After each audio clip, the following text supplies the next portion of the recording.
Shen Jingyan was utterly convinced that Bo Chengjing was an alpha, until one fateful day, he detected a sweet pheromone emanating from Bo Chengjing. Shock. The formidable figure was, in fact, an omega. What astonished Shen Jingyan even more was the realization that his affection for her, being close to him, stemmed not from the pheromones, but simply because he was Bo Chengjing. Chapter 1. Just a little. Jiang City. As August drew to a close, the oppressive heat of summer lingered, while a hint of autumn began to subtly permeate the air. Shun residence. Shen Jingyan stood in the living room, enduring his father's scolding and the disdain lacing his words. To this day, the admission letter has yet to arrive. What do you intend to do? If you can't even get into university, what else can you accomplish?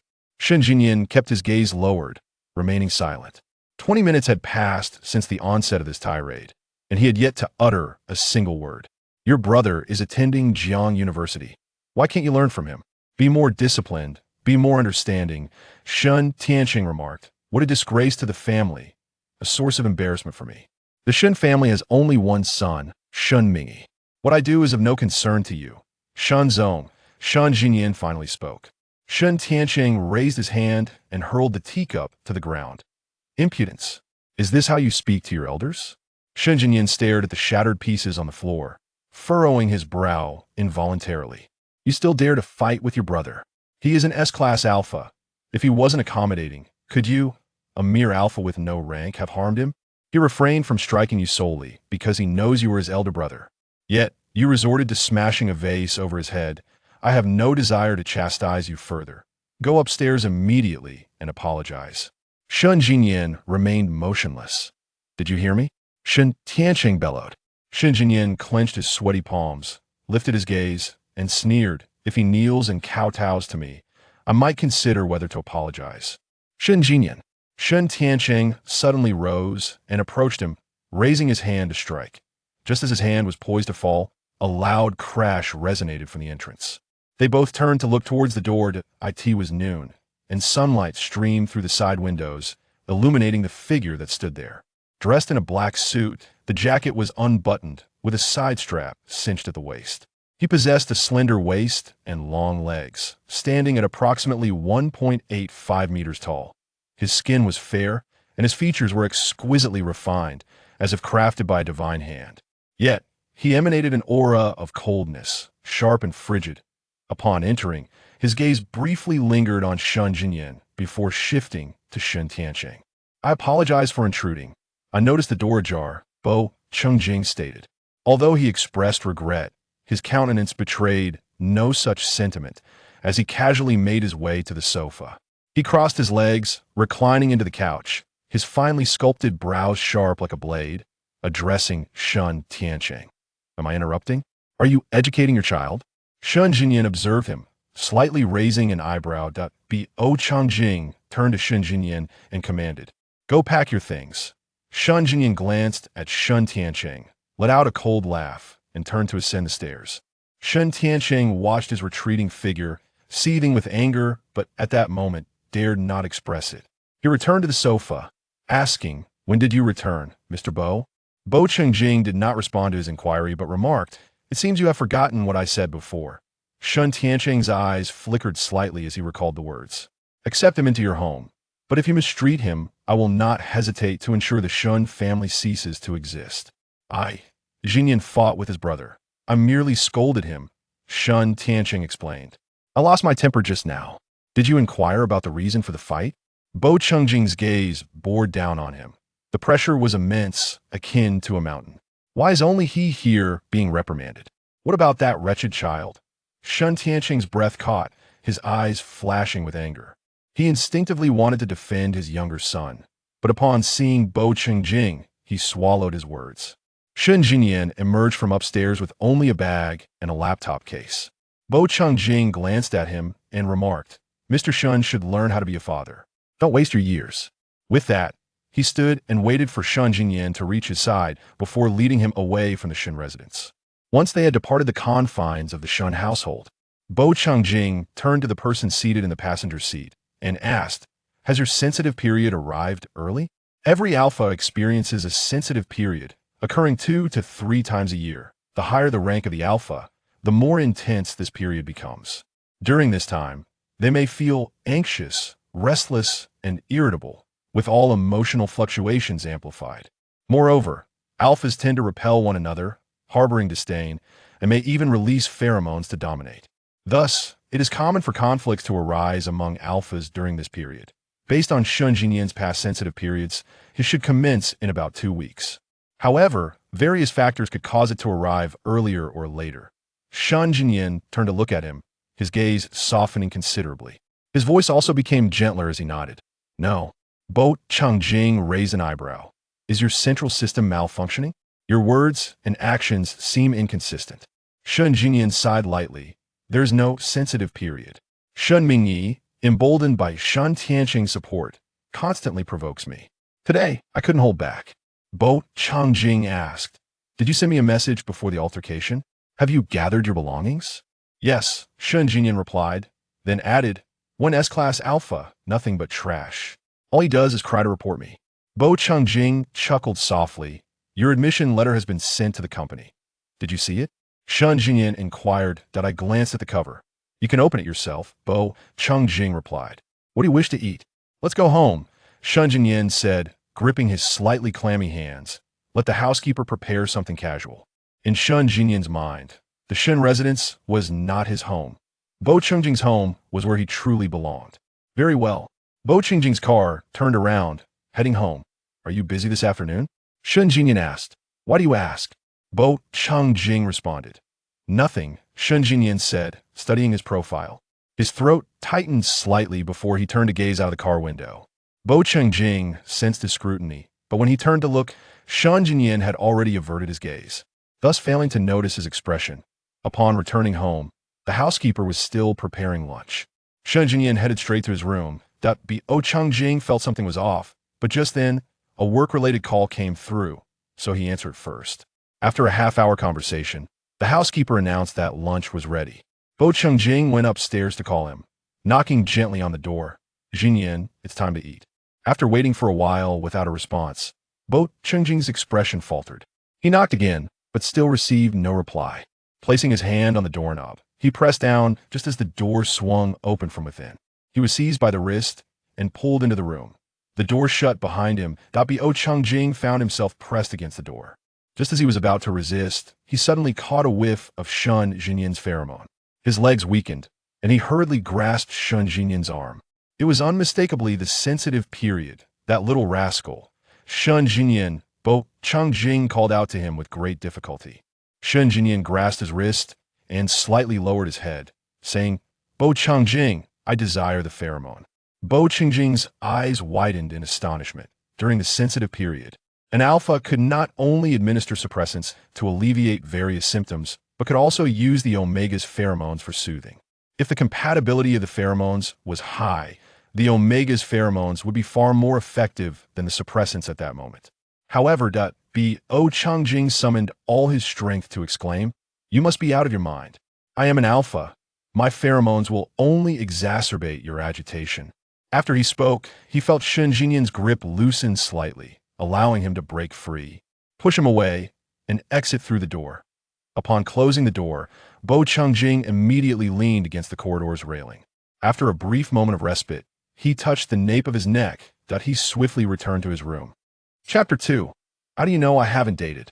A week later, after Shun Jinyan's sensitive period came to an end, Bo Changjing finally returned home. He searched through the cloakroom until he found Shun Jinyan, who was diligently packing clothes into a suitcase.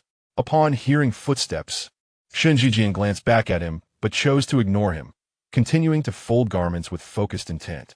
Bo Changjing stepped into the cloakroom and stood beside him. Yet Shun Jinyan seemed oblivious, merely shifting to a different spot to continue his task.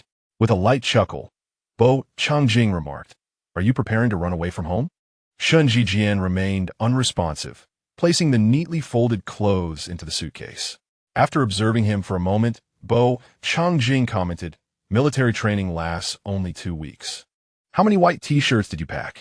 Shun Jinyan was set to begin school the following day, with a closed military training session commencing the day after. You are aware that I start school tomorrow, he said, suddenly looking up from beside the suitcase. His features were strikingly defined and assertive, exuding a certain intensity when he was not smiling. Why didn't you wait until I was in my second year of university to return and ask me about my experiences in military training? Well, I'm back now, Bo Changjing quipped, leaning down to ruffle his hair gently. I'll take you to school tomorrow. Don't be upset. Am I angry because of that? Shen Jijian furrowed his brow. Then what is it? Bo Qingjing asked knowingly. Shen Jijian replied, I was in my sensitive period, and you left me all alone at home. Is your heart made of titanium? Stop talking nonsense, Bo Qingjing replied, his voice cool yet tinged with warmth, a smile gracing his features. The house is filled with the cook, the cleaning lady, the driver, and even the bodyguard. I even brought the doctor home. What? Have they all turned invisible? Shen Jijian lowered his gaze again, sifting through the clothes in the suitcase, and muttered, but you weren't home. What would I do at home? Hit you? Bo Changjing pressed down gently on his head. Your pheromones that day could have drowned someone. How could I stay? Shen Jijian fell silent, and after a moment he asked, Did I bite you? Bo Changjing chuckled lightly, as if the matter was of little concern. The young master hasn't forgotten, has he? Is it all right? Shen Jijian inquired softly. What harm can a single bite cause? Bo Changjing replied. Oh, Shen Jijian said. Bo Changjing then asked, How effective was the suppressant this time? Well, Shen Jijian responded. It didn't hurt as much. Shen Jijian's sensitivity was intense. It was always like this, and he had a certain aversion to the suppressants, which made the process quite painful. The doctor must have told you everything. He even asked me why. What if you didn't want to be honest with the doctor? Bo Changjing suggested. Shen Jijian fell silent again, meticulously arranging his clothes. Bo Changjing observed him. Every piece of clothing was neatly folded to uniformity, a habit he had maintained since childhood. Everything must be in order. Brother, Shen Jijian suddenly called out to him. Bo Changjing raised an eyebrow, rarely hearing him use that term. And when he did, it often preceded a significant inquiry. Why is it that you can manage your sensitive period so well each time? Shen Jijian asked.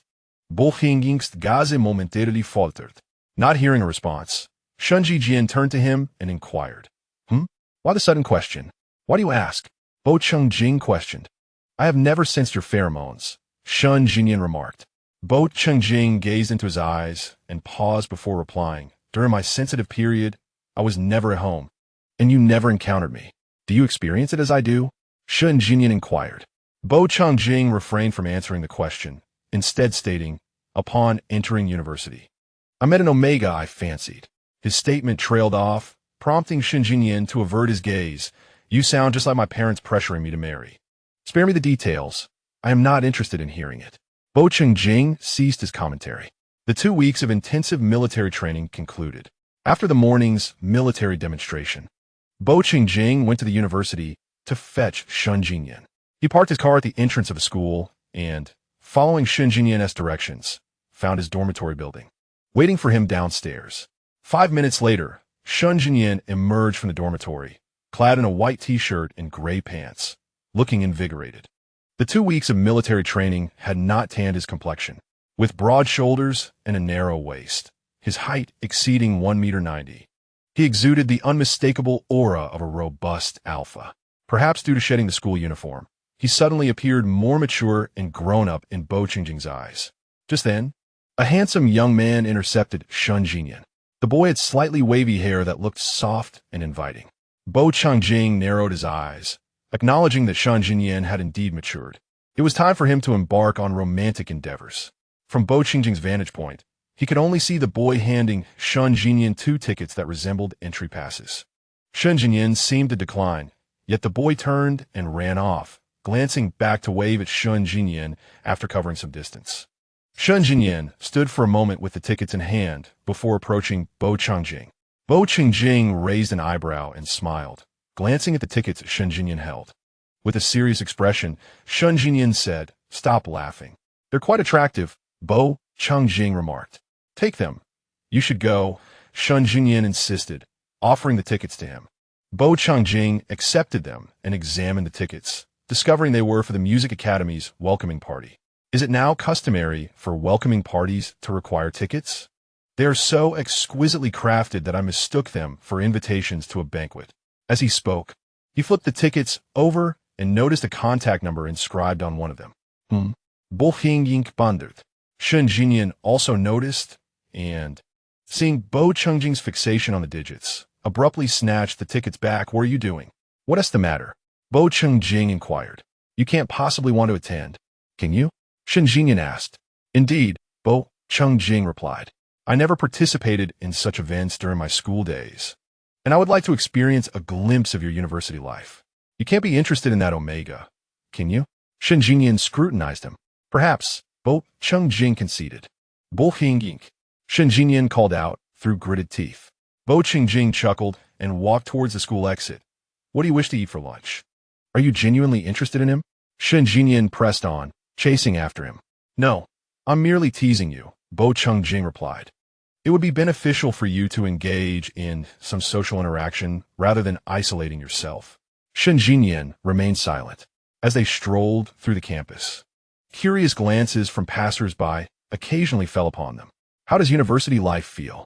Bohing Yink inquired. It's rather mundane, Shen Jinyan replied. Boring. What about your roommates? Bo Chengjing continued. Which good news would you prefer to hear first? Shen Jinyan inquired. Let's start with the first piece of good news, Bo Chengjing replied. I have secured a spacious double room. Shen Jinyan stated. The conditions are quite favorable. And what is the other good news? Bo Chengjing asked again. The counselor mentioned that if I live close to home, I can apply to stay there. Shen Jinyan continued. I've already submitted my application. Bo Chengjing responded. That's rather pleasant. The two exited the campus and entered the car. Before starting the engine, Bo Chengjing inquired about his dining preferences. Shen Jinyan expressed a desire for Japanese cuisine. Bo Chengjing made a reservation over the phone and started the vehicle. Shen Jinyan, seated in the passenger seat, pointed to his forehead and gazed at him. What's the matter? Have I transformed in the 2 weeks since we last met? Bo Chengjing remarked, focusing ahead. Shen Jinyan chuckled softly. Brother, I have a question. I refuse to answer, Bo Chengjing retorted. Shen Jinyan disregarded his refusal. You are 25 now. Have you never considered dating? With all the people you meet, haven't you encountered a charming Omega? Bo Chengjing pondered whether Shen Jinyan had become slightly obsessed, glancing at him before replying. How do you know I haven't been in a relationship? Shen Jinyan exclaimed. What? Chapter 3. Who on earth are you dating? What did you start dating? Who is it? Have I met them? You seem so busy. How do you find time for romance? Why am I unaware of this? Since Bo Chengjing made that comment in the car, Shen Jinyan had been silent throughout the ride, and after their meal, he bombarded Bo Chengjing with questions. Noticing Shen Jinyan's eagerness for answers, Bo Chengjing, out of kindness, chose not to divulge any information. After the morning's military training closing ceremony, Shen Jinyan enjoyed a brief respite in the afternoon, with the upcoming weekend granting him further leisure.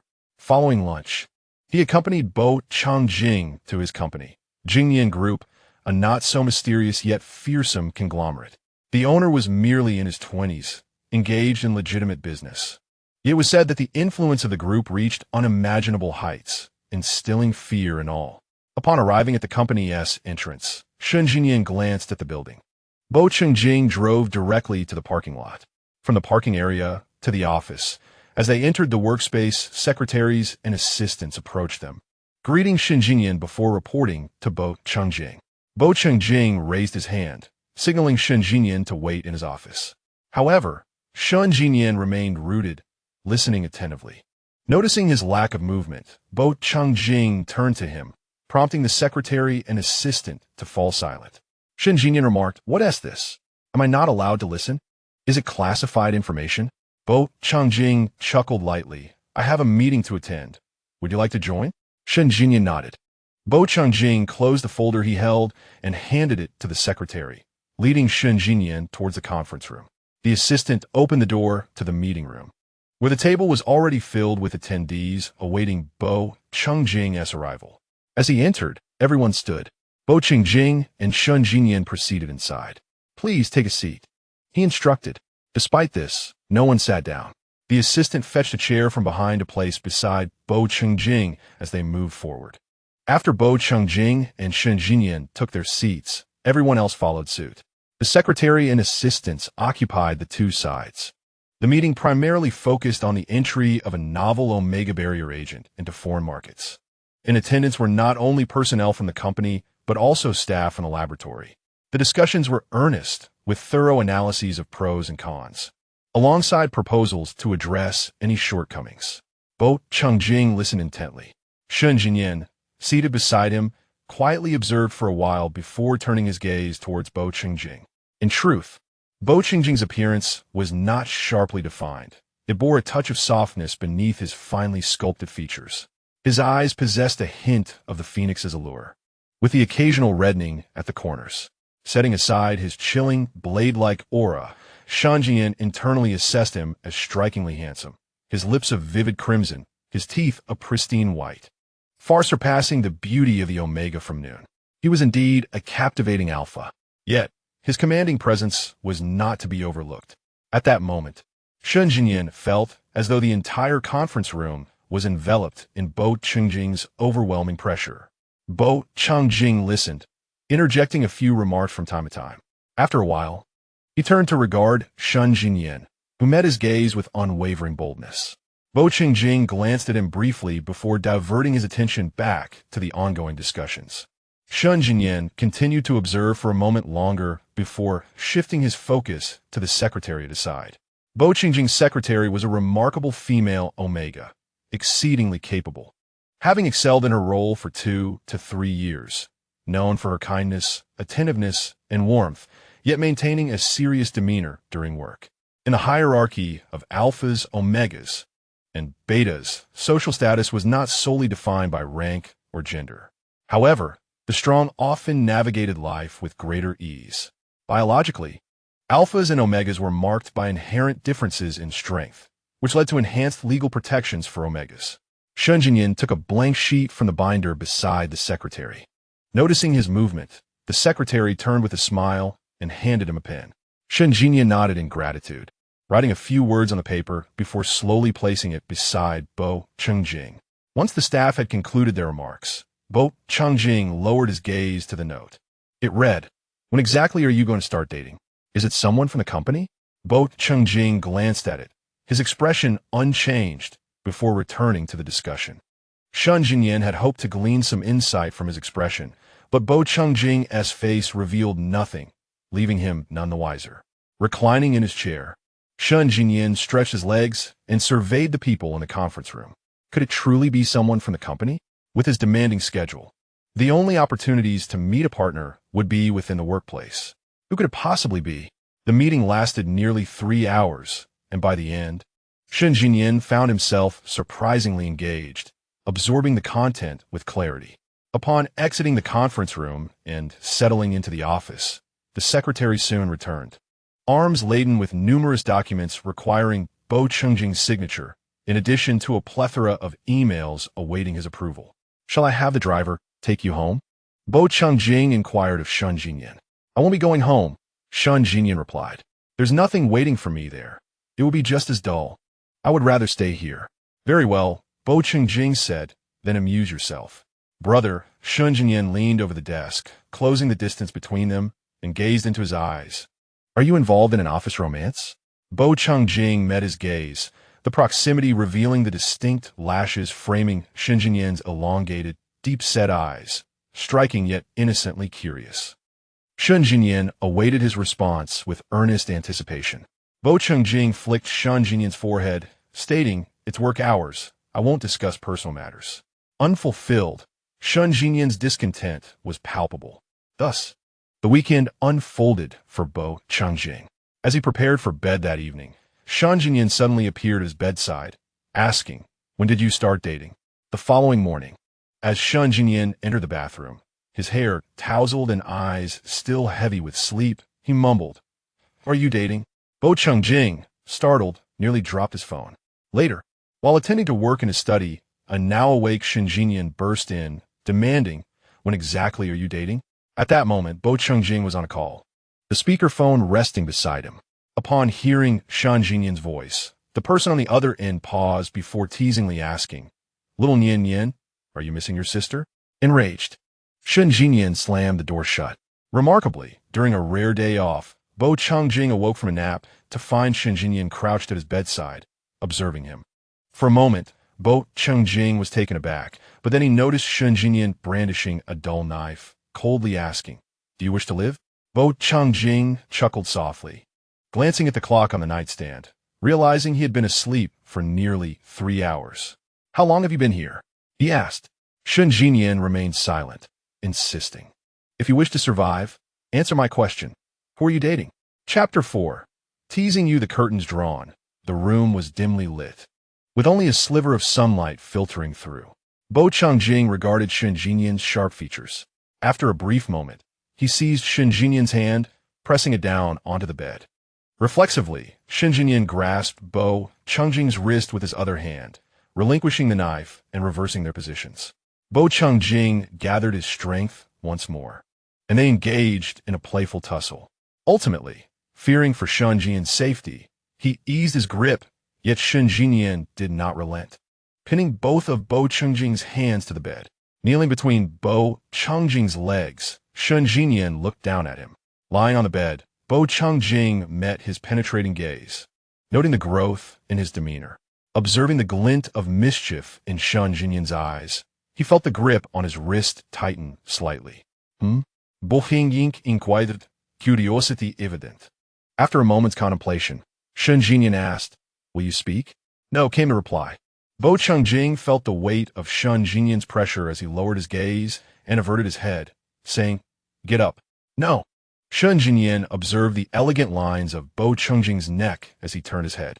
Bo Changjing insisted, "You get up. I have something to tell you." After a moment of contemplation, Shangye released his hand and stood at the edge of the bed. Bo Changjing rose and sat at the bedside for a while before proceeding to the wardrobe to change. Shangye followed him into the dressing room. Bo Changjing took 2 garments and placed them on the sofa, then turned to Shangye, saying, "I'm changing clothes. I am not anyone else." Shangye replied, "When I was little, you used to hold me while I slept." Bo Changjing smirked. "Who implanted such an unrealistic memory in you? Do you wish to deny it?" Shangye countered it never happened. Bo Changjing walked over and pulled the wardrobe door shut. "Do you have an event to attend tonight?" Shangye inquired from outside the door. With the door closed, he stood quietly outside, tracing the patterns on the door with his fingers. "There's a gala." Bo Changjing quickly emerged from the dressing room, gently patting the top of Shangye's head as he said, "I'm leaving." Shangye stood still for a moment before catching up to him, stating, "You haven't answered my question." As Bo Changjing descended the stairs while fastening his cuffs, he replied, "I've changed my mind. I don't wish to discuss it." Bo Xing. Shangye called after him from upstairs. Upon reaching the first floor, Bo Changjing glanced up and smiled before turning to leave. However, as he approached the door, he found it wouldn't open. He returned and looked up at Shangye. Shangye waved the remote control in his hand. "Smart lock. Unless you use the remote, your fingerprint, face, and iris recognition won't work. And it cannot be opened from the inside either." Bo Changjing looked up at him. This was a program Shangye had created out of boredom, and the remote had been resting on a shelf on the 2nd floor, unexpectedly becoming useful today. Shangye descended the stairs with the remote. "President Bo, if you want to talk, don't think you can leave." Bo Changjing narrowed his eyes. Shangye approached him, saying, "Speak quickly. Is it someone from the company? Do you think I would have a preference for anyone?" Bo Xing chuckled. Shangye pondered for a moment. "Someone beautiful? Capable? Luji?" Bo Changjing's secretary was named Lin Lu, with Lu meaning music. Lu Jie has been married for 2 years, Bo Changjing pointed out. "Ah," Shangye thought for a moment. "Then what type do you like?" "How would I know?" Bo Changjing looked at him and smiled. Shangye urged, "Don't evade the topic. Answer me quickly." Bo Changjing flicked his forehead and took the remote from his hand. "Have I ever mentioned I'm in a relationship?" Shangye was taken aback.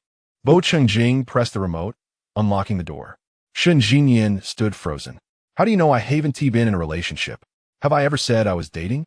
Yes, you haven't said," Shangye retorted, laughing in frustration. Bo Changjing was already at the door. Shangye stepped beside him, wrapping an arm around his neck and pulling him down. Both leaned in closer. Bo Xing murmured, "Jinian." "Bo Changjing, are you playing with me?" Shangye tightened his arms slightly, pondering whether he had ever been in a relationship. Bo Changjing grasped his wrist and smiled. Zhijian, speak. Sensijian replied, no. Bo Changjing continued, when would I have the time? If I truly had, would you remain oblivious? Really? Shun Zhijian inquired. Indeed, Bo Changjing affirmed. Shun Zhijian released his grip. Bo Changjing stood upright, adjusting his attire, and reassured, rest assured, even if I were to date, you would always be my brother. I would never neglect you. Listening to his words, Shun Zhijian felt an indescribable emotion, tinged with a hint of discontent. It was as if he were unaware of his persistent inquiries regarding whom Bo Changjing might be romantically involved with. Perhaps, over time, his possessiveness had intensified. Unwilling to allow anyone to usurp even a fraction of Bo Changjing's affection and care. You are doing this on purpose, Shun Zhijian murmured. Bo Changjing remained silent. Shun Zhijian fixed his gaze upon him, astonished and slightly fierce. You truly are doing this on purpose. Is it not obvious? Bo Hingying replied. You have gone too far. Shun Zhijian asserted. I apologize, Bo Changjing said sincerely, but teasing you is quite enjoyable. Do not use this matter to jest with me in the future, Shun Zhijian declared. I do not appreciate it. Kunderstund, Bo Hingying okuyist. However, Shun Zhijian was not truly angry. Rather, he felt a sense of contentment from receiving an answer. I will accompany you. Before he could finish his sentence, his phone, nestled in his pocket, suddenly rang, a call from an unknown number. Shun Zhijian hung up, but the phone rang again shortly thereafter. He answered, discovering it was his university class monitor, inquiring whether he would attend a gathering that evening. After tagging him multiple times in the group chat without a response, the monitor sought him out through other means. Initially, Shun Zhijian intended to decline, yet Bo Changjing encouraged, go ahead, meet some new friends. Thus, Shun Zhijian inquired about the time and location of the gathering. While Bo Changjing attended a cocktail party, Shun Zhijian prepared for his class reunion. Over the past decade, Shun Zhijian had scarcely forged any friendships. During his 3 years in high school, he could count his days at school on one hand.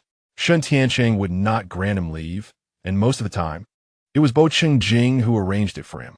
Even when he had time off at home, Shun Zhijian seldom ventured out, spending most of his days accompanying Bo Changjing at the company.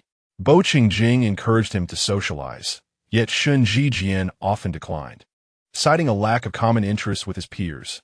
Bo Changjing, understanding, did not press the matter. Now, finally willing to engage socially, Bo Changjing was quite pleased. However, he did not anticipate that Shun Zhijian would return from his first gathering inebriated. Upon arriving home, he encountered his drunken younger brother. Chapter 5. How wonderful it would be if he were an Omega after attending the cocktail party. Bo Changjing returned home just before midnight. In the foyer, he saw the pair of shoes Shun Zhijian had worn when he left, signifying his return, prompting Bo Changjing to head straight to his room. Once inside, he turned on the light and retrieved some clothing from the wardrobe. As he prepared to head to the bathroom, he suddenly heard commotion from within the room. Bo Changjing's previously relaxed demeanor tightened as he contemplated every individual capable of stealthily entering the villa. He slowly stepped into the room, reaching for the butterfly knife tucked in his side pocket. However, as his fingertips brushed against the blade, he caught sight of Shun Zhijian reclining on the single sofa, his head tilted back. Upon entering the bedroom, he was met with the faint scent of alcohol. Glancing around, he discerned no signs of an intruder before approaching the sofa to observe Shun Zhijian. With his eyes closed, Shun Zhijian leaned back against the cushions. His face and neck flushed a deep crimson. The visible skin that Bo Changjing could see was similarly reddened. The aroma of alcohol was subtle, indicating he and tea consumed much, despite the ample supply available at home. Bo Changjing had little fondness for drinking, nor did Shun Zhijian. In fact, they both preferred to avoid it altogether. Yet, Bo Changjing was taken aback by Shun Zhijian's poor tolerance for alcohol. Zhijian, Bo Changjing gently tapped Shun Zhijian's face with the back of his hand, the touch so light it felt more like a caress. His skin was burning hot. Shun Zhijian furrowed his brows and stirred slightly. Bo Changjing then patted his shoulder twice. Zhijian. Shun Zhijian opened his eyes, a glimmer of moisture appearing in their depths as he stared vacantly at Bo Changjing for a moment. Brother, did you drink? Bo Qingjing's voice instinctively softened. Shun Jinyan blinked slowly, his tone laced with a hint of grievance. They were so noisy, so I took a couple of sips, but the alcohol was quite unpleasant. Bo Qingjing chuckled softly. Let us return to your room to sleep. Shun Jinyan remained still, eyes fixed on him. Bo Qingjing assumed he had momentarily lost his wits due to the drink and reiterated, This is my room. I want to sleep here, Shun Jinyan declared. Bo Qingjing firmly rejected him. No. I insist on sleeping here, Shun Jinyan pouted. Who told you to forget about those times you used to hold me while we slept?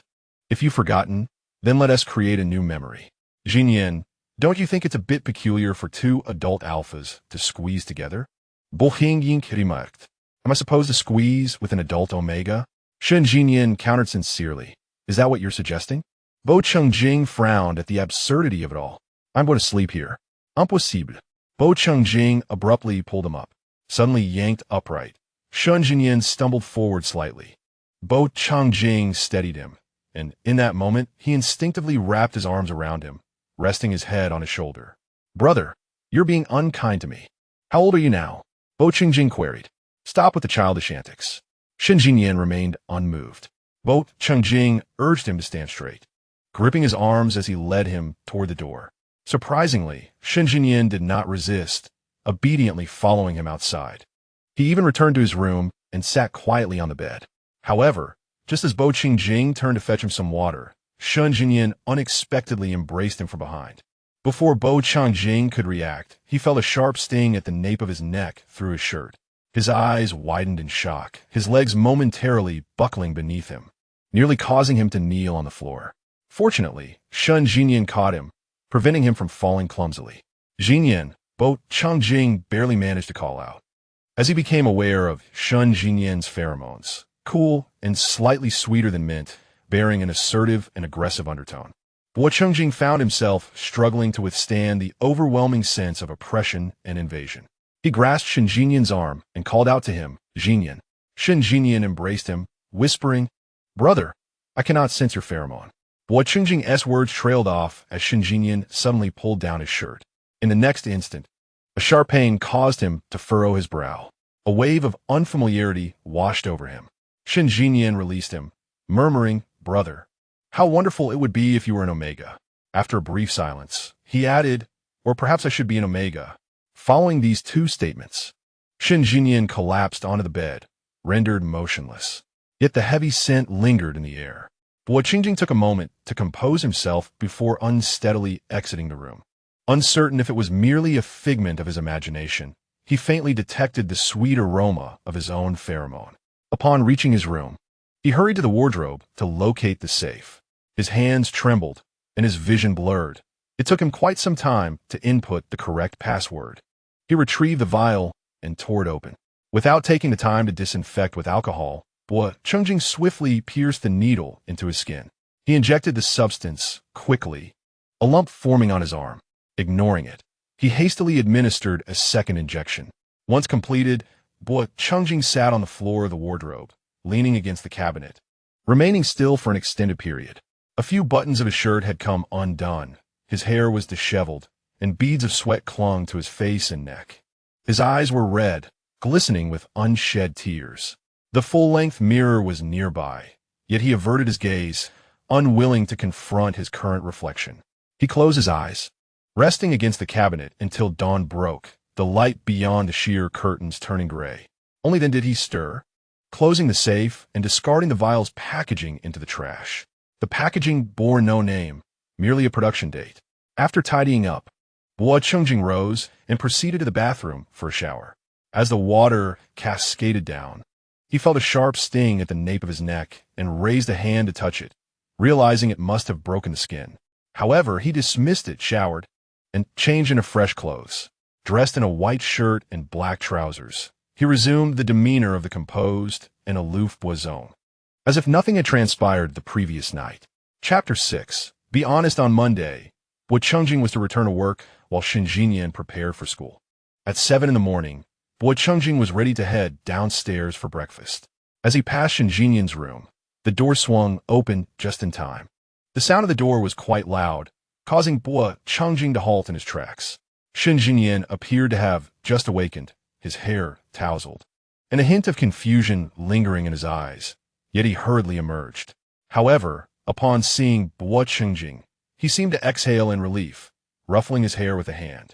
Bo Chengjing regarded him intently. Leaning against the doorframe, Shen Jinyan sighed. I had a dream where you constantly berated me. It felt so real, I thought you had left. I indeed wished to scold you.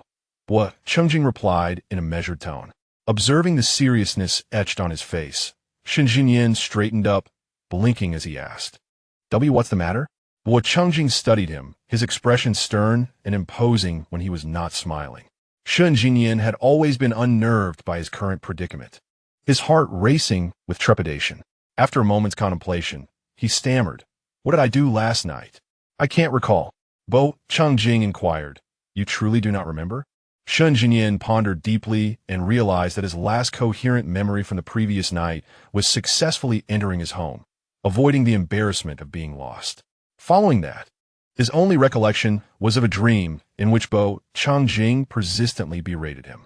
I, Shen Jinyan, am utterly unaware of any grievous misdeeds I may have committed, nor do I comprehend what could have incited such anger in Bo Chengjing. Observing Shen Jinyan's bewilderment, Bo Chengjing understood that he had forgotten the events of the night prior. What did I do? Shen Jinyan asked cautiously. Nothing of consequence. Bo Chengjing replied as he descended the stairs. I truly must take my leave. Shen Jinyan hurriedly followed him, urgency lacing his tone. Where are you going? Bo Chengjing leisurely responded with 2 words, to work. Oh, Shen Jinyan replied, only to be reminded by Bo Chengjing, you have class at 8. Shen Jinyan halted momentarily before turning toward his bedroom to hasten his morning routine. By the time he descended again, Bo Chengjing had already departed. Upon inquiring with the housekeeper, Shen Jinyan discovered that Bo Chengjing had left without partaking in breakfast. For the subsequent 3 days, Shen Jinyan did not encounter Bo Chengjing again, fueling his anxiety that he had indeed committed some grave error while intoxicated. Yet, he remained unable to recall any specifics. On Thursday, Shen Jinyan had 2 classes in the morning and another at 2 in the afternoon. This schedule had been consistent over the past 4 days, leading him to have his lunches at the school cafeteria, accompanied by his roommates. His roommate, Yi Qinghe, an S-grade alpha, was of similar stature and possessed a sunny, gentle demeanor. Shen Jinyan had grown accustomed to his presence, and they walked together toward the classroom. As Yi Qinghe walked ahead, Shen Jinyan trailed behind. His head bowed as he sent a message to Bo Chengjing inquiring whether he would return home that evening. Just as he hit send, Yi Qinghe abruptly halted. Shen Jinyan, noticing his sudden stop, quickly followed suit and then heard a familiar voice. Are you blind when you walk? A voice from outside called out. It was Shen Mingyi, his half-brother. Shen Jinyan's already fragile mood detonated upon hearing his voice, exploding within him like a firecracker. Not good, he thought, as Yi Qinghe's attempt to apologize was abruptly stifled by Shen Mingyi's taunt. Do you speak without using your brain? Has your decency been fed to the dogs? What did you say? Repeat that, Shen Mingyi began, but suddenly his words faltered as he stared blankly at Shen Jinyan, who had stepped beside Yi Qinghe, his gaze fixed intently on him. After a moment of surprise, Shen Mingyi asked, What are you doing here? Leave, Shen Jinyan replied, coolly, uttering a single word. Yi Qinghe glanced at Shen Jinyan, his initial anger giving way to astonishment. After the previous gathering and the days that followed, he had always perceived Shen Jinyan as someone who appeared aloof and emotionally detached, difficult to engage with. In reality, he was quite amiable, exceptionally polite, and easy to converse with. Today marked the first instance when he felt that his impressions might have been misjudged. The overwhelming sense of pressure was palpable, and it instilled a certain fear within him. Shen Mingyi glanced at the surrounding individuals and demanded, What gives you the right to be here? How dare you tell me to leave? What is someone who hasn't even received an admission notice doing here? Shen Jinyan truly did not wish to encounter this foolish individual. Well, I want you to leave. Go back and tell your father that I insulted you again, he retorted before striding forward. As Shen Jinyan approached, Shen Mingyi instinctively stepped aside. Shen Jinyan towered over him, passing without even casting a glance. Yi Qinghe, trailing behind Shun Jinyan, paused beside Shun Mingyi, shot him a look, and remarked with a smirk, "Next time you pass by here, try to use your eyes and brain." With that, he cheerfully caught up to Shun Jinyan. Embarrassed in front of so many classmates, Shun Mingyi watched Shun Jinyan's retreating figure and suddenly exclaimed, "Shun Jinyan, you defy your father and even bring outsiders to intimidate him. And you would dare to strike him. You've caused your father to lose sleep and appetite for days. Shouldn't you check on him?" Shun Jinyan halted. The onlookers murmured in hushed tones, questioning whether he truly struck his father. The notion seemed absurd. Who would dare to do such a thing? Shun Mingyi was well-liked, and it seemed improbable that he would fabricate such a claim. Moreover, Shun Mingyi treated everyone kindly, except for him, which surely must have a reason behind it. "Don't speak nonsense. Shun Jinyan is actually a good person," someone interjected. "You don't understand him. Do you just accept whatever others say without forming your own conclusions? He's in your class, so of course you defend him. What? Do you have feelings for him? But Shun Mingyi is also in your class. Do you not defend him? What? Do you harbor feelings for him too?" Yi Qinghe also halted, glancing at Shun Jinyan's back and listening to the surrounding whispers. He then took a few steps back to Shun Mingyi's side and remarked, "Are you really this adept at making people nauseous? Are you a fly?"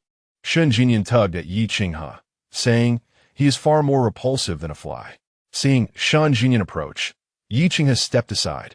"Shun Jinyan, don't go too far." Shun Mingyi glared at him. Shun Jinyan scoffed, his eyes filled with disdain. "Shun Mingyi, one must take responsibility for their words. Why not summon your father and inquire if this is true? Would he really be so distraught? I have finally distanced myself from the Shun family. He would probably be rejoicing and dancing with glee, considering his old bones might just come apart." Shun Mingyi's lips moved slightly, but he dared not retort, merely fixing a glare at Shun Jinyan. He did not believe that Shun Jinyan would dare to act violently here, with so many witnesses present. Yet, he found it difficult to gauge Shun Jinyan's character accurately. "Moreover, it was your father who sold me," Shun Jinyan stated. "The Shun family's current success was built on the capital earned from selling me." Shun Mingyi's eyes widened in shock. He did not anticipate that Shun Jinyan would voice such matters. A chill coursed through his veins.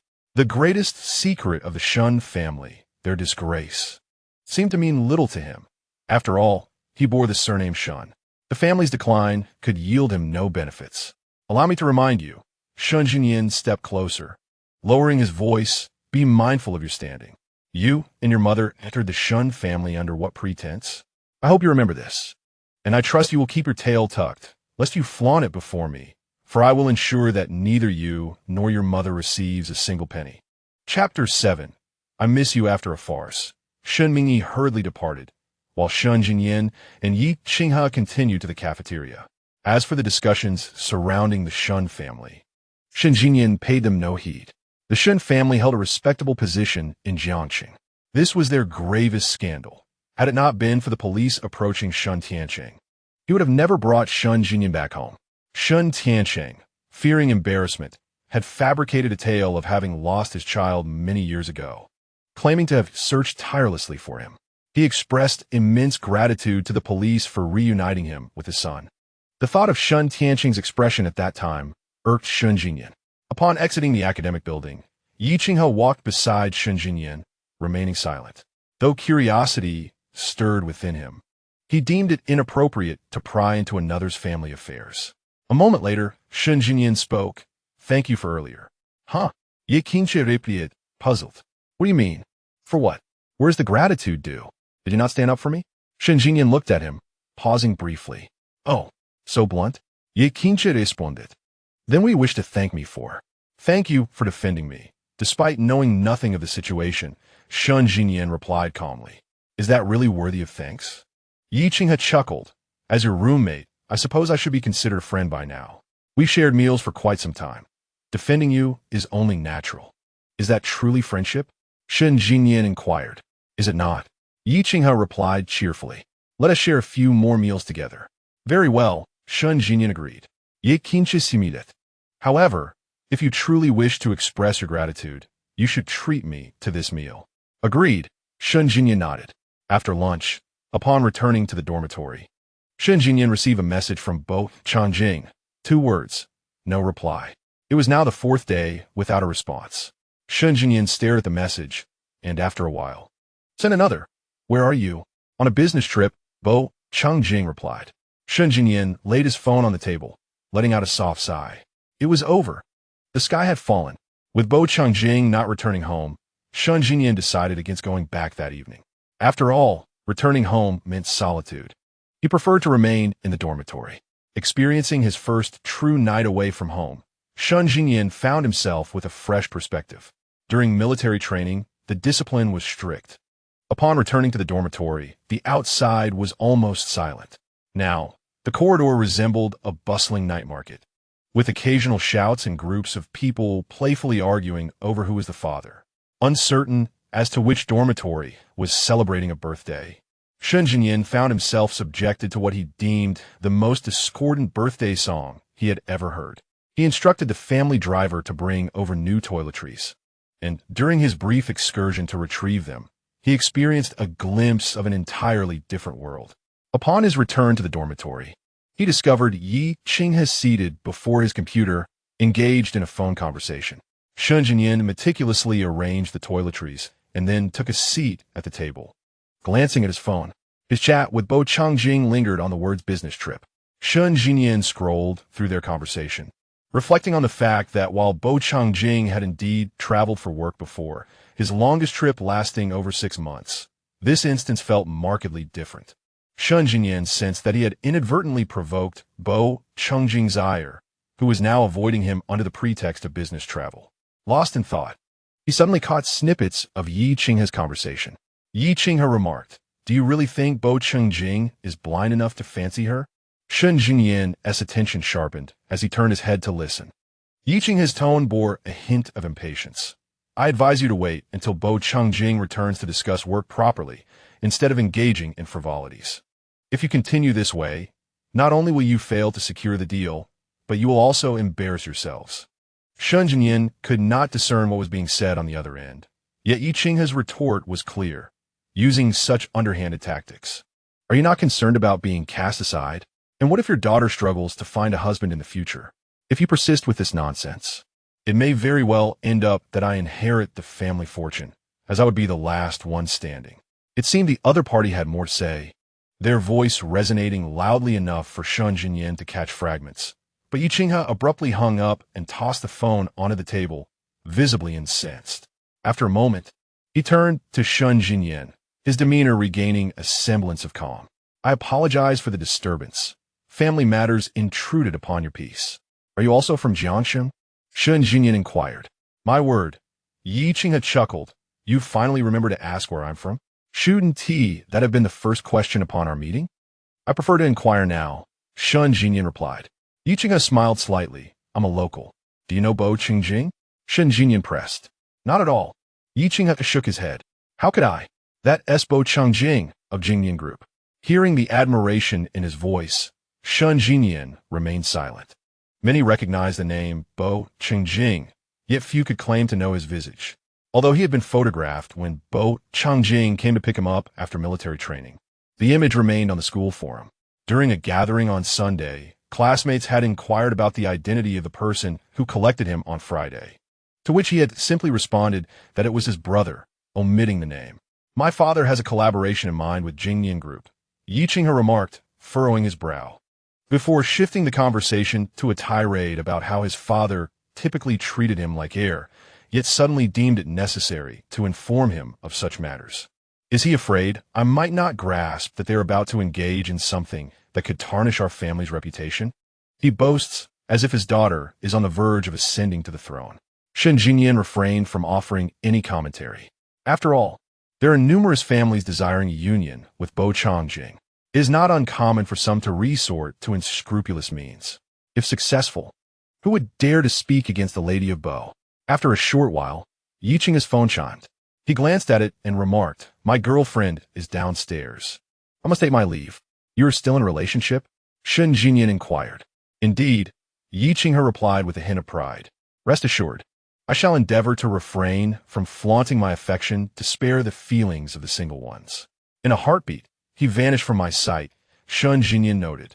Yi Qinghe departed promptly, and as soon as he left, his phone rang again. Shen Jinyan picked it up to find it was a call from Bo Changjing. He was unaware of how swiftly he answered, yet upon connecting, he remained silent. "Young master, what is your command?" Bo Changjing inquired. What do you mean? Wasn't it you who called?" Shen Jinyan responded while stepping out onto the balcony. "It was indeed your call," Bo Changjing clarified. "I connected only to find you silent. Thus, I called again." Shen Jinyan exited the call interface to check his call history. Just a minute prior, he had indeed called Bo Changjing. The call lasted 49 seconds. Shen Jinyan, resting his phone upon the table, muttered. Bo Changjing's voice remained gentle. "What are you doing?" Yet, Shen Jinyan detected a sense of coldness and detachment within that tenderness. "I have not returned home. I am in the dormitory," he replied, gazing down from the balcony to see Yi Qinghe with a girl. Yi Qinghe embraced her, and then they departed hand in hand. Presently, "I am not only conversing with you, but also witnessing my roommate in love," Shen Jinyan remarked. Bo Changjing chuckled softly. "It seems you are getting along well with your roommate." "Yes, it's going well," Shen Jinyan affirmed. "That is good to hear," Bo Changjing responded. "I am attending a banquet. Unless there is something urgent, brother," Shen Jinyan interjected. "Wait a moment." "Yes," Bo Changjing prompted. "When will you return?" Shen Jinyan asked. I am uncertain," Bo Changjing replied. Shen Jinyan fell silent for a moment before quickly uttering, "I am sorry." Bo Changjing paused thoughtfully. "I do not recall what transpired last Saturday night, but I apologize." "Please do not be angry," Shen Jinyan implored. Once again, Bo Changjing remained silent. Shen Jinyan lingered in quietude for a while.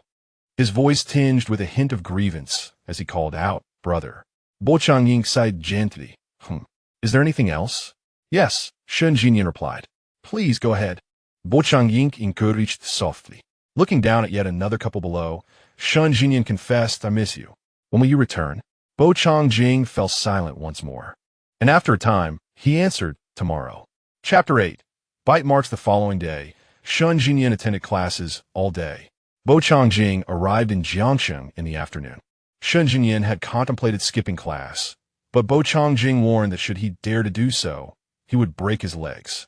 In an effort to avoid inciting Bo Changjing's ire further, Shen Jinyan dutifully navigated through various lecture halls, persevering until the final class. With 2 minutes remaining before the bell rang, he closed his book. Yi Qinghe gazed at him and inquired, "Are you not returning to the dormitory tonight?" Shen Jinyan replied. Yi Qinghe inhaled sharply, smiling as he asked, "Is someone waiting for you?" Shen Jinyan glanced at him, his expression devoid of any excess emotion. "My brother is here to pick me up."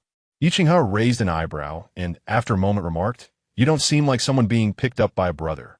It feels more like a boyfriend is here for you." Just then, the end of class bell rang, as the teacher closed the book and announced the end of the lesson. Shen Jinyan stood up and playfully tapped Yi Qinghe on the back. "If you keep talking nonsense, I'll make sure your girlfriend never sees you again." Yi Qinghe chuckled and got up to walk out with him. Upon exiting the classroom building, Shen Jinyan spotted Bo Changjing.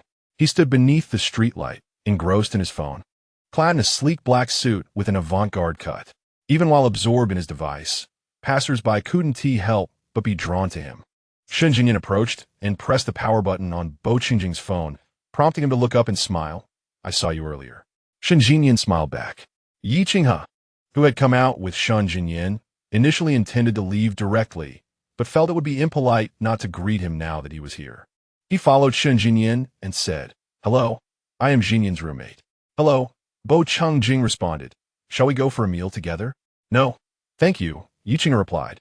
Sensing the gravity of Bo Changjing's presence and the aura he exuded, "I have prior engagements." Bo Changjing nodded, "Perhaps next time."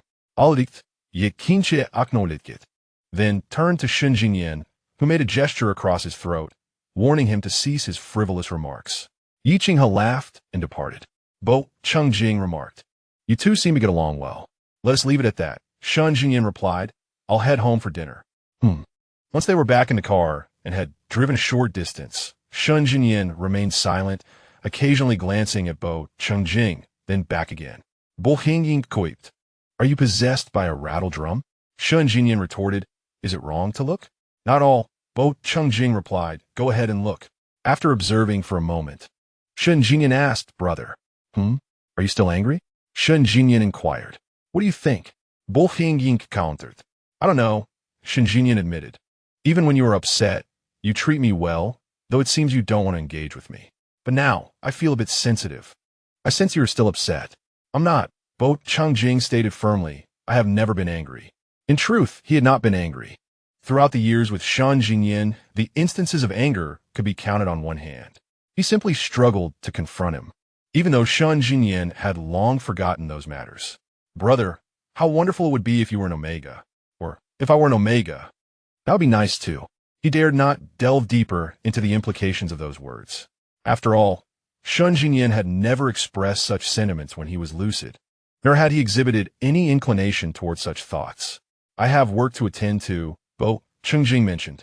Shun Jinyan reluctantly accepted this explanation. The school was in close proximity to the villa, and soon they arrived. The aunt was preparing to cook when Shun Jijing retreated to his room to change into comfortable home attire. Upon descending the stairs, he found Bo Changjing standing by the floor-to-ceiling window on the first floor, engaged in a phone call. The conversation did not seem work-related, and, as Shun Jijing approached, intending to eavesdrop, Bo Changjing finished his call, turned, and their eyes met. Shun Jijing paused, gazing at him. The sharpness in Bo Changjing's eyes had not yet fully dissipated. He appeared momentarily taken aback before his expression softened. What's the matter? Shun Jijing inquired. Is something troubling you? Bo Changjing hesitated briefly before asking. Have you noticed anything amiss around you lately? Shun Jijing pondered seriously and replied. You? Bo Changjing gently tapped his finger on Shun Jijing's head. What do you mean? Shun Jijing coughed lightly. For instance, is someone following you? Bo Changjing asked. No. Shun Jijing shook his head, quickly realizing. Are you referring to Li Song's laboratory? Bo Changjing nodded. Shun Jijing was momentarily stunned, furrowing his brow. Wasn't it destroyed by you? All personnel were apprehended. How could there be any oversight? Shun Jijing had been sold to that laboratory during his childhood. Bo Changjing shook his head, affirming, all personnel were captured, and the information has been completely sealed. There are no loose ends. His tone was resolute. Shun Jijing felt certain there would be none. Bo Changjing was always meticulous in his endeavors, and such matters would certainly receive his utmost care. Did you receive any news just now? Shun Jijing asked. Bo Changjing replied, initially, there was an anonymous letter received from that side, containing no content, merely the logo of a laboratory. Xia Jichu, a female alpha, was abroad managing affairs for Bo Changjing. Shun Jijing's expression darkened. Bo Changjing cautioned, be more observant in your surroundings. If you notice anything unusual, call your bodyguard. If you go far, remember to take someone with you. The bodyguards would not surveil Shun Jijing, but as long as he did not stray too far, they would remain in proximity to his activities. Shun Jijing nodded in agreement, yet an unsettling feeling washed over him. Brother, you must also exercise caution. I fear for your safety. Indeed, Bo Changjing replied, I will be careful as well. After dinner, Bo Changjing retreated to his study to attend to work. Shun Jijing wandered about the yard, feeding the fish in the lotus pond, and then in the fish tank in the living room before heading upstairs. He took a notebook and slipped into Bo Changjing's study. Bo Changjing glanced up at him. Have you got homework? Yes, Shun Jijing replied as he settled beside him. Next to Bo Changjing's chair, an empty seat had always been reserved for him. Bo Changjing tidied up the desk, clearing space for Shun Jijing. Shun Jijing powered on the computer, wiped the screen, connected an external keyboard, and typed a couple of lines of code. Subsequently, he took out his phone, logged into a game, and donned his headphones to play. By the time Bo Changjing had signed all the documents, Shun Jijing was still engrossed in his game, becoming increasingly absorbed. Eventually, fatigue began to set in. He stretched his legs, pushed back his chair, and yawned while casting a glance at the back of Bo Changjing's head, which appeared round and smooth. Sheng Yin raised his eyebrows, poised to straighten his posture and pull his chair back. When he suddenly noticed the bite marks on Bo Changjing's nape, he froze momentarily. Chapter 9. What you taught Bo Changjing was engrossed in handling emails. Sensing Shun Jinyin's gaze lingering on his back, he turned to glance at him. Their eyes met, and Shun Jinyin scrutinized him intently, noticing the unusual expression on his face. Bo Qingjing inquired. What's wrong? Shen Jinyan glanced again at the nape of his neck, utterly convinced that the marks were from two small canine teeth. Bo Qingjing's skin was quite fair, yet those bite marks appeared faintly pink. They seemed to have scabbed over and then fallen off, leaving behind two delicate impressions. After dinner, Bo Qingjing had changed into loungewear, which, unlike a shirt, could not conceal the nape of his neck. The collar was rather low, making the marks visible. Moreover, this spot corresponded to the omega's gland area. As an alpha, who would dare to bite him there? Unless, of course, he had allowed an omega to do so during an intimate moment. Suddenly, Shen Jinyan felt as if a fire had ignited within him, igniting a pain that coursed through his heart and lungs. Jinyan? Bo Qingjing noticed his immobility and waved a hand before his eyes. In the next moment, Shen Jinyan seized his wrist, casting him a cold, penetrating gaze. What on earth have you been up to these past few days? Bo Qingjing observed the abrupt shift in Shen Jinyan's emotions. Where did you go? Shen Jinyan pressed on. To the neighboring city, Bo Qingjing replied. With whom? Shen Jinyan demanded. Were you on a business trip, or did you go on vacation with someone? As he spoke, Bo Qingjing sensed a feeling of grievance in the icy, furious tone of Shen Jinyan. Why do you ask me that? Bo Qingjing questioned. Who left those bite marks on your nape? Shen Jinyan's elongated eyes brimmed with anger. Didn't you say you would inform me if you were in a relationship? Is this your way of letting me know? Bo Qingjing fell silent. However, to Shen Jinyan, his silence translated into impatience. You're still impatient? Shen Jinyan remarked. Bo Qingjing gazed at him, took a deep breath, and then smiled. You're smiling? Shen Jinyan was taken aback. I'm currently angry with you. Could you at least show me some respect? Should I bite you to jog your memory of what you did after drinking too much? Bo Qingjing replied with a friendly smile. Shen Jinyan's anger, grievance, and shock all froze on his face, and his mind momentarily halted as he finally managed to utter. What did you say? I said, with your poor tolerance for alcohol, you still dare to drink? Bo Qingjing retorted. If you drink to the point of amnesia and then turn the tables on me, I should give you a good beating to help you remember. Shen Jinyan looked into Bo Qingjing's smiling eyes, paused, and then turned his neck to examine the bite marks on his nape once more. Two delicate pink dots. If Bo Qingjing were an omega, such a deep bite mark would already serve as a temporary mark. Now, his body would be replete with the scent of his pheromones. Realizing this, Shen Jinyan startled himself. How could Bo Qingjing possibly be an omega? Feeling flustered, he instinctively released Bo Qingjing's hand and lowered his gaze, feigning to dust off non-existent dirt from his trousers. Bo Qingjing raised a hand to touch the nape of his neck. He was aware of a scab, and knew that once it fell away, it would be forgotten. Yet, unexpectedly, he had caught sight of it again. I'm sorry, I don't recall, Shen Jinyan murmured. With your drinking capacity, I never expected you to remember, Bo Qingjing replied. Shen Jinyan fell silent for a few moments, as if he had made a resolute decision. He turned his chair, facing away from Bo Qingjing, and said, If you are angry, you may bite me back. Bo Qingjing observed him as he lowered his head slightly, the prominent bones of his neck catching his attention, and he was filled with astonishment. The nape of an omega is a gland, and when an alpha temporarily marks, it often involves biting. Such an act typically occurs between very intimate alphas and omegas. Moreover, alphas are generally assertive and dislike anyone touching their nape. If someone were to bite, it is most likely during flirtation between an alpha and their omega. Thus, Shen Jinyan biting his nape and uttering such words inevitably provoked contemplation. However, Shen Jinyan's current demeanor hardly suggested the capacity for deep thought. It resembled a playful exchange between two children. You hit me, and I'll hit you back, allowing them to continue their merriment. Now, with two alphas involved, it became a matter of you biting me, and I'll bite you back. What a peculiar situation. Bo Qingjing lightly tapped Shen Jinyan on the head, saying, Am I insane? Why would I bite your nape for no reason? Shen Jinyan recoiled slightly from the tap and turned to face him. Isn't it inherent for an alpha to bite the nape? Is it not inscribed in their genes? An alpha bites an omega, but are you one? Bo Qingjing retorted. Shen Jinyan replied, You may consider me an omega. Why would I treat you as an omega? Bo Qingjing echoed Shen Jinyan's words. After this exchange, a silence enveloped them. What to do? Shun Jijian's mind automatically completed a self-questioning response. Besides that answer, he had another one, to bite. Yet, both answers bore a similar nature.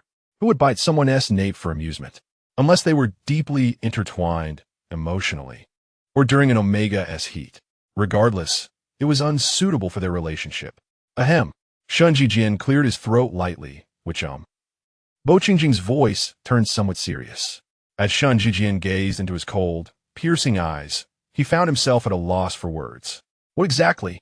Bo Qingjing continued to probe coldly. Shun Jijian chose to remain silent. Bo Qingjing grasped his nape, pressing him down, and delivered 2 light knocks on his back, saying, "If you continue to babble nonsense, I'll crack your skull open." That's wrong. Shun Jijian quickly seized his wrist, admitting fault. Will you amend it? Bo Qingjing inquired. Shun Jijian pulled Bo Qingjing's hand away from his nape, planted his feet firmly on the ground, and pushed the chair back, stating 2 words. I want tea. TSK? Bo Qingjing inhaled sharply. Come here. No. Shun Jijian retreated further. 3, 2. Bo Qingjing counted. Suddenly, Shun Jijian slipped back, grabbing Bo Qingjing's arm, exclaiming, Brother, I was wrong. I'll definitely amend. Bo Qingjing regarded him intently. Shun Jijian gently pinched his arm and softly called out, Brother. Bo Qingjing replied, Let go. Shun Jijian immediately withdrew his hand. Bo Qingjing inquired, Are you still going to do your homework? Yes. Shun Jijian straightened his posture and turned on his computer, declaring, It's all exceedingly simple assignments. I learned this when I was 3. Bo Qingjing chuckled, You speak so boldly. Shun Jijian retorted, What is wrong with speaking? It's not illegal. Bo Qingjing remained silent. Shun Jijian added, Brother, you taught me to read. A vision of the young Shun Jijian flashed in Bo Qingjing's mind, softening his tone. Finish your homework quickly, then go to bed. Shun Jijian did not respond, his fingers dancing over the keyboard. Bo Qingjing opened an email, warning, If I catch you staying up late to play games, I will cut the internet cable. Shun Jijian pursed his lips. Bo Qingjing reiterated, Did you hear me? Oh. Shun Jijian quietly continued typing, lines of code appearing on the screen. After a moment, he said, Brother. Bo Qingjing replied absently. Shun Jijian inquired, Have any surnames approached you for business recently? Bo Qingjing paused, looking at him, and pondered, Yaqing's family? Shun Jijian nodded. He was on the phone in the dormitory, not bothering to be discreet. I overheard some of it. What did you hear? Bo Qingjing asked. It seems they want their daughter to collaborate with you, Shun Jijian expressed, glancing at him meaningfully. Bo Qingjing responded, Yaqing is quite unwilling, thinking they're courting disaster. Shun Jijian advised, just be cautious. Understood, Bo Qingjing acknowledged. Chapter 10. You just want to be spoiled in the stillness of the night. Tranquility enveloped the world as the city's facade of clamor faded away. Behind the scenes, individuals commenced their subtle maneuvers. The matter of Shun Tianqing selling his son had initially been a minor topic of discussion on the school forum, lacking any significant traction, and the post had gradually sunk into obscurity. However, a day later, it resurfaced on Weibo with a title far more sensational than Shun Jijian's initial remark. Shun Tianqing, founder of the Shun Group, sells his 7-year-old biological son for $5 million. This headline was akin to a stone cast into the seemingly placid waters of Jiangxing, sending ripples of intrigue spreading outward.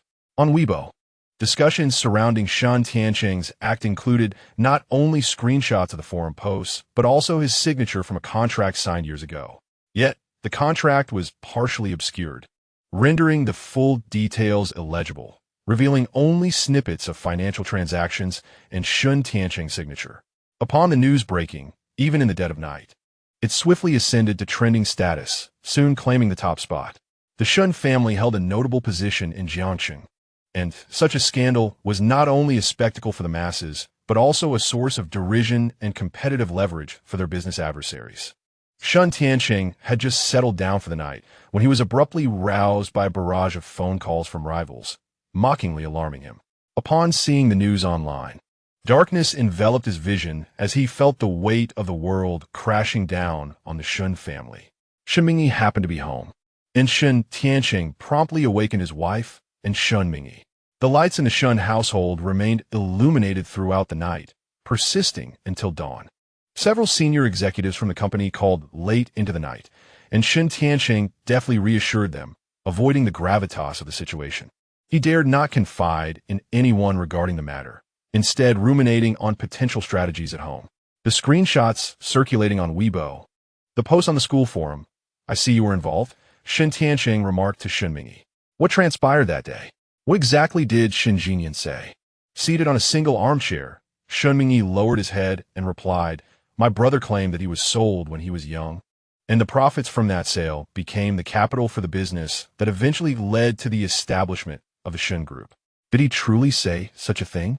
Zhao Yi, sitting beside Shen Tianqing, expressed disbelief, suggesting there might be some misunderstanding, as Jinyan would never tarnish the family's name. He is also a member of the Shun family. Shen Tianqing scoffed. When has he ever considered himself part of the Shun family? He would relish spreading these sordid tales far and wide, hoping for the downfall of the Shun family. One ungrateful wretch. Zhao Yi glanced at Shun Mingyi, who met her gaze and replied, "I intended to counsel my brother, but I couldn't persuade him. I tried to bury the school post, but to no avail. It was resurrected for trouble. Had I known, I would have sought connections at school to have the post deleted outright." "You needn't blame yourself," Shun Tianqing reassured her. "I understand completely. There are those who wish to exploit this situation. Even deleting it would prove futile." Shun Mingyi refrained from further comment.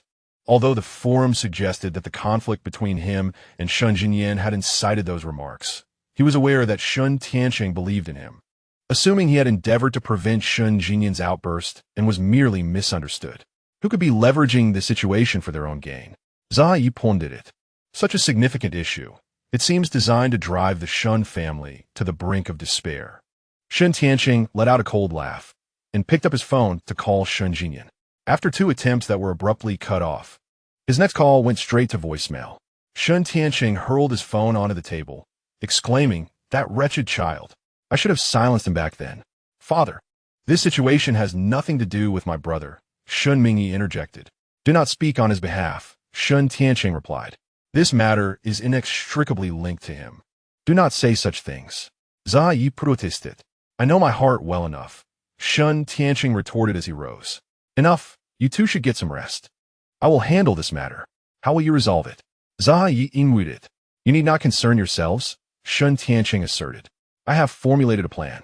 Zhao Yi and Shun Mingyi exchanged a glance, with Shun Mingyi shaking his head, signaling her to refrain from further questioning. Zhao Yi stood up, declaring, "The dawn has arrived. I can no longer sleep. I shall prepare something for you to eat." After 5 consecutive days of classes, Shun Jinyan had no intention of rising early on Saturday. He had hung a sign at the door before sleeping, reading, "Please do not disturb my slumber." Thus, no one came to knock on his door that morning, save for those 2 bothersome phone calls. Upon awakening, he glanced at the time on his bedside table. It was nearly 9 o'clock. He lingered in bed for a moment, then retrieved his phone, powered it on, disregarding the myriad notifications, and directly called Bo Changjing. Bo Changjing answered promptly.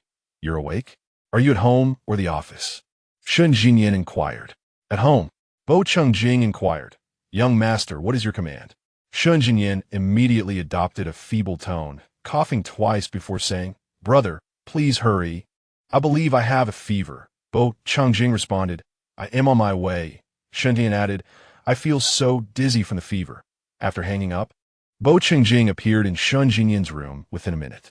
He stood by the bedside, observing Shun Jinyan leaning against the headboard. Shun Jinyan gazed back, his deep-set eyes shimmering with a hint of mirth. "Young man, you appear quite rosy. It does not seem like you have a fever."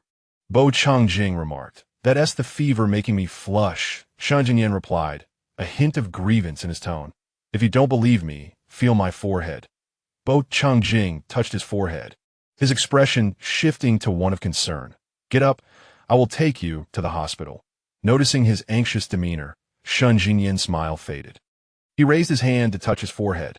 "But it's not hot, is it?" "That's because your hand is also warm from the fever. You can't tell," Bo Changjing explained.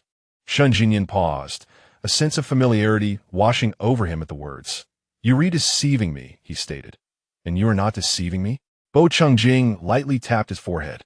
Shen Jinyan looked at him, his eyes filled with innocence despite their fierce appearance. Bo Changjing ruffled his hair affectionately. Now do tell me, what did you summon me for? To carry me to wash up, Shen Jinyan replied.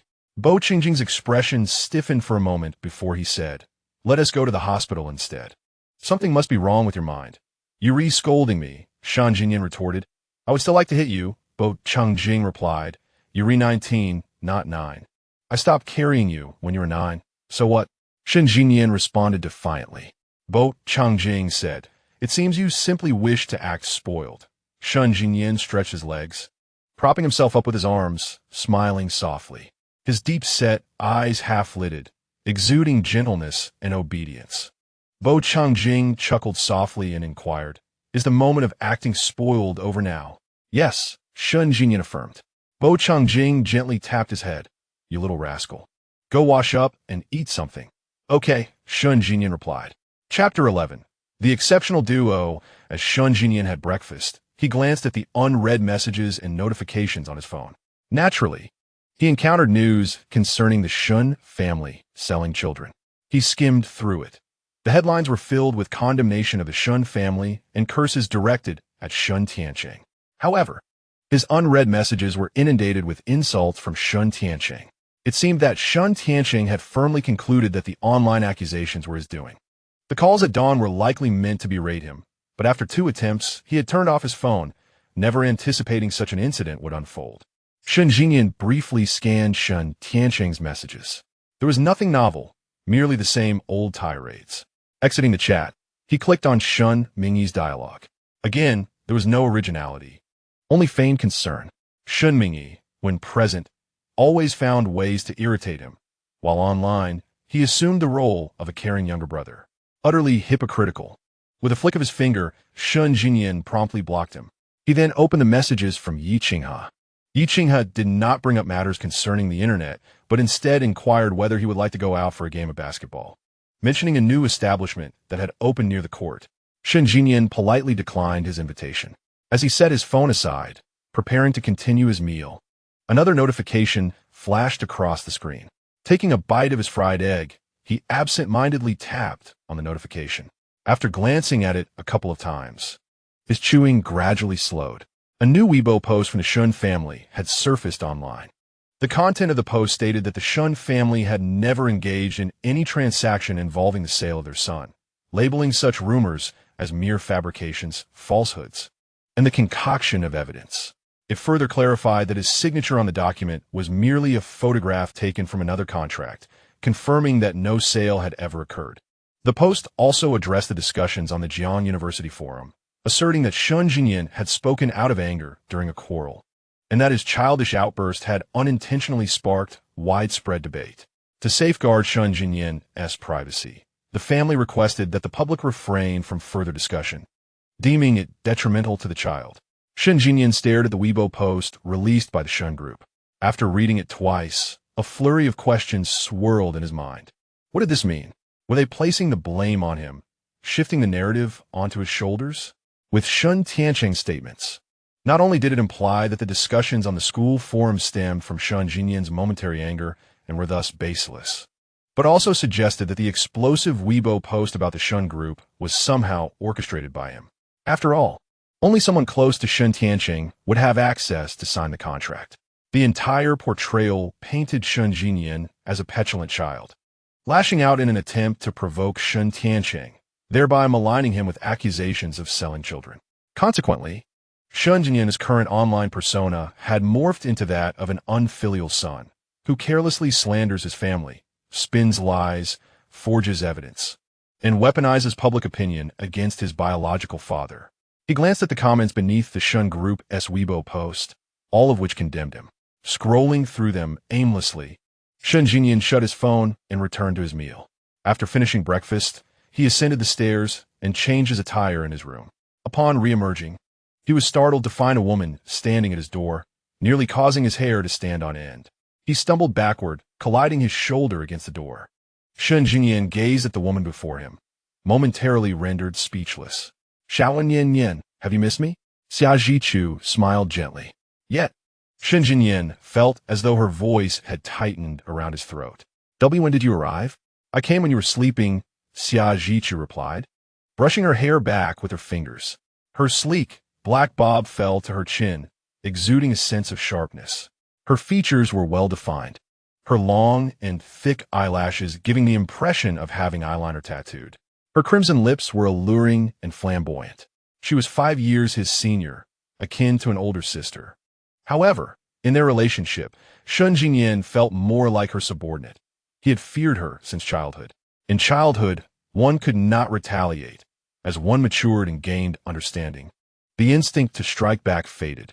Yet, Xia Zhichu still clung to her old habits, occasionally delivering a couple of playful slaps. "Have you missed me?" she inquired. Shen Jinyan chuckled softly, his gaze shifting towards the approaching Bo Changjing. Bo Changjing glanced at his attire and asked, "Are you going out?" "Yes," Shen Jinyan replied, wishing to approach Bo Changjing, but Xia Zhichu stood in his way, forcing him to retreat. "I have some matters to attend to," he stated.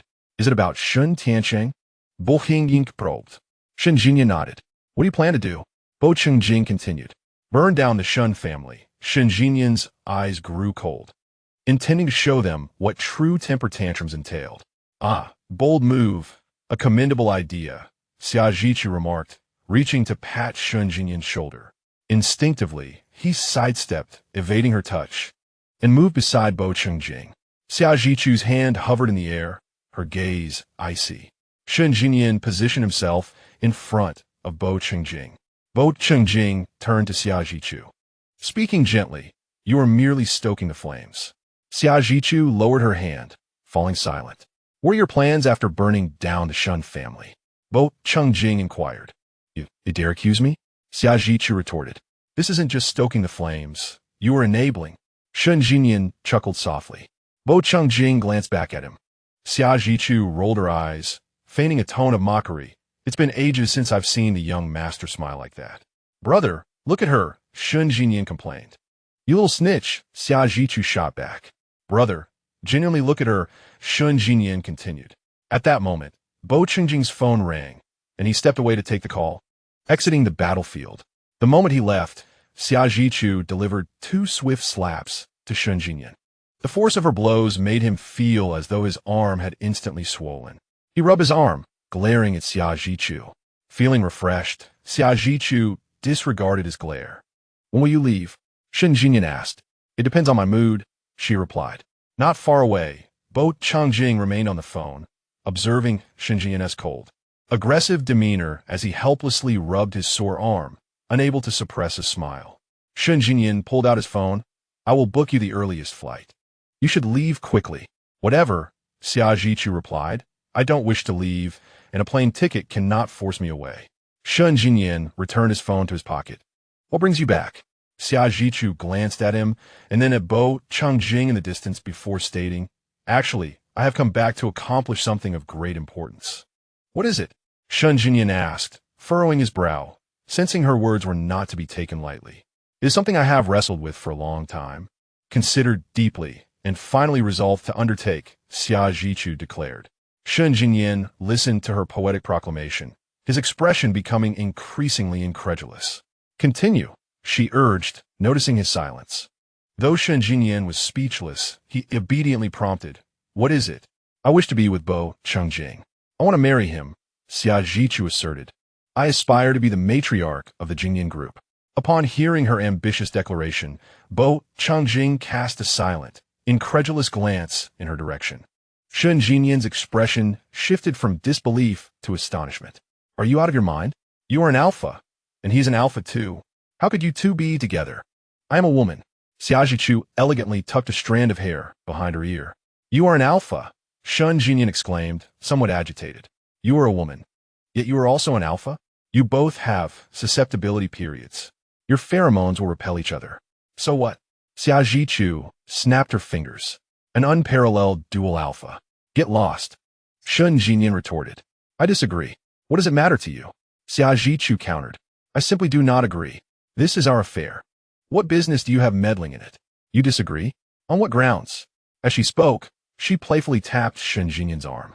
He began to shield the other arm. What are you two alphas up to? And what of it? It's not unheard of for two alphas to be together. Xiajichu replied. What? Have you lived such a sheltered life that you are oblivious to the outside world? Shun Jinyan was infuriated, ignoring the pain in his arm, his demeanor turning genuinely cold. Do you not understand why those two alphas are together? What are they seeking? What are they seeking? To seek novel thrills. Some derive pleasure from witnessing an alpha's suffering and submission. They relish seeing those in control become submissive. Though some love is genuine, it is exceedingly rare. Isn't their genuine love as well? Xiajichu queried.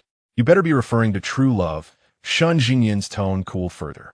Xiajichu, if I find out you're engaging in frivolities outside, you may find it difficult to leave this door. Xiajichu was taken aback, gazing at Shun Jinyan's stern countenance. I am not jesting, Shun Jinyan asserted.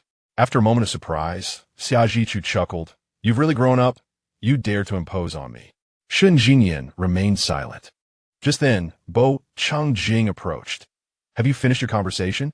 Once done, come to the study. We need to talk. He proceeded toward the study. Shun Jinyan cast a glance at Xiajichu before turning to follow Bo Changjing. Brother, keep your distance from her. She is a bit dangerous. Her intentions toward you are not pure. Xiajichu, trailing behind them, scoffed. You're not dangerous? Your thoughts are pure? You revolve around him daily. You're the most perilous. You are talking nonsense, Shun Jinyan retorted. Oh, am I really talking nonsense? Xiajichu quickened her pace to join Bo Changjing, asking, am I being nonsensical? Bo Changjing glanced at her. Do you want me to take you seriously? Xiajichu pondered her previous words and replied, there's no need to take everything literally. Bo Changjing opened the door to the study. Xiajichu and Shun Jinyan exchanged defiant glances before entering together. Each took a seat on a sofa. Shun Jinyan inquired, now, tell me, why did you return? Did you seriously read the Weibo post about the Shun Group's disclosures? Xiajichu asked. Shun Jinyan contemplated for a moment. Are you referring to the contract signed by Shen Tiancheng? Indeed. At the onset of summer, Xiajichu nodded, retrieving her mobile phone and swiping a few times before placing it on the coffee table for Shun Jinyan to see an image of the original document. Shun Jinyan glanced at it, recalling the contract depicted in the leaked image online, which bore a logo in the upper left corner that had been obscured. Those unfamiliar with the logo might not recognize it, but for them, it was unmistakable despite the censorship. Do you believe the contract in the leak is genuine? Shun Jinyan inquired. Yes, Xiajichu replied. I technically restored the image. Although it isn't a perfect reconstruction, I conducted a comparative analysis and I sense. Xiajichu exchanged a knowing glance with the two of them. Shun Jinyan understood her implication. She believed the leak primarily served as a warning to them, akin to the letter she had received that bore only the laboratory's logo. Xiajichu nodded, which explained her haste to return upon seeing the news last night. She felt that both Shun Jinyan and Bo Changjing might be in jeopardy. Why didn't you suspect it was me who leaked the information? Shun Jinyan asked. Xiajichu paused, instinctively glancing at Bo Changjing. Bo Changjing turned to Shun Jinyan and said, Now, let us discuss your situation. A faint, ambiguous smile graced Shun Jinyan's lips. What situation? Reluctant to share? Bo Changjing queried, maintaining his gaze. Shun Jinyan's expression stiffened momentarily before he settled into the sofa and remarked, How is it that nothing escapes your notice? Wait, don't tell me it was indeed you who leaked the information. It wasn't him, Bo Changjing interjected. Then what are you discussing? Xiajichu asked. The source of this matter, Shun Jinyan replied. Xiajichu furrowed her brow.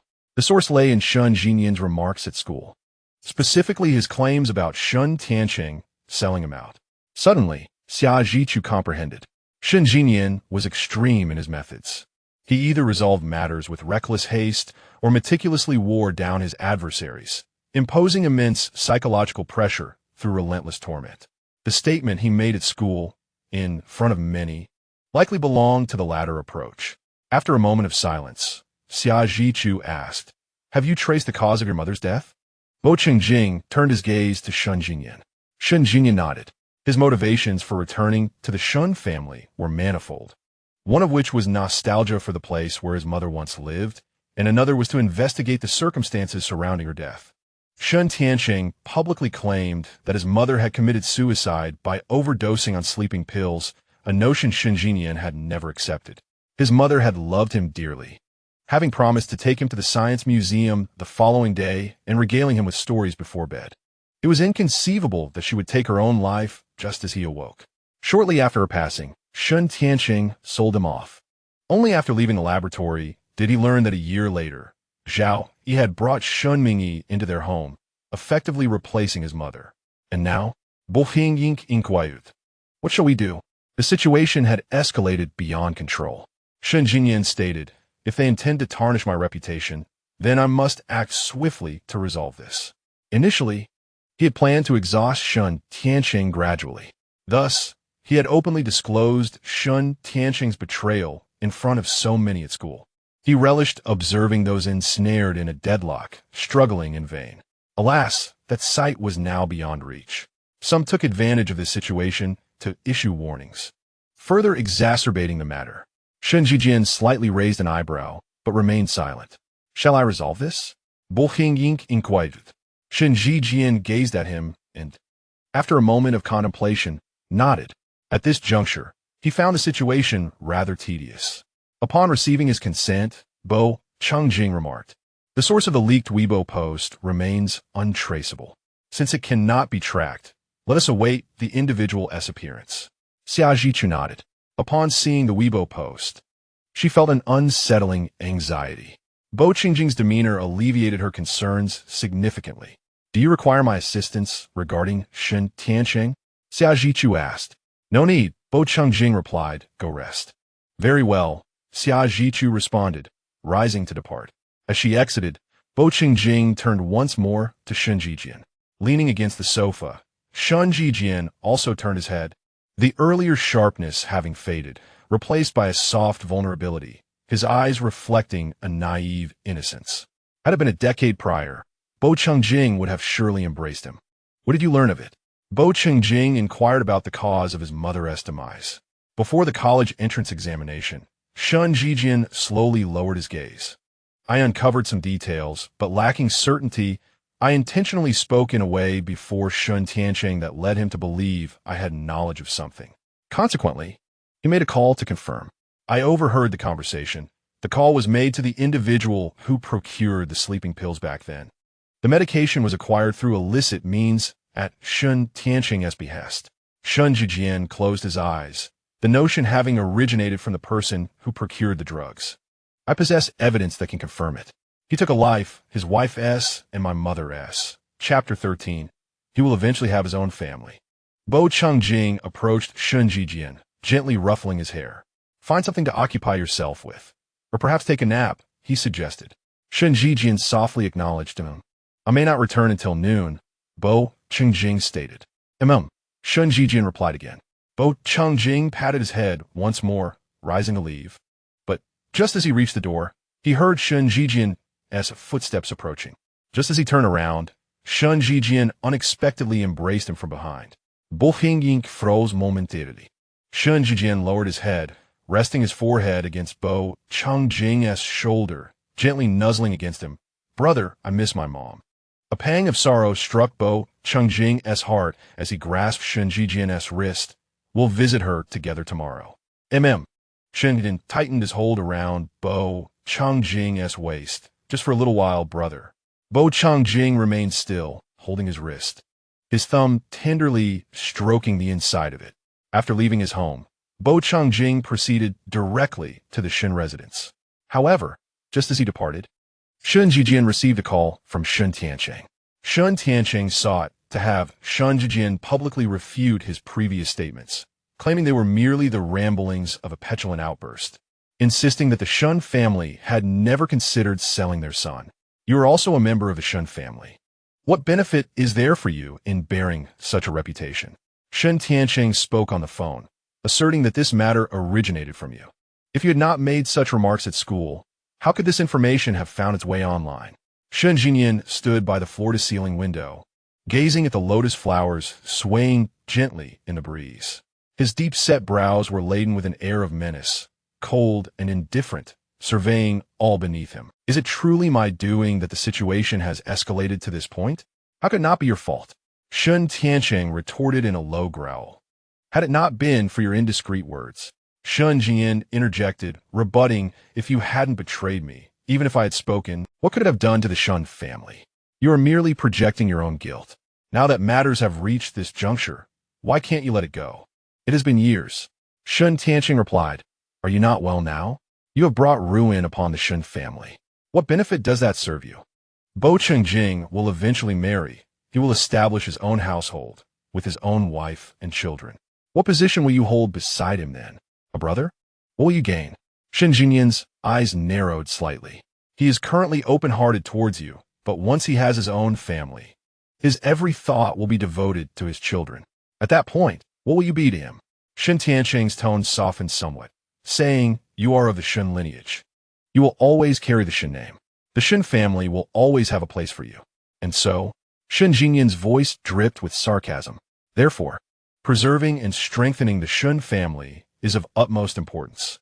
Shen Tiancheng failed to discern the threat in his tone, proclaiming, we will always be one family. What happens after I publicly acknowledge this? Shen Jinyan asked, have you considered what will become of me afterward? A child's verbal slip? A clarification? Who would care? We are the victims here, manipulated through your words to defame the Shun family. If we seize this opportunity wisely, the Shun family could emerge in a remarkably advantageous position. Shun Tiancheng believed Shen Jinyan had capitulated, his tone lightening with a hint of mirth. Furthermore, these online disturbances will soon be forgotten. During this time, you should just rest at home for a few days. Shen Jinyan raised the corners of his mouth in a faint smile, though his eyes betrayed no amusement. The vast expanse of lotus flowers was eclipsed by the dark, oppressive laboratory. He was bound to the experimental table, unaware of how many needles would pierce his skin daily, how much blood would be drawn, or how many experimental substances would be injected. The relentless cycle of drugs induced a state of susceptibility, altering his pheromones. Each agonizing moment stretched endlessly, a tormenting yearning for death. Shen Jinyan's eyes, brimming with murderous intent, slowly closed. What are you laughing at? Shen Tiancheng inquired. Shen Yan opened his eyes, once again looking towards the lotus pond, asserting, this matter did not arise because of me. It was because of you, Shen Tiancheng. Shen Tiancheng seemed taken aback, not expecting him to address him so directly. After a moment of stunned silence, he barked, what did you say? Shen Jinyan laughed lightly again, asking, do you really think I would bring this matter to light without reason? Do you believe everyone is as dim-witted as your precious son? Shen Jinyan, you are outrageous. What are you saying? What do you intend to do? Shen Tiancheng shouted. Shen Jinyan held the phone away from him, waiting for him to finish his tirade before replying. Why the uproar? I truly cannot fathom how my mother ever came to admire you. Shen Jinyan, what is it that you truly desire? Shen Tiancheng continued to shout. You shall soon find out, came Shen Jinyan's voice, imbued with a sense of playful delight. However, to Shen Tiancheng, this tone was akin to that of a demon. Now that I have disclosed this matter, I am fully prepared to see you imprisoned, Shen Jinyan stated. Oh, by the way, there is someone named Old Xing whom you know quite well, I presume? He is on his way to the police station for illegal drug purchases. There awaits a significant surprise for you at the precinct. You, Shen Tiancheng gasped, struggling to articulate his words. Unlike you, I am not as dim-witted as a pig. Shen Jinyan scoffed, having squandered my father-in-law's wealth, engaged in infidelity during my wife's pregnancy, subsequently murdered my wife and sold my child, and supported my mistress in ascending the ranks, granting legitimacy to my illegitimate offspring, all while profiting from my son's sacrifices. Do you truly believe the Shun family's reputation outside is commendable? Shen Jinyan, cease your nonsensical ramblings. Fear permeated Shen Tiancheng's voice. Shen Jinyan replied, I find the Shun family's worthless assets beneath my notice. Only the inept would seek to depend on others. I thrive independently, unburdened, for I possess my mother's blood. Thankfully, your filthy and useless genes have proven ineffective. Shen Jinyan, do you still hold any respect for hierarchy and filial piety? Shen Tiancheng demanded. Of course, but you are unworthy of it.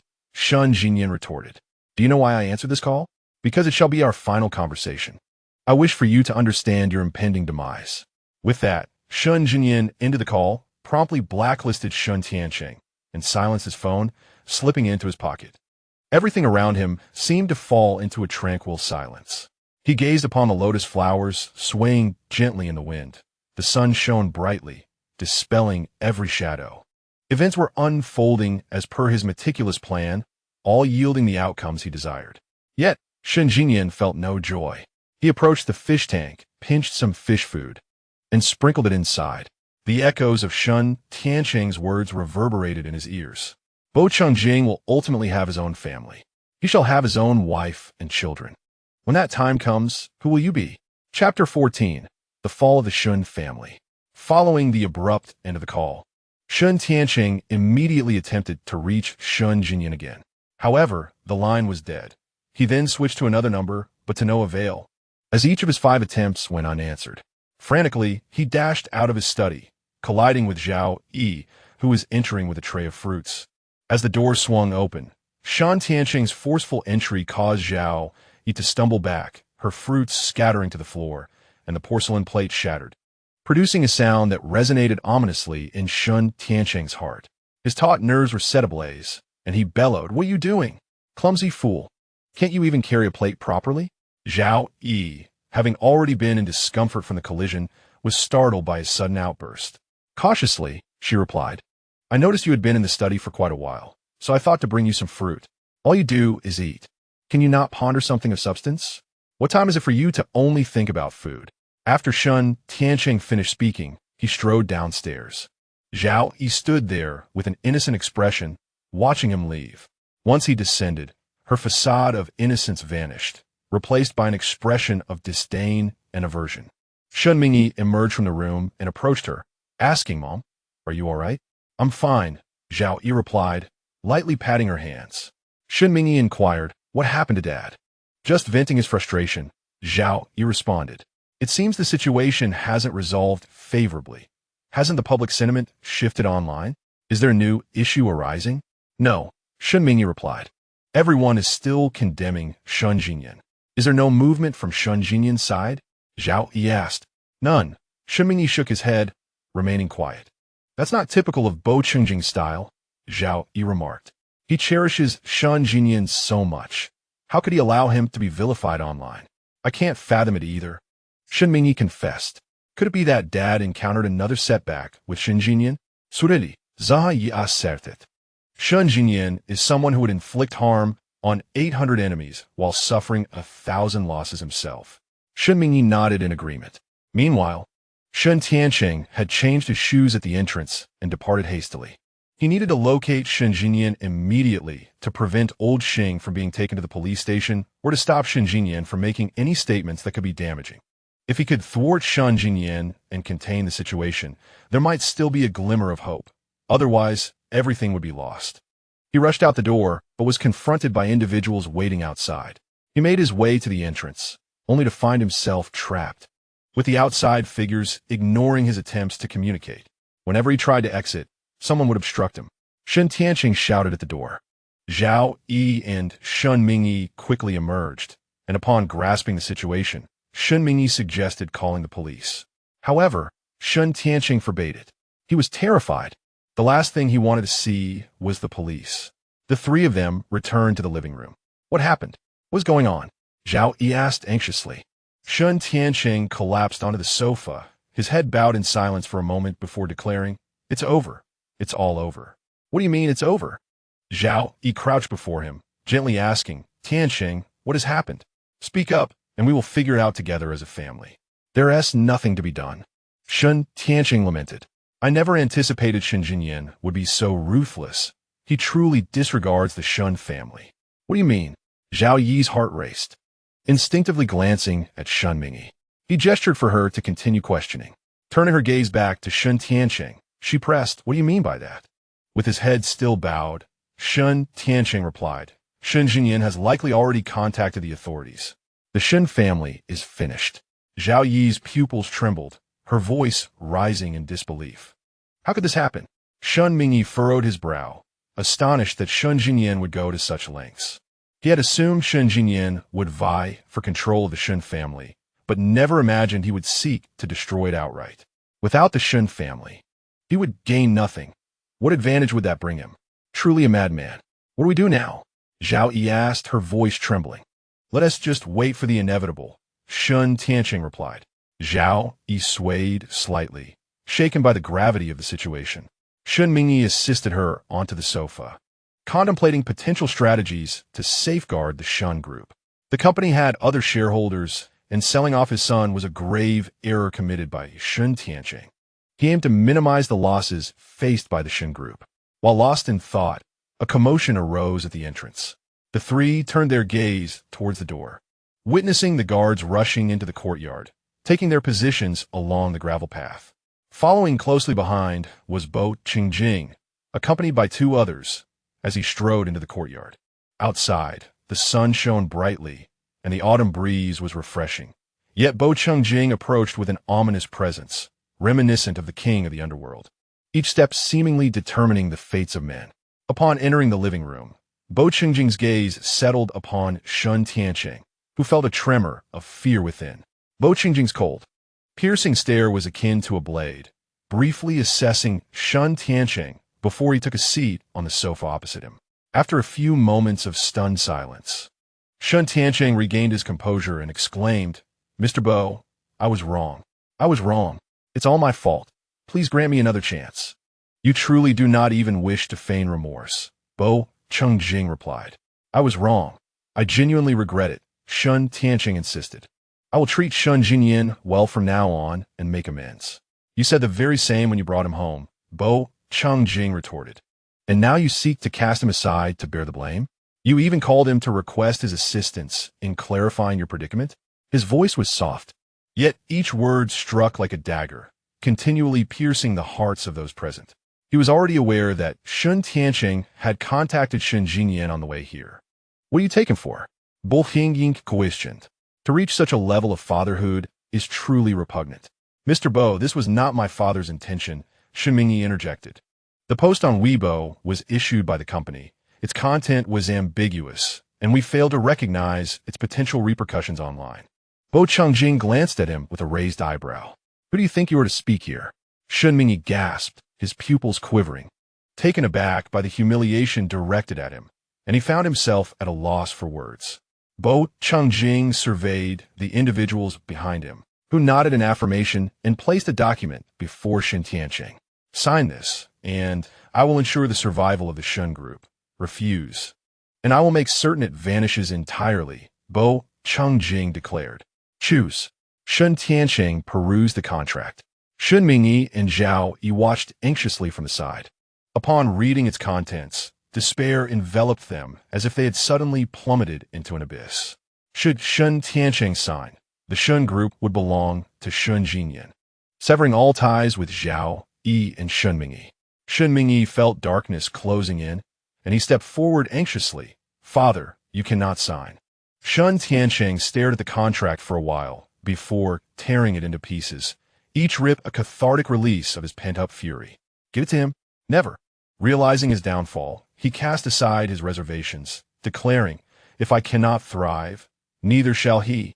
Shun Jingyan will not receive a single cent. Both Shun Mingyi and Zhao Yi breathed a sigh of relief. Bo Qingjing's expression remained unchanged as he stated, Whether you live or die, he will fare well. As for the money, he shall not be deprived of a single penny. At that time, the Shun family had gone bankrupt, and that sum of money was to be repaid. Shun Jijian's mother also bore the surname Shun. Shun Tianqing was considered to have married into the family, while Shun Jijian carried his mother's surname. You. Shun Tianqing stood up. The moment he rose, two men behind Bo Qingjing advanced and knocked Shun Tianqing to the ground with a single punch. Zai screamed infuriate. Shun Mingyi attempted to intervene, but was held back. They could only watch as Shun Tianqing was beaten, with no one uttering a word of protest. A fleeting look of sarcasm crossed Bo Qingjing's eyes. Chapter 15. Will you still treat me so well? News and photographs of Shun Tianqing being taken away by the police swiftly surfaced online. The discussion surrounding Shun Jijian was abruptly overshadowed. The revelation left the entire internet in shock. At that moment, no words were necessary. Shun Tiansheng's apprehension spoke volumes. The allegations of selling his son were indeed true. Shortly thereafter, further revelations emerged online, indicating that Shun Tiansheng's arrest was not solely due to the child-selling incident, but also for the murder of his wife. Consequently, the stock of the Shun group plummeted. Shun Mingyi and Zhao Yi rushed to the company to devise a strategy. Meanwhile, Bo Changjing remained at the police station. Everything had been meticulously orchestrated by him in advance, including the media, whistleblowers, and the evidence presented to the police. His visit to the Shun family was merely to vent his frustrations on Shun Tiansheng. Anyone who dared allow Shang Jijian to bear the brunt of public scorn would only meet a grim fate. Shun Tiansheng was transported to the hospital by police vehicle, as he had been beaten to the point of incapacitation by the time the police arrived. Bo Qingjing's explanation was that Shun Tiansheng had attempted to strike him, prompting his bodyguards to act. Although Shun Tiansheng was unable to rise, his mind remained alert. Upon hearing this explanation, he nearly spat blood. When had he ever intended to strike him? He had merely stood up, and they had charged at him. At the police station, Bo Changjing was exceedingly cooperative and maintained a commendable demeanor, and his status commanded respect throughout Jiangxing. Before long, he was released from the police station. He then had lunch with some officials from the police department. After the meal, he purchased some treats favored by Xia Zhichu and Shun Jijian before returning home. On his way back, he received a text from Shun Jijian. "If you don't come back soon, you won't see me again." Xia Zhichu nearly struck me to the point of bleeding. Bo Changjing chuckled softly and replied, "On my way." After sending the message, he gazed out the window, reminiscing about the moment he had just sent Shun Jijian home. The laboratory had been destroyed, and the police had verified their identities and contacted their families. It was Shun Jijian who had insisted on returning. At that time, Bo Changjing was also occupied with handling the aftermath of the laboratory incident and had limited time in the country, so he had acquiesced. As soon as Shun Jijian arrived at the Shun family home, Shun Tiansheng became aware of Bo Changjing's true identity. Initially, he was exceedingly cordial towards Shun Jijian. However, when Shun Jijian made it clear that he should not attempt to leverage Bo Changjing's reputation for external collaborations, otherwise, he would demand that Bo Changjing publicly sever ties with the Shun family, leaving Shun Tiansheng utterly humiliated. Later on, Shun Jinyan and Shun Tiansheng found themselves at odds, each harboring a palpable disdain for the other. Shun Tiansheng, unable to reap the benefits from the Jingyan group, became increasingly aware that their disputes were kept from Bo Changjing by Shun Jinyan. Gradually, he began to forget the warning Bo Changjing had issued years prior. Their quarrels and mutual disdain were now conspicuously apparent. This time, he appeared to seek an opportunity to shift the blame onto the company's social media team, feigning ignorance. In Shun Tiansheng's mind, he believed Shun Jinyan would not wish for the Shun family to collapse and would undoubtedly assist them. Thus, he recklessly disseminated such information online, unaware that he was embarking on a path of no return. Upon returning home, Shun Jinyan and Xia Zhichu were in the living room, vying for the remote control over a movie. Despite the presence of a home theater, they insisted on competing in the living room. "I've ordered snacks," Bo Qingjing announced as he entered. Shun Jinyan and Xia Zhichu turned towards the doorway, watching as the driver brought in various bags to the dining room. They discarded the remote and dashed to the dining area, only to engage in a new scramble for food. Upon returning from the restroom, after washing his hands, Bo Changjing noticed their ongoing tussle and remarked, "At this rate, people might think I'm bankrupt. We've reached a point where food must be fought over." Shun Jinyan chuckled lightly. Seizing the moment, Xia Zhichu swiftly snatched the cherries from his fingertips, claiming, "These are delicious spoils." "But they're unwashed," Shun Jinyan protested. Xia Zhichu popped one in her mouth. Bo Changjing instructed Shun Jinyan, "Bring that entire box over and have the maid wash them." Xia Zhichu hurried off to gather more snacks. Shun Jinyan approached Bo Changjing, inquiring, "Have you seen the news online?" Bo Changjing responded, "Yes." Shun Jinyan nodded. "Are you satisfied with my handling of the matter?" Bo Changjing replied, "Very much so. Let us consider this matter closed." "I understand," Shun Jinyan said, glancing at him for a brief moment before diverting his gaze. Do you have something to say? Xing questioned. No, Shun Jinyan replied, turning away to rejoin Xia in their food rivalry. After failing to win the last round, he received a light tap. Xing chuckled softly. In their childhood, Shun Jinyan would retaliate, albeit unsuccessfully. Now, he had the ability to defend himself, but chose not to. The two continued their playful bickering throughout the afternoon. And even as Bo Changjing attended to work, their commotion persisted before him. Fortunately, he had long grown accustomed to their antics and remained unfazed. After dinner, the two were engaged in a harmonious discussion about modeling and coding. However, just as Bo Qingjing was about to retire to his bedroom, he overheard them squabbling once more. He chose to ignore it and proceeded to his room for the night. In the dead of night, the room was enveloped in darkness and silence. As Bo Qingjing slumbered soundly, he suddenly felt something brushing against him at the edge of the bed. He attempted to swat it away, but it seemed futile as the sensation persisted, gently caressing his arm like a feather. He shifted once more. However, after a brief moment of silence, that entity began to caress his arm once more.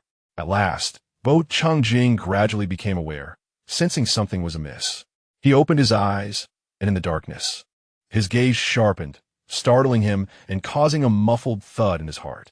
He promptly turned on the bedside lamp. The light was warm, not blinding. Yet Bo Changjing still shut his eyes momentarily. When he opened them again, he found Shun Jinyan squatting by the bed, gazing at him, his fingers gently stroking Bo Qingjing's arm.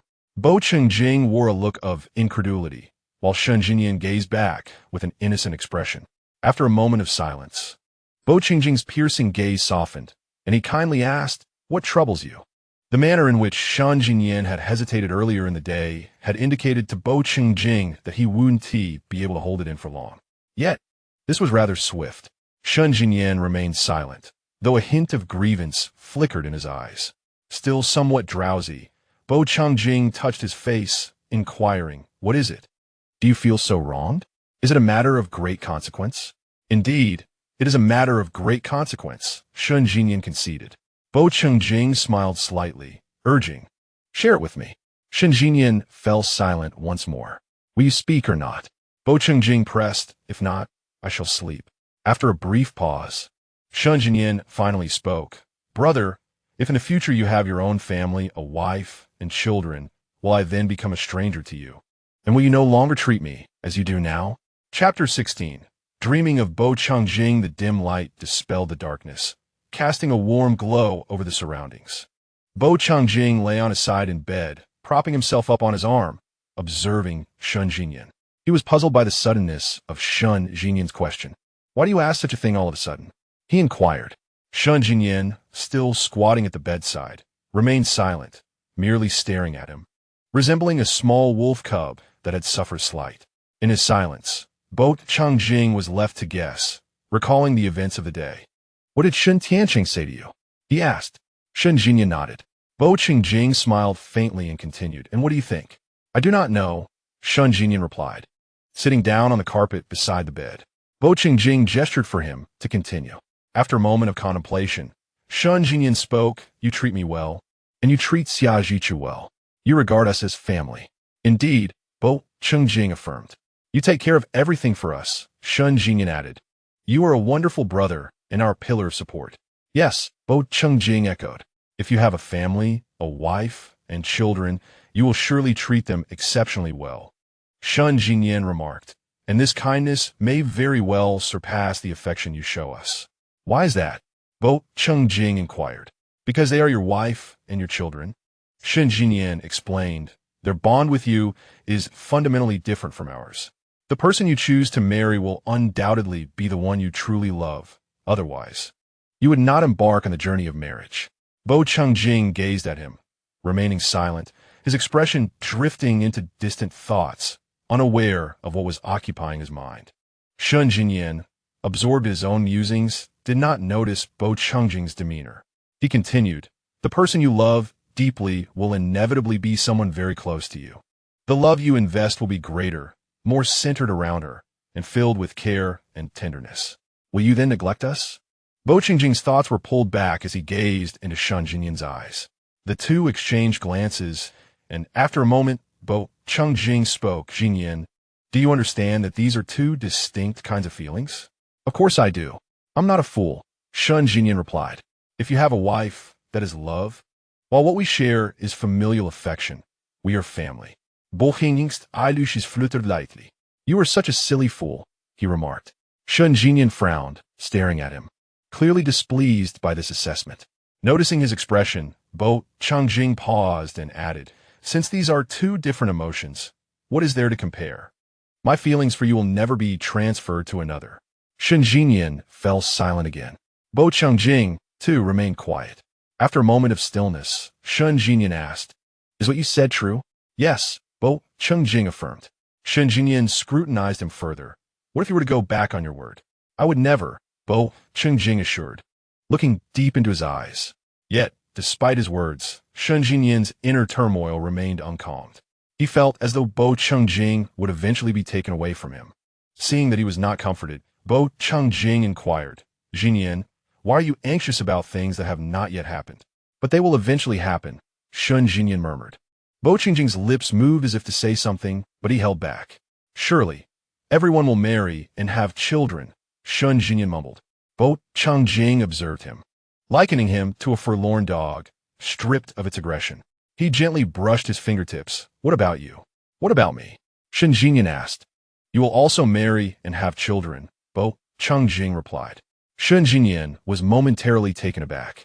Bo Qingjing continued, you two will fall in love deeply, pouring your heart into someone who will love you wholeheartedly in return.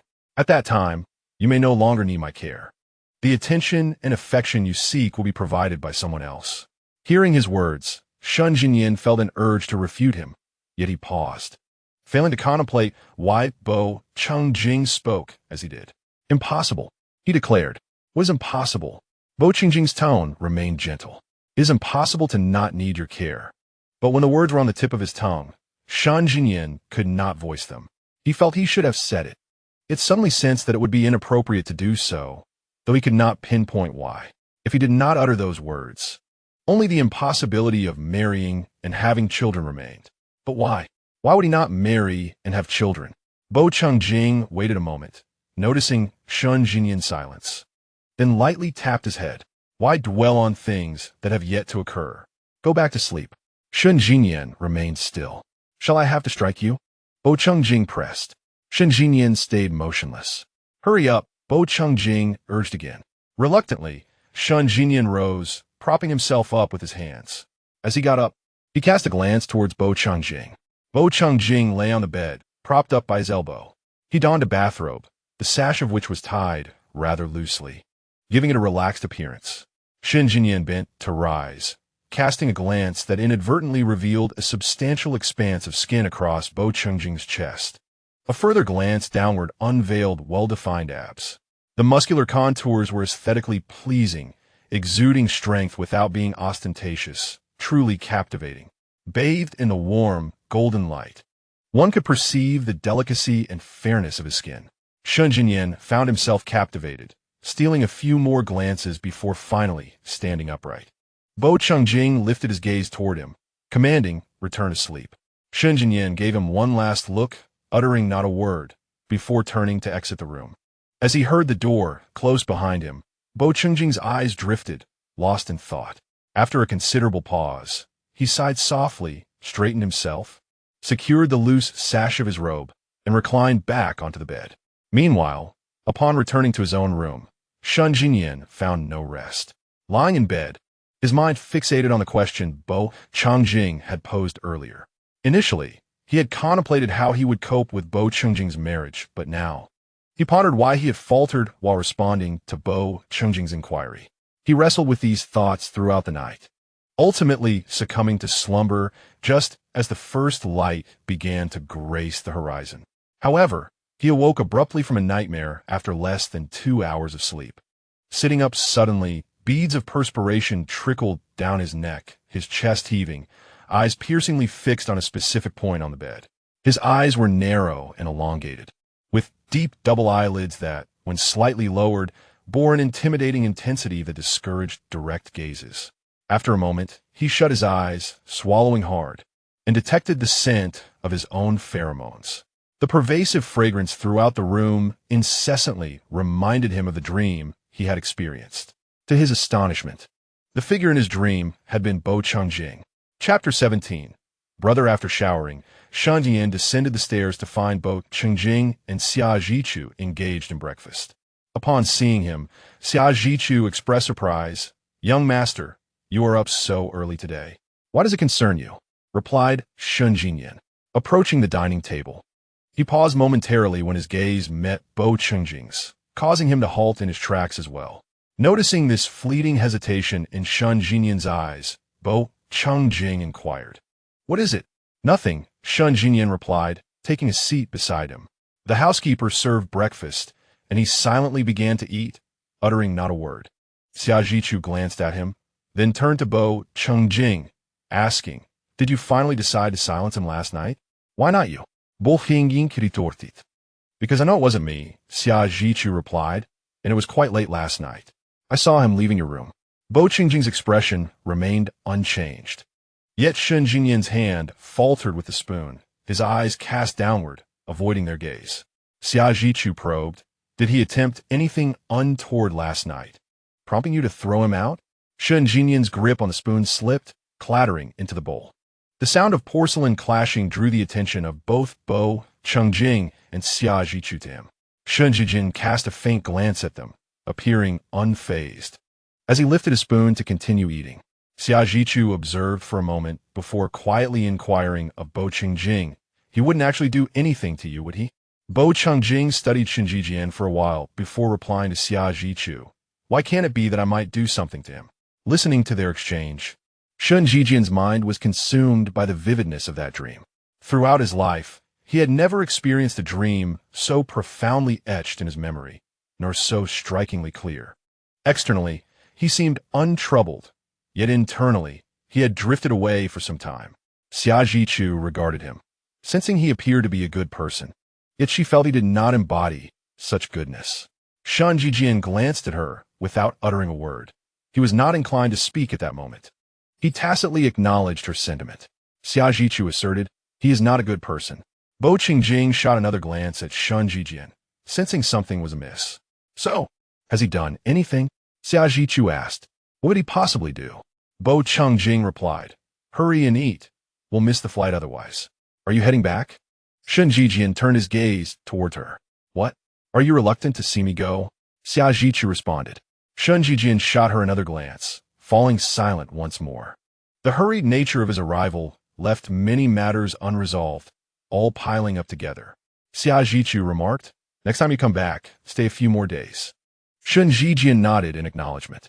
After finishing their meal, Bo Changjing and Shangye accompanied Xia Zhichu to the airport. Once she departed, the two drove back. While seated in the car, Bo Changjing observed Shangye's stillness and intended to reach out to ruffle his hair, prompting him to buckle his seatbelt. However, as his hand rose, Shangye flinched back instinctively, startled. Bo Changjing's hand halted, realizing that had there not been a seat back behind Shangye, he could have easily found himself in the back seat. He regarded Shangye, who, upon realizing the situation, returned his gaze. I said a word but found myself at a loss for further words.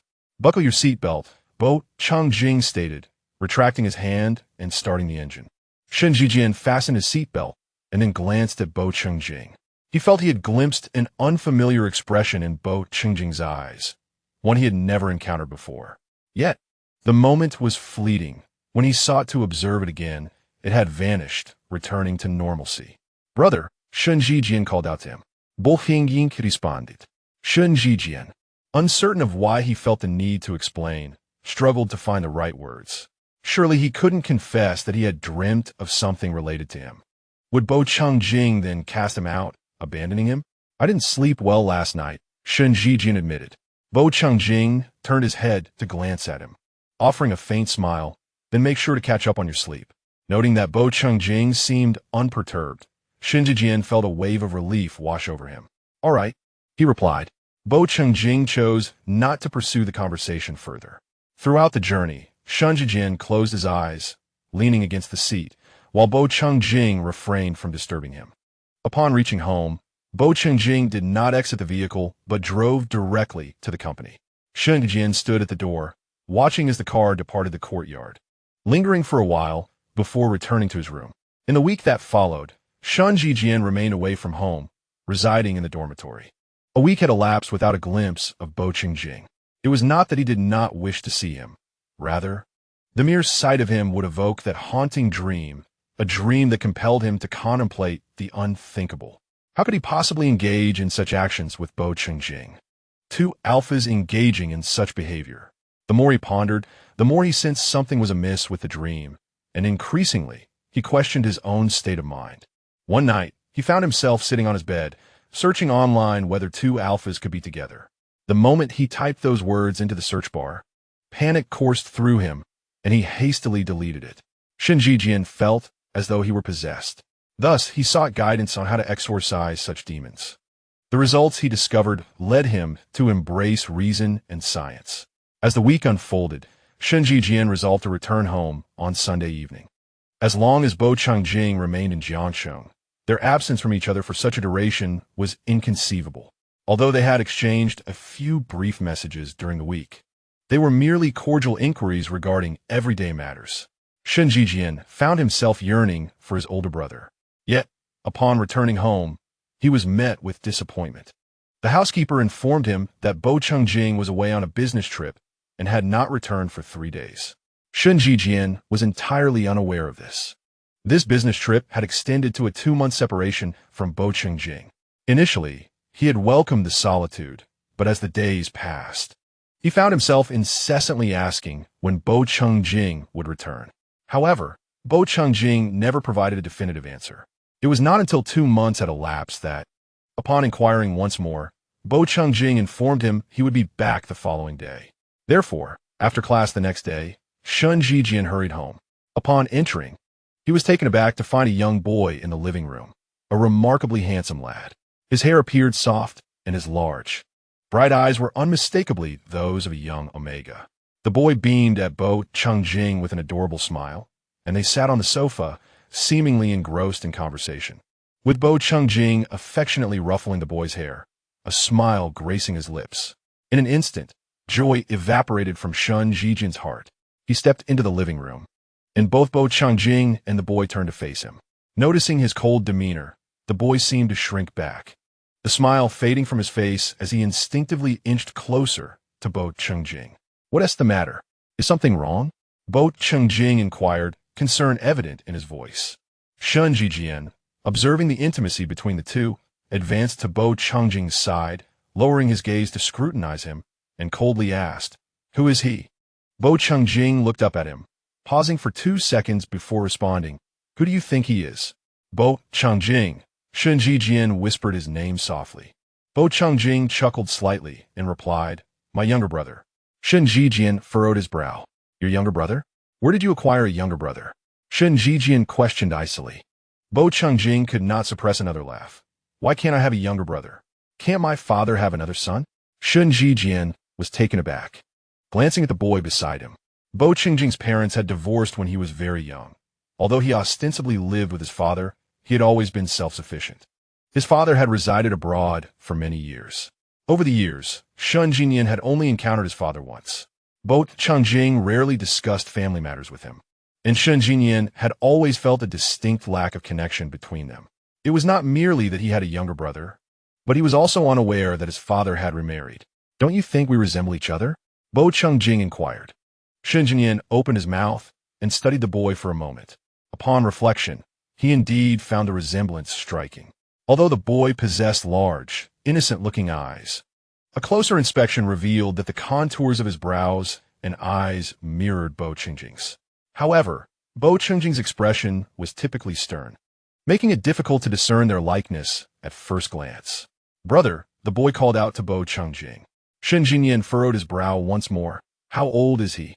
3 years younger than you," Bo Chungjing replied. Shangye scrutinized the boy in silence. "His name is Shangye," Bo Chungjing added. The boy gazed at him for a moment before hesitantly saying, "Zhijian Gij." Shangye regarded him for 2 seconds and responded with a nod. Bo Hingying smiled faintly.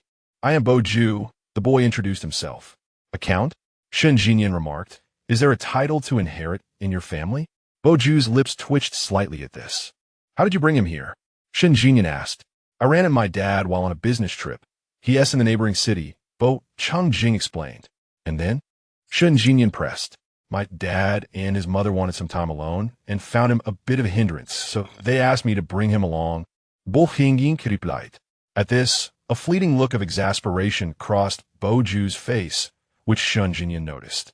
Indeed, he bore a striking resemblance to Bo Changjing. When is he leaving? Shen Jinyan inquired. He just arrived, Bo Changjing stated. Shen Jinyan fell silent, his mood darkening. Do you dislike me? Bo Ju asked. Yes. Shen Jinyan answered. So you should tell your parents to hurry up with their fun and can I take you home. Bo Ju observed Shen Jinyan's indifferent expression. And a few seconds later, he turned to Bo Changjing and said, Brother, he doesn't tea like me. Please take me to stay somewhere else. Shen Jinyan narrowed his eyes. If you want to go out, you can go by yourself. Don't think of taking my brother with you. He is my brother, Bo Ju retorted. He is my brother, Shen Jinyan coldly countered. My brother, Bo Ju insisted. My brother. Shen Jinyan shot back. What's going on? Bo Changjing interjected. Am I only allowed to be one person's brother? Yes. Both Bo Ju and Shen Jinyan exclaimed in unison. Bo Changjing warned, if you two keep arguing, you'll both be sent out. Both Bo Ju and Shen Jinyan fell silent, though their dissatisfaction was palpable.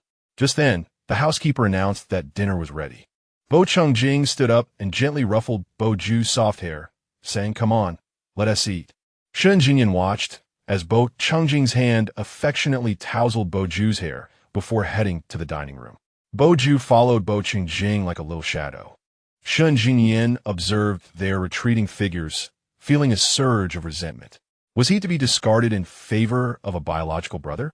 The chill in Shen Jinyan's eyes gradually intensified, threatening to engulf the entire villa when Bo Changjing turned back to him. The dark, world-destroying demon that was about to unleash havoc suddenly halted its transformation, appearing momentarily dazed from the abrupt stop. Aren't you going to eat? Bo Changjing asked. I will, Shen Jinyan replied. Shen Jinyan gazed at him with a hint of melancholy before rising and heading to the dining room. That evening, Bo Ju had 2 online classes to attend. He insisted on accompanying Bo Changjing, who subsequently arranged for him to settle in the study. While Bo Changjing attended to his work, Bo Ju sat on the sofa, wearing headphones as he engaged with his online lessons. After observing him for a brief while, Bo Changjing noticed that Bo Ju seemed to require only to listen, not to speak. Thus, he averted his gaze and returned to his tasks. The two remained undisturbed, rendering the study quite tranquil. After approximately 10 minutes, Shen Jinyan entered, clutching his laptop, and sat down beside Bo Changjing. Bo Changjing turned his head to look at him, inquiring whether he had any assignments. None, replied Shen Jinyan. Yiqinghe has a program he wanted to take a look at. Bo Changjing nodded and continued with his work. Shen Jinyan glanced at him, but said nothing. He then shifted his attention to the materials Yiqinghe had sent him, and with a cursory glance, he quickly identified the issue, rectified it, and sent it back to Yiqinghe. A prompt response arrived from Yiqinghe. Thanks, buddy. Shen Jinyan read the message on the screen and pondered for a moment before typing a reply. Don't forget about lunch in 3 days. Yiqinghe responded, of course not. He continued, Are you free this Saturday? My girlfriend would like to invite you to dinner. Shen Jinyan replied with confusion. Yiqinghe clarified, to be precise. It's my girlfriend's roommate who wants to treat you. Following this message, Yiqinghe sent a playful emoji. Shen Jinyan remained puzzled. Yiqinghe added, I've met her roommate. She's very beautiful, has a lovely personality, and comes from a well-off family in Jiangshang, wielding considerable influence there. Honestly, I think you two would make a fine match. Yiqinghe concluded, besides, you're single anyway, why not meet her? I genuinely think she is quite wonderful. Shen Jinyan's WeChat was logged into his computer, and the conversation unfolded in plain sight. Bo Changjing could easily discern the exchange with just a glance. He cast a few sidelong looks and absorbed the content of the chat. Shen Jinyan stared at Yiqinghe's messages, seemingly lost in thought. Bo Changjing found his attention diverted by Shen Jinyan, struggling to focus on the emails before him, while keeping a watchful eye on Shang Jinyan's every move. However, Shang Jinyan remained engrossed in his laptop until Yiqing has sent a question mark. Only then did Shang Jinyan respond on the keyboard. Is dating enjoyable? Upon catching sight of Shang Jinyan's words, Bo Changjing's eyelashes fluttered slightly. Yiqing replied with confusion. What do you mean? Does this imply there is potential? And why ask that? Haven't you ever felt drawn to someone? Enjoyable hardly seems adequate. Shang Jinyan queried. Then what should it be described as? Yiqing elaborated. It's about feeling elated, physically and mentally refreshed, heart racing, a blend of impulse and anxiety, yet ultimately exhilarating.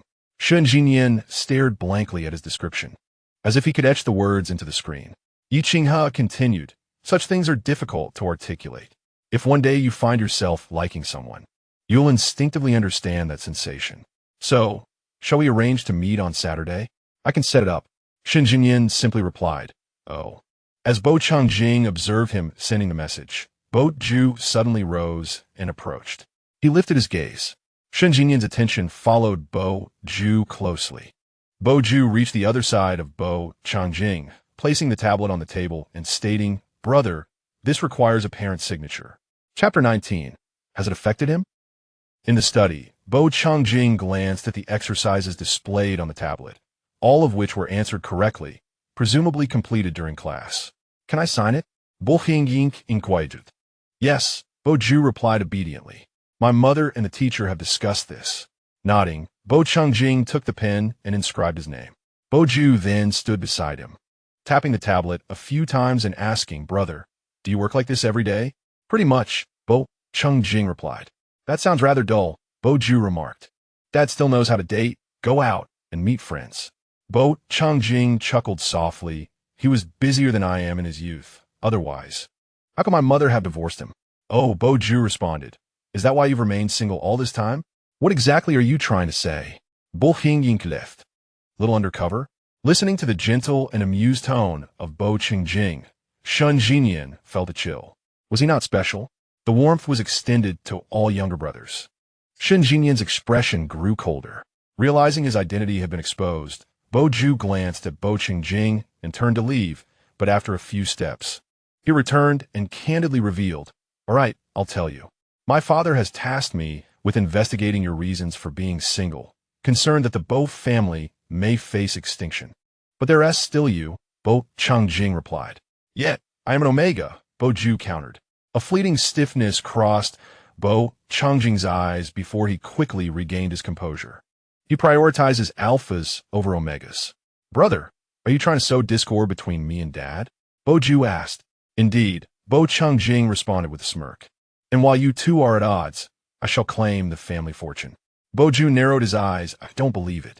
Shang Jinyan closed his laptop and stood up to leave, uninterested in their display of brotherly affection.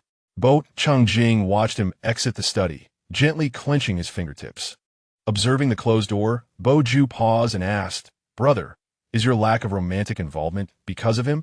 Bo Changjing raised his gaze to meet his. Bo Ju averted his eyes and continued. Doesn't his possessiveness seem excessive? Does it prevent you from dating? Bo Changjing chuckled. I simply haven't encountered the right person. Is that so? Bo Jingwo inquired. Yes, Bo Changjing affirmed. Life is not overly burdensome, yet there are still many concerns. Are classes finished? Not yet.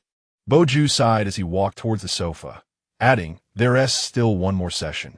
They insisted on bringing me along when they went out to play. I've already taken leave from school, and yet I must still attend online classes. Now, they find me a nuisance and leave me here. It's so annoying. Bo Changjing observed as he settled back onto the sofa. He leaned back in his seat, contemplating the silhouette of Shang Jinyan as he had just departed, along with Shang Jinyan's brief response to Yiqing. That surely implied agreement. Bo Changjing pressed his fingers to his temples, gazing at the email on his computer that he had scrutinized for quite some time. After a moment's reflection, he composed a brief reply. Closing the email, he retrieved his phone and sent a message to a number that was not saved in his contacts. When will you return? The medication is nearly depleted. After a while, a response arrived. In 2 weeks. Will the medication suffice? Bo Changjing replied, yes.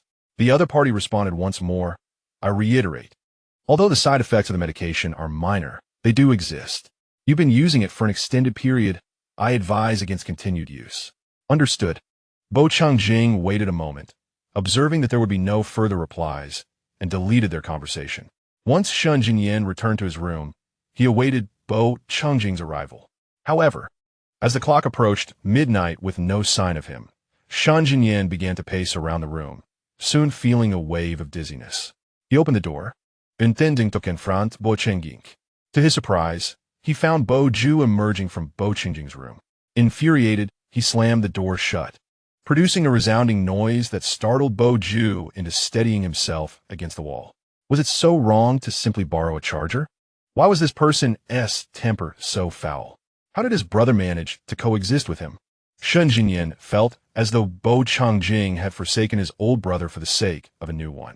Consequently, after 2 hours of sulking in his room, the old brother decided to leave home. Bo Changjing learned of this the following morning. He immediately attempted to call Shun Jinyan, only to find his phone switched off. He then contacted the bodyguard who usually accompanied Shun Jinyan. Upon discovering Shun Jinyan's whereabouts, he skipped breakfast and drove straight to find him. However, upon arriving at the hotel, he hesitated to ascend to Shun Jinyan's floor. During the past 2 months of business travel, he had often pondered whether he had been overly indulgent towards Shun Jinyan, fostering his dependence and possessiveness. Had his care led Shun Jinyan astray from his intended path? He harbored selfish desires, particularly when they spent every day together. At times, he found himself inadvertently guiding him. Yet, Shun Jinyan ought to cultivate his own life, develop his own judgments, and make his own choices. He often urged Shun Jinyan to venture out and engage with others.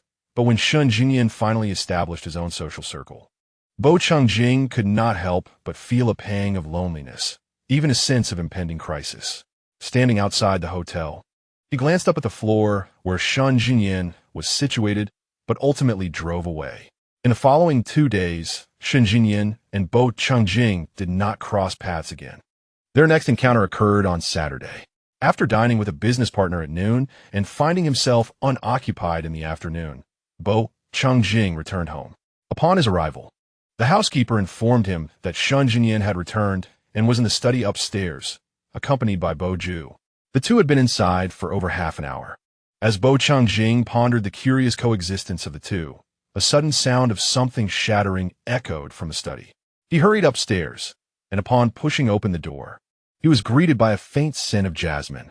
Bo Ju was standing with one hand pressed against his gland and the other bracing himself against the desk. On the opposite side, Shun Jinyan reached out a hand to assist him, seemingly aware of the pheromone's scent. However, his hand froze abruptly, and he stood there, stunned. Bo Changjing swiftly entered the study, supporting Bo Ju.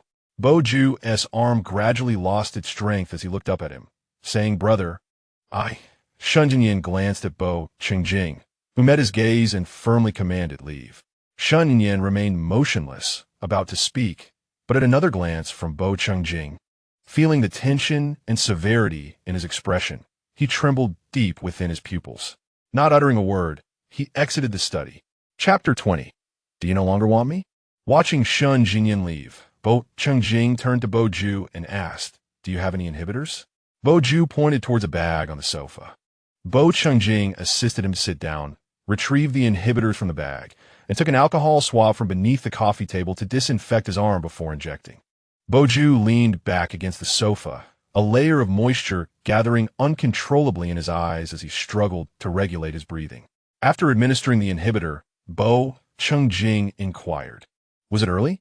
"Yes," Bo Ju replied softly, his voice tinged with a hint of grievance. Trembling slightly as he continued, "It came about 10 days early. I thought I would be home by then. Fortunately, I had it with me." "It's possible that your body is affected by the environment," Bo Changjing remarked. "There's a rest area inside. Shall we go rest for a while?" Bo Ju acknowledged, but remained still. Bo Changjing asked, "Are you unable to move?" "I lack strength." Bo Ju's voice quivered even more. The pheromone saturated the study, the aroma intensifying. "Brother, perhaps you should step outside for a moment," Bo Ju suggested. Bo Changjing replied, "I will assist you to the rest area first." Bo Ju said nothing further. Bo Changjing gently lifted him to his feet and guided him to the rest area, helping him lie down on the bed and covering him with a blanket. Brother, how wonderful it would be if we had grown up together. You are so good at taking care of others, Bo Ju murmured, eyes closed, his lashes dampened. It comes with practice, Bo Changjing responded. Bo Ju offered a faint smile, but remained silent. Bo Changjing said, "You rest for a while. I will call a doctor." Exiting the study, Bo Changjing first called for a doctor and then briefed the housekeeper before returning to change his clothes, which were heavily infused with Bo Ju's pheromone scent, an overpowering fragrance of jasmine. Initially intending to take a shower, he hesitated, fearing that Shun Jinyan might wreak havoc in his absence. He needed to check on him promptly. At the door of Shun Jinyan's room, Bo Changjing raised his hand and knocked softly. There was no response. After waiting a moment, he turned the doorknob. Finding it unlocked, he entered. As he ventured further inside, he discovered Shun Jinyan standing by the floor-to-ceiling window. Bo Changjing observed his silhouette for a moment before approaching and standing beside him. Shun Jinyan, aware of his presence, remained motionless, only diverting his gaze from the floor-to-ceiling windows as he approached, lowering his eyes. "Are you angry?" Bo Ying inquired. Shun Jinyan remained silent. "I haven't scolded you. It's just that your pheromones are so overwhelming that I feel a bit anxious," Bo Changjing admitted, his voice betraying an uncontrolled tremor. Yet Shun Jinyan continued to withhold his words. Noticing his persistent silence, Bo Changjing called out, "Jinyan, I intend to move out." Shun Jinyan interrupted him. Bo Changjing's expression faltered, a fleeting look of panic crossing his features, and he swallowed hard. However, when Shun Jinyan lifted his gaze, his demeanor had already been composed. Returning to his usual gentle manner towards Shun Jinyan. Observing the unremarkable expression on Bo Changjing's face, Shun Jinyan felt a chill accumulate within him. "The apartment is already rented. I returned today merely to collect my belongings and spoke briefly with Bo Ju in the study." Bo Changjing nodded, appearing outwardly normal, yet his mind felt vacant. Unsure of what to say, merely responding with nods. "I haven't mistreated your precious brother," Shun Jinyan said coldly. Bo Changjing frowned slightly. "Had I known he was approaching his period, I wouldn't have even entered the study," Shun Jinyan continued, maintaining his icy tone. "I know you haven tea, and you wouldn't tea," Bo Changjing replied. "I just worry about the influence of your pheromones on you." Shun Jinyan remained silent. After a moment of contemplation, Bo Changjing asked, "Where did you rent the apartment?" "Near the school," Shun Jinyan replied, his gaze dropping once more, a storm of frustration brewing within him. Was he so eager to have him leave? "I'm leaving," Shun Jinyan coldly declared, yet he did not move. "Shall I see you off?" Bo Changjing asked. Shun Jinyan felt as though he were a balloon on the verge of bursting.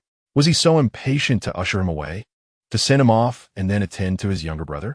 Shun Jinyan slowly clenched his fingers. Noticing Shun Jinyan's lack of response, Bo Changjing instinctively raised his hand, intending to ruffle his hair, but it froze mid-air. After a brief pause, he lowered it again. Observing the hesitation, Shun Jinyan seized his wrist. Bo Changjing met his gaze.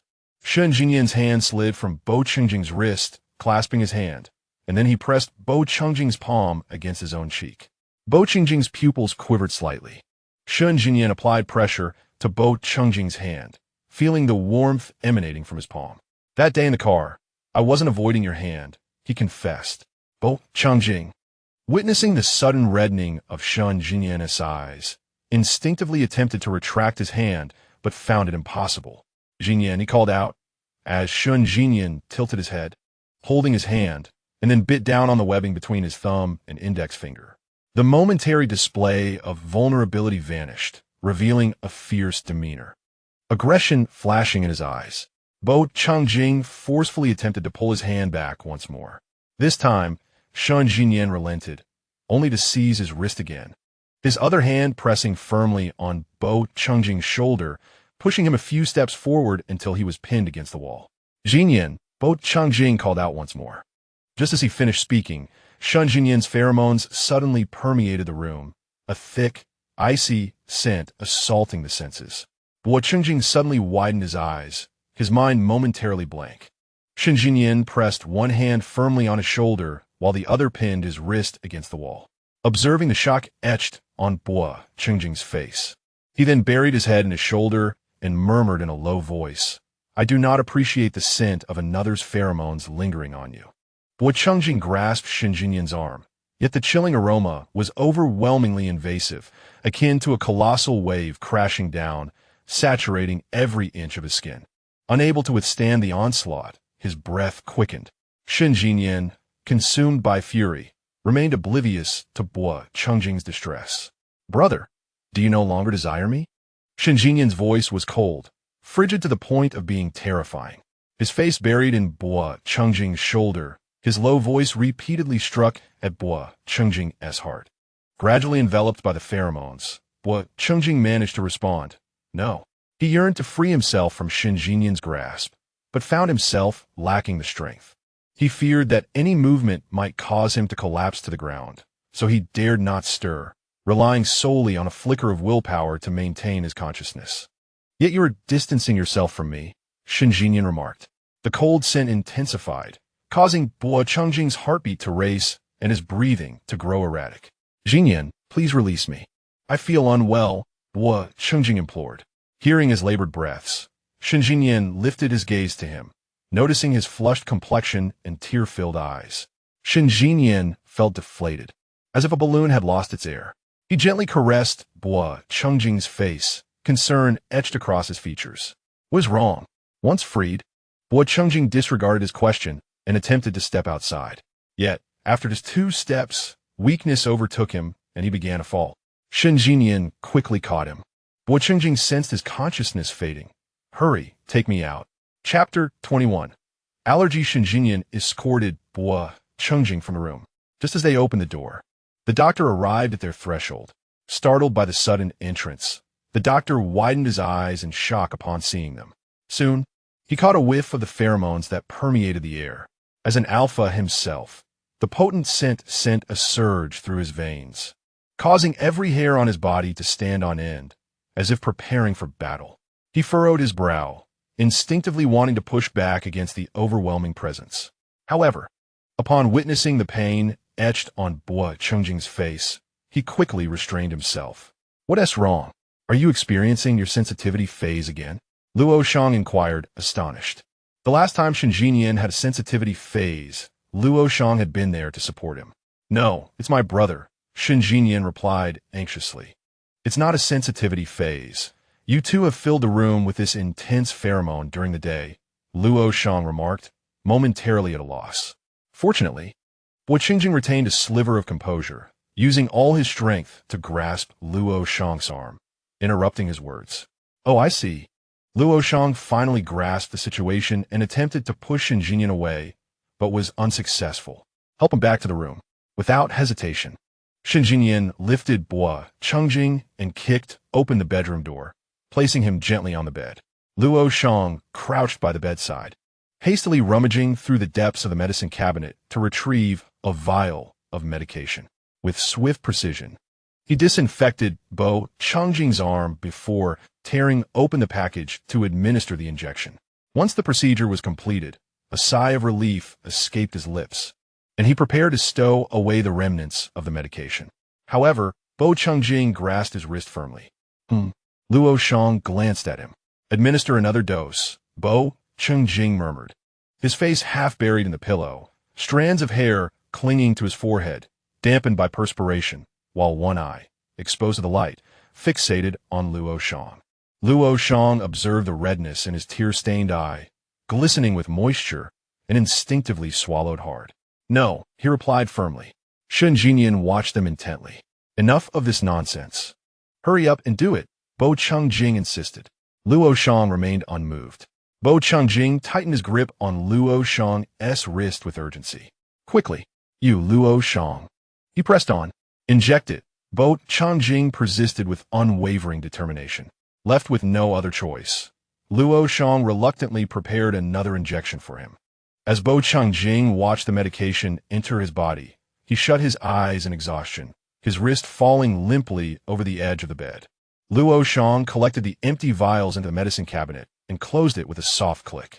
Shang observed him putting away the 2 empty vials. "There's another one in the study," Shang murmured with his eyes still closed. "Understood," Luoyan replied tersely. "Now rest, stop worrying. The earth will continue to turn without you." Shang fell silent. Luoyan pulled the blanket from the other side to cover him, glanced at him, and turned to leave. Shang followed, casting one last look at Shang. Once outside the bedroom, Shang inquired, "What is wrong with my brother?" Luoyan regarded him. "What are you staring at?" Shang furrowed his brow. "Is your pheromone out of control?" Luoyan questioned. "It shouldn't be. Otherwise, how could it be contained once you left his room?" "What are you implying?" Shang replied. "His constitution is peculiar. He is allergic to many pheromones." Luoyan explained. "What?" Shang exclaimed, both surprised and perplexed. "Do you not understand?" Luoyan took a deep breath, maintaining his composure as a physician. "If you had any decency, you would refrain from using your pheromones against him." Shang regarded Luoyan, pausing before responding. "How was I to know? If he doesn't speak of his issues, how would you know anything?" Luoyan retorted. "He prefers to resolve matters on his own." Shang fell silent. Luoyan, disinterested in further conversation, added, "Mind your own pheromones." With that, he proceeded towards the study. Shang lingered for a moment before catching up with him. "What medication did you administer to him? Is it legitimate? Why does it appear to be empty?" Luoyan halted and turned to face him. Shang stopped as well. "Are you questioning the medication I developed?" Luoyan asked. "Developed by you?" Shang's initial skepticism deepened into concern. "Don't provoke me into a fight right now," Luoyan warned. Shang entirely disregarded his words. "Is it safe? How many of my medications have you used over the years? Is it truly safe?" Luoyan felt an urge to snap at him. "Don't mention my brother. His safety is paramount," Shang stated solemnly. Shang was driven to the brink of exasperation, and he couldn't help but let out a laugh. "Let me remind you, all medicine has its poison, no matter how minor the side effects. He cannot rely on medication indefinitely, especially not at double the dosage. You should weigh the consequences for yourself." After delivering his words, he strode directly towards the study. Shang gazed at his retreating figure, lingering for a moment before turning to head towards Chang's door. He stood at the entrance for a while before returning to his own room. He opened the window in his bedroom to let in fresh air, retrieved some clothing, and sought refuge in a guest room to bathe, washing away the lingering scent of pheromones. While he bathed, Shang visited the lounge in the study to check on Ju. Seeing that he was unoccupied, he returned to Chang's room. Chang lay on the bed, seemingly undisturbed, peacefully asleep. His hair fell over his brows, obscuring most of his face, which still bore a hint of redness. Shang stood by the bedside, observing him. It was only during these moments that Chang shed his defenses and allowed himself to be vulnerable. After a while, Shang leaned down and brushed his fingertips against his forehead. The moment he touched him, Chang grasped his wrist. Shang was taken aback as he watched him slowly open his eyes and smile. "I thought you were asleep?" he inquired. "If I were, what would you do?" Chang's voice was hoarse and low. "Am I a pervert? What could I possibly do?" Shang replied. Chang turned on his back, resting the back of his hand over his eyes in silence. "You weren't waiting for me to come over, were you?" Shang asked. Chang responded. "What did Jin Yin say?" With a deep sigh, Shang replied, Jin Yin, is there anyone else in your mind besides? It's not like you don't have feelings for him. Moreover, the world is peaceful now. We are within a lawful nation that protects us. The laboratory has been dismantled, and with your thriving business, there is no need to suppress your estrus or pheromones any longer. Just speak your mind. I don't wish to bind him to me with pheromones, Chang murmured, his voice low and deliberate, struggling through the discomfort coursing through his body. It was only thanks to Shang's timely administration of 2 injections that he had managed to suppress his pheromones, though they were currently restrained. The effects of the medication that had forced him into slumber were hardly pleasant, and the residual weakness from the influence of alpha pheromones lingered. For so many years, I have interfered enough in his life. I wanted to choose the one he truly desires, Chang stated wearily. I do not want to use the high compatibility of our pheromones to entice him to stay, thus clouding his judgment and distorting his genuine emotions. So, based on your observations over the years, do you believe he doesn't harbor feelings for you? Shang queried. Bo Jing remained silent. At least for now. Shun Jinyin held no affection for him beyond that of a brother. Chapter 22. Vigilance. The compatibility between Shun Jinyin and Bo Jing's pheromones was remarkably high. Unbeknownst to Shun Jinyin. Initially, Bo Jing was also unaware, until one time during Shun Jinyin's sensitivity period, he was influenced by Shun Jinyin's pheromones. This prompted him to investigate pheromones, revealing that their extraordinary compatibility was the cause. Since discovering his identity as an omega, Bo Jing has continuously relied on suppressants to inhibit his estrus and pheromones. He has numerous responsibilities, including caring for and protecting his younger brother. Strength and the absence of weakness are paramount for him. Initially, he utilized suppressants sourced through special channels, which came with considerable side effects, causing significant bodily reactions with each injection. Eventually, Luoyan developed a new formulation, which Bo has since adopted. Luoyan suppressants are more effective than the previous ones, with reduced side effects.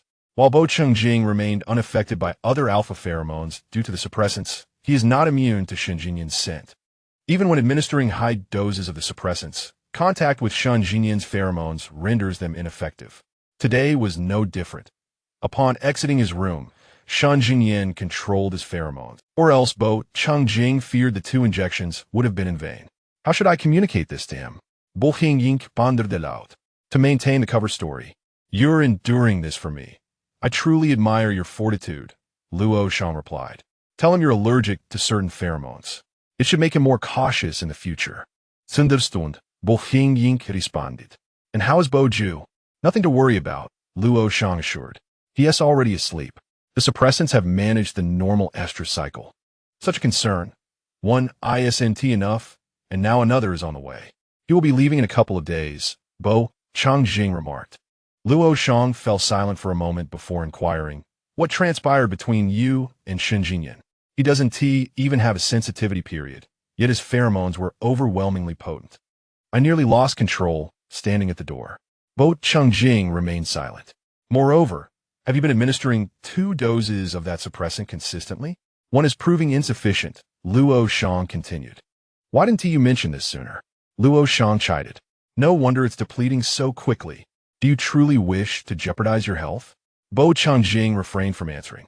Redirecting the conversation, wasn't it said you'd return in 2 weeks? It's only been 2 days.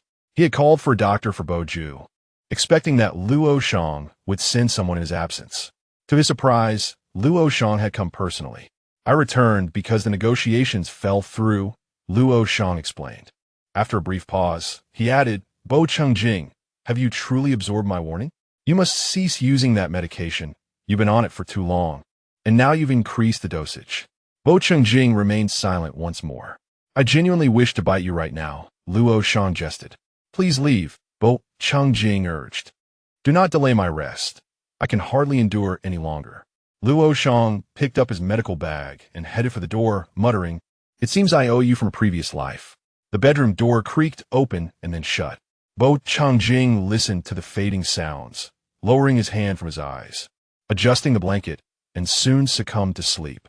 After finishing his shower, Shun Jinyin strolled around for a while, ensuring that his body bore no trace of pheromones before finally pushing open Bo Jing's bedroom door. Quietly entering, he found Bo Jing still asleep, appearing deeply slumbering. Standing at the bedside, he observed Bo Jing's flushed face, closed eyes, long lashes, prominent nose, and supple, crimson lips, his skin exquisitely delicate. As he gazed, an unexpected urge compelled him to look away, swallowing hard. After standing there for a moment, he quietly slipped into the bathroom to fetch a towel. Biao Jing was drenched in sweat, with strands of hair clinging to his forehead. The beads of perspiration glistened against his fair complexion. Shun Jinyin knelt beside the bed, carefully parting his hair to the sides, and gently wiped the sweat from his forehead with a towel. His movements were tender, mindful not to rouse him, yet somewhat clumsy. as this was an unfamiliar task for him. Typically, he was the one receiving care, never the one to provide it. After wiping the sweat from his forehead, Shun Jinyan noticed perspiration on Biao Chengjing's neck and folded the towel to gently dab away the moisture there as well. He had always known that Biao Chengjing's skin was exquisite and delicate. In comparison, although his own skin was also fair, it bore a certain cold hardness, while Biao Chengjing's exuded a soft, tender quality. Having carefully wiped away the sweat, Shun Jinyan found himself perspiring as well, yet fortunately, he had not disturbed Biao Chengjing's slumber, a small blessing amidst his clumsy efforts. Biao Chengjing remained asleep, and Shun Jinyan chose not to leave his side. Before dinner, he sent a message to the caretaker, asking her not to call for him. Luoyan had visited once, seeing Biao Chengjing asleep and Shun Jinyan keeping him company. He quietly departed. Shun Jinyan also inquired about Biao Ju, and Luoyan informed him that he was doing well. The suppressants were effective, and he was much more spirited. By tomorrow, he should have no issues. Acknowledging this, Shun Jinyan settled onto the carpet beside Biao Chengjing, keeping vigil over him. Biao Chengjing slept soundly until nearly midnight, indulging in a lengthy dream. In his dream, Shun Jinyan had moved out, leaving him alone in an empty house. The desolation of the home made him reluctant to return. The dream was unsettling, but upon awakening and seeing the sleeping figure beside him, Biao Chengjing paused, his heart gradually warming. The room was shrouded in darkness, yet the curtains were drawn aside, allowing the bright moonlight to flood in, casting a cold, grayish glow over the space. Shun Jinyan sat on the carpet, one hand clasping Biao Chengjing's wrist, his head resting on his own arm, peacefully asleep. Biao Chengjing gazed at him and offered a faint smile. Concerned that the floor might be too cold, he shifted his hand. Shun Jinyan immediately stirred awake, the remnants of sleep still clinging to him. His gaze landing on Biao Chengjing's face. "What's wrong? Are you uncomfortable? What does it hurt?" "Luoyan hasn't he left? I'll go call him," he murmured. Biao Chengjing grasped his hand, reassuring him. "It's nothing. I feel fine. There's no discomfort." Shun Jinyan stared at the now awake Biao Chengjing, momentarily lost in thought before he realized, "Are you truly okay?" As he spoke, he reached out to feel Biao Chengjing's forehead. It was cool to the touch, and there was no further sweat. "Yes," Biao Chengjing replied, sitting up against the headboard, turning on the bedside lamp. "You've been here all this time?" Bathed in the warm glow of the lamp, Shun Jinyan scrutinized Biao Chengjing closely, and seeing that he indeed appeared to be well, he let out a sigh of relief and nodded. "What have you been doing here? Is it cold?" Biao Chengjing inquired. "There's a carpet," Shun Jinyan responded, sounding like a child caught in a misdeed. "I was worried about you. I felt uneasy elsewhere. It's just an allergy, and I've taken medication. What could possibly happen?" Biao Chengjing reassured him, affectionately calling him a silly boy. As he spoke, he reached towards the crown of his head. Before Shun Jinyan's hand could descend, he grasped his wrist, guiding his hand to rest atop his own head. Bo Chengjing's hand froze momentarily. Shun Jinyan gazed at him, feigning indignation as he remarked, "Your younger brother has arrived, yet you neglect to touch my head. You haven't been home much these past few days." "You say that," Bo Chengjing replied. "I ran away from home, and you didn't even bother to look for me." Shun Jinyan's grievances intensified as he continued. "You didn't even send a phone call or a message." "I did call, but you were unreachable," Bo Chengjing countered. "What about after that?" Shun Jinyan lamented. "It seems you have a new brother now and have forgotten your old one." Chapter 23. No more thoughts. I'm jealous. As Shun Jinyan uttered these words, he released Bo Chengjing's hand. Bo Chengjing chuckled softly and ruffled his hair, saying, "How old are you to be throwing a childish tantrum?" "I remain your brother regardless of age," Shun Jinyan asserted. Bo Chengjing's eyes blinked lightly. "Indeed, brother. But you mustn't distance yourself from me henceforth." "I haven't," Bo Chengjing replied. "Look into my eyes and speak your conscience," repeating what you just said. Shun Jinyan fixed his gaze on Bo Chengjing's eyes. Silence enveloped them. "Therefore, grant me a reason," Shun Jinyan insisted. Bo Chengjing continued to remain silent. Shun Jinyan furrowed his brow before declaring, "If you do not speak, I shall cause a scene." Bo Chengjing chinkled. "And how do you intend to create a scene?" Shun Jinyan propped himself up from the bed, but his legs, still numb, caused him to stumble back. Bo Chengjing swiftly steadied him, catching him securely. Seated at the edge of the bed, Shun Jinyin confirmed the strength of Bo Chengjing's grip, realizing he had indeed recovered. Ouch! Shun Jinyin exclaimed, pressing his legs. This is troublesome. I can't feel anything. You must take care of me. Bo Chengjing mercilessly slapped his leg. Shun Jinyin fell back onto Bo Chengjing's lap, exclaiming, Help! Someone has attacked my legs. Bo Chengjing merely observed as Shun Jinyin lay there, refusing to rise. After a while, Bo Chengjing said, Get up. I refuse, Shun Jinyin replied. Doesn't your back hurt? Bo Chengjing inquired, his knee pressing against Shun Jinyin's lower back, making him hesitant to move. Young and strong, Shun Jinyin raised an eyebrow. Is that so? Bo Chengjing retorted, playfully striking his leg again. So who are you calling old? Shun Jinyin sat up. I may be old, but my back is still fine. Bo Chengjing did not respond to his remark. Shun Jinyin regarded him intently. So, what is your explanation? I do not wish to explain, Bo Chengjing replied.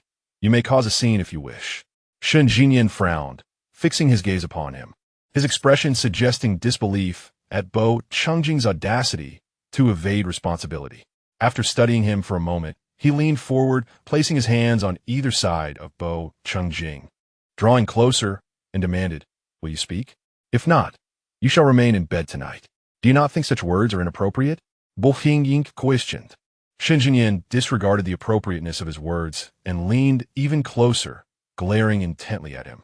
Bo Chengjing tilted his head, placing a hand on Shun Jinyin's shoulder, gently pushing him back. Will you speak? Shun Jinyin pressed. First, sit properly, Bo Chengjing replied, maintaining his tilted posture. Shun Jinyin glanced at the graceful lines of his neck, and then turned his gaze to his profile. Are you going to speak once you settle down? He inquired. Bo Chengjing replied with a nod. Shun Jinyin retreated slightly, positioning himself at the edge of the bed, observing him intently. Bo Chengjing took a deep breath and asked Jinyin, Do you have any dissatisfaction with your current life? After a moment of contemplation, Shun Jinyin responded, No, why do you ask? Do you think I'm too dependent? Bo Chengjing raised an eyebrow at his reaction. What have I interfered with? Shun Jinyin countered. Your studies, various choices, friendships, and so forth, Bo Chengjing explained. I have never imposed my will upon these matters. Yet do you not sense that I subtly influence you? Shun Jinyin furrowed his brow, struggling to comprehend his words. For instance, when it comes to making friends, I often feel that it is due to my care and concern that you believe one companion suffices and have little desire for broader social interactions, Bo Chengjing elaborated. That is my own intention, and it has little to do with you, Shun Jinyin replied. Yet I fear I may have inadvertently shaped your desires, Bo Chengjing admitted. Things have improved somewhat now, but when you were younger, I attended to nearly all your needs. Your daily life was almost entirely under my care. Back then, we spent nearly every moment together.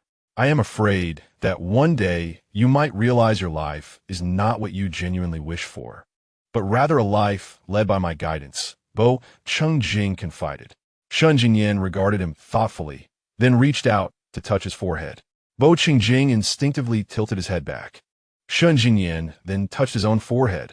I'm not feverish. Why speak such nonsense? Bo Chengjing replied, I am being serious. Shun Jinyin retorted, Am I a fool? Am I unaware of the life I desire?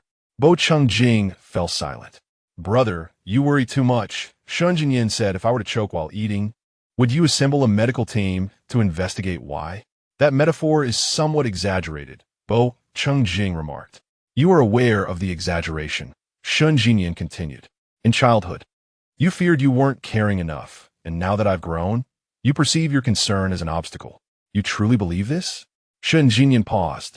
I am an alpha, a fully fledged alpha, an SSS level alpha. Do I lack even the most basic judgment? You are not differentiated as a child, Bo Chengjing replied. I raised you as though you were an omega. Who has an omega that resembles this? Shun Jinyin pointed to himself. Let us compare. You resemble me more than I do. Bo Chengjing's expression stiffened momentarily. Shun Jinyin lowered his gaze, then said, Brother, have you harbored such thoughts for a long time? Have you simply not expressed them? The other day, when I hid in the car, Did you think I was repulsed? Bo Chengjing remained silent. That day was an accident. I hope you can forget it, Shen Jinyan urged. You are an indispensable presence in my life. He raised his eyes to meet Bo Chengjing's, speaking with utmost seriousness. You must be in my life. Bo Chengjing observed the earnestness in his expression. His lips moved as if to speak, yet in the end, he uttered nothing. Brother, please refrain from such thoughts in the future. It is not good for me, Shen Jinyan implored. Bo Hingying responded. I feel as though you no longer desire my presence. I am on the brink of homelessness. Shen Jinyan's frustration grew with each word, and as fate would have it, he mentioned his younger brother. It infuriates me. How could I possibly be homeless when you own so many properties? Bo Chengjing replied, yet you insist on renting. Are those houses truly a home? Shen Jinyan's voice dwindled as he continued. Besides, I have not rented a place. Bo Chengjing raised an eyebrow. I merely wish to observe your reaction. Shen Jinyan retorted. And the outcome? You did not hesitate for even a second before attempting to send me away. It left me utterly bewildered. Bo Chengjing chuckled softly. You still find amusement in this? Shen Jinyan exclaimed. Do you have any idea what my life has been like these past few days? Indeed, Bo Chengjing replied. Your credit card has reached its limit. Shen Jinyan interjected. I acquired numerous high-tech gadgets, including 2 towering robots. One will stand at my doorstep, while the other will greet visitors at my office. Chapter 24. I apologize. Bo Chengjing listened intently as Shen Jinyan shared his recent purchases, envisioning a delivery truck arriving soon. However, Shen Jinyan abruptly fell silent mid-sentence. Bo Hingying koited buziv. Shen Jinyan gazed at him and asked, Brother, do I talk too much? Do I annoy you? Not at all, Bo Chengjing assured him. It is quite engaging. Thus, I find myself in need of you. Shen Jinyan continued. Let us refrain from dwelling on trivial matters. Bo Chengjing smiled, and Shen Jinyan, encouraged by the expression, smiled back before lowering his gaze and pausing to say, Brother, I am truly sorry. What troubles you? Bo Hingying inquired. I was unaware of your sensitivity to pheromones. Shen Jinyan confessed. I regret my actions this afternoon. It is of no consequence. Bo Chengjing reassured him. I am already fine. So, is it the case that you avoid me during your sensitive periods due to this? Shen Jinyan asked. Bo Chengjing remained silent. Is it only my pheromones to which you are allergic? Shen Jinyan pressed further. Why do you say that? Bo Hingying questioned. You seem unaffected by Bo Ju's pheromones. Shen Jinyan noted. Perhaps it is because we share some of the same blood, Bo Chengjing replied. Oh, Shen Jinyan mused. I had thought you were only allergic to alpha pheromones. Bo Chengjing again fell silent, not wishing to elaborate on a falsehood. However, if he were also sensitive to certain omega pheromones, how would he ever find an omega to marry? Shen Jinyan pondered aloud. What if, upon finding an omega, you discover an allergic reaction to their pheromones? Would you not be unable to fulfill their needs? Bo Hingying responded. I can't shake the feeling that you're criticizing my capabilities. Shen Jinyan laughed lightly. Bo Chengjing gently tapped his head. I am merely considering your future. I appreciate your concern, Shen Jinyan replied. No need for thanks, Bo Chengjing said. Bo Chengjing chuckled again, ruffling Shen Jinyan's hair. Did you not have an appointment today? What appointment? Shen Jinyan inquired. With whom? Biao Chengjing regarded him for a moment and remarked, your roommate's girlfriend's roommate. Shen Jinyan pondered over his words and replied, I declined. You know. Biao Chengjing expressed his confusion. I turned her down that night. Shen Jinyan continued. You were sitting right beside me, and didn't he notice? Biao Chengjing replied. No. He had merely seen Shen respond with an "oh," mistakenly believing it indicated acceptance. Brother, you're not starting to develop presbyopia, are you? Shen Jinyan leaned in closer to inspect his eyes. Well, they are rather beautiful, he noted, with a hint of laughter, bright and captivating. Could you perhaps utter a more flattering remark? Biao Chengjing pushed him away gently. May you be blessed with prosperity, Shen Jinyan cheerfully responded. Biao Chengjing, observing his exasperated expression. Shen Jinyan chuckled and said, There's really no need to meet. I'm not keen on it. If I were to meet her and refuse later, it would be quite embarrassing for the girl. Biao Chengjing nodded. I shall head downstairs. What for? I can assist you, Shen Jinyan offered. To shower, Biao Chengjing stated. Oh, Shen Jinyan replied. I can help with that as well. Biao Chengjing shot him a glance, clearly uninterested, and proceeded into the cloakroom. Shen Jinyan followed him, inquiring, Is Luo Shang's medication safe? I gathered from his remarks that you've been using it frequently and suffer from allergies often. Biao Chengjing paused momentarily, his hand halting mid-reach for his clothes. He was uncertain whether it was guilt or overthinking that compelled him. He sensed that Shen Jinyan was subtly attempting to extract information from him. If you were suffering from frequent allergies, I believe I would have noticed, Shen Jinyan observed, gazing at Biao Chengjing's back. After a brief silence, he added, I can't shake the feeling that Luo Shang's words are oddly disjointed, almost as if he enjoys frightening me. He has a penchant for scaring children. Biao Chengjing, now holding his clothes, approached Shen Jinyan and said, You haven't had dinner, have you? Go eat something and then rest. May I sleep beside you tonight? Shen Jinyan inquired. Absolutely not, Biao Chengjing replied as he entered the bathroom with his clothes. Shen Jinyan stood in place for quite some time before finally leaving the room to wait for him outside. The following day, Biao Chengjing called his father to update him on the situation regarding Biao Ju.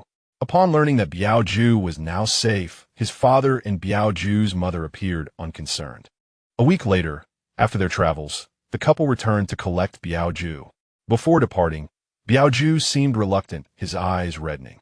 Biao Chengjing promised to visit him when time permitted, and Biao Ju left with his parents, albeit with a heavy heart. Initially, Shen Jinyan felt quite pleased that Biao Ju had finally departed, believing that there would be no one competing for his attention, and that his brother would solely focus on him.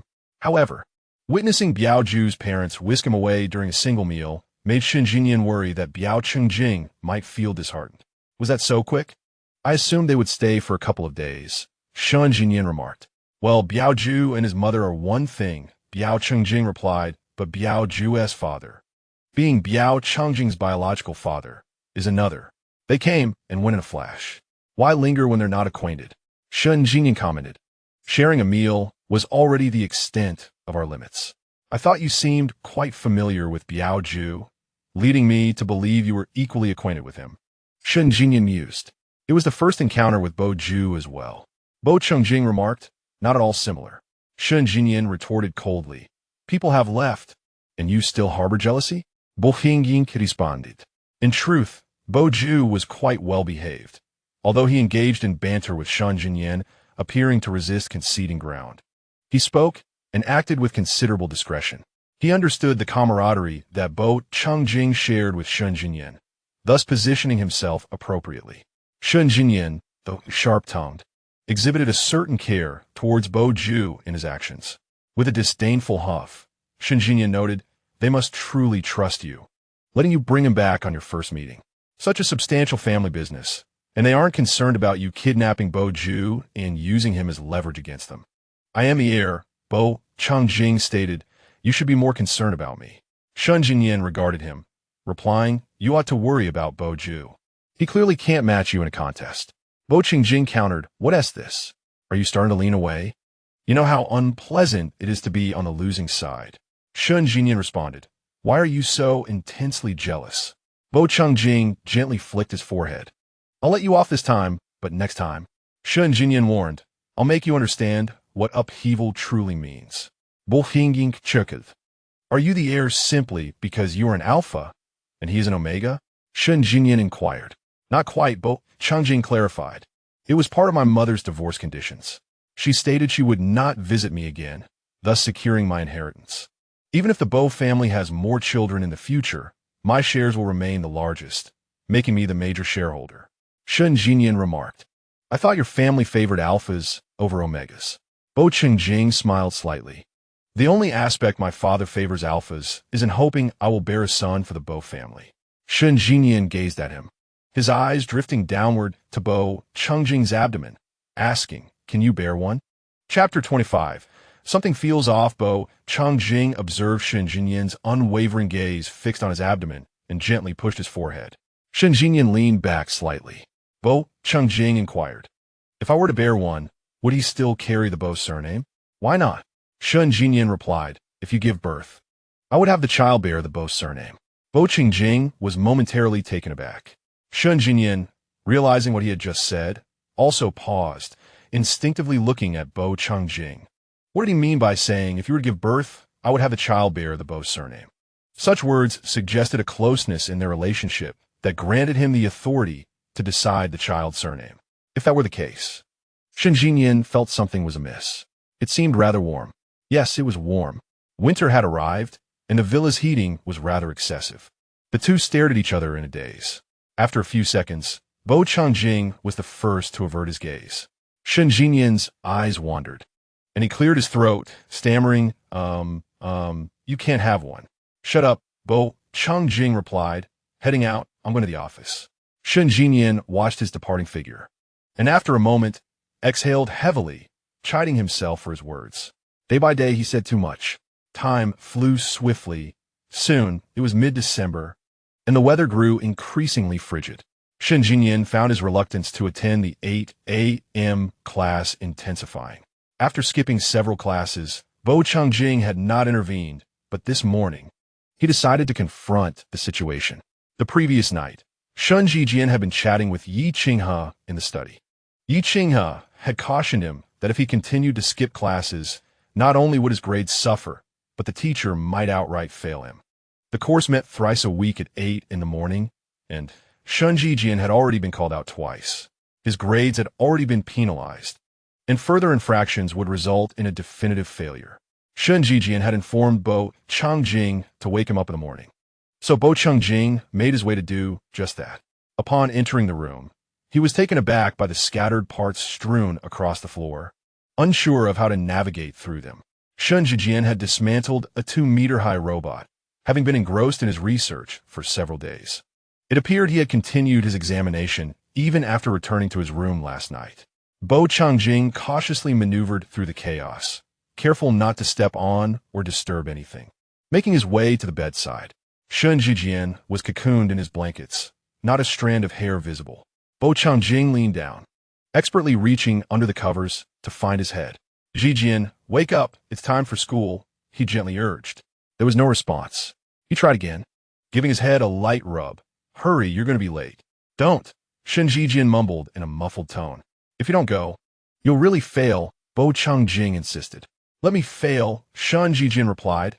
I'll retake the exam after the new year. I'm too tired. I can't get up. Are you really not going? Bo Qingjing inquired. Not going, Shun Jinyan reiterated softly. Then I shall head to the company, Bo Qingjing declared. Shun Jinyan remained silent. Bo Qingjing, a hint of amusement in his eyes, said, I'm really leaving. Yet, Shun Jinyan still did not stir. Bo Qingjing rubbed his head once more and was about to leave when Shun Jinyan suddenly grasped his wrist, pulling him onto the bed and enveloping him in a hug. Bo Qingjing was startled, and by the time he regained his composure, he found himself firmly held by Shun Jinyan. The blanket separated them, but Shun Jinyan's arms and legs were draped over him, nearly cocooning him within the covers. Jinyan, Bo Qingjing called softly. Shun Jinyan tightened his grip slightly, saying, It's too cold outside. I don't want to go. You shouldn't go to the company either. Is this how we should be lying here? Bo Qingjing questioned. Why not? Shun Jinyan replied. We used to sleep like this when we were young. Bo Qingjing countered. First of all, it's not appropriate. Secondly, we never did that. We did, Shun Jinyan insisted. Brother, take a break. Your mind is slipping. You're starting to forget things. Get up quickly. Bo Qingjing urged. No. Whining won't help. Bo Qingjing mourned. If you don't get up soon, I'll have to resort to force. Shun Jinyan fell silent for a moment before releasing him. Bo Qingjing sat up on the edge of the bed. Hurry up. I'll take you to school. Shun Jinyan, frowning, sat up with a heavy sigh. Bo Qingjing glanced at his disheveled hair and chuckled, rising to say, Go wash up. Shun Jinyan rose from his bed, donned his slippers, and carelessly kicked the scattered parts on the floor aside before heading directly to the bathroom. Bo Qingjing remarked on his careful avoidance of the mess. Successfully, he escorted Shun Jinyan out of the house into school.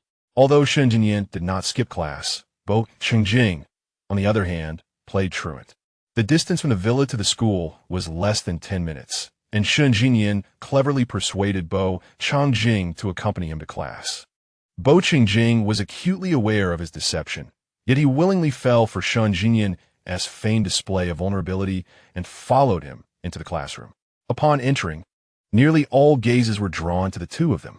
Shun Jinyan naturally attracted attention, and with Bo Qingjing by his side, they were truly a sight to behold, rendering everything else dull in comparison. Many could not help but exclaim in admiration. Yi Qinghe had reserved a seat for Shun Jinyan and, upon seeing them enter, raised a hand in greeting. As Shun Jinyan and Bo Qingjing approached, they noticed that Yi Qinghe's girlfriend, and Xing, was also present for class, accompanied by another girl whom Shun Jinyan surmised to be Xing's roommate. Both Xing and her roommate sat to Yi Qinghe's left, while Shun Jinyan took a seat on his right. Xing greeted Shun Jinyan first, then turned to Bo Qingjing, smiling politely as she said, "Good morning, brother." Frequent visits to the school forum had made it clear that he was indeed Shun Jinyan's brother, whose handsomeness could eclipse the heavens. Many harbored aspirations of becoming Shun Jinyan's sister-in-law, and Xing's roommate also nodded and smiled at them. Bo Qingjing returned the courtesy with a polite smile, replying, "Good morning. This is my roommate," and Xing introduced, "Her name is Ji Linlin." Bo Qingjing and Shun Jinyan nodded in acknowledgement. "On such a cold day, you brought your girlfriend to the early 8 o'clock class?" Shun Jinyan teased, "Yi Qinghe, she truly loves you." "You brought your brother to the early 8 o'clock class as well?" Yi Qinghe retorted, "Your brother loves you just as much." Shun Jinyan turned to Bo Qingjing, who raised an eyebrow in response. "Your brother is skipping class today, isn't he?" And Xing jested, "After all, it is a weekday." Moreover, he was dressed in a suit, albeit a rather fashionable one, resembling attire meant for work. "No," Bo Qingjing asserted, establishing his persona, "I am unemployed." Yi Qinghe and the others looked at him. "I am living off my family," Bo Qingjing added. Shun Jinyan scrutinized him with an expression that seemed to question how he could possibly resemble someone living off others. Bo Qingjing smiled at Shun Jinyan. "Once I have exhausted my family's resources, I shall rely on my younger brother to support me." Shun Jinyan chuckled and replied, "Rest assured, I shall ensure you are plump and well-fed." Bo Qingjing smiled once more, listening to their banter, and Xing and Ji Linlin exchanged puzzled glances, sensing that something was amiss. Chapter 26. Acquaintance. Bo Qingjing accompanied Shun Jinyan to class. Before the bell rang, he organized some work. Once the teacher arrived, he tucked his phone away. Upon glancing up, he realized he recognized the instructor. "A couple of days prior, I encountered a gentleman named Qin Mo at a banquet. He's a male Omega, possessing both a handsome visage and an impressive physique, standing tall with an air of elegance and exclusivity. If my memory serves me correctly, he is 29 years old this year, though he appears to be of similar age to myself. It is said that he commenced his university education at the tender age of 16 and began teaching at Jian University last year. To my surprise, he is none other than Shun Jinyan's instructor." Qin Mo stood at the lectern, removing his coat while deftly adjusting his cuffs, inquiring, "Has Shun Jinyan arrived?" I redirected my gaze towards Shun Jinyan, who rose to his feet and replied, "Teacher, I am here." Qin Mo raised his eyes to follow the sound of his voice, momentarily pausing his gaze on me, revealing a fleeting expression of surprise that quickly vanished. He then addressed Shun Jinyan, saying, "So, you are Shun Jinyan. I wasn't certain you would show up." Shun Jinyan immediately offered an apology, his demeanor exceedingly courteous. Recognizing his respectful attitude, Qin Mo cast another glance in my direction, imparting a few words of advice before allowing him to take his seat. I withdrew my gaze from Qin Mo. Then, I heard him continue, "The individual beside you is not a student from our institution, is he?" Shun Jinyan glanced at me and replied, "Teacher, this is my brother. Are your parents accompanying you?" Qin Mo inquired with a smile. Shun Jinyan looked toward me, and I gave a slight nod, maintaining a neutral expression as I calmly stated, something like that. Yi Qinghe, seated a distance away, could sense the aura of aloof strength emanating from me, despite this being the most amiable demeanor I had displayed externally towards Shun Jinyan. Thus, it was evident that this teacher was not an ordinary one.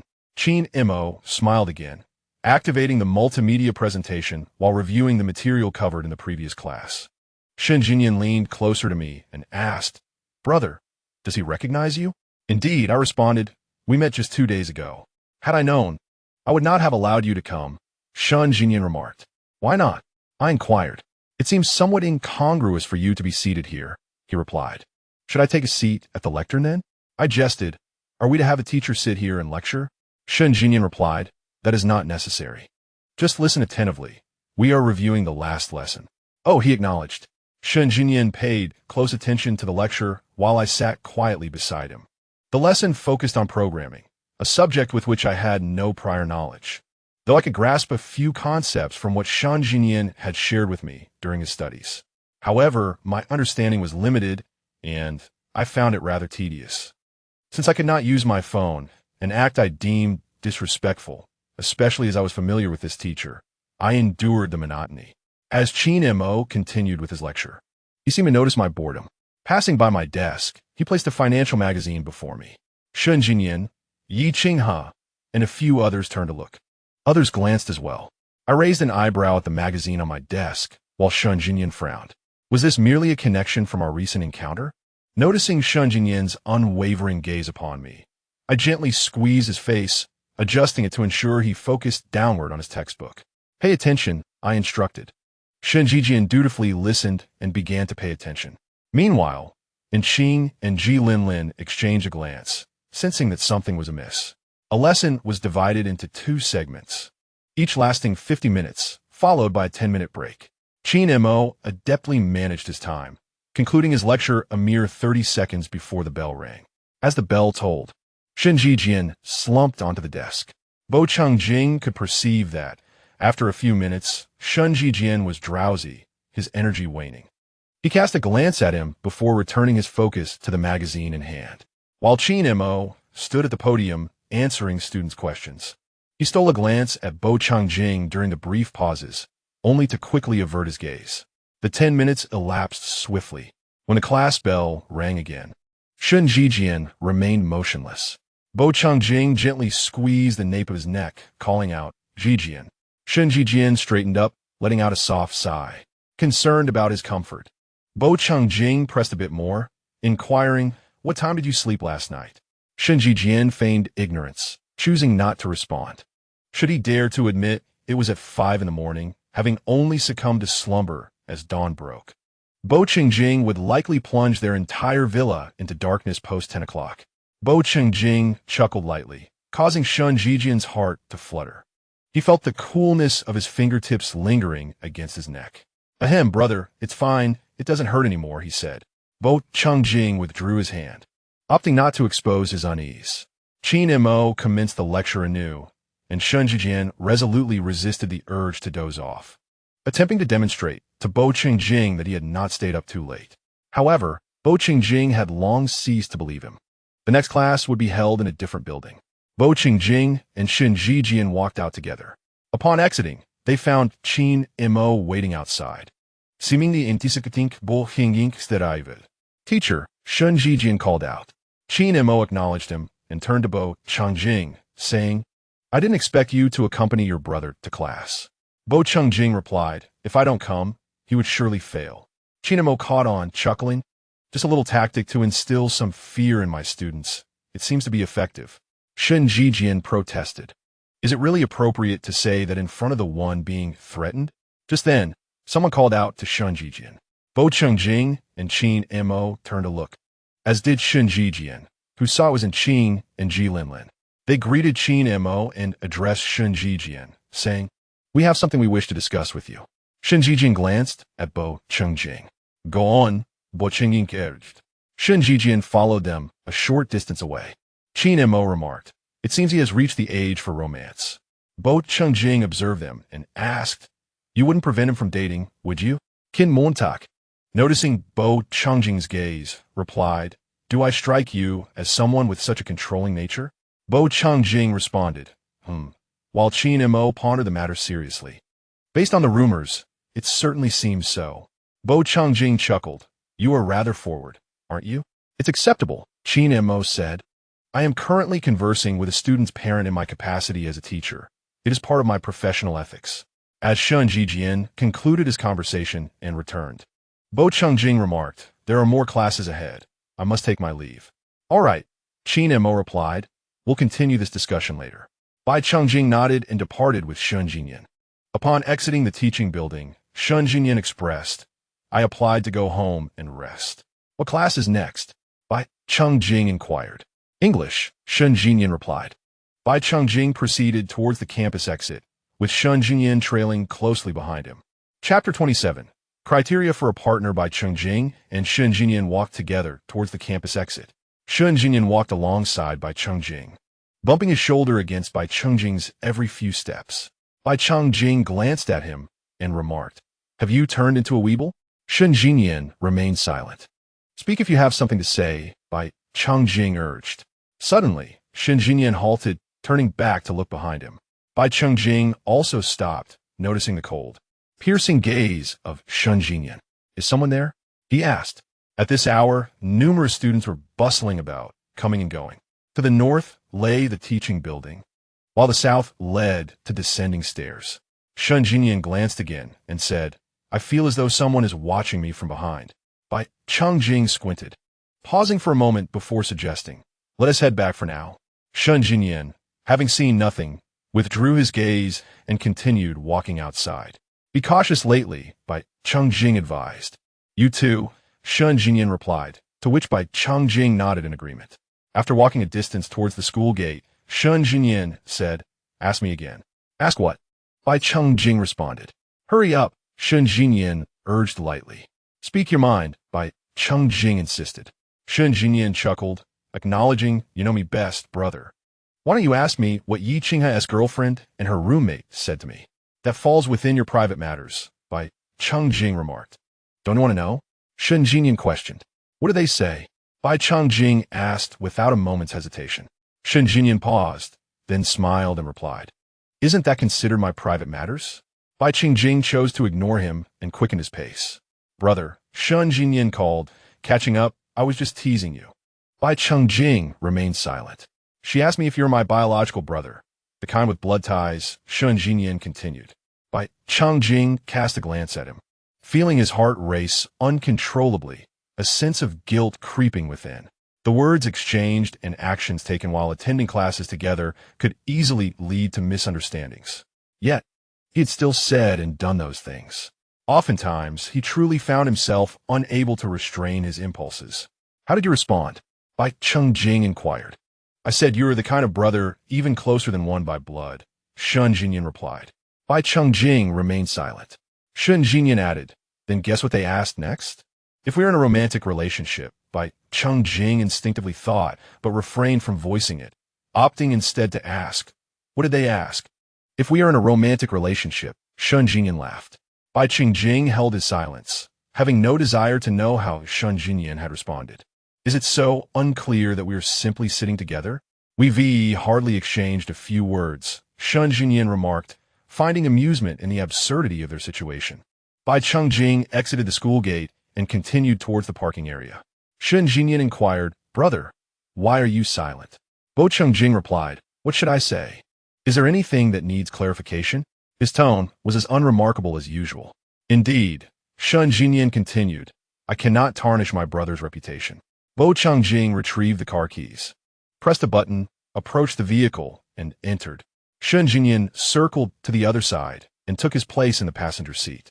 Upon fastening his seatbelt, Bai Chengjing proceeded to release the handbrake. Before he could fully lower it, Shun Jinyan clasped his hand. Bai Chengjing's hand stiffened, and he turned his head. Brother, you haven't fastened your seatbelt, Shun Jinyan remarked. What of it? Bai Chengjing responded. Shall I drive instead? Shun Jinyan asked. No need, Bai Chengjing replied, securing his seatbelt. Silently sighing to himself. It seemed that when one felt a pang of compassion, their mind could short-circuit. Although Shun Jinyan noticed nothing amiss on Bai Chengjing's face, his unease compelled him to observe closely. After passing 2 traffic lights and seeing that Bai Chengjing drove without issue, he felt somewhat reassured. They arrived home safely. Upon entering, Shun Jinyan immediately removed his coat, exclaiming, Isn't the heating a tad excessive? The temperature difference outside is quite stark. It will spoil me. By the time Shun Jinyan was unaware, Bai Chengjing had already composed himself emotionally. He chuckled lightly, saying, Once you're spoiled, you can grace the table. As Shun Jinyan made his way to the bathroom, he turned back at Bo Chengjing's words, saying, "Once I've fattened you up, I shall place you on the table as well." Bo Chengjing chuckled again. Shun Jinyan went to the bathroom, washed his hands, and then headed to the kitchen to pour himself a glass of water. After finishing, he poured another glass for Bo Chengjing and brought it to the study. "So attentive?" Bo Chengjing asked as he sat before the computer. "The sooner you are fattened up, the sooner you can grace the table," Shun Jinyan replied. "Holding a grudge, are we?" Bo Chengjing took a sip and set the glass aside. Shun Jinyan raised an eyebrow, leaning against the table, glancing at the documents on the computer before turning to Bo Chengjing. "Brother, does Qin Mo have feelings for you?" Bo Chengjing, still focused on the documents, replied, "You should address him as teacher." "Oh," Shun Jinyan reiterated, "does teacher Qin have feelings for you? Today marks our second meeting." Bo Chengjing remarked, "How could that be? We were merely introduced through an intermediary. There may be some future collaboration. It is normal to exchange a few words upon meeting. Yet love at first sight does exist." Shun Jinyan countered, "The first time I saw you, I was particularly fond of you." Bo Chengjing lifted his gaze to meet his. Shun Jinyan continued, "You possess a certain charm that draws people in upon first encounter. However, fondness and love are distinct." "Indeed, Jinyan," Bo Chengjing said. Shun Jinyan paused, momentarily perplexed. "Your fondness is admiration, reliance, familial affection," Bo Chengjing elaborated, transitioning from initial fondness to deeper feelings. "What you refer to as love at first sight is romantic love. While many may admire me upon first meeting, true love at first sight is a rare occurrence." Shun Jinyan frowned, sensing that Bo Chengjing was attempting to convey something more. Yet, he could not quite grasp it at that moment. "Rare occurrences can indeed happen," Shun Jinyan argued. Bo Chengjing regarded him thoughtfully. "And so, if he has feelings for you, would you reciprocate?" Shun Jinyan inquired. Bo Chengjing gazed into his eyes, momentarily at a loss for words in response to the question. Shun Jinyan also regarded him, sensing a sudden silence that stirred a flicker of anxiety and fear within him. "What do you think?" Bo Chengjing retorted. After a brief pause, Shun Jinyan lowered his gaze and replied, "He is exceptionally talented, possessing admirable qualities in every aspect, and has a commendable temperament. I believe you might find him appealing." Bo Chengjing remained silent, his expression inscrutable. Shun Jinyan clenched his clammy palms and added, "Among the individuals he stands out as a rather remarkable omega." "Is it your idea of my standards for a partner?" Bo Chengjing inquired. "Everyone is drawn to those who are accomplished, attractive, and amiable," Shun Jinyan articulated. "What about you?" Bo Chengjing pressed. "Do you adhere to such criteria as well?" Shun Jinyan pondered for a moment. Matters of the heart cannot be confined to standards. When one feels an attraction, that individual becomes the benchmark. Bo Chengjing narrowed his eyes and coldly remarked, "My choice must be governed by standards. While you merely follow your heart, I presume." Realizing the implications of his words, Shun Jinyan chuckled. Bo Chengjing commanded, "Leave now and catch up on your sleep." "Oh," Shun Jinyan replied with a smile as he exited. Chapter 28. Young Shin, due to Bo Chengjing's acquaintance with Qin Ma, the latter took note of Shun Jinyan, leading him to embark on a diligent routine of attending early classes at 8 o'clock, from December until mid-January, culminating in the conclusion of the final examinations. Shun Jinyan met with Qin Ma 3 times each week. Once the exams were over and the holiday commenced, Shun Jinyan began to encounter Qin Ma at home. On the very first day of vacation, which fortuitously fell on a Saturday, Shun Jinyan slumbered until past 9, descending the stairs in preparation for breakfast. He passed by the study and pushed the door open, intending to see if Bo Chengjing was at home. To his surprise, he found Qin Ma inside. Taken aback, he glanced at Bo Chengjing before stammering, Qin Laosher is here." Qin Ma smiled at him. "You may call me Qin Ma." "Let us stick with teacher then," Shun Jinyan replied. Eyeing Bo Chengjing, "I fear my brother might reprimand me. His upbringing is rather strict." Qin Ma, seated on the sofa, directed his gaze toward Bo Chengjing. "Do not mind his nonsense," Bo Chengjing interjected, "as long as he does not bully me." "When have I ever bullied you?" Shun Jinyan retorted, observing him from the doorway. "You look rather threatening at this moment." Bo Chengjing responded. Let us go eat, Shangye insisted. Are you two discussing work? He inquired. You may come over after lunch, Bo Chengjing replied. Qin Ma appeared somewhat astonished by Bo Chengjing's understanding of Shangye. As soon as Shangye spoke, Bo Chengjing seemed to grasp his intent.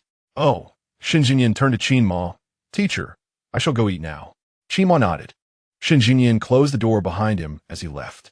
Qin Ma turned back to Bo Chengjing, remarking, having a younger brother seems quite pleasant. Indeed, Bo Chengjing affirmed. He is quite wonderful. I always wished for a younger sibling when I was a child. And what happened thereafter? Bo Chengjing sipped from his teacup, contemplating. I spoke with my Omega father, who expressed a desire for your father to seek companionship elsewhere, stating emphatically that he would never consider fatherhood again, Qin Mo gently remarked. Bo Chengjing glanced at him and replied, they share a profound affection for one another. Qin Mo nodded in agreement, thus, I have been cast aside domestically while they venture abroad to relish their life as a couple. Bo Chengjing chuckled softly, what about you? You're not a child anymore. It is time for you to settle down. My parents' overwhelming love has set an impossibly high standard, making it quite challenging to find someone, Qin Mo observed, then inquired. And what of you? You two are no longer young. Before Bo Chengjing could respond, the study door swung open, revealing Shangye's return. Bo Chengjing turned to him. Did you go downstairs? Yes, Shangye replied. I have already finished my meal. You devoured it so swiftly that it seems you simply placed it in your stomach. Bo Chengjing remarked in astonishment at his dining speed. Shangye chuckled as he settled beside Bo Chengjing. What were you two discussing? Work, Bo Chengjing replied. It hardly seems like it, Shangye observed, scrutinizing the two of them. What do you think we were discussing? Bo Chengjing countered. Shangye glanced between them. It feels as though you were speaking ill of me. I'm here to discuss work, not to conduct a home visit, Qin Mo interjected. Shangye looked at Bo Chengjing, who affirmed, indeed, we were discussing you unfavorably. I refuse to believe that, Shangye declared. Continue your conversation. I shall retreat to play a game. With that, he moved to his desk, powered on his computer, and initiated a game download. As he awaited the download, he listened to the conversation between Bo Chengjing and Qin Mo. Truly, they were engaged in work-related matters, displaying remarkable diligence so early in the day. Despite claiming he would play a game, Shangye found that by the time Qin Mo departed, the game had still not finished downloading, and he was unable to engage in play. As noon approached, Bo Chengjing invited Qin Mo to lunch, but Qin Mo had prior commitments and departed. Subsequently, Shangye found himself encountering Qin Mo more frequently than during their classes, though these meetings were exclusively at the office, as Qin Mo had not returned to the residence. After the holiday, with little else to occupy his time, Shangye accompanied Bo Chengjing to work almost daily. Regardless, he spent his time at home studying various matters and found greater joy in the office, where he could see his brother. As the new year approached, Bo Chengjing became increasingly occupied with evening engagements. Lately, Shangye had been driving himself home after work.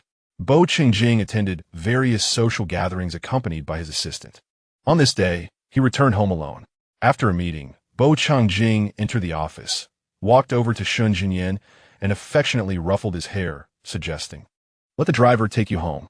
Shangye, engrossed in disassembling a table of components and documenting numerous details on his computer, looked up at Bo Chengjing and replied, "I'm not heading home just yet. I have an appointment this evening." Bo Chengjing glanced at the notes on his computer, unable to comprehend any of it. "Oh? What business do you have?" "I'm going to negotiate a deal," Shangye responded. Bo Chengjing smiled. "At last, I can escape the confines of work?" Shangye narrowed his eyes. "President Bo, how could you harbor such thoughts? Why should I not entertain such notions?" Bo Chengjing chuckled. "You," Shangye extended his hand and gestured from top to bottom, "should continue to create legends within the business realm. You come to spread legends while I return home to indulge in food and leisure," remarked Bo Chengjing. "Then I must put in some effort," replied Shangye. Bo Chengjing gently patted his head and inquired, "Might you share what business you are to discuss?" Shangye chuckled and said, "Yi Qinghe and the others wish to create a game and intend to recruit me." Bo Chengjing raised an eyebrow. "Are you investing your skills or your capital?" Let us wait and see, Shun Jinyan replied. If I decide to join, it will be a skills investment. Should funds fall short later? He glanced at Bo Qingjing, who questioned, Why are you looking at me? Isn't the company yours? What kind of game are you planning that would prompt the esteemed Mr. Shun to utter such words about insufficient funds? Shun Jinyan laughed. I merely stated that, and you took it to heart. I understand now, Bo Qingjing remarked, expressing a desire to hear the title Mr. Shun again. Indeed, Shun Jinyan replied, somewhat pridefully. Bo Qingjing suggested, Shall I have the driver take Mr. Shun over? No, I shall drive myself, Shun Jinyan responded. Bo Qingjing, heading to a dinner, departed first. After tidying up the parts in the office, Shun Jinyan lingered for a moment, then rose to leave as the time he arranged with Yi Qinghe approached. He took the elevator directly to the parking lot. It was after hours, and the parking area was more than half empty. The atmosphere was already chilly and, combined with the emptiness, imparted an eerie quality. Shun Jinyan strolled leisurely through the parking lot, absorbing the uncanny ambience. Several of Bo Qingjing's vehicles occupied the company's designated parking area. He had a fondness for cars and occasionally switched them out, sometimes having a driver ferry clients. Shun Jinyan approached the designated area and pressed the car key. The G63 illuminated in response. As he walked toward it, he halted abruptly, glancing at a nearby Maybach. Chapter 29. All is well in the parking lot. Shun Jinyan observed the Maybach parked in its space. After a moment, he approached it, inspecting the rear and looking around. No one was in sight. He stood at the back of the car for a while, then circled to the other side, still finding no one. His gaze fell upon a flickering red light beneath the vehicle. After some time, he moved to the front of the car. Just as he reached the front, he felt a gust of wind from his right, followed by something striking down towards him. Shun Jinyan stepped back to evade it, witnessing a baseball bat swing down before him. Turning his head, he caught sight of Shun Mingyi's face. More accurately, half of it. Shun Mingyi wore a mask that obscured all but the upper portion of his face, but those eyes were unmistakable. The force behind the swing was tremendous. Shun Jinyan thought that had it connected with his head, he might have sustained a serious injury. As the first swing missed, Shun Mingyi quickly reoriented the bat to strike horizontally at Shun Jinyan. He retreated another step. As Shun Mingyi once again lifted the baseball bat, he took a step forward, deftly sidestepping as the bat came crashing down, seizing it directly from Shun Mingyi's grasp. With a swift motion, he struck Shun Mingyi's knee, prompting him to collapse onto the ground. Shun Jinyan followed up with another blow to his back, leaving Shun Mingyi sprawled on the floor, his muscles spasming in pain. Throughout the ordeal, Shun Jinyan's expression remained largely unchanged, growing increasingly cold and severe. He placed his foot upon Shun Mingyi's back, and Shun Mingyi felt his face scraping against the ground, struggling fiercely. Shun Jinyan, with a slight increase of pressure from his foot, Shun Jinyan retrieved his phone and calmly dialed for help. Hello, police? Someone is attempting to kill me. His voice was flat and composed, yet to Shun Mingyi's ears, it resonated like the voice of Yama. Yes, Shun Jinyan continued. I am at the F2 area of the Jingyan Group parking lot. After reporting the incident, he sent a message to Yi Qinghe, informing him of an unexpected delay. He then stepped aside, leaning against the car, while addressing the prostrate Shun Mingyi. Who sent you here? Shun Mingyi remained silent. Shun Jinyan added, the nearest police station will take at least 10 minutes to arrive. In that time, I could easily claim that you attacked me, and in self-defense, I inadvertently struck you back. Shun Mingyi attempted to rise, but failed repeatedly. Shun Jinyan scoffed, pathetic. Don't get too arrogant. Shun Mingyi gasped, his every breath trembling with pain. One day, I will have you beneath my feet. Let us wait for that day, Shun Jinyan retorted, pressing on. Who sent you? What were your intentions? How did you get in? Shun Mingyi remained mute. Shun Jinyan nudged his leg with his foot.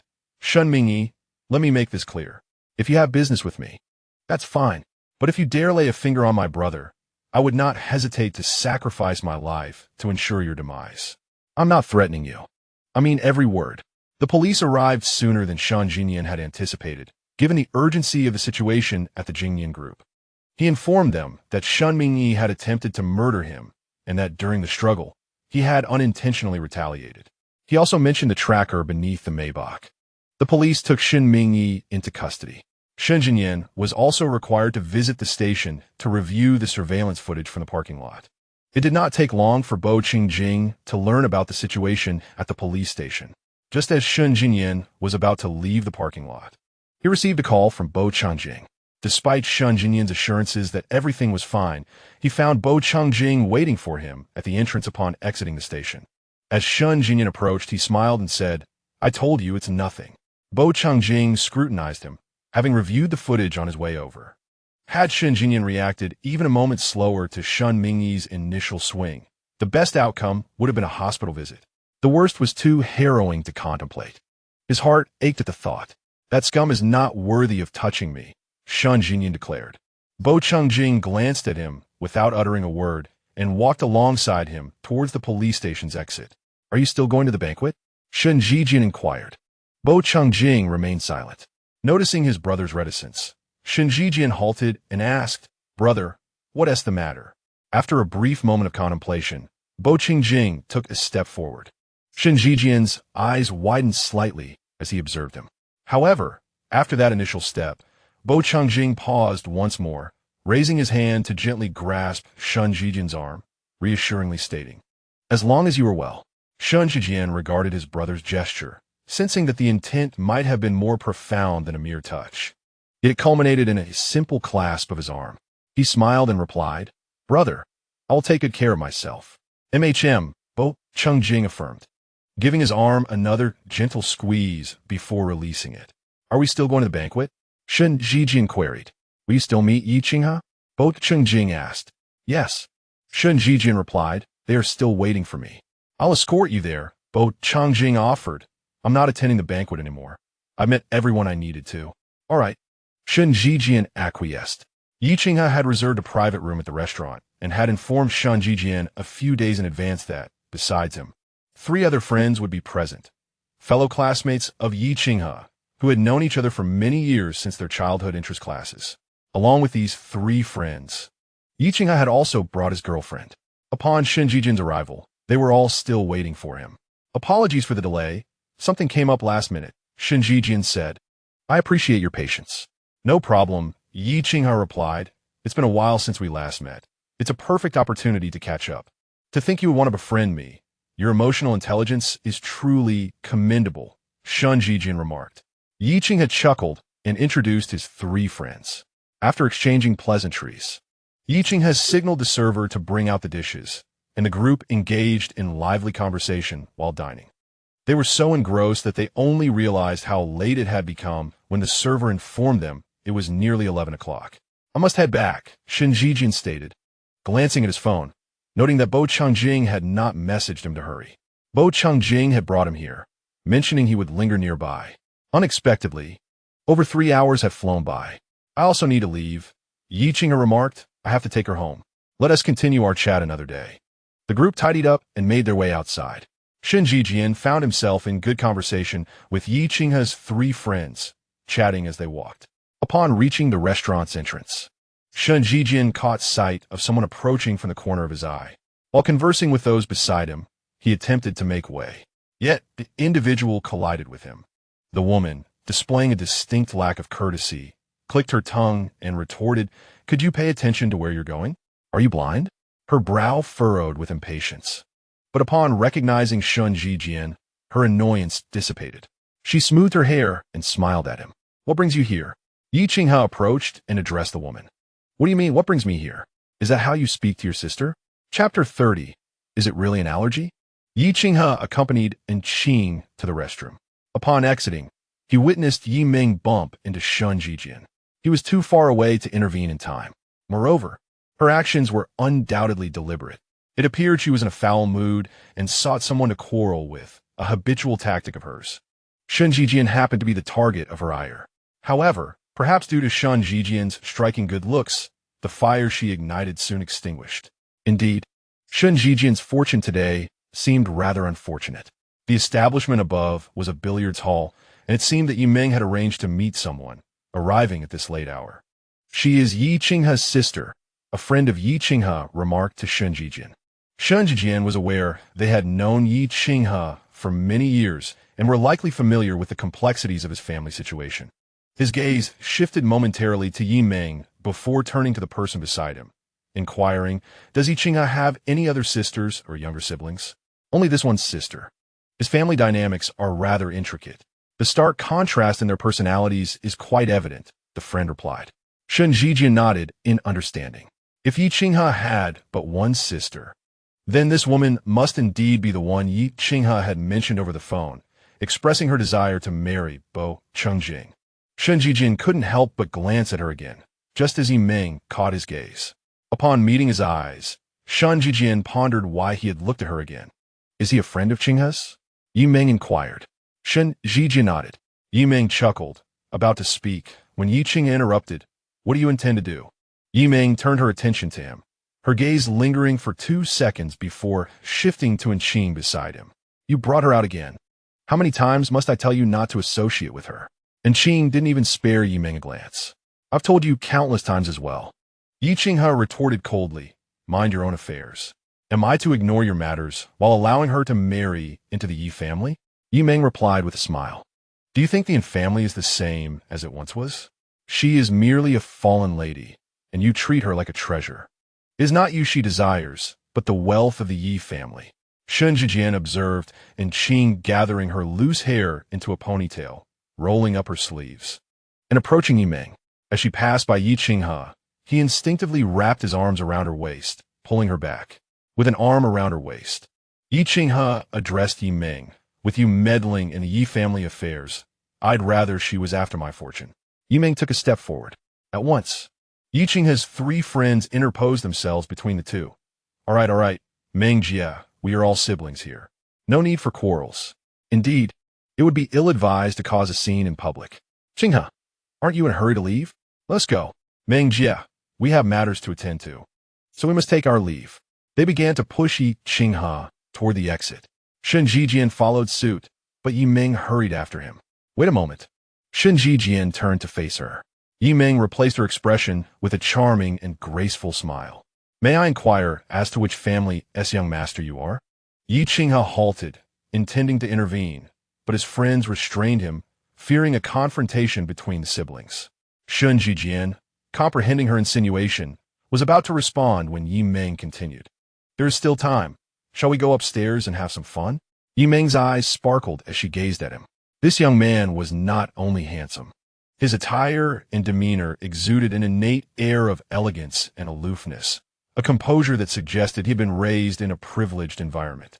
Clearly, he belonged to a prominent family, one that had been exposed to the grandeur of life. It was quite unexpected to encounter such a young aristocrat in this setting. What kind of business did his family engage in?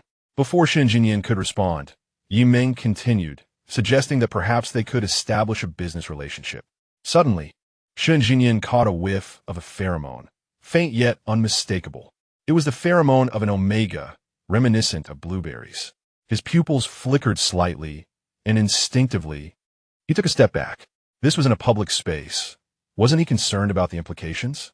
Noticing his retreat, Yi Meng smiled playfully and teased. "Is my little brother so innocent?" Shangye remained rooted in place, choosing not to walk away, demonstrating his years of upbringing and consideration for Yi Qinghe's feelings. He didn't wish to embarrass Yi Qinghe. As she moved closer, he retreated another step and answered her earlier question. "My family isn't involved in any major business. Just a few recycling plants." Yi Meng's smile faltered.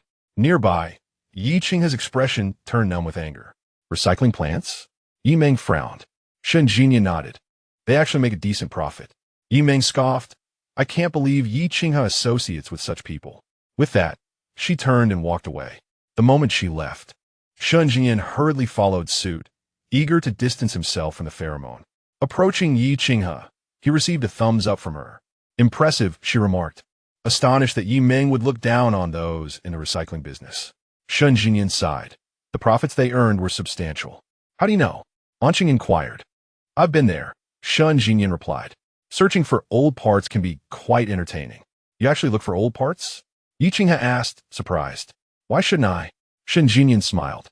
"They really earn a lot, perhaps even more than the pancake vendors outside our school." "No way," Qing retorted. The Pancake Annie has bought a house in the third ring. Let's not play games anymore.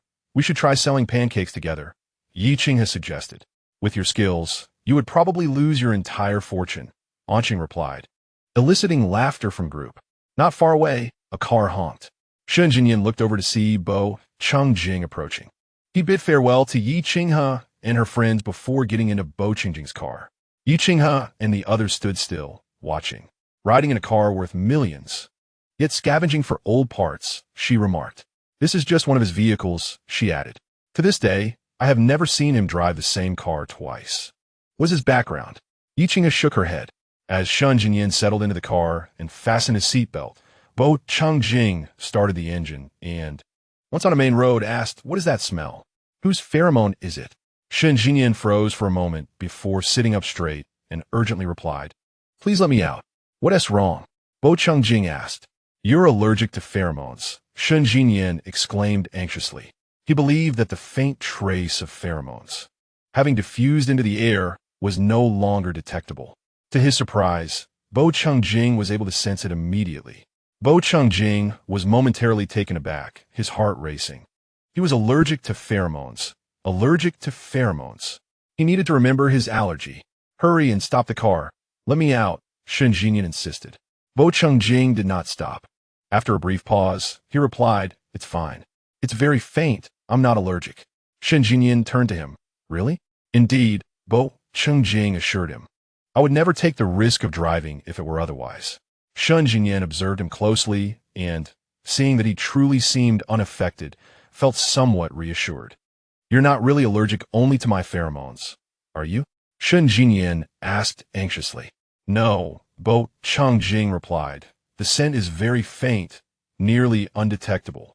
"Oh," Shun Jinyan acknowledged, turning his gaze back to the window after a moment. Was it truly an allergy? Or was he unwell and simply not telling him?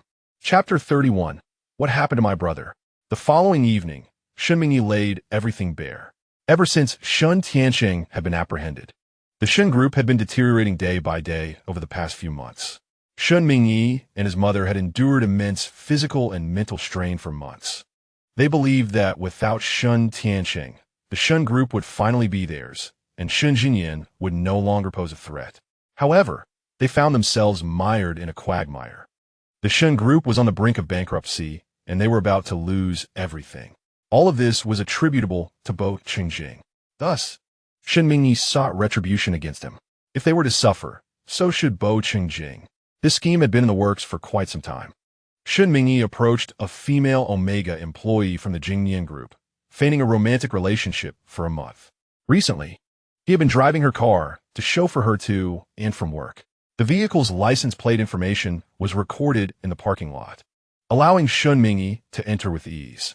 After observing for several days, he decided yesterday to install a tracker on Bo Qingjing's car and orchestrate an accident. This was when he encountered Shun Jinyan, and murderous intent arose within him. This is attempted murder. He could be sentenced for years, right? Shun Jinyan inquired of Bo Changjing. Yes, Bo Changjing replied, his fingers gently tapping on his thigh. He wouldn't get out. Shun Jinyan looked at him, and Bo Changjing, with his gaze lowered in contemplation, did not meet Shun Jinyan's eyes. After a moment of thought, Shun Jinyan understood his implication. As long as Shun Mingyi was sentenced, regardless of the length, as long as he remained incarcerated and committed further serious offenses, he would truly never emerge. "Brother," Shun Jinyan called out. Bo Changjing did not respond. Both were preparing to go out that evening, so they sat together in the living room for a while, facing each other on the sofa, a small coffee table between them. Noticing Bo Changjing's continued silence, Shun Jinyan raised his voice again, "Brother." Bo Changjing lifted his gaze to meet his. "What is it? What are you so lost in thought about?" Shun Jinyan remarked, "I called you, yet you didn't respond. I was pondering why Shun Mingyi wishes to kill me." Bo Changjing stated, "Is the Shun group such a significant provocation for him?" Shun Jinyan furrowed his brow, contemplating the implications. "What does it mean? Do you suspect he has someone backing him? Do you think he would so easily divulge everything?" Bo Changjing inquired. Shun Jinyan nodded. "Indeed. He possesses a timid nature. A mere scare would compel him to reveal all. However, should someone promise him something exceedingly tempting, he would likely guard that secret. What could possibly be so alluring that he would stake his life on it? Bo Chengjing pondered. Shen Jinyan reflected before responding. He was deceived. Bo Chengjing acknowledged with a nod. If Shen Mingyi truly has someone orchestrating events behind the scenes, and that person has promised him certain advantages, only to then trick him into believing he could escape police custody, he would certainly refrain from exposing his benefactor. It is merely a matter of time, Shen Jinyan asserted. Once he realizes he cannot escape, he will undoubtedly reveal everything. Bo Chengjing nodded in agreement. Do you suspect a connection to the laboratory? Shen Jinyan queried. Indeed, Bo Chengjing replied. They sent a letter to Ji Chu, yet no further action ensued, which raises suspicion. Fear not. We shall continue our peaceful lives, Shen Jinyan reassured. They lurk in the shadows, expending their efforts to hide, unable to face the light. Bo Chengjing regarded him. You certainly have a way of comforting yourself. Shen Jinyan offered a faint smile, rising to his feet, bending slightly to scratch beneath Bo Chengjing's chin. One must maintain an open heart to live freely. Bo Chengjing was momentarily taken aback, observing him closely. It was only after Shen Jinyan withdrew his hand and stood upright that he recognized the impropriety of his gesture. Bo Chengjing had always treated him like a child, fondly ruffling his hair and patting his face. From childhood to the present, Shen Jinyan had grown accustomed to it. However, he had never exhibited such familiarity with his older brother, as Bo Chengjing was several years his senior, always occupying the role of an elder. Yet in that moment, he had acted impulsively. Clearing his throat, Shen Jinyan said, Ahem, I had an appointment with Yi Qing, huh? I must take my leave. Bo Chengjing remained silent, watching his departing figure. Moments later, he raised a hand to touch his own chin.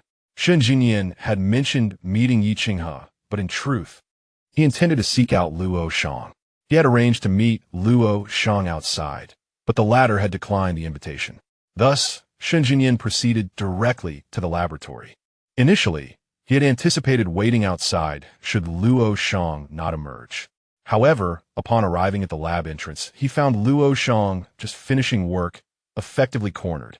Luoyan had no time to flee and was left to converse with Shen Jinyan in the office. What is it that you want? Luoyan demanded. You know precisely what is at stake, Shen Jinyan replied. Why else would you avoid me? What do you mean? When have I ever avoided you? Luoyan retorted. Shen Jinyan, unwilling to engage in further banter, directly inquired, what is the purpose of the serum my brother has been using? Luoyan responded, did I not inform you it was for treating allergies? Then why has he been using it continuously? What allergy medication necessitates prolonged use? Shen Jinyan pressed. The allergy medication I study requires long-term administration, Luoyan clarified, to prevent allergic reactions. Do you truly believe your own words hold any logical merit? Shen Jinyan inquired. On one hand, you advocate for long-term use as a preventive measure against allergies, yet on the other, you advise against such prolonged usage, claiming it offers no protective benefits for my pheromones. What exactly have you been researching? Luoyan erupted in indignation. How dare you question the validity of my research? Shen Jinyan, unwilling to engage in a futile debate, furrowed his brow and asked, what is wrong with my brother? I have no idea. You should inquire with him yourself. Luoyan retorted, shoving Shen Jinyan out of the office. You live with him daily. Why not ask him? Next time you're susceptible, I'll make you cry with just one injection. How dare you challenge my research? Now leave, and do not impede my rest. With that, he slammed the door shut. Shen Jinyan stared at the trembling door for a moment, then knocked again. Luoyan, are you feeling guilty? Guilty? What do I have to feel guilty about? Luoyan replied. Do you even know who I am? Do you understand my standing in the field of pharmaceutical research? Have you not been following the news? How dare you question me? Without my assistance, would you have so easily navigated your sensitive period? Shen Jinyan knocked once more. If you have the courage, open the door and speak to me. If you have the courage, go ask your brother, Luoyan shot back. Seeing his stubbornness to keep the door shut, Shen Jinyan recognized that Luoyan was likely fatigued and chose not to prolong the confrontation, opting to leave instead. Meanwhile, Luoyan breathed a sigh of relief upon hearing Shen Jinyan's departing footsteps. He's small in stature, yet truly difficult to deal with, he mused. Chapter 32. A draw during this period, Bo Changjing had been in discussions with Qin Mo regarding potential collaborations in the field of artificial intelligence. That evening, Qin Mo was set to introduce him to some highly esteemed individuals in that domain, with a meeting scheduled at an upscale club. Upon his arrival, Bo Qingjing encountered Yi Qinghe, who was just exiting the venue. "Brother," Yi Qinghe greeted him with a smile. Bo Changjing felt a flicker of surprise at the sight of him, though he concealed it well. "Have you returned?" he asked. "Yes," Yi Qinghe replied. "Did Xingyan not accompany you?" Bo Qingjing inquired further. "Huh?" Yi Qinghe hesitated momentarily, but quickly covered for Shun Jinyan. "Oh, he left earlier." Bo Qingjing nodded in understanding. "I shall take my leave then," Yi Qinghe stated. "Very well," Bo Qingjing replied, watching as he departed before retrieving his phone to find a particular contact, the number for Shun Jinyan's bodyguards. Their sole responsibility was to ensure Shun Jinyan's safety, and they would not report on his whereabouts. However, Shun Jinyan had deceived him today. It was evident that Yi Qinghe had fabricated a lie to protect Shun Jinyan after hearing his inquiry. Where could Shun Jinyan possibly be? And why had he withheld this information? Had he begun to feel suffocated by Bo Qingjing's concern? Bo Changjing scrutinized the phone number for an extended period, hesitating before ultimately deciding against making the call. He did not wish for Shun Jinyan to feel as though he were being watched, even if his curiosity about Shun Jinyan's activities was overwhelming. On the other hand, once Yi Qinghe had departed, he promptly contacted Shun Jinyan to relay his encounter with Bo Qingjing. "Impressive, isn't it?" At that moment, my mind was racing, and I effortlessly picked up on your brother's words, helping to cover up a lie, Yi Qinghe said with utmost confidence. Meanwhile, Shun Jinyan, on the other end of the line, felt a sense of despair. When his brother posed the question, he already knew he was not with Yi Qinghe. How could it be so blatant? Luoyan had failed to extract any information, and the lie was exposed. "Thank you," Shun Jinyan thought, feeling disheartened. However, he also had gratitude towards Yi Qinghe. "You're too polite," Yi Qinghe remarked. "I would not hesitate to stand by my brother through thick and thin. Should you ever need assistance, do not hesitate to ask." Shun Jinyan echoed his tone. "Of course. Let us carry on," Yi Qinghe replied, before hanging up. Bo Qingjing and Qin Mo engaged in conversation until late into the night, sharing a few drinks. Bo Qingjing was not particularly adept at handling alcohol. He seldom drank during business engagements. However, the individuals Qin Mo introduced were all skilled professionals who enjoyed a drink. Thus, Bo Qingjing indulged in a few rounds. While drinking, everything seemed fine. He even saw them off to their vehicles. Yet, as soon as they departed, Bo Qingjing stumbled slightly. "Are you all right?" Qin Mo inquired, offering him support. Bo Qingjing turned his head to glance at him, withdrawing his arm from Qin Mo's grasp. "I'm just okay, I suppose." Qin Montak chuckled. "I didn't realize your tolerance was so low." "I don't drink much," Bo Qingjing replied. "Understood," Qin Mo acknowledged. "Mr. Bo, your graciousness will not go unnoticed. We shall strive to meet your expectations in the future." Bo Qingjing smiled faintly. "You said it. Let us see it through." Qin Mo continued. "I didn't expect you to be so invested, Mr. Bo. This industry has tremendous potential for growth." "I am merely a businessman," Bo Qingjing stated, "lacking the grand ideals you possess. I simply wish to earn." "Mr. Bo, you seem to have no shortage of wealth," Qin Mo remarked. "I have a younger brother to support." Bo Qingjing pressed his fingers to his temple, momentarily lost in thought, as memories of his early entrepreneurial days flooded back, striving to earn money to provide the best for Shun Jinyan. "You truly care for your brother," Qin Mo observed, noting the slight flush on Bo Qingjing's face.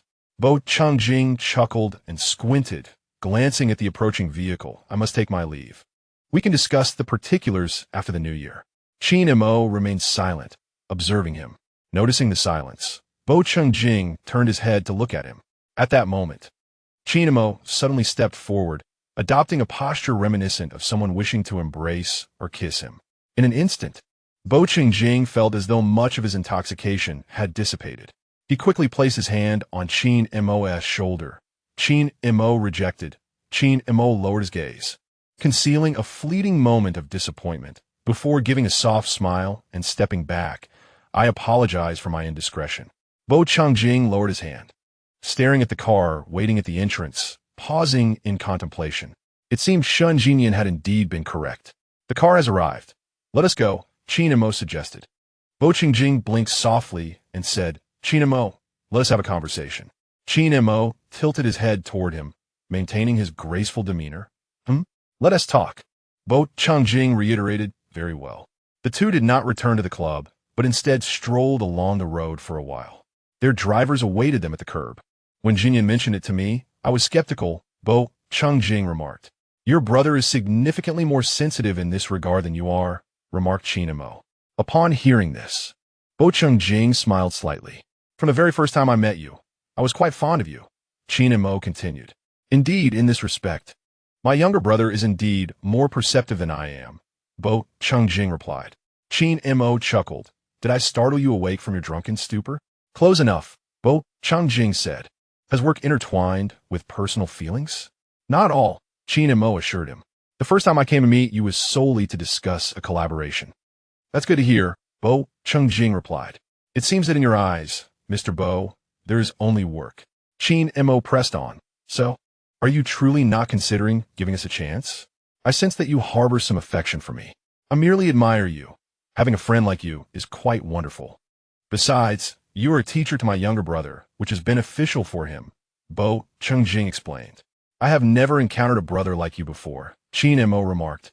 Someone who considers everything for him. Bo Qingjing chuckled softly before adding, moreover, how can two omegas be together? What? Qin Mo suddenly halted, feeling a short circuit in his mind. What do you mean? It means precisely what you think it does, Bo Qingjing clarified. Mr. Bo, you could simply decline my proposal without resorting to such reasoning, Qin Mo replied. Do I seem like the type to offer excuses? Bo Qingjing countered. Qin Mo opened his mouth in shock, momentarily at a loss for words. How could that be? Therefore, I kindly request you to keep this a secret, Mr. Qin. Bo Qingjing said. Qin Mo, still reeling from the revelation, felt his head buzzing. Why conceal your gender? Because there were many matters to attend to in the past. Bo Qingjing explained. Qin Mo began to grasp the situation. As an omega, he was acutely susceptible to the pheromones of alphas. Once influenced, omegas possessed little capacity to resist before alphas. His own smooth journey through life had been largely due to a strong familial background. His parents had provided him with excellent conditions. However, many omegas were not as fortunate. After a lengthy silence, Qin Mo finally articulated, if this is a secret, why not fear my disclosure? Bo Qingjing smiled gently. I trust your character. I know I won't misjudge you. Besides, the suppressants are gradually losing their efficacy, and my body is beginning to reject them, showing slight reactions. I may not be able to conceal my identity as an omega for much longer. Qin Mo smiled in return. Thank you for your trust. I will keep your secret safe. Bo Qingjing nodded. They continued to walk for a while, and then Qin Mo suddenly inquired, Does Shun Jinyan know about this? No, Bo Qingjing replied. Qin Mo cast him another glance. Is my assumption correct? Bo Qingjing tacitly acknowledged it. No wonder, Qin Mo remarked. So he isn't particularly sensitive in this area either. You two are quite similar. Chapter 33. Something's amiss. Bo Qingjing had never been particularly good with alcohol. Startled by Qin Mo, he felt as though the alcohol had dissipated. After a bit of fresh air with Qin Mo and dozing off in the car for a while, by the time they reached home, he found himself even more inebriated. Yet, he refused to admit it. Stepping steadily out of the car, he entered the house with equal poise, changing his shoes at the entrance and hanging his down jacket by the door. As Shun Jinyan emerged from the living room to greet him, he stumbled slightly, tripping over his left foot with a momentary lurch forward. Shun Jinyan quickly caught him around the waist, asking, Brother, have you had too much to drink? No, Bo Qingjing replied, straightening his posture and walking toward the living room. His steps were firm, and his voice remained steady. Yet, Shun Jinyan sensed something was amiss. He followed Bo Qingjing upstairs into the bedroom, and then into the dressing room, where Bo Qingjing began to remove his clothing. As he discarded his shirt, Shun Jinyan's eyes widened in surprise. He instinctively took a step back, grasping the handle of the dressing room door. Suddenly, his heart raced. He gazed at Bo Qingjing's smooth back, recalling the last time he had seen him shirtless, which felt like an eternity ago. Perhaps in their childhood, an era he could scarcely remember. Since then, it seemed as though Bo Chungjing had begun to avoid him. And while he could not fathom why two alphas would need to do so, he chose to respect the distance. Now, witnessing him in such a state, Shen Jingyan found himself at a loss, grappling with his own shock and anxiety.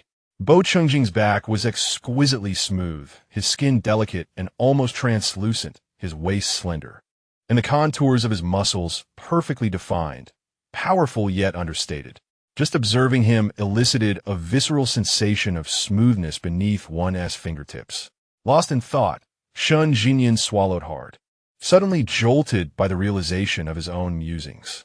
His heart raced even faster, and warmth coursed through his body.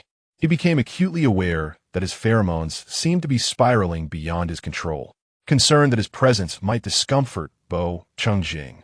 He hastily exited the room as Bo Chungjing began to loosen his belt. Shen Jingyan spent over an hour outside, striving to regain his composure.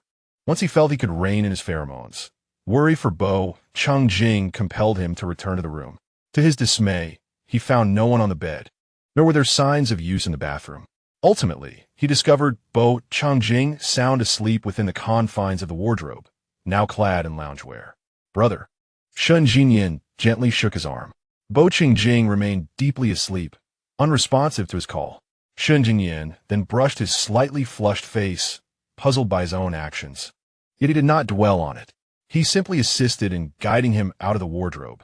As Bo Chungjing emerged, Shen Jingyan noticed the safe hidden inside the wardrobe. The presence of such an item felt intentionally concealed. He stared intently at the safe. At that moment, Bo Chungjing let out a soft hum. Shen Jingyan turned his head to him and inquired, "Brother, what is wrong?" "Jingyan," Bo Chungjing called out softly. "Yes," Shen Jingyan responded. Bo Chungjing called out once more. "Jingyan." It seemed he was speaking in his sleep. Shen Jingyan chuckled softly, momentarily setting aside thoughts of the safe, and said, "Brother, I am here always." Bo Chungjing fell silent. Shen Jingyan lifted him effortlessly, carrying him to the bedside and placing him gently upon the bed. He pulled the covers over him snugly, and then retrieved a damp towel to wipe Bo Chungjing's face. Drawing from his previous experience of wiping away sweat, Shen Jingyan found himself more adept this time.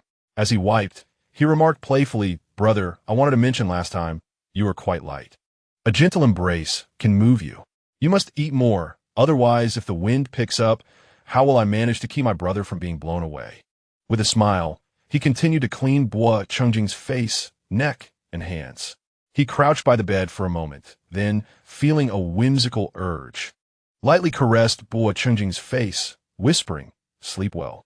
Afterward, he rose to take the towel to the bathroom, rinsing it briefly under the faucet before wringing it out and hanging it nearby. In a short span of time, he was away.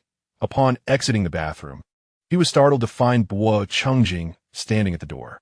Shen Jingyan jumped slightly, closing his eyes and placing a hand over his racing heart. "Brother, why are you up? Do you need to go to the bathroom?" Bo Chungjing merely stared at him in silence. Shen Jingyan approached, contemplating, "Shall I assist you to the restroom?" Yet Bo Chungjing remained mute, tilting slightly forward, resting his head against Shen Jingyan's shoulder. Concerned he might fall, Shen Jingyan instinctively supported his waist and stepped forward. "Brother?" he inquired. "Dizzy," Bo Chungjing murmured softly. Shen Jingyan guided his arm over his neck while encircling his waist with the other hand, assisting him back toward the bedroom. "Who told you to drink? It's no wonder you feel lightheaded." Bo Chungjing said nothing, allowing himself to be led to the edge of the bed. "Be careful. Sit down first," Shen Jingyan instructed. As Bo Chungjing sat, he playfully tripped Shen Jingyan with his leg. In that unexpected moment, as he fell back onto the bed, Shen Jingyan had no time to react, his body uncontrollably landing atop Bo Chungjing's. Their lips brushed against the side of Bo Chungjing's face, akin to a gentle kiss. Shen Jingyan froze momentarily, feeling as though a string within him had snapped, his mind clouded with a brief emptiness and a buzzing sensation. He stared blankly at Bo Chungjing, realizing he was still atop him, and quickly pushed himself up to stand. Bo Chungjing remained fast asleep, utterly unresponsive. In a rush of emotions, Shen Jinyan closed his eyes, ensuring Bo Changjing was comfortably covered before hastily returning to his own room.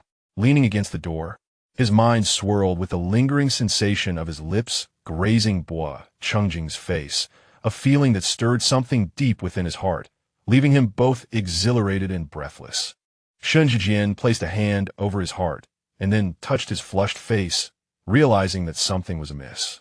His gaze fell downward, prompting him to irritably rub his face. Leaning against the door, he attempted to regain his composure, yet the more he sought calmness, the more his thoughts raced, all revolving around Bo Changjing. The sensations of kissing Bo Changjing's face, the feel of his back, waist, and hands lingered in his mind. In a fit of frustration, Shen Jinyan dashed into the bathroom and slammed the door shut. Chapter 34. Urging you to settle down? Bo Changjing slumbered soundly until after 10 in the morning. Upon opening his eyes, he was greeted by the sight of Shen Jinyan. Shen had pulled a chair beside the bed, resting his arms on the nightstand, his head propped up as he gazed at him. As Bo Changjing awoke and noticed Shen's lingering stare, he leaned against the headboard and glanced at the time on the nightstand. Shen Jinyan's eyes followed the contours of his face, with a hint of melancholy in his gaze. Bo Changjing asked, "Why do you look at me like that? Did I strike you last night?" It would have been better to have a quarrel.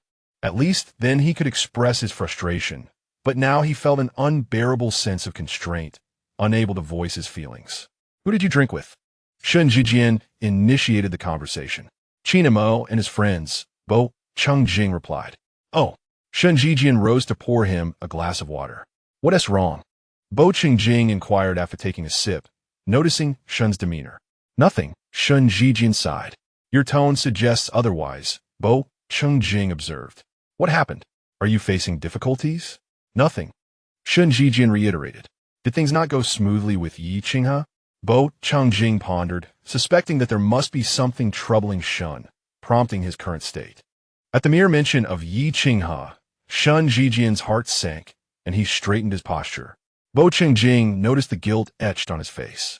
Clearing his throat, Shen queried, "Yi Qinghe mentioned that he saw you last night?" Bo Changjing chuckled softly. "I knew your roommate would spill the beans." Shen Jinyan remained silent. Bo Changjing continued, "You could have chosen not to bring up last night, and I wouldn't have asked. However, you deliberately mentioned Yi Qinghe." Shen Jinyan retorted, "You know that hearing Yi Qinghe's name will lead my thoughts to last night." Bo Changjing replied, "Well, you could choose not to speak. Would your silence ensure I never inquire?" Shen Jinyan shot back. "Indeed," Bo Changjing conceded. "And now?" Shen pressed. "You have already spoken," Bo Changjing stated. "So tell me, where do the lies go? Can we forego this conversation now?" Shen Jinyan looked at him earnestly.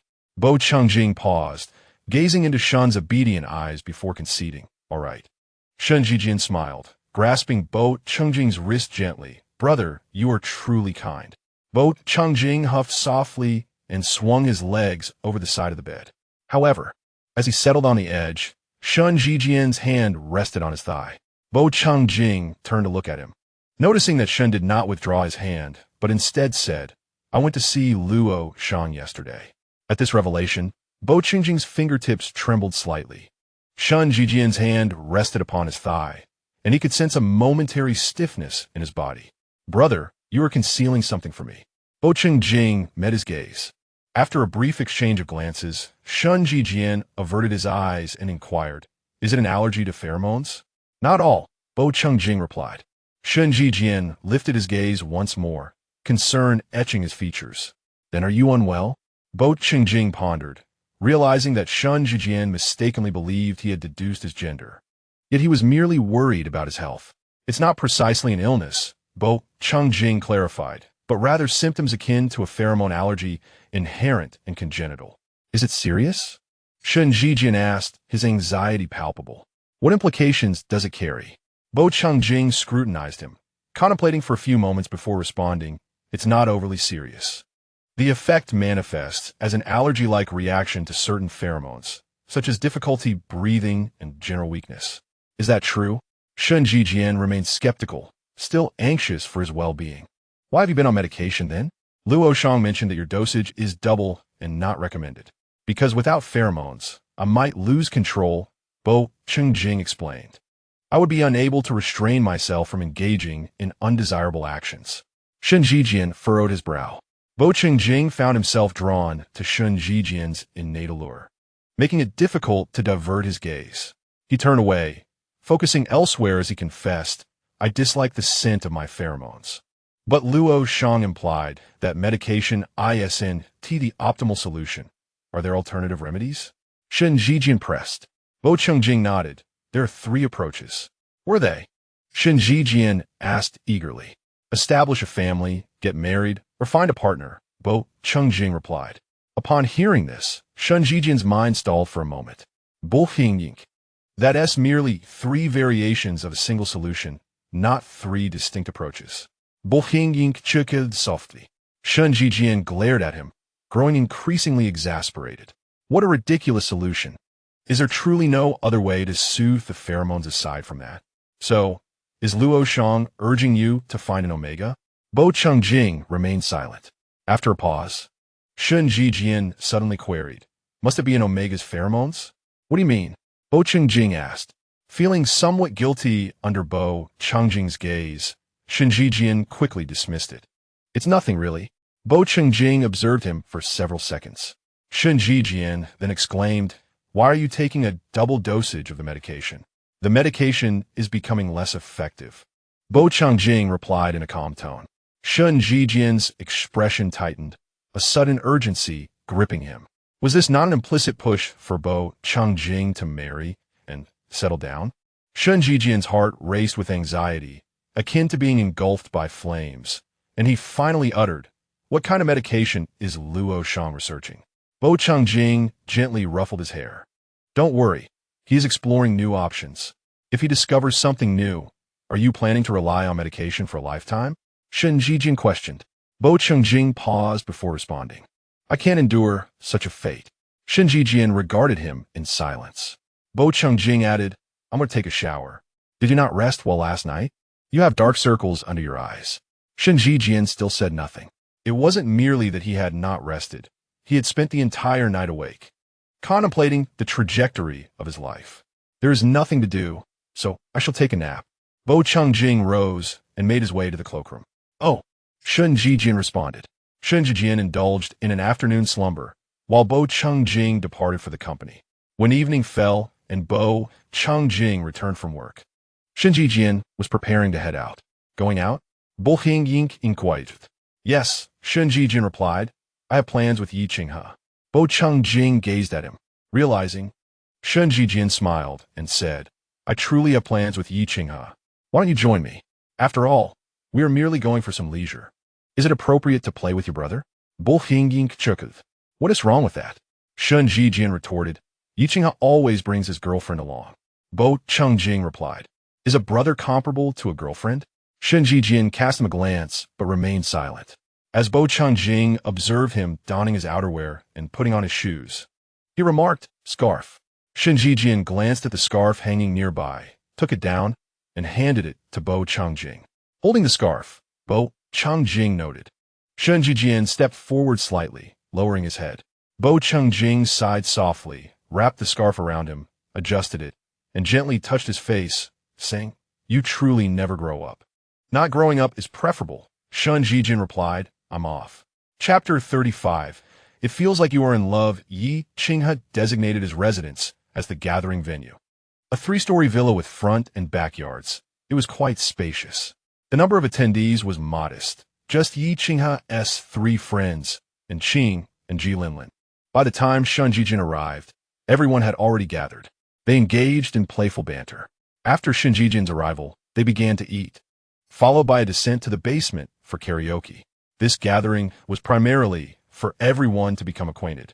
The last time they dined together, they had exchanged some ideas without delving deeply, merely envisioning the future. Subsequently, they created a group chat, intermittently sharing thoughts, which were all rather scattered. The group chat was lively, yet if they were to collaborate in the future, familiarity was essential. Thus, today's gathering was intended for enjoyment in a comfortable and relaxed setting.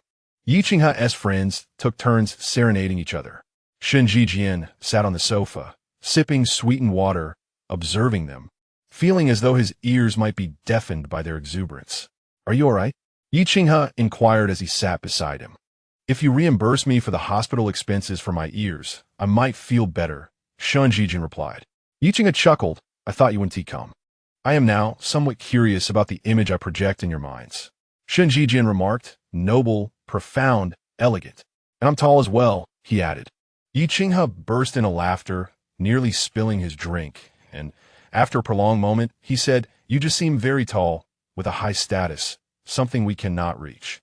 Shun Jijin countered, "We live in an age of equality." Yi Qinghe responded, "Yet true equality has not been realized. It remains merely a slogan. There is inequality in gender, wealth, power, and status." Shun Jijin remained silent. Yi Qinghe remarked, "Equality rests in the hands of the powerful." Shun Jingyan listened attentively. Yi Qinghe continued, "You resemble someone who wields authority yet possesses remarkable etiquette, treating everyone with utmost courtesy. It feels as though you are indulging us." Shun Jingyan furrowed his brow and retorted, "Have you had too much to drink? Who is inebriated?" Yi Qinghe countered, "I hardly dare to boast of my drinking capacity in the presence of someone sipping sweet water." "Get lost," Shun Jingyan replied. Yi Qinghe chuckled again. Shun Jingyan shot him an exasperated glance and stated, "I do not indulge anyone." Yi Qinghe regarded him thoughtfully.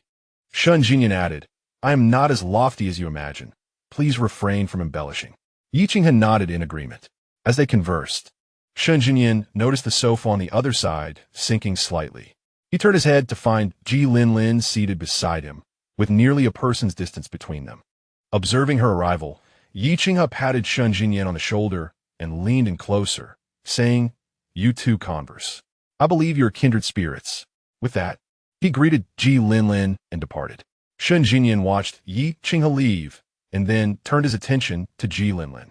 She smiled and remarked, "I overheard some of the games you plan to play and found myself intrigued, so I accompanied Anqing. I hope I am not intruding." "Not all," Shun Jingyan replied. "I'm not very familiar with them either." Ji Linlin, strikingly beautiful and exuding grace, suggested on the 10th day of the new year, "My company is hosting an anniversary celebration. Would you like to attend?" Shun Jingyan inquired, looking at her. Ji Linlin explained, "Many people will be there. Getting to know some of them could greatly benefit the future development of your games. Perhaps you should consult Yi Qinghe." Shun Jingyan replied, "He is responsible for external matters." Yi Linlin nodded, "All right. I will visit the restroom." Shun Jingyan sought a reason to rise and leave, but just as he was about to get up, Ji Linlin said, "You can leave directly. There is no need for pretense." Shun Jingyan paused in his movements. Ji Linlin continued, "You should know my intentions." He sat back down, realizing that his refusal to meet had been understood, thinking the matter was concluded. However, he decided to clarify his stance. "I have someone I like," Shun Jingyan stated. "Thank you for your affection." Ji Linlin was taken aback, not expecting such a straightforward response. After a moment, she smiled and said, "Is that reason too feeble? I believe we could take the time to understand each other better. Your refusal feels rather abrupt. This is the first time in my life I have been rejected so decisively. I truly do like someone," Shun Jingyan reiterated, "and I would not resort to such a flimsy excuse." Ji Linlin regarded him thoughtfully before asking, "May I be so bold as to inquire, is it your brother?" Shun Jingyan glanced at her, and after a pause, he smiled and replied, "Why do you and Anqing presume that I am in a romantic relationship with my brother? And why, upon my mentioning someone I like, do you assume it is him? Is it not?" Ji Linlin inquired, "To be honest, you claim that you are not in a romantic relationship, yet you just mentioned having someone you like. My immediate assumption is that you are harboring feelings for your brother." Shun Ziznian continued to ask why. Ji Linlin replied, "The way you two interact feels very much like being in a relationship." Shun Ziznian appeared somewhat perplexed. "I have two older brothers," Ji Linlin pondered. "Their manner of interacting is akin to this. When you fall asleep during a break, your brother gently wakes you. If my eldest brother were to wake my second brother, it would likely be a rough slap to rouse him. My second brother would awaken, irritated, yet too timid to voice his displeasure." Shun Ziznian paused for a moment. It seemed that Bo Changjing had indeed never treated him that way, always exhibiting tenderness. And it was usually he who lost his temper, while Bo Changjing would soothe him.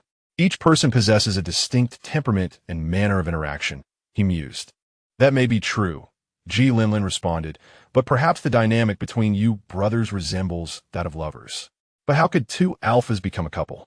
Shun Ziznian questioned, a lingering concern that had kept him awake throughout the night.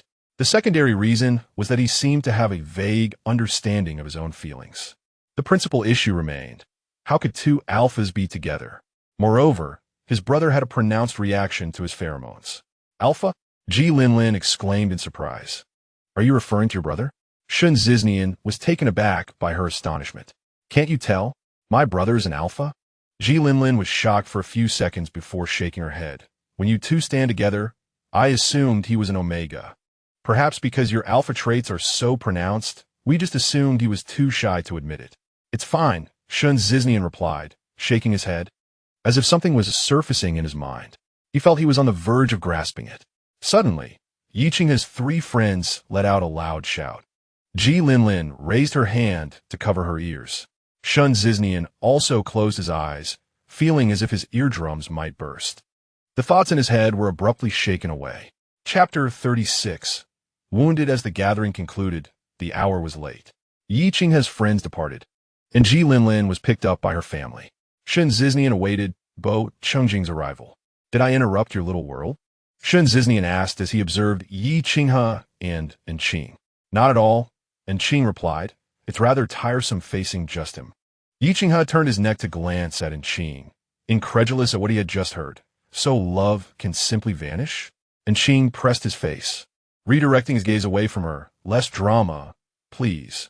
Ye kinche chakit softly. Shun Ziznian looked at the two and asked, have you known each other for a long time?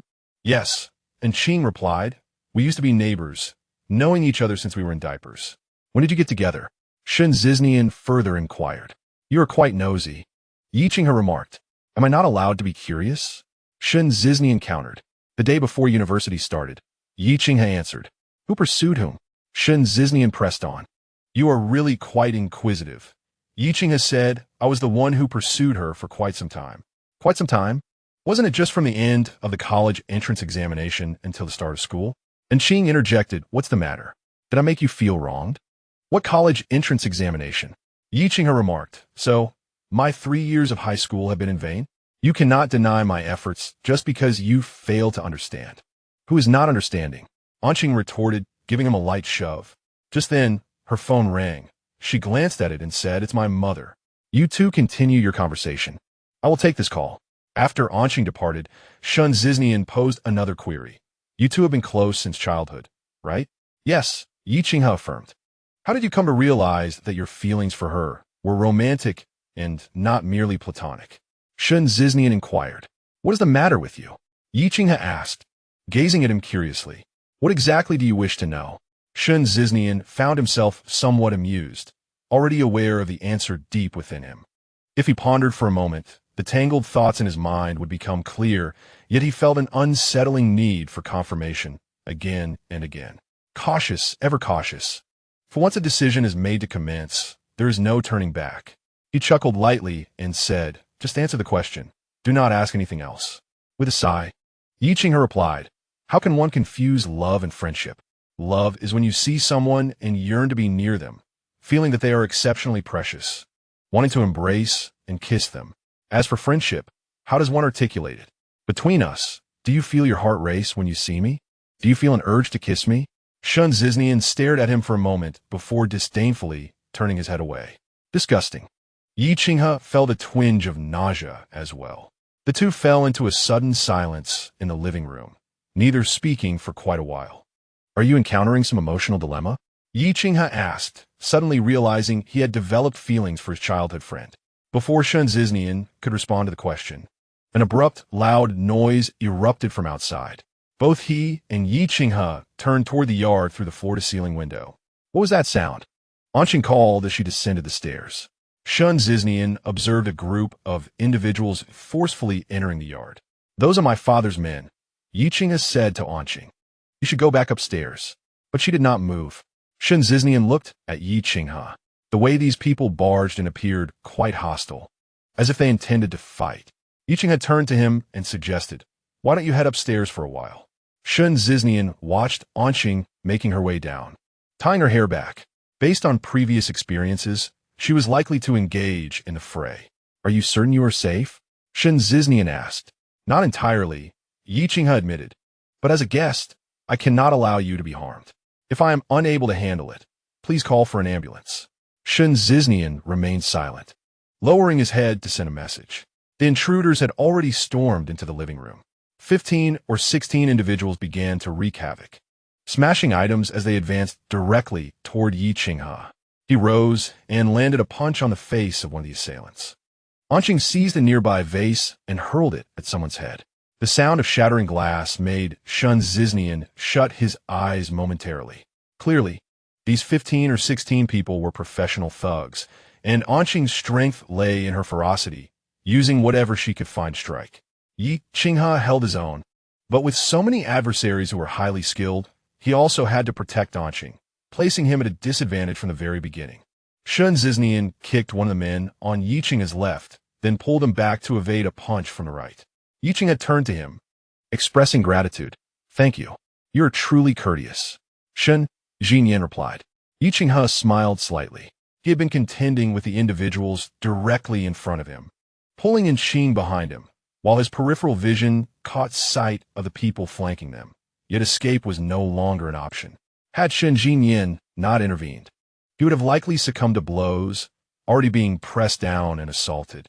With Shen Zhinyan's assistance, the group of over 10 adversaries on the opposite side visibly struggled.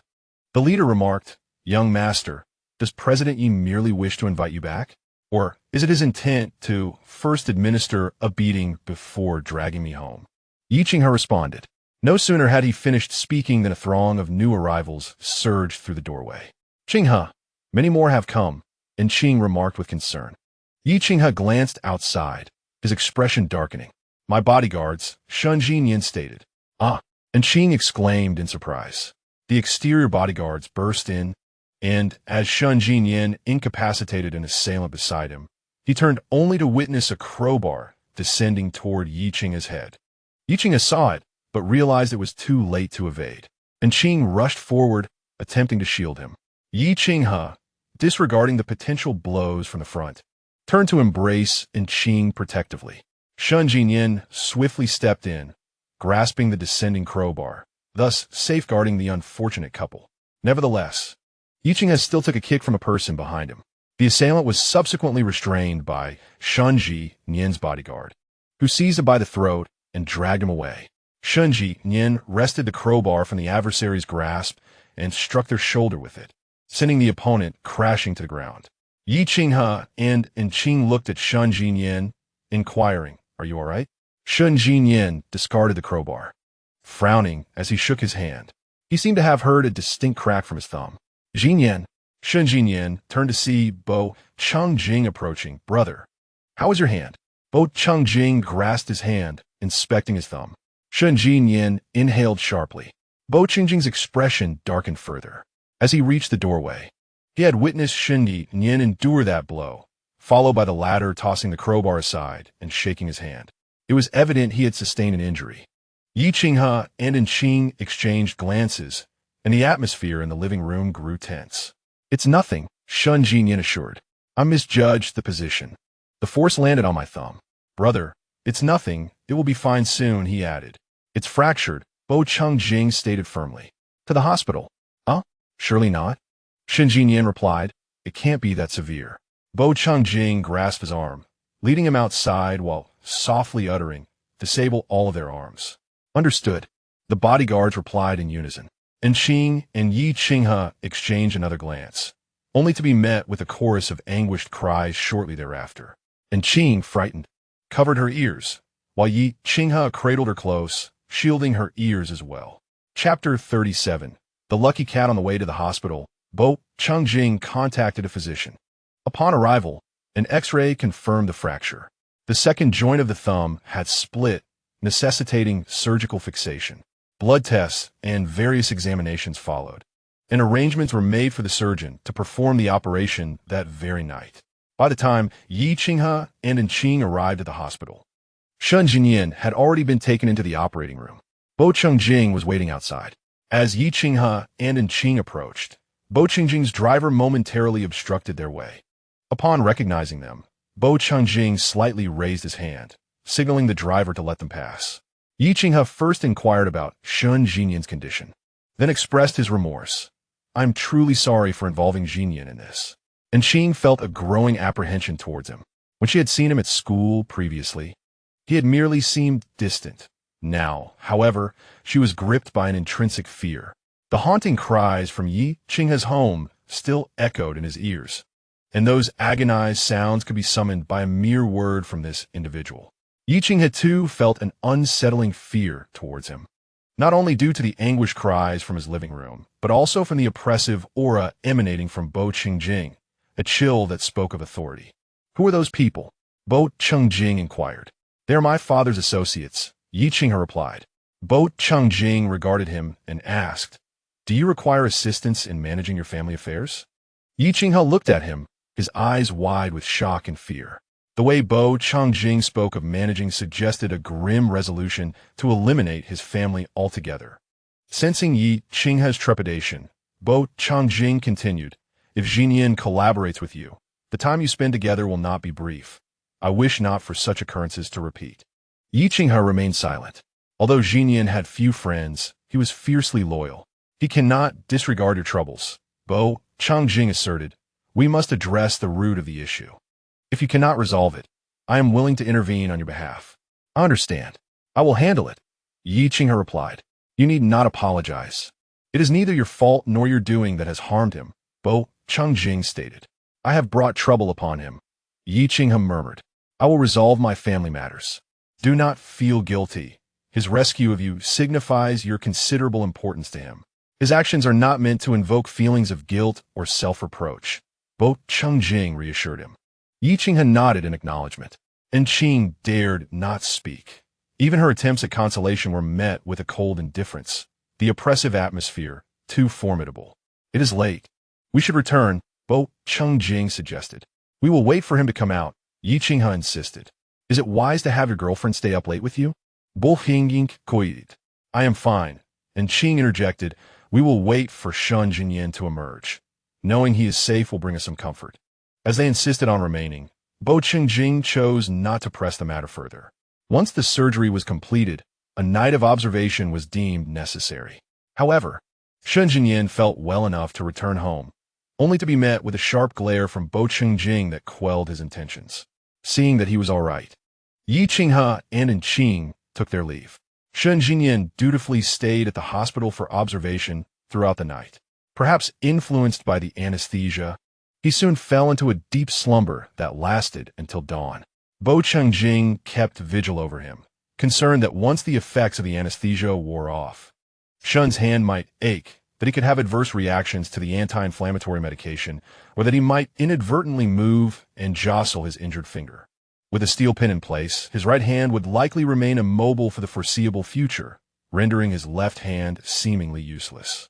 Upon awakening in the morning, I ventured to the restroom, where a simple tug on the drawstring of my sweatpants led to an unforeseen predicament, despite my left hand's efforts. The string became ensnared in an impenetrable knot. Meanwhile, Bo Qingjing was seated on a chair by the bedside, dispatching messages to his secretary to organize the day's tasks. After a brief wait, when he noticed Shun Jinyan had yet to emerge, he intended to check on him, only to hear Shun's exasperated voice emanating from the restroom. "Brother." Bo Qingjing swiftly approached the doorway. Shun Jinyan appeared despondent, his expression conveying his frustration. "I can't untie the string." Bo Qingjing lowered himself to assist, kneeling to address the lengthy strings that had become intertwined. As he crouched, Shun Jinyan's gaze fell upon the crown of his head, and an inexplicable shiver coursed through him, causing him to instinctively retreat a step. "Stay still," Bo Qingjing instructed. Shun Jinyan found himself immobilized, as the knot had tightened considerably due to his previous tugging. He observed Bo Qingjing's earnest concentration as he worked to untangle the knot. The sight of Bo Qingjing's fingers, his long eyelashes, and his gently pursed lips captivated Shun Jinyan. As Shun Jinyan's left hand involuntarily twitched, his eyes fixated on Bo Qingjing's lips, which were slightly thin yet tinged with a soft pink, exuding an inviting softness. The notion of kissing lingered in his mind, and upon this realization, he was startled, retreating further. Bo Changjing grasped the string and gently pulled him back. Looking up at him, Shen Jinyan's gaze wandered, stammering, I should just find a pair of scissors. Be patient, Bo Changjing replied, swiftly resolving the issue. Oh. Shen Jinyan averted his gaze, feeling a rush of warmth flooding through him. Bo Changjing was too close, and he could almost sense his breath, which felt pleasantly warm.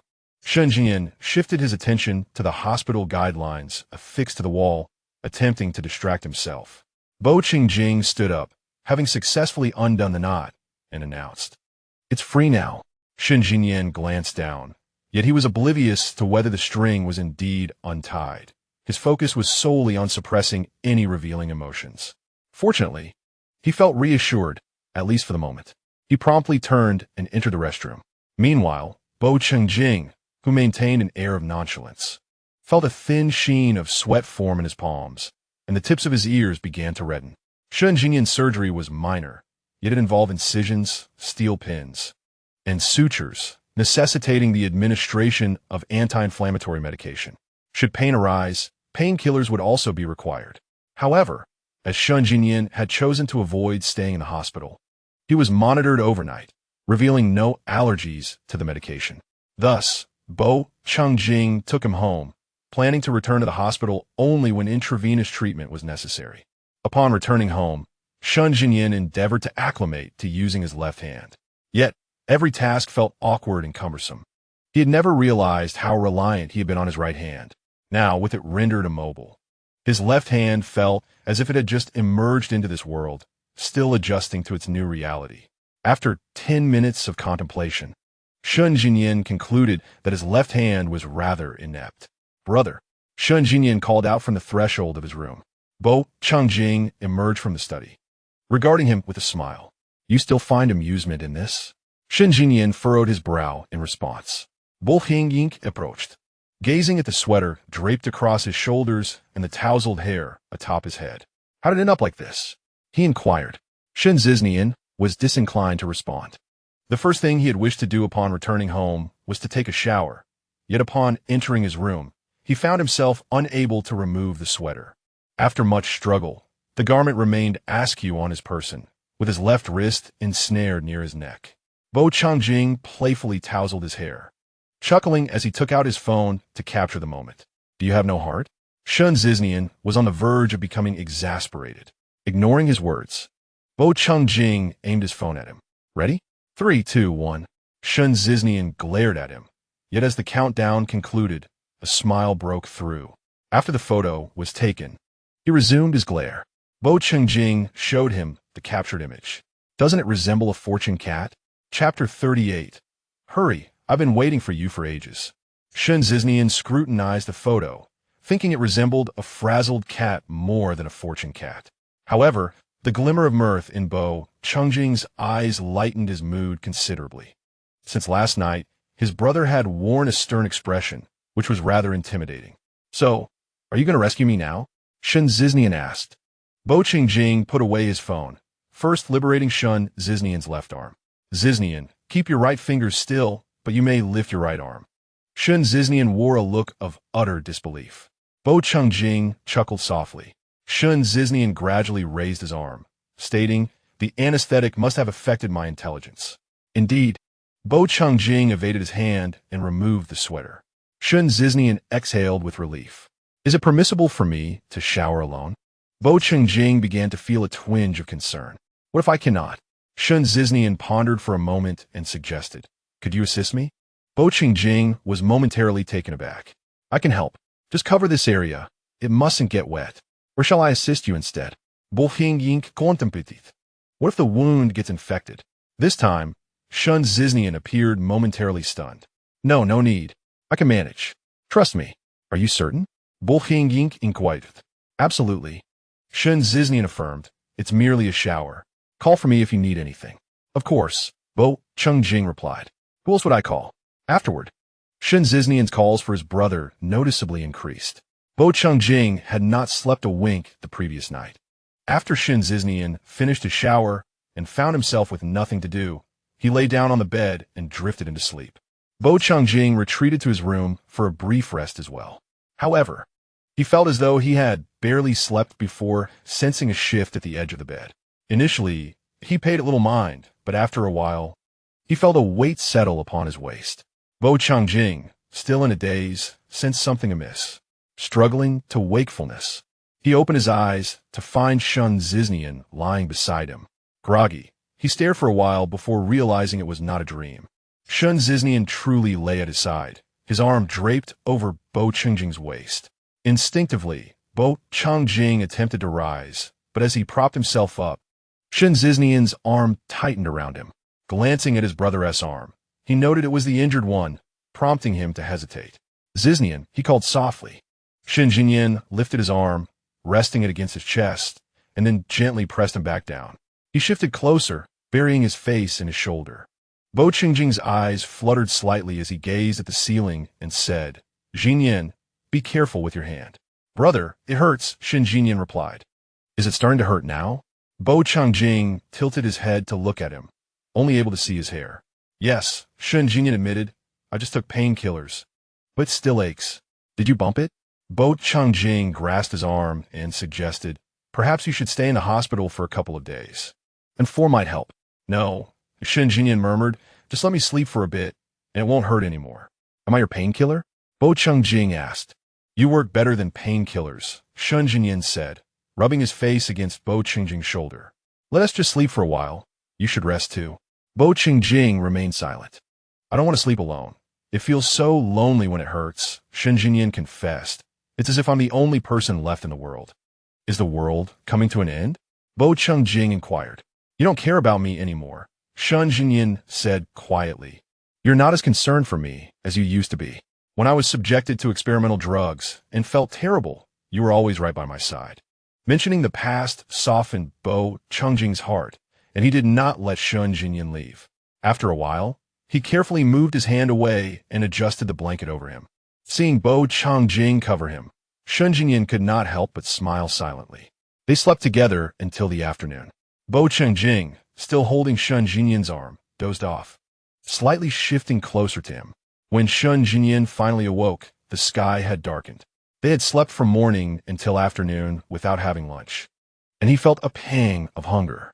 Yet, gazing at the still sleeping Bo Changjing, he was reluctant to get up. Bo Changjing continued to hold his arm, his body leaning a bit in Shun Zhinyan's direction, his head tilted the same way. Shun Zhinyan shifted back a little, marveling at Bo Changjing. So handsome, he thought. His brother was the most beautiful person he had ever seen. Shun Zhinyan's eyes traced the contours of Bo Changjing's features, his heart feeling as though it were flowing with a clear spring, refreshing and stirring waves of emotion within him, an intoxicating sensation. After a moment, he moved the arm pinned beneath him and extended a finger to gently touch Bo Changjing's face. Noticing that Bo Changjing remained asleep, he curled his finger and brushed his face lightly, akin to a child who had stolen a sweet treat, delightfully sugary. Shun Zhinyan smiled. At that precise moment, Bo Changjing opened his eyes. Shun Zhinyan's smile froze on his face. Bo Changjing stared at him, momentarily dazed, then asked, "What are you smiling about?" Seeing that he wasn't, he immediately shooing him away. Shun Zhinyan felt even happier and replied, "I was just laughing at how handsome my brother is." Bo Changjing chuckled softly. "You speak so freely." Naturally, it was easy to express. "My brother is the most handsome," Shun Zhinyan declared. Bo Changjing reached out to touch his face and asked, "Does it still hurt?" "Not anymore," Shun Zhinyan replied, "but I am quite hungry." "Let us get up and eat something," Bo Changjing suggested. "I don't want to," Shun Zhinyan replied. Shun Zhinyan remarked, "I've gotten up. Who knows when I'll have the chance to rest here again. You seem quite addicted to lying down." Bo Changjing replied, "Shall we switch bedrooms then?" "Is that what I meant by bedroom?" Shun Zhinyan countered, "I meant I want to sleep with you. At your age, you still need someone to sleep with you." Bo Changjing asked, grasping his arm and placing his hand on him as he sat up. "It's precisely because I've grown up that I desire company at night," Shun Zhinyan replied. Bo Changjing looked at him, paused, and said, "So who has grown up enough to have their older brother accompany them to sleep? And so what?" Shun Zhinyan retorted, "From now on, I shall not call you brother." Bo Changjing chuckled and said, "What? Do you wish to establish your own independence? Shangye fell silent. Bo Changjing then rose and exited the room. After a while of contemplation, Shangye got up from the bed and left the room. Later that evening, when Bo Changjing returned to his room after finishing his tasks, he found Shangye lying on his bed, propped up against the headboard, engrossed in a volume of Grimm's fairy tales. Bo Changjing stood at the foot of the bed. Observing him, Shangye looked up, smiling as he patted the edge of the bed. I've been waiting for you for ages. Come and sleep now. Chapter 39. How wonderful it is to meet you. Bo Changjing regarded Shangye, who was leaning against the headboard, and sensed that he was up to something mischievous. Speak up. What are you planning? Bo Changjing decided it was time for a conversation. Isn't it apparent? Shangye replied, I want to sleep with you. And what is your reasoning? Bo Changjing inquired. After some thought, Shangye said, my hand hurts. Bo Changjing watched him intently. That's not my concern. I must stay here tonight, Shangye asserted. I'll go to the guest room, Bo Changjing stated. You dare, Shangye straightened his posture and added, then I shall also go to the guest room. After all, I want to be with you. That's being unreasonable, Bo Changjing remarked. Indeed, Shangye replied. Jijian, your behavior is quite unusual, Bo Changjing noted. I wish to understand the cause of this peculiarity. What's unusual about it? I often want to sleep with you. It's you who refuses, Shangye retorted. Now that the opportunity presents itself, I want to let it slip away. If I sleep alone, I might inadvertently hurt my hand again, and then I would have to reopen my stitches. Bo Changjing fell silent. Shangye leaned back against the headboard, raising his injured hand, lamenting, alas, no one cares for me. Bo Changjing responded, and Shangye stole a glance at him, sighing, growing up isn't pleasant at all. Once grown, my brother no longer cares for me. Bo Changjing shot him a glance, scoffing lightly before retreating to the wardrobe. Aware that Shangye was merely putting on an act, he nonetheless found himself ensnared by it. After a while, as Shangye listened to him rummaging through clothes in the bathroom, he leaned back against the headboard, smiled, lowered his hand, and whispered, my brother still cares for me. He lay on the bed and turned off the light, plunging the room into darkness. Silence enveloped them, save for the sound of their breathing. Bo Changjing felt a warmth in his chest, yet Shangye remained restless, draping his arm across Bo Changjing's body, then withdrawing it, then placing his leg over him before retracting it once more. Bo Changjing stared at the ceiling, envisioning himself as a piece of wood devoid of sensation. Every time he felt a sense of accomplishment, Shangye would nudge him, reminding him that his success was merely an illusion. Are you unable to sleep? Bo Changjing inquired. I napped too long during the day. I'm not tired now. Brother, you're not tired either, are you? Shangye replied. You're scuttling about like a little crab. How could I possibly feel drowsy? Bo Changjing remarked. Shangye chuckled, turning onto his side and resting his legs atop Bo Changjing's. Brother, do you remember the first time you met me? Yes, I remember, Bo Changjing responded, recalling how small he was, trembling in fear, resolutely biting his lip to prevent a single tear from escaping. I thought you were some little monster that would bite. I remember as well. You had so many injuries back then, Shangye said, gently touching Bo Changjing's collarbone with his injured fingers.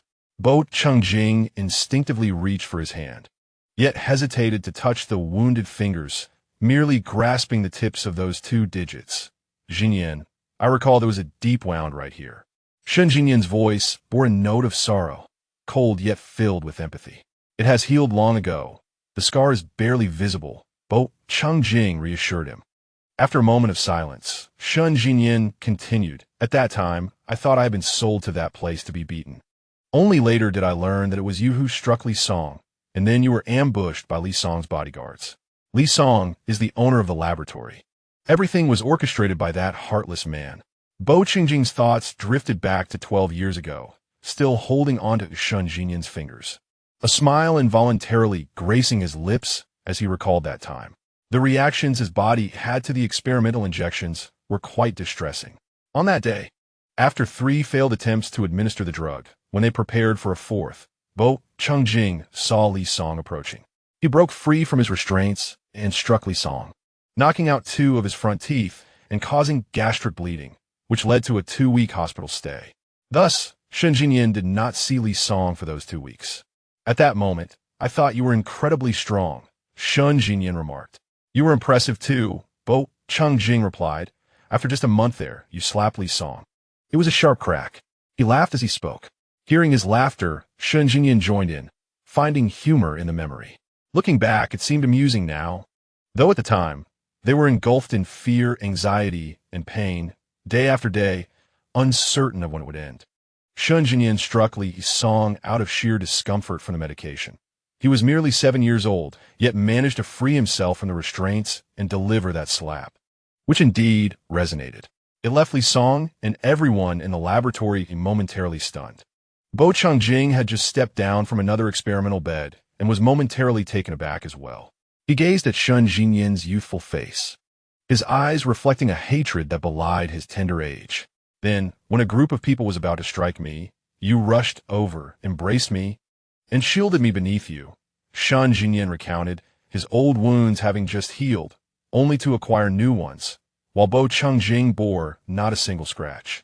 You were so small. When I held you, you were completely enveloped in my embrace, Bo Changjing said. There was no way they could harm you. Shen Jinyan gazed at him. In the darkness, he could only discern a faint outline. Brother. It's truly wonderful to meet you, Shen Jinyan expressed. Bo Changjing smiled softly in response. It is equally delightful to encounter you. Is it? Shen Jinyan inquired. What makes it so? After a moment of silence, Bo Changjing replied, everything has improved. Shen Jinyan chuckled lightly. I hope it continues to get better. It will, Bo Changjing assured him. Indeed. The two exchanged casual conversation for a while before Bo Changjing succumbed to sleep. Listening to his steady breaths, Shen Jinyan remained silent, quietly observing him in the darkness. After a considerable time, he edged closer, gazing intently at his profile. Once he recognized his own heart's desires and comprehended his emotions, certain thoughts became impossible to conceal or suppress.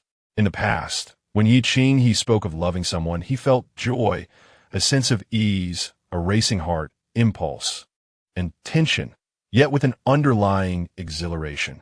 At that moment, Shen Jinyan did not regard He's words as a reference.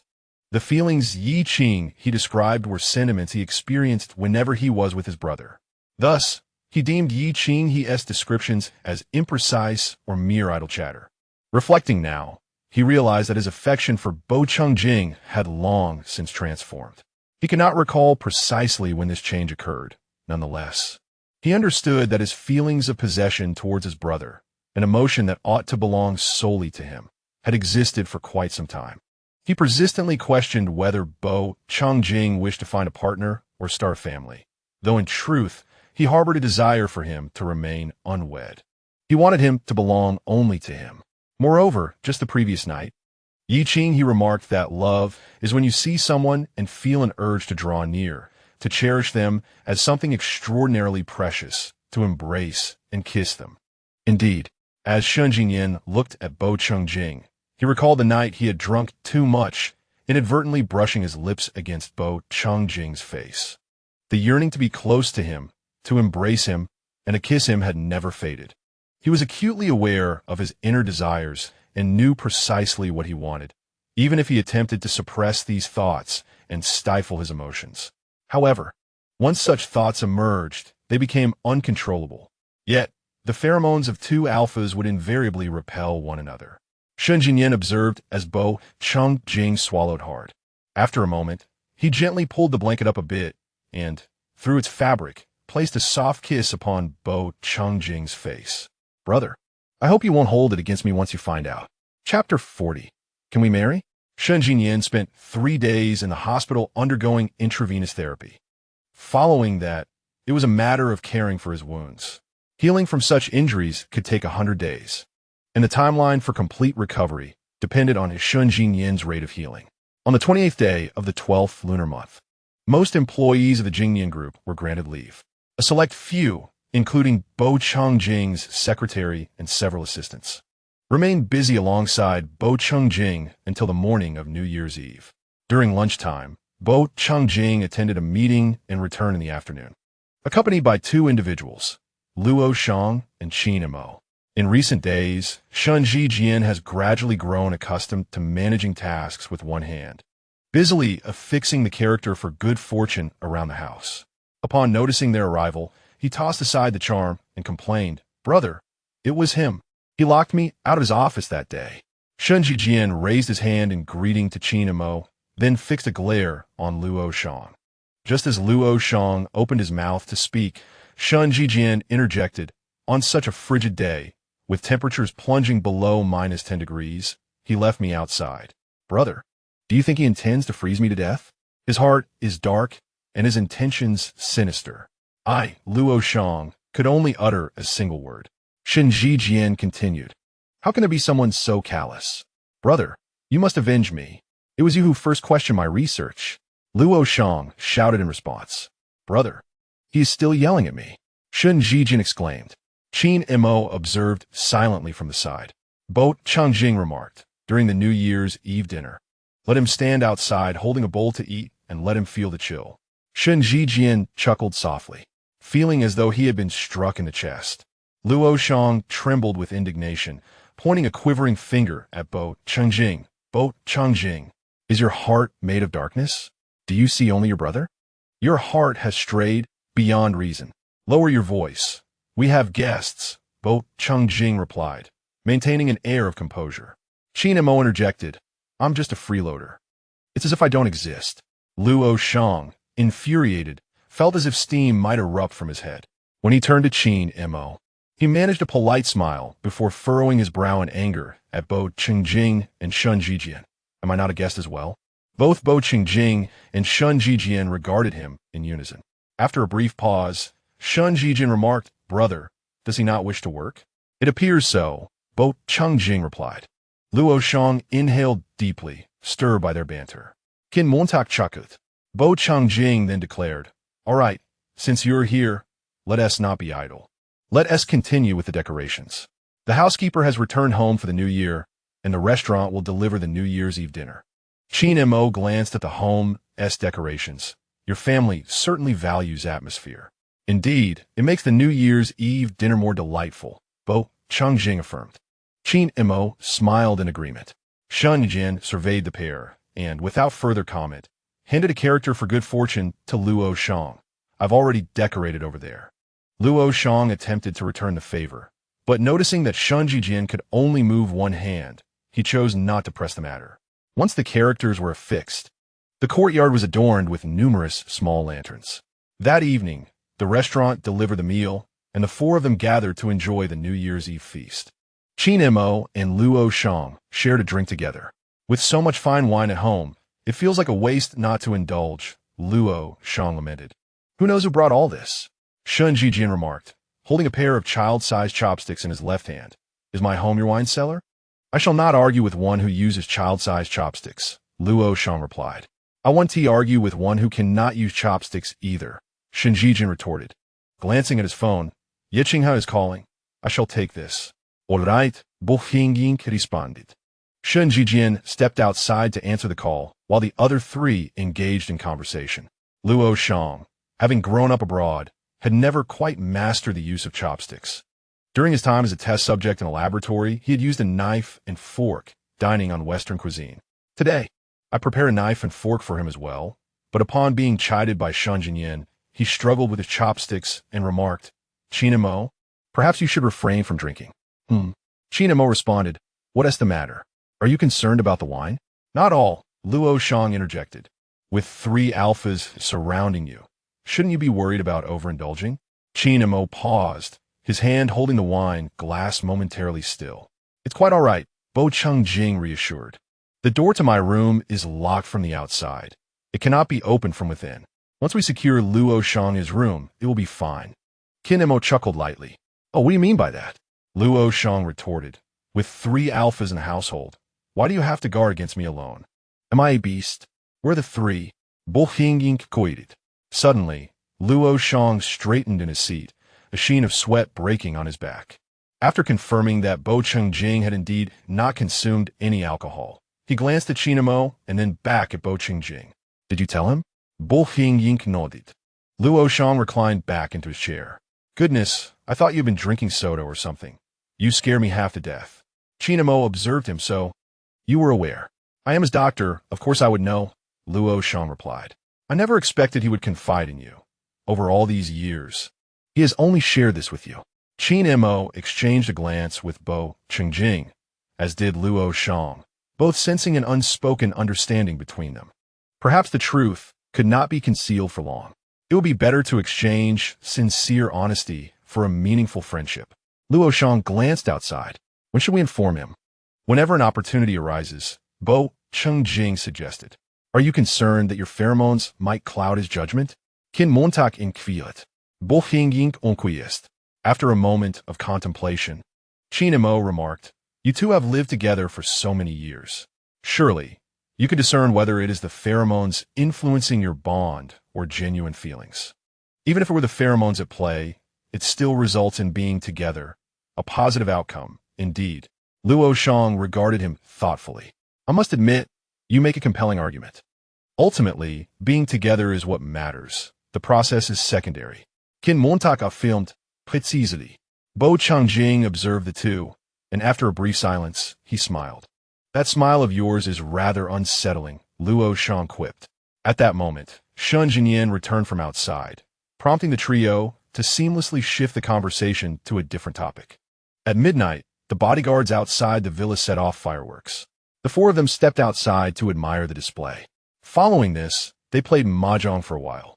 Luoyan, having indulged a bit too much, found his head growing increasingly muddled as the night wore on, ultimately losing track of the game and his own cards. Eventually, they dispersed, each returning to their respective rooms to rest. Luoyan entered his room and checked the messages on his phone. Numerous colleagues had sent New Year wishes, and he replied to a few. Before long, there were 2 knocks at the door. Come in, Luoyan called. Shun Jinyan entered, and Luoyan squinted, his foggy mind suddenly alert.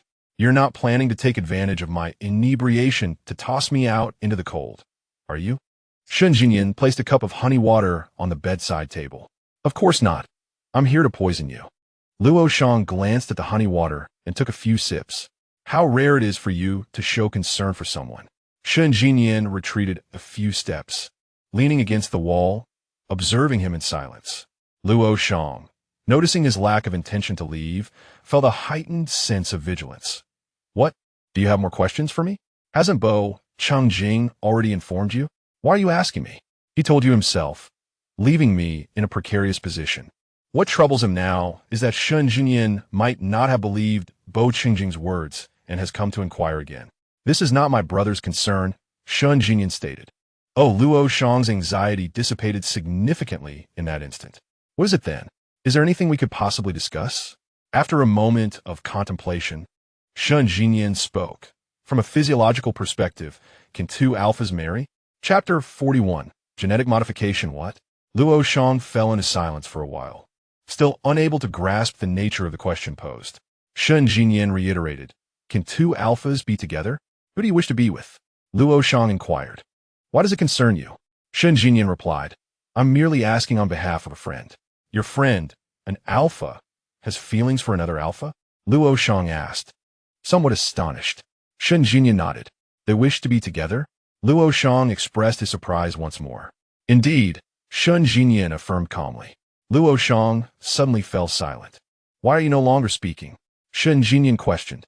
What is there to say? If they like each other, they could be together. Should I intervene? Luoyan retorted. What would happen if they did? Shun Jinyan asked. Nothing much, really. There might be pheromone incompatibility, and forcing interactions might be challenging, Luoyan explained, but he paused abruptly, glancing at Shun Jinyan, then realized, oh, you've come of age. Now I can discuss these matters with you. Come, Shen Sinyan urjid. Luoyan pointed to a nearby single sofa, saying, move it over and take a seat. Let me impart some physiological knowledge. I'll educate you, Shun Jinyan replied. I'll remain standing here. Fine, Luoyan conceded. If 2 alphas are together, one will undoubtedly bear a significant burden. The physical pain and the psychological humiliation of being tamed. Some might even relish that sensation. Yet, the physical suffering will indeed be arduous. The pheromone incompatibility presents a considerable challenge. Shun Jingyan listened intently. If an alpha experiences a sensitive period and cannot receive the comforting pheromones of an omega, but instead faces the opposing pheromones of another alpha, it could lead to long-term physical and psychological issues, Luoyan elaborated. But there are still alphas who find companionship, Shun Jingyan countered. Luoyan nodded. Love can transcend all barriers, yet to my knowledge, very few have reached a lasting conclusion. Oh, there was one couple. Shun Jingyan turned to him, a glimmer of hope evident in his gaze. Luoyan continued. One committed suicide, and the other lived out their days in solitude. Suicide? Shun Jingyan furrowed his brow. Yes. Luoyan nodded. They loved deeply, but the relationship was fraught with pain and torment, yet they couldn't bear to part ways. The long entanglement of love and pain drove one to suicide. A sudden jolt struck Shun Jingyan's heart. In truth, there was no need for excessive turmoil. Luo Shangdao, if you allow them to be together for a while, they may naturally drift apart. Shun Jingyan remained silent. Luo Shangdao continued. Research indicates that harmonious marital life is an exceedingly vital factor in sustaining love between partners. After a moment of reflection, Shun Jingyan inquired, what about transforming an alpha into an omega? Luo Shangdao's eyes widened in astonishment. Shun Jingyan, what do you mean? I recall that lab, Shang, conducted relevant studies. Shun Jingyan replied. That is illegal, Luo Shangdao stated. The alteration of AO is not explicitly prohibited by law. It is merely a matter of lacking the current technology. Shun Jingyan countered. Furthermore, Shang was apprehended due to human experimentation, not because of his research. Shang's laboratory was focused on various genetic modifications. Luo Shangdao abruptly stood up, slightly disoriented from intoxication. He steadied himself. Do you realize what you are suggesting? You are aware that this technology does not exist yet? Once it does, the law will undoubtedly forbid it. No, the law would not permit such technology to flourish. You are audacious, daring to entertain such thoughts. Yet, the present law does not explicitly prohibit it, Shun Jingyan replied. I believe you have research data from Shang's laboratory. I will not assist you in such endeavors. Luo Shangdao asserted. I will seek another researcher, Shun Jingyan stated. Shun Jingyan, are you insane? What do you intend to do? Luo Shangdao exclaimed. I will inform your brother. Perhaps a good beating from him will bring you to your senses. As he spoke, he moved toward the door. Shun Jingyan grasped his arm, pulling him back. Applying just enough force to seat Luo Shangdao on the bed. The room spun for Luo Shangdao. You believe everything I say. Shun Jingyan tossed a small gift box onto the bed. It was merely a scare tactic and New Year's gift. I am leaving. Luo Shangdao gazed at the box, which contained a watch. Do not bother my brother too often, Shun Jingyan cautioned. He is quite busy and should not be disturbed. The corners of Luo Shangdao's mouth twitched. Shun Jingyan turned to leave, wishing him a happy new year as he exited the room. Luo Shangdao watched his departing figure, hesitating before taking a step forward. However, the world spun wildly, and he quickly retreated, collapsing onto the bed and closing his eyes, succumbing to slumber. After Shun Jingyan left his room, he returned to his own to wash up. He felt troubled, uninterested in whether Luo Shangdao would spill the beans. If he did, so be it. He would admit it to his brother. If not, he would only face a beating. But if discovered and he confessed, then what? Would his brother come to despise him upon discovering his thoughts? Would he abandon him? And what are the two alphas? Could the path of genetic modification be traversed? Shun Jingyan splashed water on his face with his left hand, turning off the faucet while gazing into the mirror at his reflection. Regardless of the circumstances, his brother must remain by his side. By any means necessary, he must be close to him. After taking a shower, Bo Changjing responded to a few messages. Both Bo Ju and Xia Jichu had called him one after the other. As he prepared for bed, after hanging up, Shun Jingyan entered without knocking, growing increasingly familiar with the household. Since Shun Jingyan no longer required intravenous therapy, they hadn't shared a bed recently. Tonight, however, he had come over, his hair still damp, droplets glistening as they traced down the strands. Both Changjing couldn't help but admire the striking combination of broad shoulders, a narrow waist, and long legs, all accentuated by the wet hair. "Brother, could you help me dry my hair?" Shangye asked. "My hands are inconvenient." "It's been days, and now it's inconvenient? Who are you trying to fool?" "You," Shangye replied. "If you don't dry my hair, I'll just sleep like this. On the first day of the new year, I'll be lying sick in bed." "Go sit over there," Bo Changjing instructed. "I'll fetch the hairdryer." Shangye smiled and settled onto the sofa. Bo Changjing returned from the bathroom with a towel and the hairdryer. When he emerged, Shangye was sitting on the carpet beneath a single armchair. "You sit on the sofa," Shangye said. Bo Hingying complied, and Shangye positioned himself between Bo Changjing's legs. Bo Changjing first dried Shangye's hair with a towel, then plugged in the hairdryer. Shangye obediently lowered his head, waiting patiently. Bo Changjing's fingers wove through his hair, akin to a gentle massage, lulling Shangye into drowsiness. He tilted his head against Bo Changjing's thigh. After drying one side, Bo Changjing shifted Shangye's head to rest on his other leg and dried the opposite side. "All done," he declared as he turned off the hairdryer. "Go to sleep." Shangye remained still, prompting Bo Changjing to shift his leg slightly.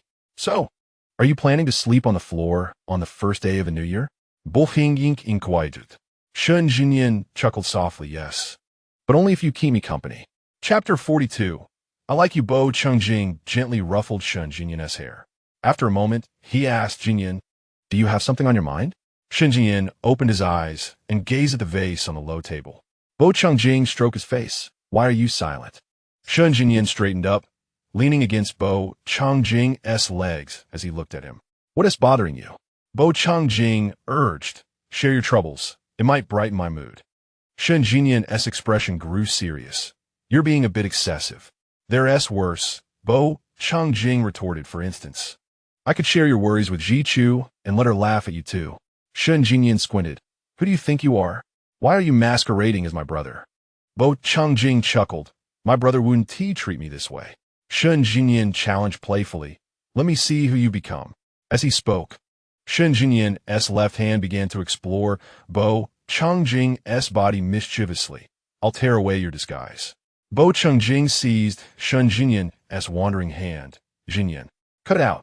With only one hand free, Shangye halted, gazing at the subtle smile in Bo Changjing's eyes. In truth, his brother had a beautiful smile, though it was rarely seen.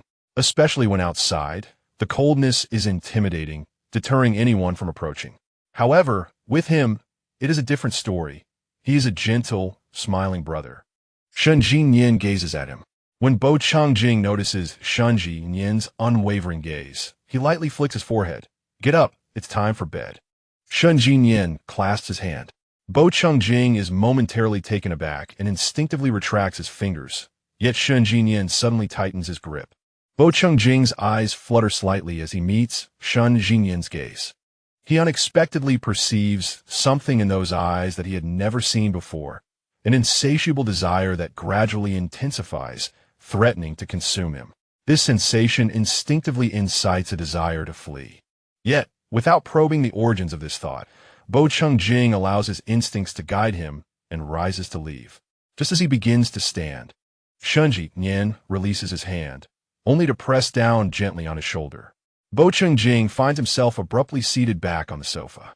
Shangye then grips the collar of his loungewear, pulling him closer and kissing him softly on the lips. The room is enveloped in silence, perfectly insulated from the distant sounds of New Year's fireworks outside. Yet, Bo Changjing suddenly feels his ears filled with sound, his eyes widen in astonishment. Unable to comprehend what is happening as Shangye lightly licks his lips, a sudden blankness fills his mind, as if a brilliant light has exploded within. He instinctively stirs, but Shangye's hand finds its place at the nape of his neck, pressing firmly to keep him still, while simultaneously parting his lips to deepen the kiss.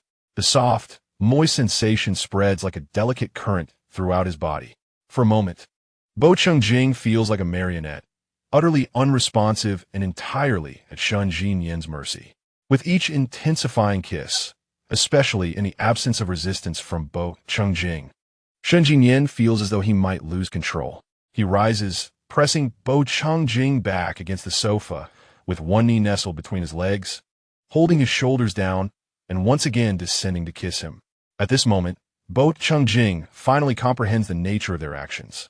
His hands press against Shangye Nian's shoulders, attempting to push him away, but to no avail. He then grips the hand on his shoulder tightly. Sensing his resistance, Shangye Nian releases him, their foreheads touching, lips almost grazing, breaths heavy and labored. He swallows hard before pleading softly, "Brother, my hand hurts." Bo Changjing instinctively loosens his grip, entirely forgetting that it was Shangye Nian's uninjured hand he held. As he releases, Shangye Nian's hand returns to the nape of his neck, cradling him once more before kissing him deeply. Bo Changjing's pupils tremble again, and he finally reacts, realizing the implications of their actions. The moisture gathering in his eyes blurs his vision as he stares blankly at the ceiling, acutely aware of Shangye Nian's hand resting at the nape of his neck. Listening to the entwined breaths of the two, he gradually allowed his hand, which lay between them, to drop, slowly closing his eyes. Shangye sensed that Bo Changjing was beginning to respond to him, prompting him to kiss with even greater fervor. It was only when he felt his pheromones uncontrollably beginning to waft outward that he reluctantly released Bo Changjing. He gazed at Bo Changjing's delicate, rosy skin, reaching out to caress his face. Bo Changjing opened his eyes, looking at Shangye with a slightly dazed expression. His eyes, glistening with moisture, were clear and pure, with droplets clinging to his lashes. His normally pink lips now appeared crimson and dewy. Shangye's breath came heavy and uneven as he looked at him, swallowing hard before confessing, "Bo Changjing, I like you." Bo Changjing's lashes fluttered gently as he regarded him. It was in this moment that Shangye, leaning down, placed a soft kiss on his eyelids, followed by a tender peck on his lips, embodying the very essence of his affection. Bo Changjing felt the warmth of his lips, a longing that had endured for quite some time. Shangye, caressing his face, continued, "I just couldn't see clearly before, unable to comprehend my own feelings. But now I understand. I like you, I wish to be with you, and I want to be with you always." Bo Changjing heard these words, yet his mind faltered, leaving him momentarily speechless. "Though there are many matters between us that still require resolution, I hope you grasp the sincerity of my feelings." Shangye spoke more rapidly. "I do not know your thoughts or how you perceive me. In the past, you might have been angry and even considered leaving, but I must clarify my intentions. I fear that if I do not articulate them, someone else might take the initiative before I do. Even if you were to run away, I would pursue you. I shall say no more for now." Shangye leaned in once more to kiss Bo Changjing's lips. "My pheromones are becoming uncontrollable. You might have an allergic reaction and feel unwell. So let us leave it at this for today. We can discuss the rest when my pheromones have stabilized." Having spoken, he rose swiftly, leaving the room without a backward glance. In his haste, he slammed the door behind him with a resounding bang. Bo Changjing, hearing the noise, momentarily regained his senses, blinking as he stared at the ceiling in a daze. In truth, Shangye's pheromones lingered in the room, likely remaining by the door, a faint trace that gradually mingled with the air. Bo Changjing caught a whiff of them, the cool scent of the pheromones being rather pleasant. He inhaled the essence of Shangye, slowly imprinting his words into his mind. "I like you, I want to be with you, I want to be with you always." Bo Changjing closed his eyes, reflecting on Shangye's sentiments, allowing his own pheromones to freely permeate the room. Chapter 43. A bit troubling, Bo Changjing sat on the couch, motionless for an extended period, long enough for him to realize his legs had fallen asleep. He contemplated many matters, past events, present circumstances, and even potential future occurrences. It was not until his phone buzzed a few times that he snapped back to reality, shifting slightly and glancing around before retrieving his phone from beneath the couch. It was Shangye's phone. Shangye must have just been seated here, as his loungewear slipped to the floor. Bo Changjing held his phone, entirely devoid of the intention to pass it to Shangye at this moment. He felt a certain trepidation regarding Shangye's pheromones, a physiological fear. The overwhelming compatibility and the intoxicating sense of submission were daunting. Moreover, it was imperative for them to sit down and engage in a serious discussion. Regardless of Shangye's mindset, whether it was a fleeting whim or a well-considered thought, they needed to communicate, rather than allowing matters to unfold haphazardly. As he pondered this, his phone emitted 2 more notifications. Xing glanced down to find an unfamiliar text message. I am Ji Lin. Happy New Year. Are you keeping vigil? My New Year greetings are somewhat. The latter portion of the message was obscured. Xing had no desire to read further. He turned off the screen and placed the phone on the low table, reclining back in his chair to gaze at the ceiling. He contemplated how to broach the subject of his Omega status with Shangye. Shang had mentioned that there were numerous issues between them that required resolution, and the matter of pheromones was undoubtedly one of them. Firstly, there was his allergy to pheromones. Secondly, both of them were alphas. Yet, how did Shangye intend to address these issues? If these were indeed the facts, what could be done? Moreover, how could he explain that none of this truly existed without inciting Shangye's fury, at least to the extent of not causing any property damage?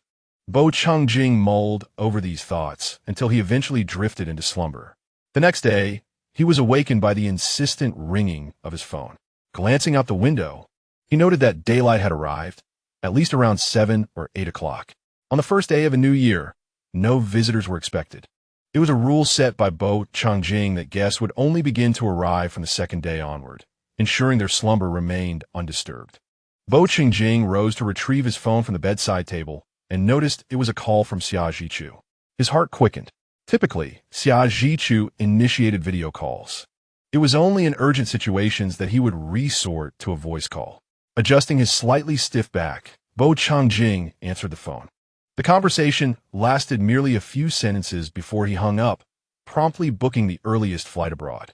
He changed his attire in the closet and exited his room, pausing momentarily at Shangye's door. At that instant, the door at the far end of the corridor swung open, and Luoyan emerged. What are you doing standing there so early? Luoyan inquired. Xing observed the disheveled state of his hair and his one eye barely open. What are you doing out here at this hour? He asked. I'm looking for Shangye, Luoyan replied. What do you need him for? Xing questioned. Luoyan abruptly halted, his expression turning bewildered as he stood still, the other eye finally opening. After a moment, he mused. Right? What am I looking for him for? Xing watched him intently.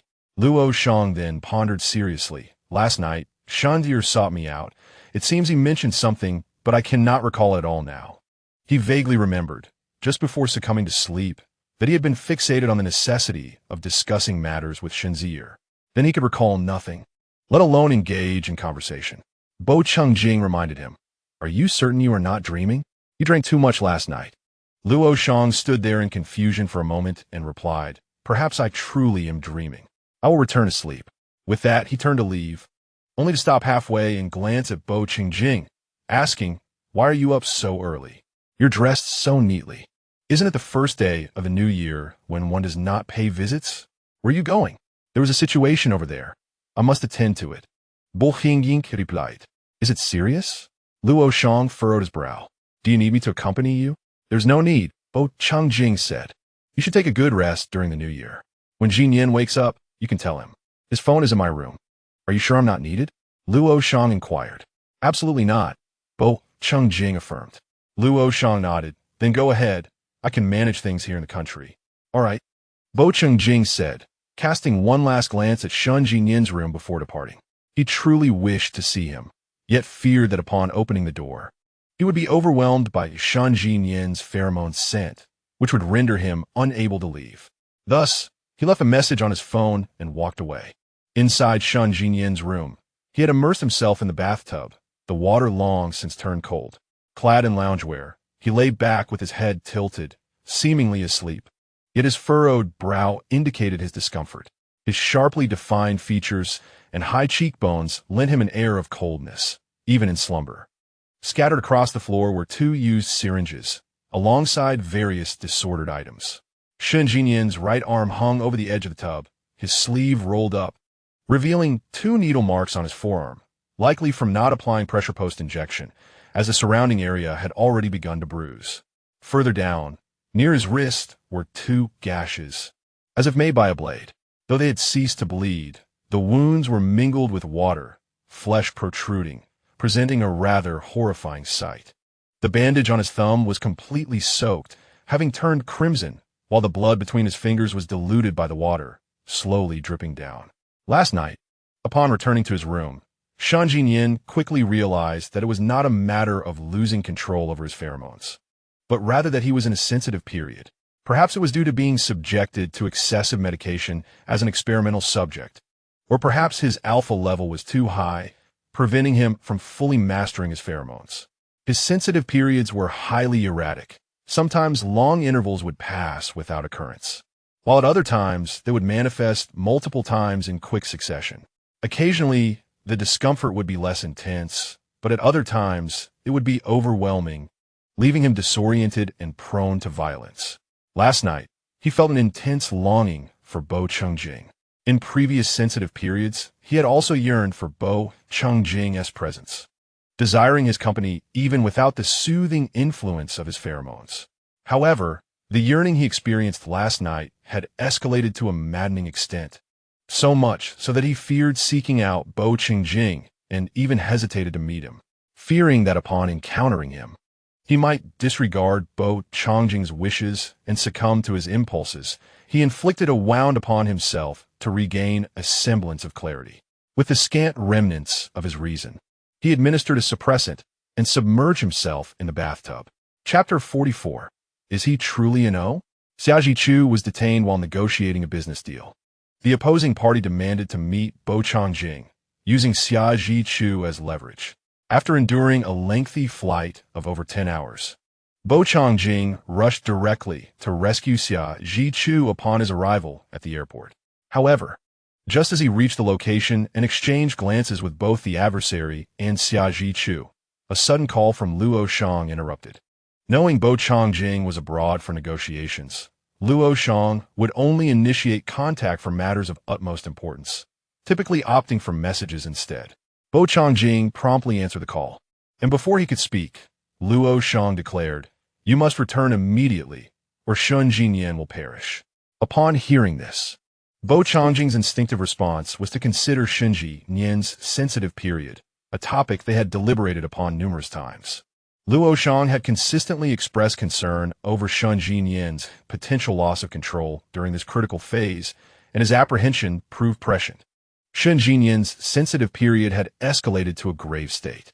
With his pheromones destabilized and medication ineffective, he was nearly devoid of reason, descending into madness.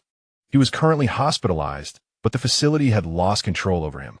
If his volatility persisted, it was highly probable that Shangye would resort to self-harm. Bo Changjing ended the call and immediately booked a return flight. After enduring another arduous journey home, he took Xia Chu directly to the hospital. Upon arriving at the room where Shangye was confined, he found Luoyan and Qin Mo present, accompanied by 2 physicians and numerous security personnel stationed nearby. "What is the situation?" Bo Changjing inquired of Luoyan. Luoyan's lips were bruised, and his arm was in a sling, yet he appeared startled upon seeing Bo Changjing. A wound marred Bo Changjing's neck, shallow yet alarming, with blood-soaked bandages and a faint gash gracing his cheek, intensifying his already stern demeanor. The very atmosphere seemed to chill as he stood there. Luoyan assessed the visible injuries, surmising that there were likely further wounds concealed from view. Both he and Qin Mo were visibly shaken. "You returned from abroad in such a state? How did this happen?" Luoyan exclaimed in disbelief. "First, tell me about Xing," Bo Changjing insisted urgently. "He remains as he was, extremely agitated," Luoyan replied. "I have exhausted all available methods and administered every necessary medication. Yet there has been little to no effect. When I attempted to inject him, it took the combined strength of 7 or 8 security personnel to restrain him. He is utterly uncontrollable." Bo Changjing cast his gaze toward the room where Shangye was confined, a space explicitly designed for an alpha during their sensitive period, fortified beyond comparison. His agitation necessitates an outlet, leading him to destroy objects and inflict harm upon himself. He even extracted nails from his right hand, Luoyan informed him. A tremor coursed through Bo Changjing's heart, and his expression darkened further, as if enveloped in a thick layer of ice. His consciousness is currently quite unclear. Luoyan remarked that if this continues, his body may suffer irreversible damage, and he might even take his own life. Over the phone, Luoyan did not intend to frighten Bo Changjing. Shangye's symptoms during the susceptibility phase were far worse than they had anticipated. Some alpha susceptibility symptoms can be severe, yet at least they maintain consciousness and their outbursts do not lead to self-harm. However, Shangye had been inflicting harm upon himself. The only solution I can conceive of at this moment is your pheromone, Luoyan mentioned. Your pheromone compatibility is remarkably high. I hope it proves beneficial. Xiaozhiqiu, who had been listening intently, widened her eyes in surprise. After a moment of confusion, she turned to Bo Changjing. I will go in, Bo Changjing stated, heading towards the door. Luoyan stopped him, saying, Changjing, Shangye is extremely volatile right now. We cannot control him with so many of us. You going in? He paused, adding, I just administered some omega pheromones from the hospital to calm him. Bo Changjing glanced at him. The hospital stores various pheromones for emergencies, and in such urgent situations, they would employ all possible methods to assist Shangye. While Bo Changjing understood this, his initial reaction upon hearing it was one of distaste. However, after his exposure, the situation escalated. Luoyan continued, he has never encountered your pheromone, and I fear he may react adversely. Your pheromone might only be potentially effective. If it does not work, he might harm you. Bo Changjing regarded him intently. After a moment of shared understanding, Luoyan released his grip, saying, I merely wanted to convey some precautions. He instructed them to open the door and signaled to the waiting doctor. The doctor approached and handed Luoyan a small remote control. Luoyan passed it to Bo Changjing. If you find yourself in danger or if Shangye exhibits any alarming behavior, press this button and the alarm outside will sound. We will come in to rescue you. Bo Changjing accepted it without hesitation. As the door swung open, he stepped inside without a moment's pause. Yet, Luoyan grasped his arm once more. Changjing. Bo Changjing turned to face him. Luoyan's lips moved slightly as he warned. He may not only direct his aggression towards you, he might also lose control and act against his own intentions. I have taken physiology classes, Bo Changjing replied, his expression emotionless. Luoyan relinquished his hold and fell silent. Bo Changjing proceeded directly into the room. Outside, the onlookers watched the heavy iron door close again, their hearts collectively rising with trepidation. None could predict what might transpire within, nor could anyone guarantee that those inside would emerge alive. Luoyan stared at the imposing door for an extended period, until Xiaozhiqiu approached him and inquired, Is Bo Changjing an omega? Luoyan was taken aback by her question. Oh, you are here. I've always been here, Xiaozhiqiu replied. My attention has been solely on Bo Changjing. Luoyan glanced at her and asked, How did you get injured? What were you two doing abroad? I was taken captive. Bo Changjing was supposed to negotiate, but due to time constraints, he stormed in and rescued me. At the onset of summer, Xiaozhiqiu endured several blows, one particularly severe to his neck, which nearly stole his very soul. Had it struck deeper, he would have been lost forever. However, Bo Changjing swiftly rescued him, tending to his wounds during their journey. Luoyan had long since exhausted his capacity for astonishment. He was not one to engage in ventures without certainty, nor would he allow himself to be lost. Weary, Luoyan remarked that Shangye was awaiting him, and he could never permit himself to be lost, nor would he fail to bring Xiaozhiqiu along. Xiaozhiqiu remained silent. Luoyan scoffed. Does he think himself a deity, fretting over this and that? Still, Xiaozhiqiu said nothing. The four of them had emerged from the laboratory together, having grown up side by side. In their youth, Bo Changjing had taken care of them, and he continued to do so in adulthood. What happened to your arm? Xiaozhiqiu inquired. I got into a scuffle with Shangye, Luoyan replied. It turns out that when a high-ranking alpha goes berserk, one simply cannot contend with them. Will it affect the experiment? Xiaozhiqiu asked. Not at all, Luoyan assured him. It's merely a dislocation. It will heal in a few days. Realizing he was no match for Shangye, He had promptly contacted the hospital to dispatch personnel to assist him. What about the follow-up overseas? Luoyan was increasingly anxious, unaware of the events transpiring within the room, desperately needing someone to converse with to divert his attention. Bo Chungjing had sent his father to manage the situation, Xiajichu noted. How urgent, Luoyan remarked. When has he ever asked his father for help? Xiajichu acquiesced, then turned to Qin Mo, saying, "This is Qin Mo, Bo Chungjing's new friend," Luoyan added. Xiajichu greeted Qin Mo and inquired, "So Bo Chungjing is truly an Omega?" "Indeed," Luoyan confirmed with a nod. Xiajichu gazed at the imposing iron door of the room. "You are a bit older than us, yet you bully us and withhold such matters. Alas." Chapter 45. You deceive me. Upon entering the great iron door, Bo Chungjing was met with yet another iron barrier inside. He glanced at the password inscribed on the wall and noted the mechanism for this door.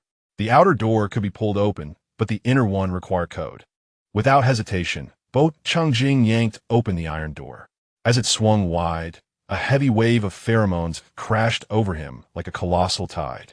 Every hair on Bo Chungjing's body stood on end, and he involuntarily shivered. The cold scent was overpowering, and the oppressive atmosphere forced one to bow in submission, creating an overwhelming discomfort both physically and psychologically. Despite the unease, Bo Chungjing steeled himself and stepped into the room.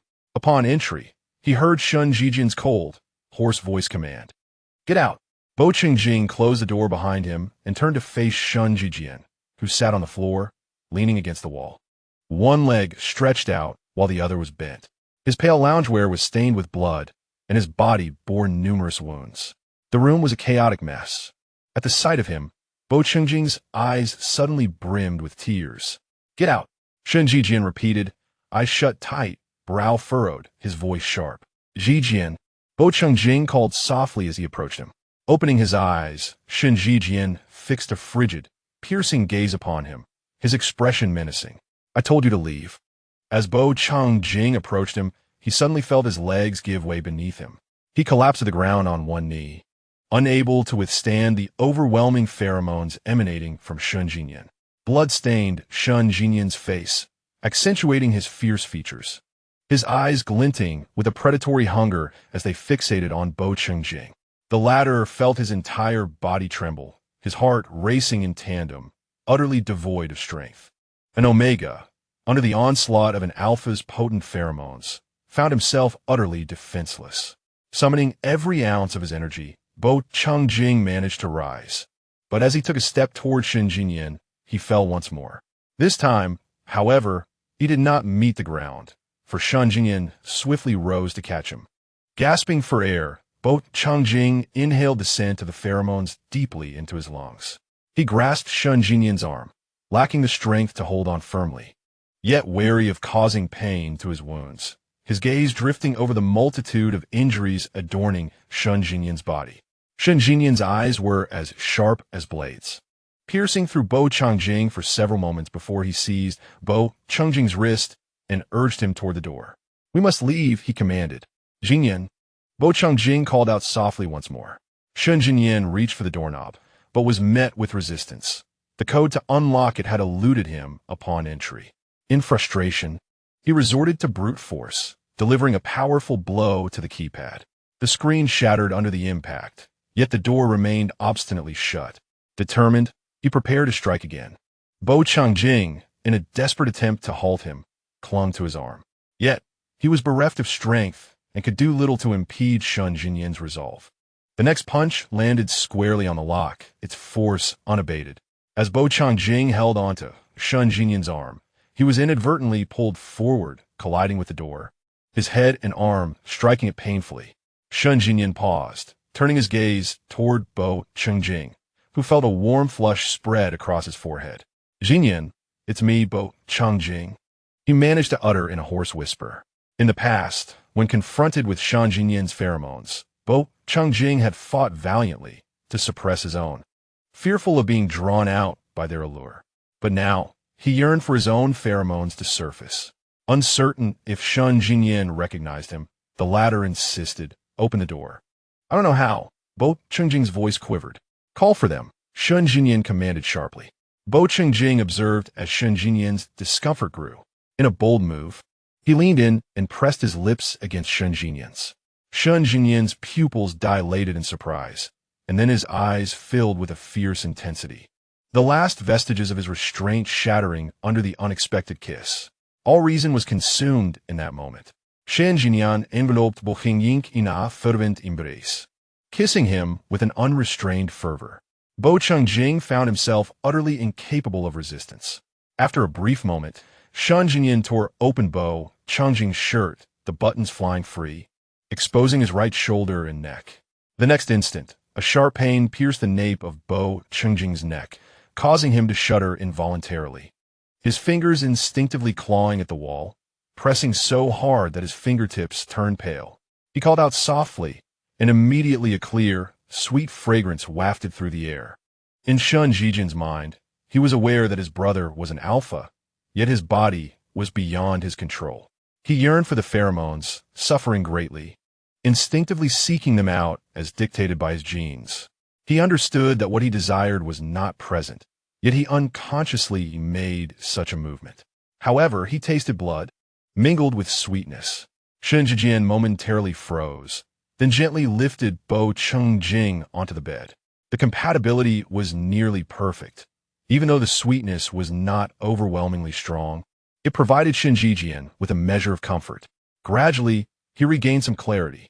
He released Bo Chengjing, drawing him from the bed. Shun Jinyan leaned over him, wiping away the sweat from his face and the tears trailing down from the corners of his eyes. "I'm sorry. I'm so sorry." Shun Jinyan continuously apologized, nervously dabbing at his falling tears, his expression teetering on the edge of losing control. "I can't help it." Bo Chengjing slowly raised his hand, placing it over Shun Jinyan's. "It's all right. I'm not crying. I can't control it." He truly meant to cry, but tears continued to flow uncontrollably. It was a sensation of fear intertwined with anticipation. Indeed, Shun Jinyan caressed his face, lying beside him. Bo Chengjing gently squeezed his hand, still feverishly warm. "Are you feeling better?" Shun Jinyan nodded, though he wasn't merely able to endure for the moment. He pulled him into an embrace, desperately seeking his warmth, craving more of his pheromones. "Why does it smell like omega pheromones?"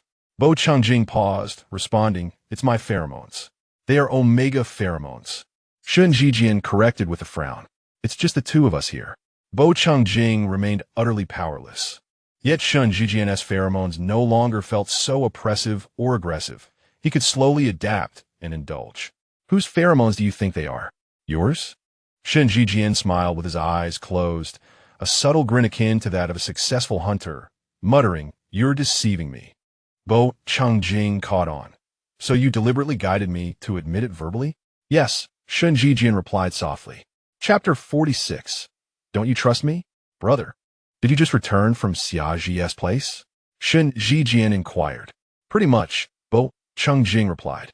"So, were these injuries sustained there?" Shun Jinyan gently touched the bandage on Bo Chengjing's neck. "It's nothing," Bo Chengjing reassured him. "Just superficial. I'll settle the score later." "Were you in a hurry to return, which is why you got hurt?" Shun Jinyan asked. "Otherwise, who could have harmed you?" "No, it was bound to happen." Bo Chengjing explained. "I'm an Omega. I'm not skilled at fighting." "When did you start considering yourself an Omega?" Shun Jinyan's tone turned cold. "Now," Bo Chengjing replied. Shun Jinyan fell silent for a moment before saying, "Brother, you should leave." "No," Bo Chengjing responded decisively. "The sensitive period will last several more days." Shun Jinyan caressed his face, saying, "I'm quite dangerous these days." "Will it be more dangerous than now?" Bo Chengjing described the state of the room he had smashed. However, Shun Jinyan's response diverged from what he had anticipated. "Yes, I will do some rather unpleasant things to you." Bo Chengjing, realizing the implication of his words, replied, "It can be done." "No, it cannot," Shun Jinyan insisted, taking a deep breath to suppress his discomfort. "Should I arrange for someone to set this place up? Make it more grand?" Bo Chengjing suggested. Shun Jinyan found his absurdity amusing and chuckled. "Did Luoyan summon you back? It will be fine in a few days. Yet you must return now." "Will it really be fine?" Bo Chengjing questioned, You should know better than anyone how serious this situation is. Shangye remained silent. But Changjing continued. Who was it that said they liked me and wanted to be with me? In just a day, have they changed their heart and lost their affection? Nonsense. Shangye retorted. Changjing smiled gently. I shall stay here with you, brother. Shangye called his name. Changjing asserted. If you let me leave this place today, I shall not see you again. You may try. His expression turned cold, causing Shangye to fall silent. Does your hand hurt? Does the wound ache? I noticed a first aid kit down there. Allow me to tend to your injury. As he spoke, he attempted to rise. With great effort, he managed to sit up, but Shangye pulled him back, embracing him tightly, burying his head in his chest. Are you feeling unwell again? Shangye inquired. I've been feeling unwell all along. Shangye gritted his teeth. Is my pheromone too weak? Shangye asked. Shangye remained silent. Changjing continued. Jinyan, I have been using medication for too long, and I cannot release my pheromones effectively. I require your guidance. Shangye did not move or respond. Changjing caressed his head. After a while, Shangye leaned in to kiss him. The aggressive, icy scent swiftly enveloped Changjing once more. Gradually, Changjing's pheromones began to spread. Luoyan, Xiaji and Qima had been waiting outside, fearing any unforeseen incidents. After Changjing had been inside for 11 hours. An alarm suddenly sounded. Xiaji and Qima immediately stood up. Luoyan, along with the nearby doctor and security personnel, rapidly donned masks and rushed inside. Upon opening the door, they were met with the sight of Shangye standing by the bed, holding the remote control that Luoyan had given to Changjing. Meanwhile, Changjing lay beneath the covers, utterly still. Luoyan immediately stepped forward, but Shangye blocked his path, pushing him back and saying, Bring my brother some clothes, food and drink, the medication for his wounds, and swap out the blankets. After uttering this command, Shangye pushed Luoyan and the others outside and closed the door. Although Shangye's mind remained clear, the pheromones still overwhelmed him, and he felt an uncontrollable urge to strike out. He wished to see no one but his brother. He longed to confront every other person. He mustered the strength to utter those words. Just one more second, and he would have lost control entirely. Luoyan prepared the requested items swiftly: blankets, clothing, food, and drink, along with medication for external injuries. From a window on the opposite side of the door, something was handed in. It was only then that Shangye noticed the presence of the window, reminiscent of being imprisoned. After retrieving the items, Shangye inquired, Are you on vacation? Luoyan replied briefly. Shangye approached Changjing, observing the tear stains on his face and his swollen lips, murmuring to himself, Once he recovers, I shall take him and his brother on a holiday. For 3 entire days, Shangye was gradually soothed. Although he had not fully overcome his turmoil, he was able to manage his pheromones and himself. During this time, neither of them had eaten anything. Shangye had completely lost his appetite, and Changjing shared the same fate. They survived solely on nutrient supplements. Emerging from the room, Shangye appeared physically unscathed aside from his external injuries. While Changjing had spent a day in the hospital, Shangye had undergone a hand surgery, and Changjing had tended to the various wounds he had inflicted upon himself, though the doctor had meticulously attended to them again. Due to the effects of anesthesia, he had slumbered for a while. Upon waking, he remained vigilantly by Changjing's side. Changjing's slumber was unusually prolonged, lasting 15 to 16 hours. Shangye, feeling a twinge of concern, consulted the doctor twice during this interval. The doctor assured him it was merely exhaustion. It was not until after 3 in the morning that Changjing finally awakened. He gazed at the pitch-black room, momentarily disoriented, before realizing he was in a hospital. His mind felt almost vacuous from sleep. As he attempted to rise, he discovered his hand was pinned down. Turning his head, he found Shangye seated on a chair beside the bed, his head resting on Changjing's hand, soundly asleep. He stirred his hand and called out, Zhijian. Shangye jolted awake, staring at Changjing, his voice hoarse as he exclaimed, Brother, you're awake. Changjing propped himself up against the headboard and switched on the bedside lamp. Both closed their eyes momentarily before reopening them to gaze at one another. Is anything bothering you? Shen Zhijian asked. No, Bo Changjing replied. Shen Zhijian promptly poured him a glass of water. As Bo Changjing drank, he glanced at Shen Zhijian's hand and inquired, "What did the doctor say?" Shen Zhijian reiterated the doctor's previous remarks regarding the surgery. "Everything is fine. All other health indicators are normal. You can rest easy," he reassured. However, Bo Changjing regarded him skeptically. Sensing his doubt, Shen Zhijian leaned closer and said, "You don't trust me? Given our current relationship, you don't trust me?" Chapter 47. I am not a good person. What is our current relationship? Bo Changjing deliberately asked. We are.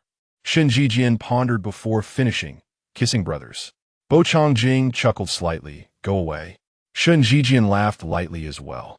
His gaze drifting down to the wounds on Bo Changjing's neck, the love bites on his collarbone and chest, before resuming his seat.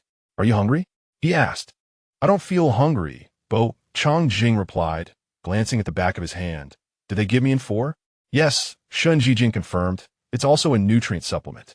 Did Shang scold you for me losing weight? Bo Changjing asked. Why would I ever scold someone? Shen Zhijian replied. Shen Zhijian, feeling somewhat aggrieved, remarked. I have always refrained from retaliating or uttering harsh words. I often find myself bullied, as you are well aware. Bo Changjing let out a scoff, saying, That is the most amusing jest I have heard all year. Do you wish to hear a joke, or shall I settle accounts? Shen Zhijian raised an eyebrow at him. Bo Changjing shifted slightly aside and suggested, Let us sleep instead. Come here. Did you not say you would not allow me to sleep alongside you? Shen Zhijian inquired with a smile. I fear that I might inadvertently crush your hand. Bo Changjing replied. Shen Zhijian chuckled again. I must be quite foolish, having failed to realize you were deceiving me all these years. If memory served me correctly, I did not choose the option of settling accounts. Very well, Bo Changjing said. Once I find an auspicious day, we shall take our time to resolve this. Bo Changjing suggested, perhaps you should sleep on the adjacent bed. Shen Zhijian's expression hardened slightly, and with a click of his tongue, he retorted, What do you mean? Are we at a stage where we must resort to such threats? Bo Changjing nodded. Is that not permissible? It is not, Shen Yin exclaimed, pulling back the covers and lying down beside him, asserting from now on, do not employ such tactics. All right. Bo Changjing acquiesced, switching off the lamp by the bedside. Shen Zhijian rested his injured hand on Bo Changjing's waist, drawing him closer into an embrace. Bo Changjing gently touched the bandage on Shen Zhijian's arm, which was concealed beneath the long sleeves of his shirt. Brother, it no longer hurts, Shen Zhijian assured him. Do not engage in such behavior again, Bo Changjing cautioned. Very well, Shen Zhijian replied. Thus, brother, we must be together every day. Let's think practically, Bo Changjing countered. I have work and you have school. How can we possibly be together every day? Why is that impossible? Shen Zhijian challenged. My sensitivity period is quite unpredictable. It could arrive any day. Would you leave me to suffer without your presence? Bo Changjing remained silent. Can you bear to do that? Shen Zhijian pressed. Bo Changjing continued to withhold his words. After a moment, Shen Zhijian propped himself up to look at him. Why do you not speak? Bo Changjing feigned sleep with his eyes closed. Brother, your act of sleeping is rather unconvincing. Your eyelashes flutter as if they could stir a breeze, Shen Zhijian teased. Bo Changjing chuckled softly. Shen Zhijian joined in his laughter before leaning down to kiss his eyes. Bo Changjing opened his eyes to gaze at him. Shen Zhijian then leaned down and kissed his lips. Bo Changjing pressed his shoulder gently, urging him to lie down. Settle in, sleep now, he instructed. Shen Zhijian turned on his side, embracing Bo Changjing, resting his head on his shoulder, and then placed a kiss on his ear. Bo Changjing instinctively shivered. Shen Zhijian laughed. Brother, you are quite sensitive. Be honest. Behave yourself, Bo Changjing replied. Shen Zhijian tightened his embrace and whispered in his ear, right. The two lay together on the bed, the room enveloped in silence. The VIP hospital bed was spacious enough for both, yet after a considerable time, neither had drifted off to sleep. Bo Changjing had already slept for over 10 hours and was wide awake now. Shen Zhijian, who had dozed off at the bedside, was also feeling quite refreshed. However, both were making earnest attempts to fall asleep, remaining silent and still, thus maintaining an unspoken understanding not to break the tranquility. After a considerable span of time had passed, neither of them felt the slightest inclination to slumber. Shangye could no longer contain himself and remarked, "Brother, I cannot sleep. Shall I knock you unconscious?" Xing replied. Shangye paused momentarily, then expressed his displeasure. "Brother, you have changed. You were never this cruel to me before. You no longer seem to care for me, being so harsh. In the past, when I said I couldn't sleep, you would patiently accompany me in counting the stars." Bo Changye countered, "Does counting stars work now? Perhaps it is not effective," Shangye admitted, feeling disheartened. "Knocking you out would be quicker," Bo Changye suggested. "You are not afraid of leaving my neck crooked then," Shangye retorted. "I would have to look at you with a tilted head." Bo Changye chuckled at this. "You still dare to laugh," Shangye said.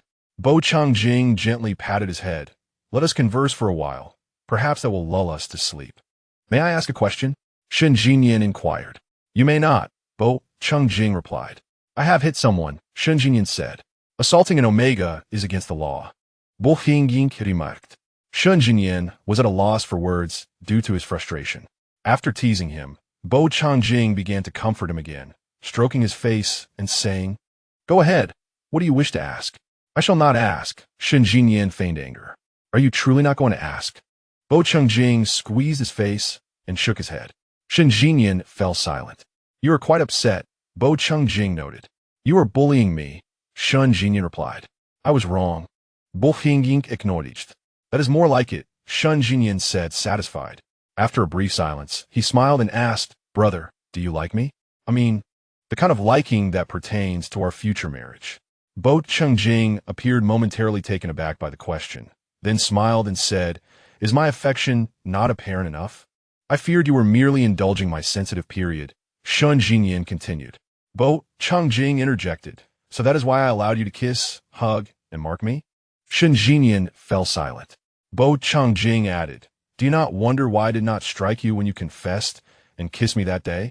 Shangye remained silent. Bo Changye tilted his head to look at him earnestly. "I like you very much. I have liked you for many years." Shangye was momentarily stunned, his attention keenly focused on the key point. "For many years? Why did you not tell me? How could I?" "You have only recently come of age," Bo Changye replied. "I will soon turn 20, Shangye said.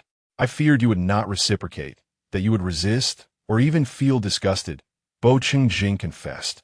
"Moreover, you previously did not wish to disclose to me that you are an omega, for you wanted to care for and protect me." Shangye completed his thought. "You are well aware that if I had known you were an omega, I would have certainly tried to prevent you from engaging in those perilous endeavors. They may confine you within the walls of your home, employing despicable means to pressure you with pheromones, as omegas naturally find themselves at a disadvantage before alphas. You would not wish for me to protect you in turn." Bo Changye's capabilities are well understood by Shangye. He feels at ease undertaking any endeavor, provided he is an alpha. It is not that he looks down upon omegas. Rather, some alphas possess twisted thoughts and despicable natures, treating omegas poorly, exploiting their pheromones. Such a situation is fraught with danger. "You will not do that," Bo Changye asserted.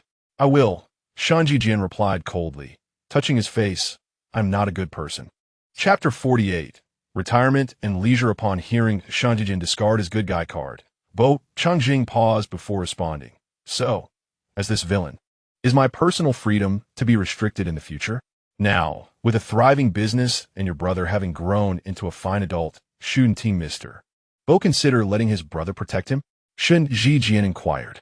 "Indeed," Bo Changye replied, "I should retire and enjoy life at home. You, my dear elder, will require support for over 80 years. Shangye chuckled. "Is that not somewhat excessive? So, you do not wish to provide support?" Bo Changye asked. "I do," Shangye declared. "I will earn a great deal of money to support you, just as you have taken such good care of me." Bo Changye smiled. "I shall await that." Shangye chuckled as well, then remarked, "Brother, indeed, people are truly different." Bo Changye responded. "After realizing my affection for you, I feared you might grow to dislike me," Shangye noted. while I, upon understanding my feelings for you, ceased to entertain such thoughts. I simply wanted you by my side, no matter the cost. I would bind you to me if necessary. Bulhing chuketh. Shun Jijian continued. You have been able to cherish me for so many years without uttering a word. I realized my feelings for you and found that I could hardly contain myself for even a moment. As he spoke, he found his situation amusing, laughing at his inability to suppress his emotions. When did you first realize your feelings? Bulhing inquired. It was on that night when you drank too much. Shun Jijian replied. Did I do something? Bo Chungjing asked. No, Shun Jijian said. I inadvertently kissed you. Bo Chungjing's eyes blinked softly. So you have been holding on to that for several days, and I had no inkling. Nonsense, Shun Jijian countered during those days. When you occasionally gazed at me with that scrutinizing look and asked if I had something on my mind, I felt as though I was not the same person by day and night. During the day, I desperately concealed my love, and by night, I was driven mad with thoughts of you. Such exaggeration, Bo Chungjing remarked. I meant that I did not perceive your affection. Shun Jijian replied. Shouldn't I contemplate how to express my feelings properly? If you were to refuse, how could I keep you by my side? Not to mention our pheromones? He paused momentarily, then continued. It makes me furious to think that Shang actually claimed you were allergic to pheromones. And you, speaking of some inherent genetic predisposition, as if it were natural. The symptoms resemble an allergy, causing breathing difficulties and complete fatigue. You promised not to hold it against me. Bo Chungjing said. Even so, Shun Jijian replied angrily. Then you shall sleep on that bed, Bo Chungjing suggested. I will not, Shun Jijian retorted. If you dare, strike me. Bo Chungjing observed Shun Jinyan's unwavering determination to confront his predicament and remarked, Pray tell, is it inherent to your genes, or perhaps a matter of nature? Are the symptoms not somewhat similar? Shun Jinyan fell silent, and after a brief pause, Bo Chungjing chuckled softly. Amigst Bulhingingst gentle lester. Shun Jinyan maintained a silence for a few moments before finally responding. Bo Chungjing, were it not for your current frailty, I would truly relish the opportunity to strike an omega. Bo Chungjing leisurely interrupted him, having discovered his own protective charm and knowing how to wield it effectively. Shun Jinyan scoffed coldly. If it weren't for your weakened state, I would have you pinned to the bed and engage in some rather dreadful activities. A sudden cough escaped Bo Chungjing as he found himself choking. Shun Jinyan patted his back. Now you understand the gravity of the situation, do you? After a couple more coughs, Bo Chungjing grasped Shun Jinyan's arm and cautioned, Be mindful of your hand. It's nothing, Shun Jinyan replied. Let us keep a record of this debt. You shall repay it eventually, remember. Bo Chungjing remained silent, inhaling gently. Shun Jinyan smiled, nudging their foreheads together, and after a moment asked, Brother, during that night you mentioned, when I bit the nape of your neck while intoxicated, did I utter something that prompted your departure? Bo Chungjing did not respond. Brother, your sincerity is lacking, Shun Jinyan said. If only you or I were an omega, how delightful that would be, Bo Chungjing mused.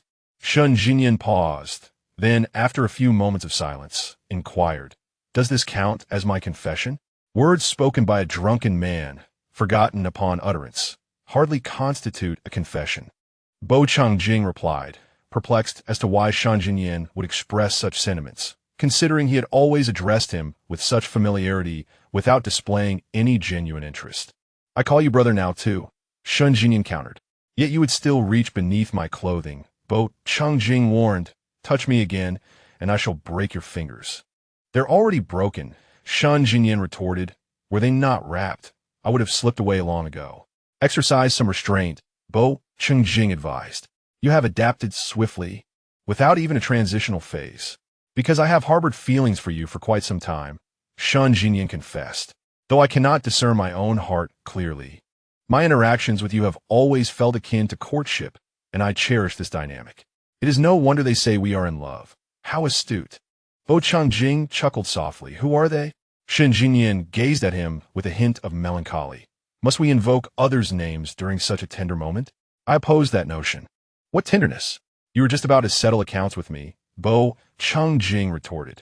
Yet I have not resolved it yet, Shun Jinyan replied. meeting his gaze. The curtains remained undrawn, allowing glimpses of the night. Through the hazy darkness, Shun Jinyan observed Bo Chengjing's unassuming demeanor, yet his eyes sparkled with a touch of mirth. After a brief pause, he leaned in and pressed his lips against Bo Chengjing's. It was but a fleeting kiss, and he withdrew. However, no sooner had he pulled away than Bo Chengjing grasped his clothing and kissed him again. Shun Jinyan was taken aback momentarily, then deepened the kiss in response.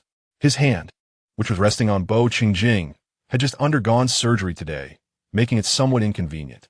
He maneuvered his arm from beneath Bo Chengjing's neck, allowing him to rest his head on it. Then he gently pulled Bo Chengjing closer, pressing a kiss on the back of his head. The quiet room soon filled with an atmosphere of intimacy, the soft sound of their kisses mingling with their increasingly heavy breaths. After a while, Shun Jinyan gently caressed the back of Bo Chengjing's head before pulling back and taking a deep breath, saying, "Brother, if we continue kissing like this, I may not hold up well. This hospital room is rather inconvenient." Bo Chengjing slightly parted his lips, slowing his breathing as he understood the implication of his words. Yet he remained silent. Shun Jinyan gazed at his beautiful features, despite the brief kiss and the gentleness with which he had approached it. Bo Chengjing's eyes glistened with unshed tears. Typically commanding and formidable, capable of freezing anyone with a mere glance, the stunning Bo Chengjing appeared irresistibly captivating.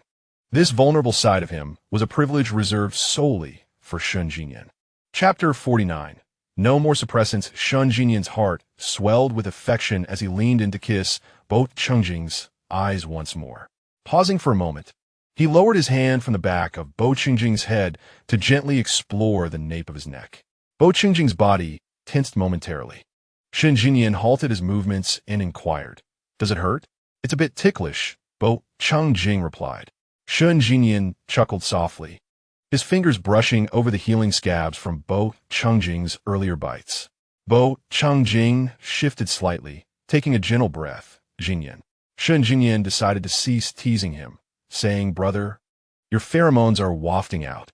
Bo Chengjing opened his eyes, a hint of surprise crossing his face as he belatedly detected the sweet scent.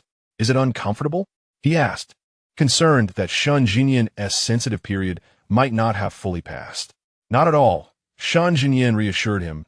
"It smells delightful, a sweet and refreshing aroma." Bo Chengjing felt a measure of relief. I'm still not very skilled at controlling it." Over the years, he had never had to forcibly manage his pheromones unless he encountered Shun Jinyan's scent, for the medication had always assisted him in controlling it. However, the effects of the medication had completely worn off after 3 days. Without the aid of the drugs, he discovered that he struggled to manage his pheromones with ease, merely due to a lack of familiarity and habit. He had grown accustomed to Shun Jinyan guiding his pheromones during their kisses, and the familiar action had triggered ingrained habits from deep within his memory. "Don't worry," Shun Jinyan said. "I've made a temporary mark. Only I can smell it now." Bo Chengjing's eyes trembled slightly, but he remained silent. Shun Jinyan continued, "It won't be uncomfortable. It's quite pleasant, and I really like it. It brings me comfort." Bo Chengjing tried to control his pheromones, fearing that a stronger scent might provoke Shun Jinyan's sensitive period. "Brother, please don't take suppressants anymore," Shun Jinyan urged. Bo Chengjing remained silent. Luoyan mentioned that your body has begun to reject the suppressants. Shun Jinyan gently stroked the area around Bo Chengjing's glands from now on. "Let me mark you, just a temporary mark, a gentle bite. Within the span of a week, apart from myself and you, even if pheromones were to manifest, what they would perceive would solely be my scent. The effect of temporary marking can only endure for a week. In truth, if an omega is not marked and is not in a state of heat, no issues would arise. Unless, of course, certain alphas harbor ulterior motives, utilizing pheromones to suppress and entice. However, Bo Chengjing occasionally engages in social gatherings and travels abroad to meet individuals, which inevitably poses certain risks. Pheromones represent a significant hazard. Should he refrain from using suppressants and remain unmarked, if negotiations falter, the opposing party could leverage pheromones against him, placing him at a disadvantage that he might struggle to endure. Moreover, if he were to cease the use of suppressants abruptly, Bo Qingjing might find it difficult to control his pheromones. During the day, Shangye and Luoyan had a discussion. Luoyan mentioned that Bo Qingjing's differentiation had occurred rather late, and he began using suppressants from the onset of differentiation. He has not undergone the developmental processes associated with the omega's glands. Luoyan posited that the best outcome would be for him to quickly acclimate to the omega physiology after discontinuing suppressants. However, if things do not proceed favorably, his body could manifest an array of unforeseen symptoms. These speculations stem from Luoyan, given that there have been no prior instances to reference. Ordinary suppressants can still be utilized, Bo Qingjing asserted. However, that is likely to prove ineffective for you, Luoyan replied. You have begun to administer double doses of the very medication you researched for him. Standard suppressants will no longer yield results for you. Bo Qingjing reassured, do not worry. I shall bite gently. It won't hurt. And what of a week hence? Bo Qingjing inquired. In a week, I shall bite you once more, Shangye replied. What if I am away for 10 days or half a month? Bo Qingjing posed yet another question. Thus, we cannot be apart for more than a week. Shangye stated, if it comes to it, wherever you go, I shall go too. Once a week? Do you wish to gnaw my glands to pieces? Bo Qingjing chuckled. Then we shall mark according to your work schedule, Shangye suggested. Moreover, we cannot remain indefinitely in the phase of temporary marking. There shall inevitably be a lifelong mark. What I mean is, our relationship will always progress further. Bo Qingjing regarded him thoughtfully. After a moment of shared gazes, Shangye closed his eyes and murmured, I am tired. I wish to sleep. Bo Qingjing remained silent. Shangye's hand wandered aimlessly over Bo Qingjing's form. You should sleep too. Let us share slumber. Very well, Bo Qingjing replied, adjusting the blanket over him. Sleep now. Following his surgery, Shangye slept for a while, staying close to Bo Qingjing, eventually dozing off at the edge of the bed. As their conversation extended, fatigue washed over him, and he soon succumbed to sleep. Listening to his steady breathing, Bo Qingjing watched him for a while before gently kissing his brow. As he withdrew, Shangye suddenly smiled. Did I wake you? Bo Qingjing whispered. No, Shangye replied, caressing his face and planting a kiss on his cheek. Sleep now. Bo Qingjing was in good health, and Shangye's vitals had returned to normal. They were discharged the following day. After a day of rest at home, the following day heralded the return to work, with Shangye accompanying him. On his first day back, Bo Qingjing attended numerous meetings. Shangye did not wait in the office, but followed him throughout, quietly seated beside him. Upon concluding the final meeting and returning to the office, Bo Qingjing turned to Shangye and jested, What is this? Are you, young Shun, hoping to take over for me and usher in my retirement? I rather think a few more years in my position would suit you well. Shangye replied, The employees are remarkably composed. After such a long day of meetings, not a single table was overturned. I dare say, Luoyan seems to have aged 2 years since this morning. Bo Qingjing glanced at him and remarked, Young Shin's temperament is equally commendable. The conference table remains unscathed in the meeting room. So am I growing old? Shangye leaned closer and inquired, I'm making you feel that way? Bo Qingjing scrutinized him before planting a gentle kiss on the corner of his lips, affirming, Not at all.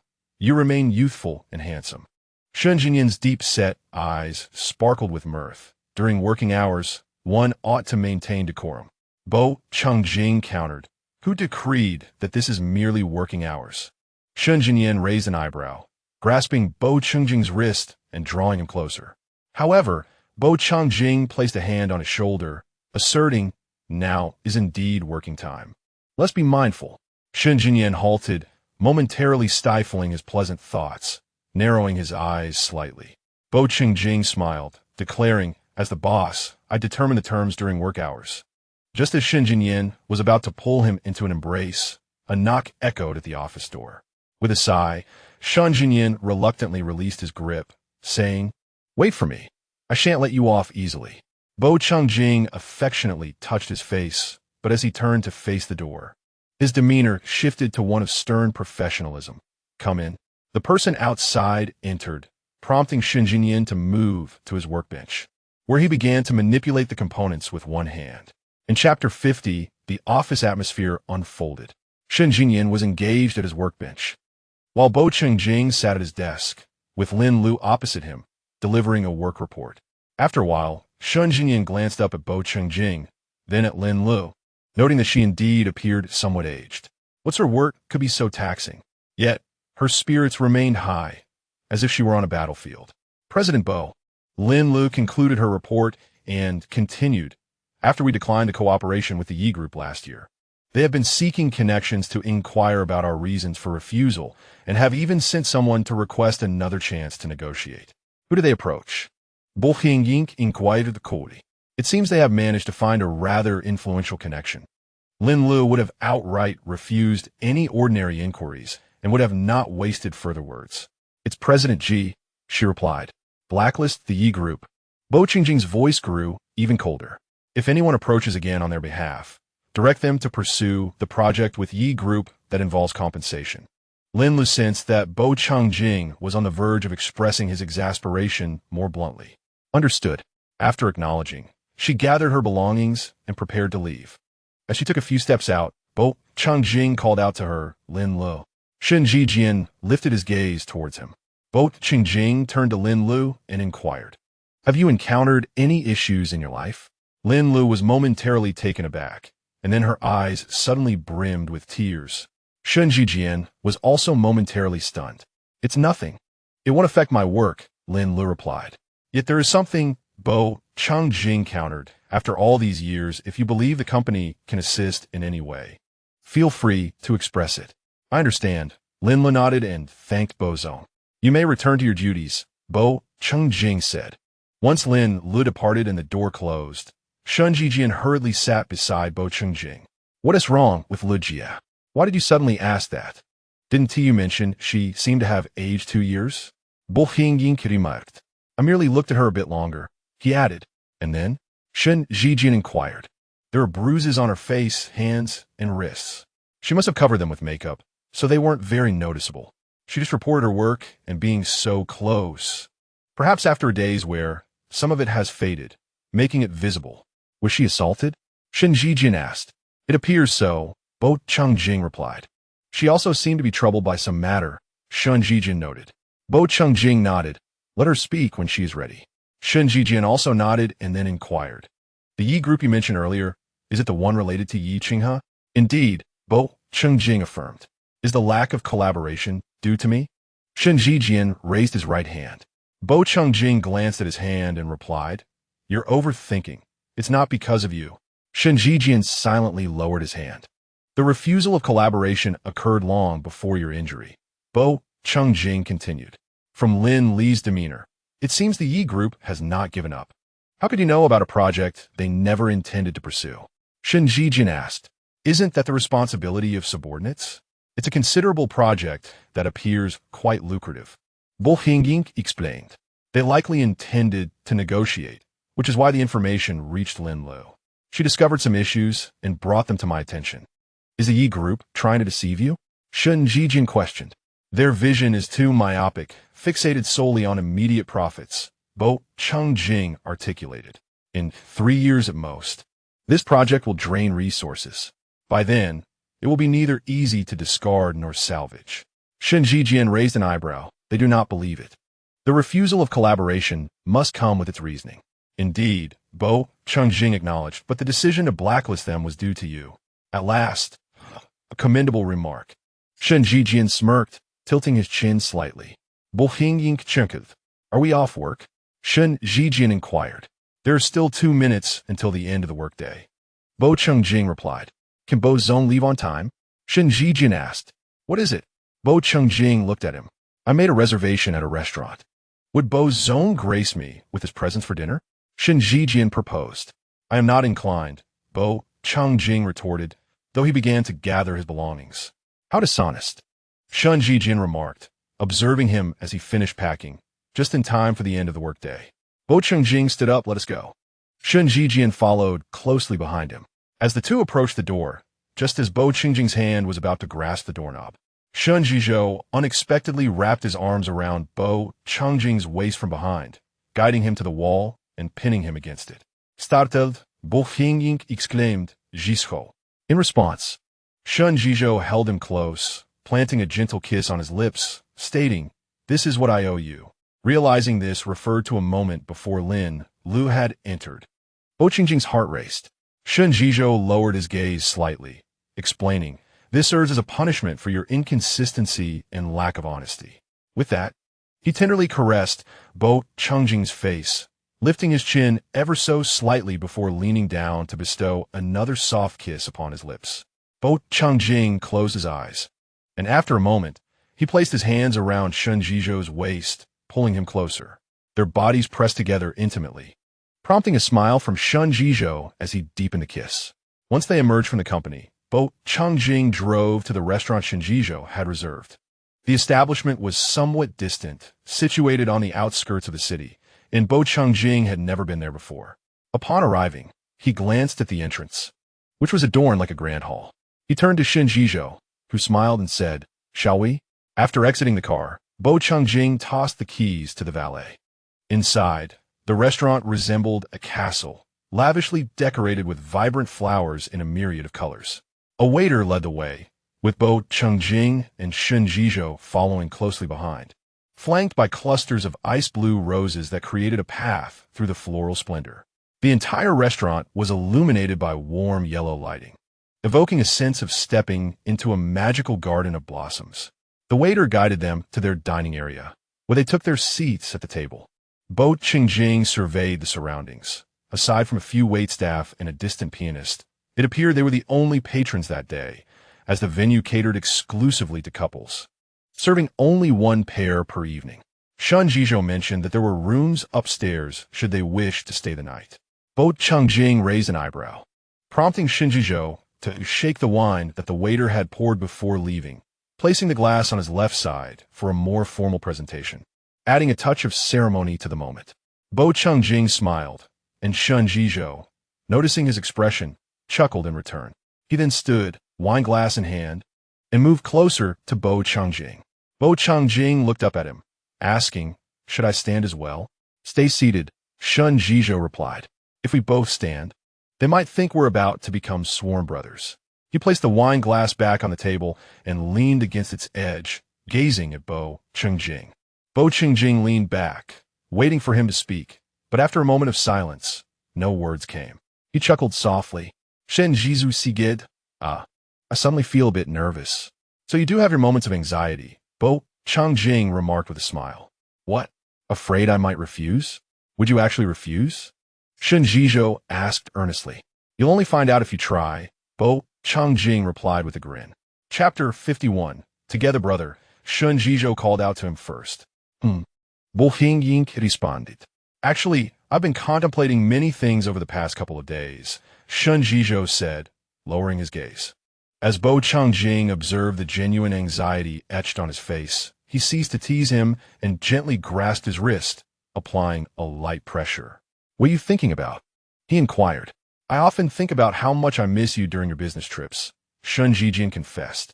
"Moreover, as you grow older, I find myself increasingly fearful of you starting a family or falling for someone else."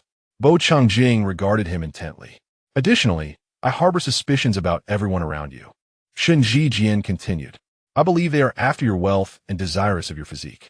Bo Qingjing mused. "I've been pondering the origins of these thoughts, yet they elude my memory.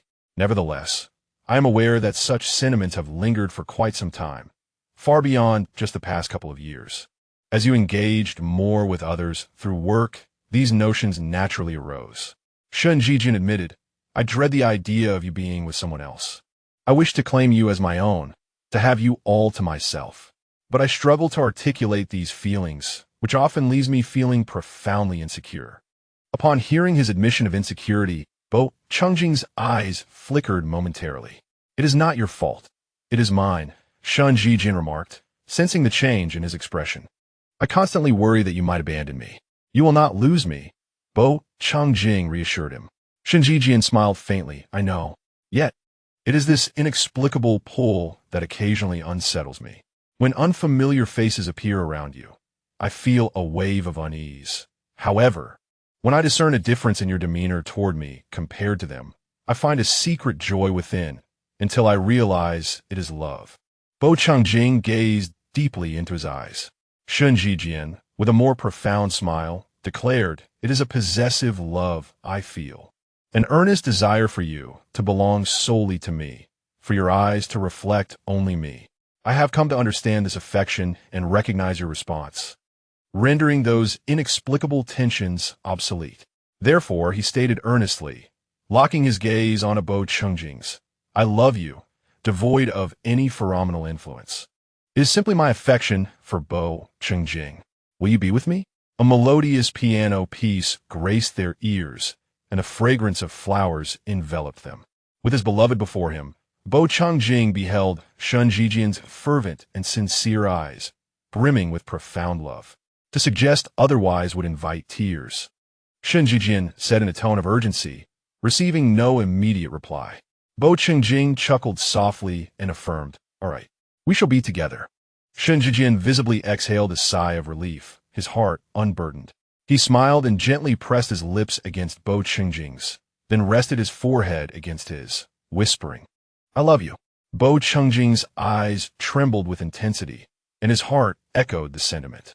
Shun Jijian kissed him once more before straightening up, still seated at the table.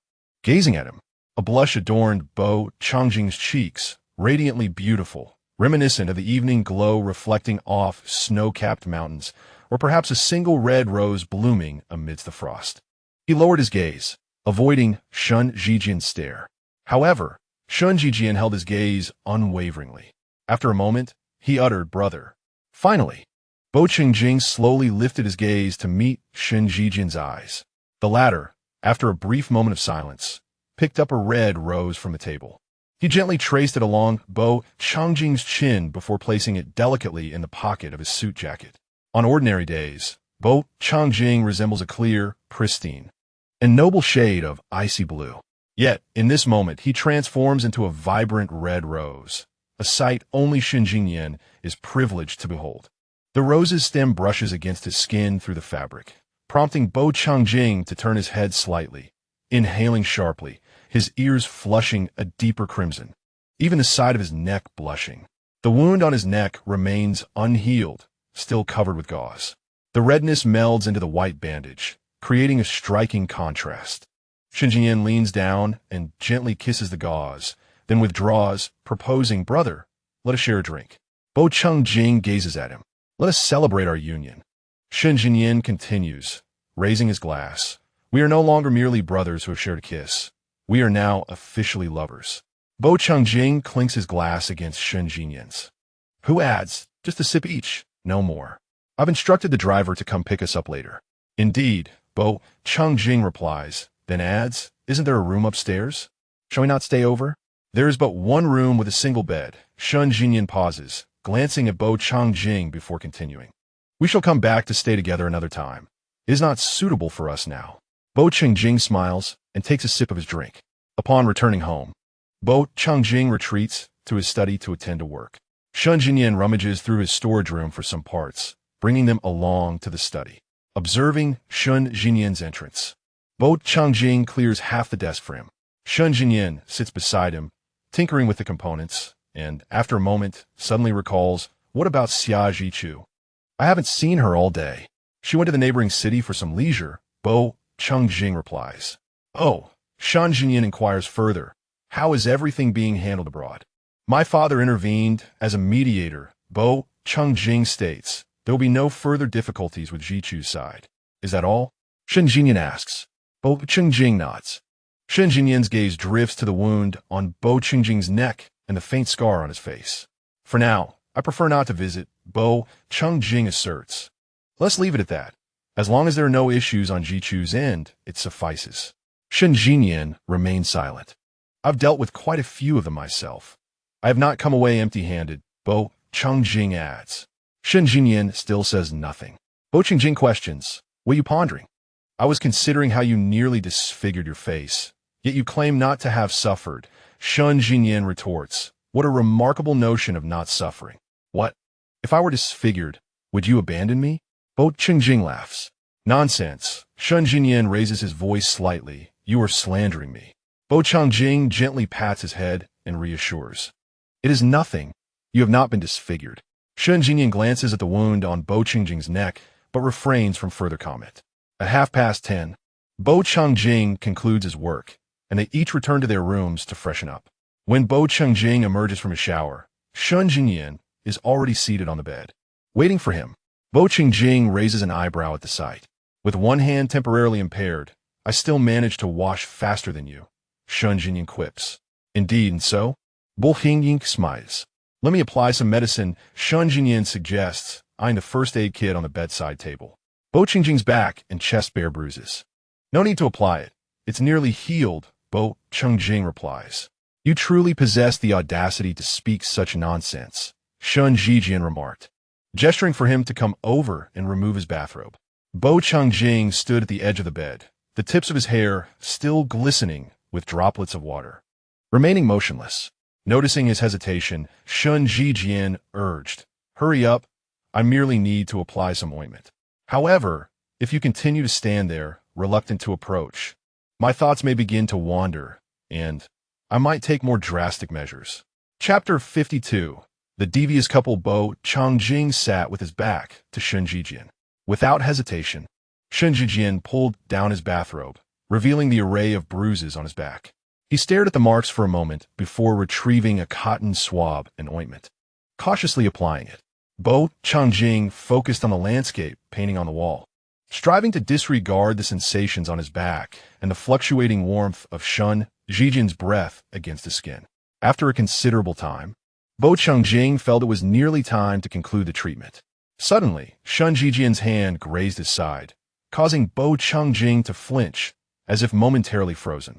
He then turned to Shun Jijian and stated, I recall there being no injury here.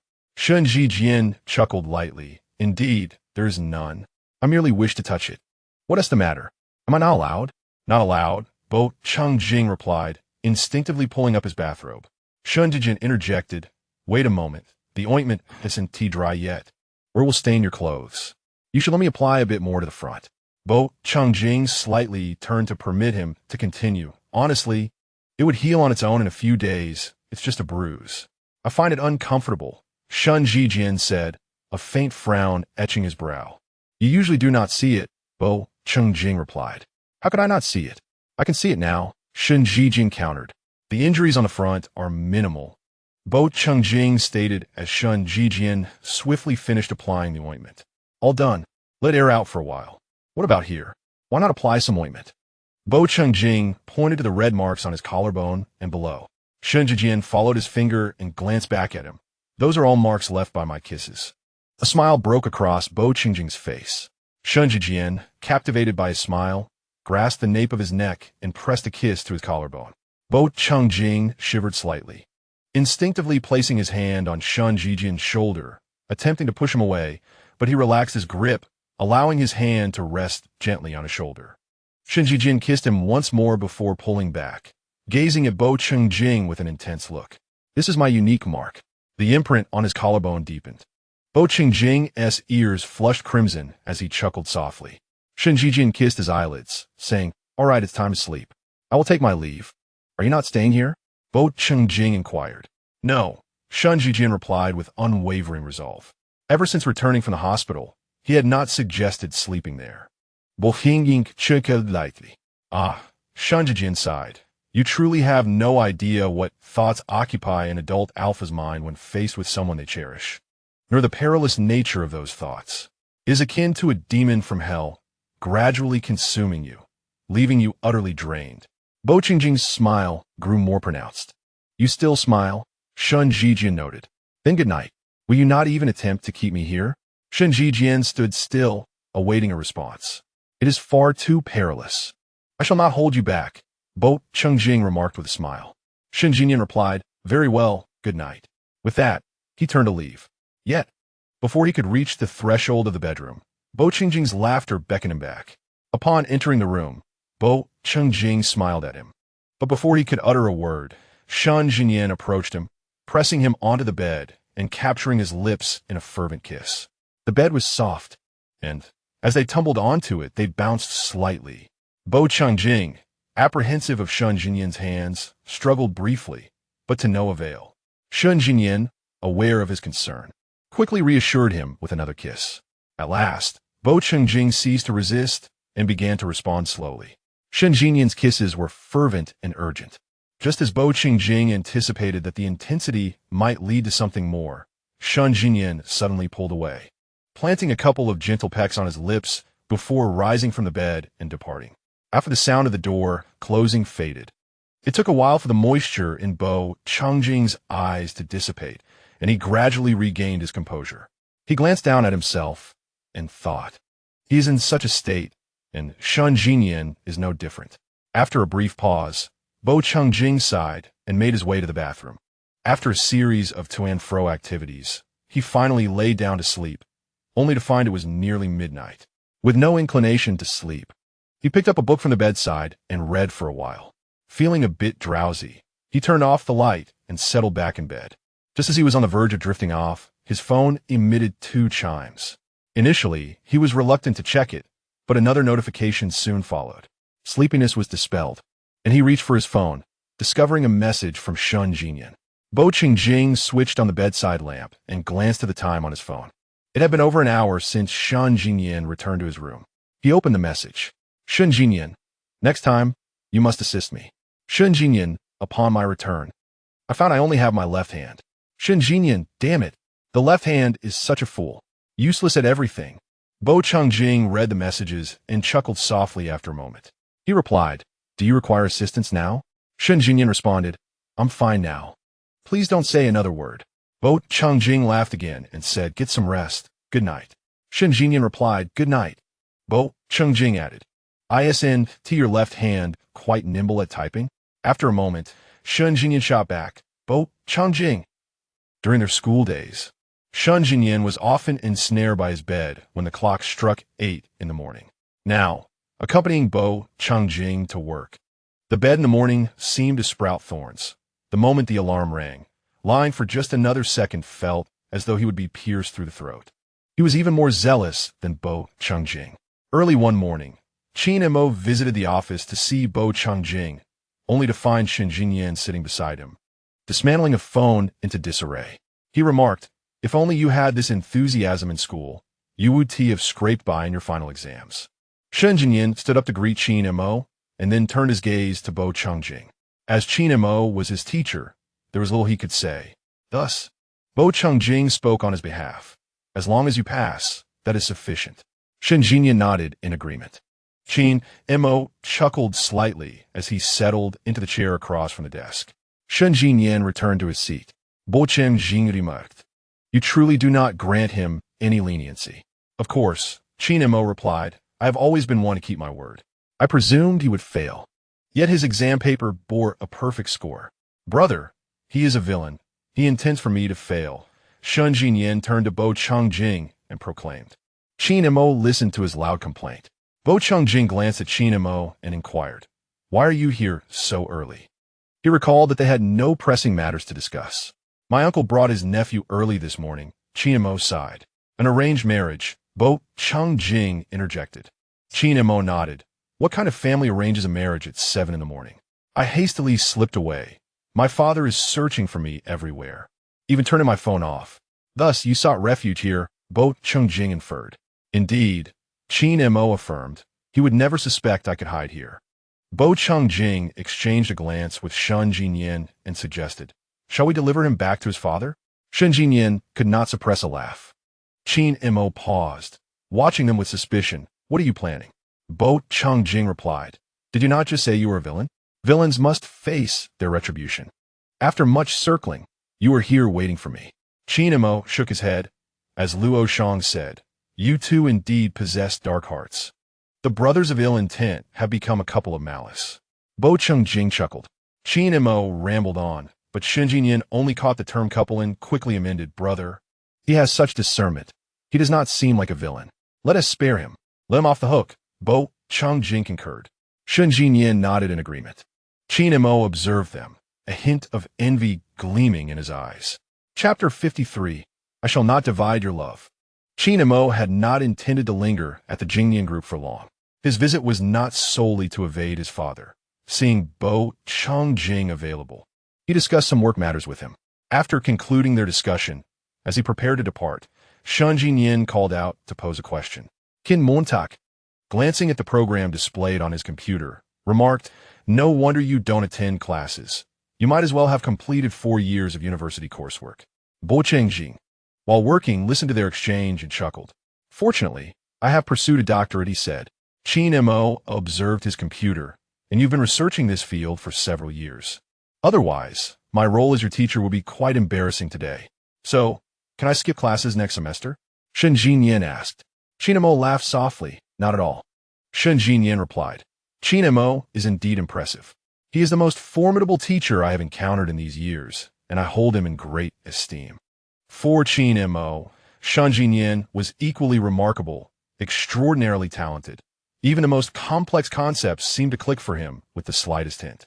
Throughout the morning, Shen Jinyin posed numerous questions, and Qin Mo imparted a wealth of knowledge. Bo Changjing stepped out to attend to some matters and met with 2 individuals. Upon returning, he found Qin Mo still present.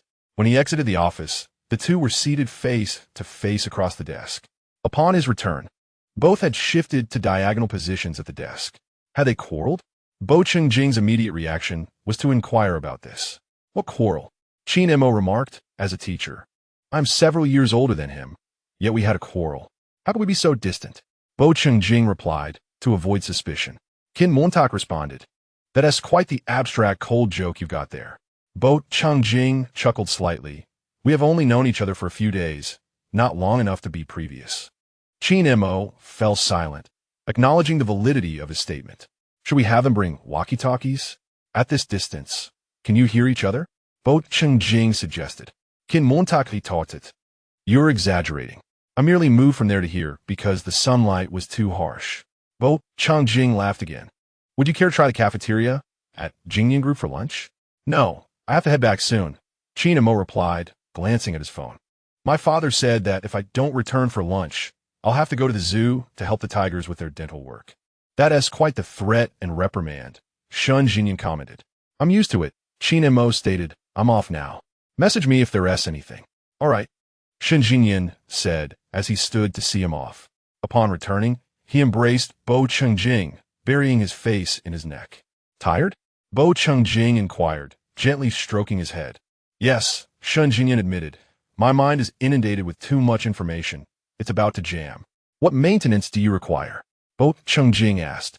"A kiss would suffice," Shen Jinyin suggested. Bo Changjing tilted his head and obliged with a kiss. Shen Jinyin smiled, declaring, "Fully revitalized." "Then why not get up?" Bo Changjing asked. "Since I'm fully revitalized, I should hold you a bit tighter." Shen Jinyin tightened his embrace. "You're holding me too tightly. I can hardly breathe," Bo Changjing protested. "Artificial respiration," Shen Jinyin quipped, releasing him but planting a kiss on his lips. Bo Changjing remarked, "What artificial respiration? That was merely a lip massage." Shen Jinyin laughed. Kissing him twice more, "Brother, let us go out for lunch." "Certainly," Bo Changjing replied. "Let us go," Shen Jinyin said, linking his arm around Bo Changjing's neck as they exited. Before they reached the door, he stole another kiss. Bo Changjing drove, while Shen Jinyin settled into the passenger seat. Just as he fastened his seatbelt, his phone chimed with a flurry of messages. Shen Jinyin took it out to check. Xing had sent numerous messages in their group chat and was still going. He waited until the messages ceased before stating, "Xing has severed ties with his father, to be precise, with the Yi family." Bo Changjing glanced at him. Shen Jinyin continued, "He sent over 30 messages, each lengthy. Imagine how many words that entails. His fingers must be sore." "Perhaps it's not entirely negative," Bo Changjing suggested. Shen Jinyin nodded. Xing claims he is now destitute, having cut ties entirely, transforming from a wealthy heir to a penniless individual. So, he is primarily addressing the funding issues for the game? Bo Ying inquired. "Indeed," Shen Jinyin affirmed. "This game is his ambition, and there won't be any returns in 3 to 5 years. It requires continuous investment and meticulous development. Several hundred million will undoubtedly be necessary. With the financial support previously provided by him, Others felt reassured even when investing their funds. Now that the financial backing has vanished, potential investors may proceed with caution, contemplating their decisions with greater care. Additionally, the absence of funds could lead to compromises in game production. Bo Changjing lamented that the final product would be unremarkable, lacking in highlights, and ultimately, no one would engage with it, rendering all investments futile. Shangye nodded in agreement. Without you, Bo Changjing remarked, even if they were unaware of your identity, they would certainly recognize your wealth. Shangye chuckled softly. It is precisely because I appear so affluent that they deem me unreliable. They might think I would lose interest mid-investment, disregarding the monetary waste and indifferent to whether I recoup my losses, acting whimsically. After all, I seem like a spendthrift heir, squandering my family's fortune on frivolous ventures. Bo Changjing burst into laughter. Shangye joined in, replying in the group chat, "Let us find a time to meet and discuss." What was the true situation regarding his family? Shangye suspected that Bo Changjing would investigate them, considering his injury was also linked to the Yi family. The circumstances surrounding Yi Qinghe's birth mother remained unclear. What do you mean? Shangye inquired. Bo Changjing explained, the Yi family desired an alpha. Yet after Ye's wife gave birth to a daughter, her health deteriorated, rendering her unable to conceive again. Consequently, Yi Qinghe ended up in their household. Is he truly their biological child? Shangye asked. That's what was discovered, Bo Changjing replied. So, they followed legal procedures? Shangye remarked, if not, I might have to report this. Bo Changjing clarified, no such evidence was found. Shangye fell into silence, pondering. What led to the current rift between the Yi family and Yi Qinghe? Initially, they yearned for an alpha, yet now they resort to hostility and severing ties.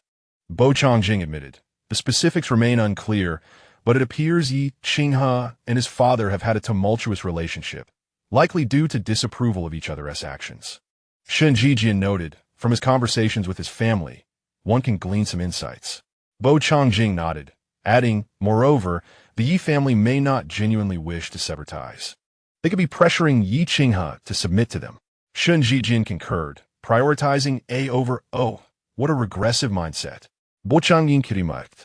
Because children inherit the surname of the alpha. Is familial inheritance determined solely by surname? Shangye questioned. Bo Changjing glanced at him. Why are you looking at me? Shangye countered. I do not possess such notions. Whether one bears an A or an O is of no consequence. As he spoke, he cast his gaze toward Bo Changjing's abdomen. Noticing the shift in Shangye's attention, Bo Changjing paused and asked, what are you looking at? Clearing his throat, Shangye quickly diverted his gaze to the window, feeling a flush on his cheeks, and after a moment, he stated, let us not have children. We absolutely must not. We cannot allow anyone to take away your love for me. Bo Changjing interjected, Chapter 54, The Allure of President Bo. Upon arriving at the dining establishment, Bo Changjing and Shangye entered. It was mealtime, and the place was bustling with patrons. As they made their way inside, Yi Qinghe and Xing were exiting. Zhijian? Yi Qinghe called out. Shangye and Bo Changjing came to a halt. Shangye inquired, are we heading back? Not yet, Yi Qinghe replied. There are no private rooms available. Let us try another establishment. Bo Changjing suggested, let us go together. Yi Qinghe and Xing turned their gazes towards Shangye, questioning, will it be too much of an imposition? Not at all. Let us proceed, Shangye assured. Turning to Yi Qinghe, it's a perfect opportunity for a conversation. Bo Changjing had arranged for a long-term private room, alleviating any concerns about a lack of space. The four entered the elevator, and just as the doors were about to close, a figure in high heels rushed towards them. Hearing the commotion, Xing instinctively pressed the button to open the doors. The elevator doors slid open, revealing Yimeng, who hurriedly entered. Upon her arrival, she paused, momentarily taken aback by the quartet within. Yi Qinghe and Xing and Shangye all regarded her with curiosity. While it was understandable for Yi Qinghe and Xing to gaze, Shangye's attention was also drawn to her. In a bid to maintain harmony, Bo Changjing directed his gaze towards Yimeng as well. He recognized her from his research on the Yi family. identifying her as Yi Qinghe's sister. As they exchanged glances, the elevator doors closed, and it ascended.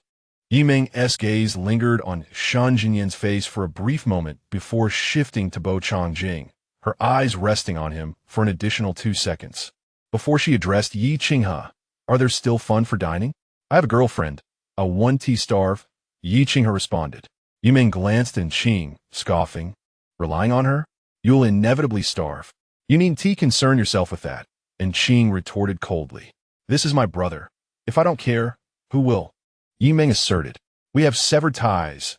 Yi Qinghe declared, "This aligns with your and your mother's wishes. You have finally driven me out of the house." "Cease your nonsense." Yimeng instinctively defended her image. "You were the one who proposed the severance, and besides, Father is upset with you because you jeopardized his collaboration with Jingyan Group." Shen Jinyan raised an eyebrow. Bo Changjing glanced at the floor the elevator reached, his expression somewhat aloof. Yi Qinghe remarked, "It must be that the staff at Jingyan Group lacks discernment to collaborate with your family." Upon reaching the 21st floor, the elevator doors opened. Yimeng stepped out first, followed by Bo Changjing and the others. However, Yimeng positioned herself in front of them, stating, "What do you understand? Father has already consulted a professional team for evaluation. If it weren't for your meddling, I wouldn't be taking the blame. Ye kinche fronit." Whoever meddled knows the truth. He opposed the Yi family's method of selling their daughters. Yet he had never objected to the collaboration with Jingyan Group, nor would he resort to any underhanded tactics. He seldom intervened in the affairs of the Yi family. Nonetheless, his father believed he had meddled, leading to numerous individuals coming to his residence to confront him, resulting in Shen Jinyan being harmed. "Do you suspect me?" Yimeng, la fait dérisivity. "It's impossible for me to be involved. I was hoping to use this opportunity to meet Bo." Suddenly interrupted mid-sentence, Bo Changjing raised his gaze. Shen Jinyan slightly furrowed his brow. Yimeng promptly jurtailet hastatament. Yi Qinghe advised, "Considering our many years as siblings, I counsel you to refrain from harboring ulterior motives.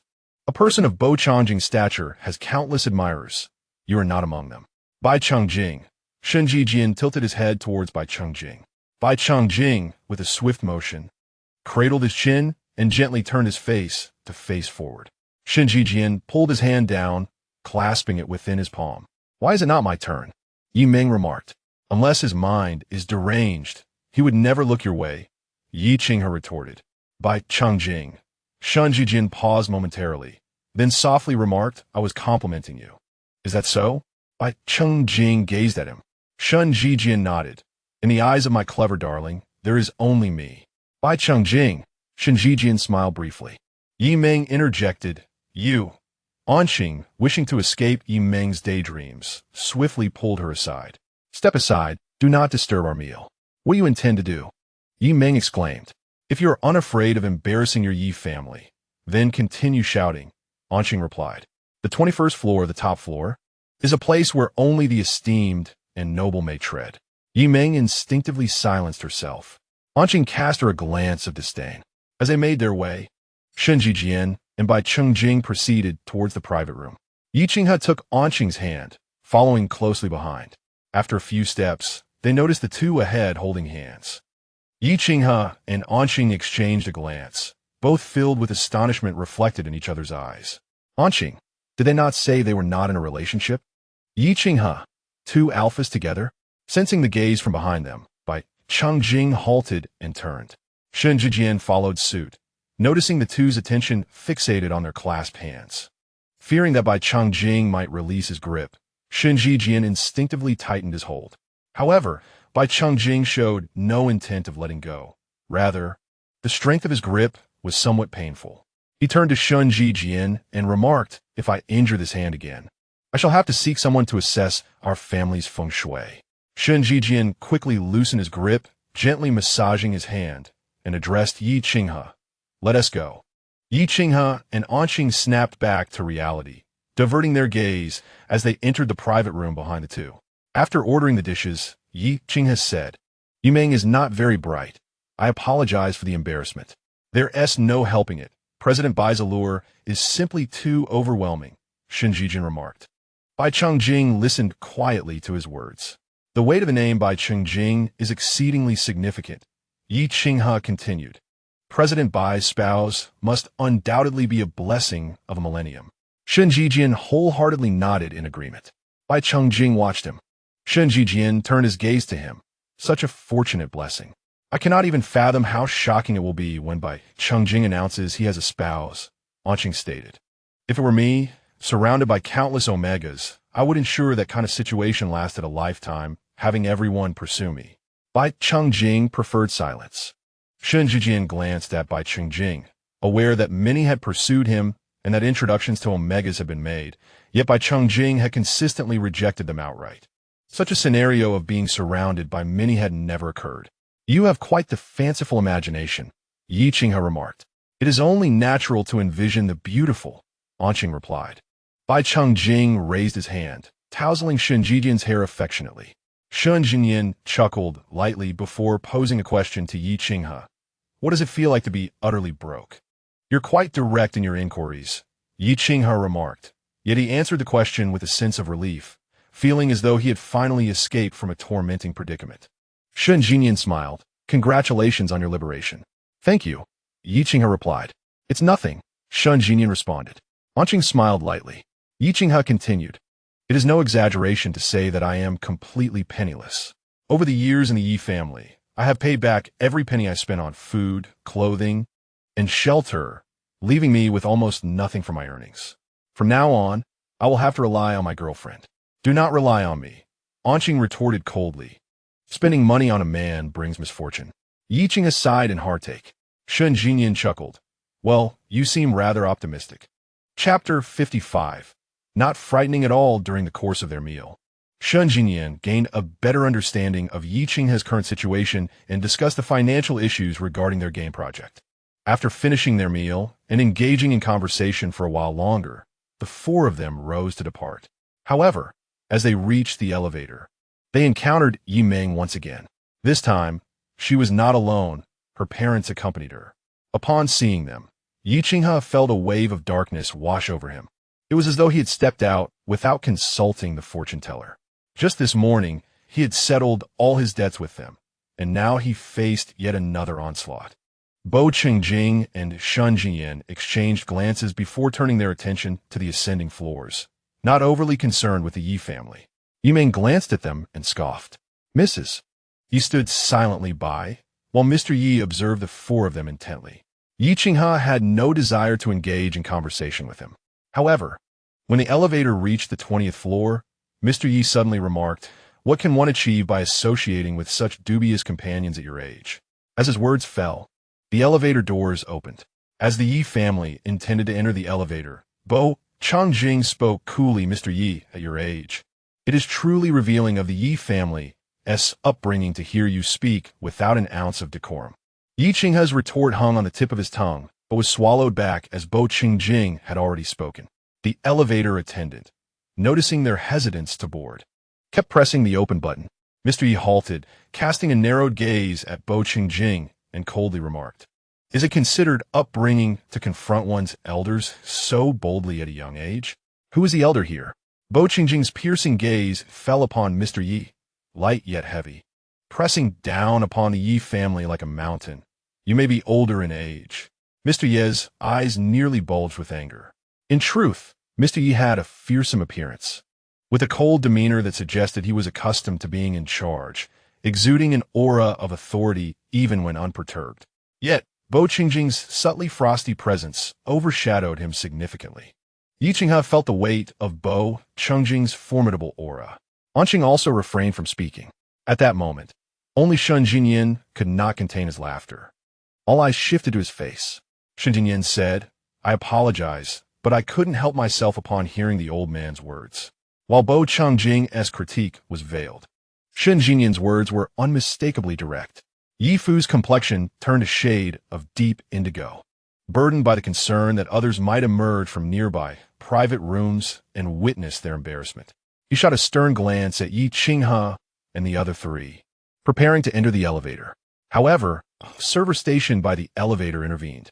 My apologies, Mr. Yi, but I kindly request that you wait for the next ride. The server said.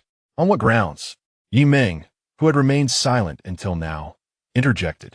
The server merely smiled and gestured towards Bo Qingjing, inviting him to enter. Bo Qingjing and Shun Jijian stepped into the elevator. Noticing that Yi Qinghe and Qing remained outside, Shun Jijian inquired, "Aren't you coming?" Yi Qinghe and Qing hurriedly followed suit into the lift. As the doors began to close, Qing waved goodbye to Yi Meng, leaving her fuming on the outside, her face turning a shade of green with frustration. "We arrived first. Why should they board before us?" Yi Meng exclaimed, her voice rising in indignation. The server continued to smile silently. Yi Fu, regaining his composure, commanded, "Be quiet. Do not speak." Yi Meng immediately fell silent. Turning to the server, Yi Fu asked, "What is the identity of the individual we just saw?" "I apologize, but I cannot disclose any guest privacy," the server replied. Yi Fu did not press further, realizing that his earlier reaction towards the so-called rebellious son had been rather impulsive. It was evident that those dining on this floor were not of ordinary stature. Judging by the server's demeanor, the individual certainly held a status above his own, and he had offended someone he ought not to have. As he pondered his next steps, the elevator doors opened once more, and a family entered. Yi Meng remarked, "Dad, what are you worried about?" That man as companion, the taller one, merely owns a few recycling plants and makes some money. Have you lost your mind? Yi Fu retorted, "Do you believe everything they say? Not just anyone can dine on this level." Yi Mu remained silent throughout. Yi Meng pursed her lips and contended, no matter how high their status. "Can they surpass Bo Qingjing?" Yi Fu regarded her thoughtfully. Yi Meng smiled and continued, "We need only focus on Bo Qingjing. As long as we successfully collaborate with the Jingyan group, who do we have to fear offending?" Yi Fu's expression softened slightly. Yi Meng smiled again, while Yi Mu observed them quietly, still not speaking. At the restaurant entrance, Yi Qinghe and Qing watched as Bo Qingjing and Shun Jijian departed. Once they were gone, Qing immediately grasped Yi Qinghe's arm, feeling somewhat unsteady. What is Shun Jijian's true identity? She pondered aloud, her voice tinged with uncertainty. And who exactly is his brother? Yi Qinghe remained silent. Shun Jijian had never mentioned his brother's name, merely introducing him as my brother. To this day, they remained unaware of his brother's identity. "Doesn't it feel satisfying?" Yi Qinghe asked with a smile. "Very much so," Qing replied. "Especially seeing Yi Meng's face turning as green as a cactus. It's immensely gratifying. But satisfaction aside, I am still fearful."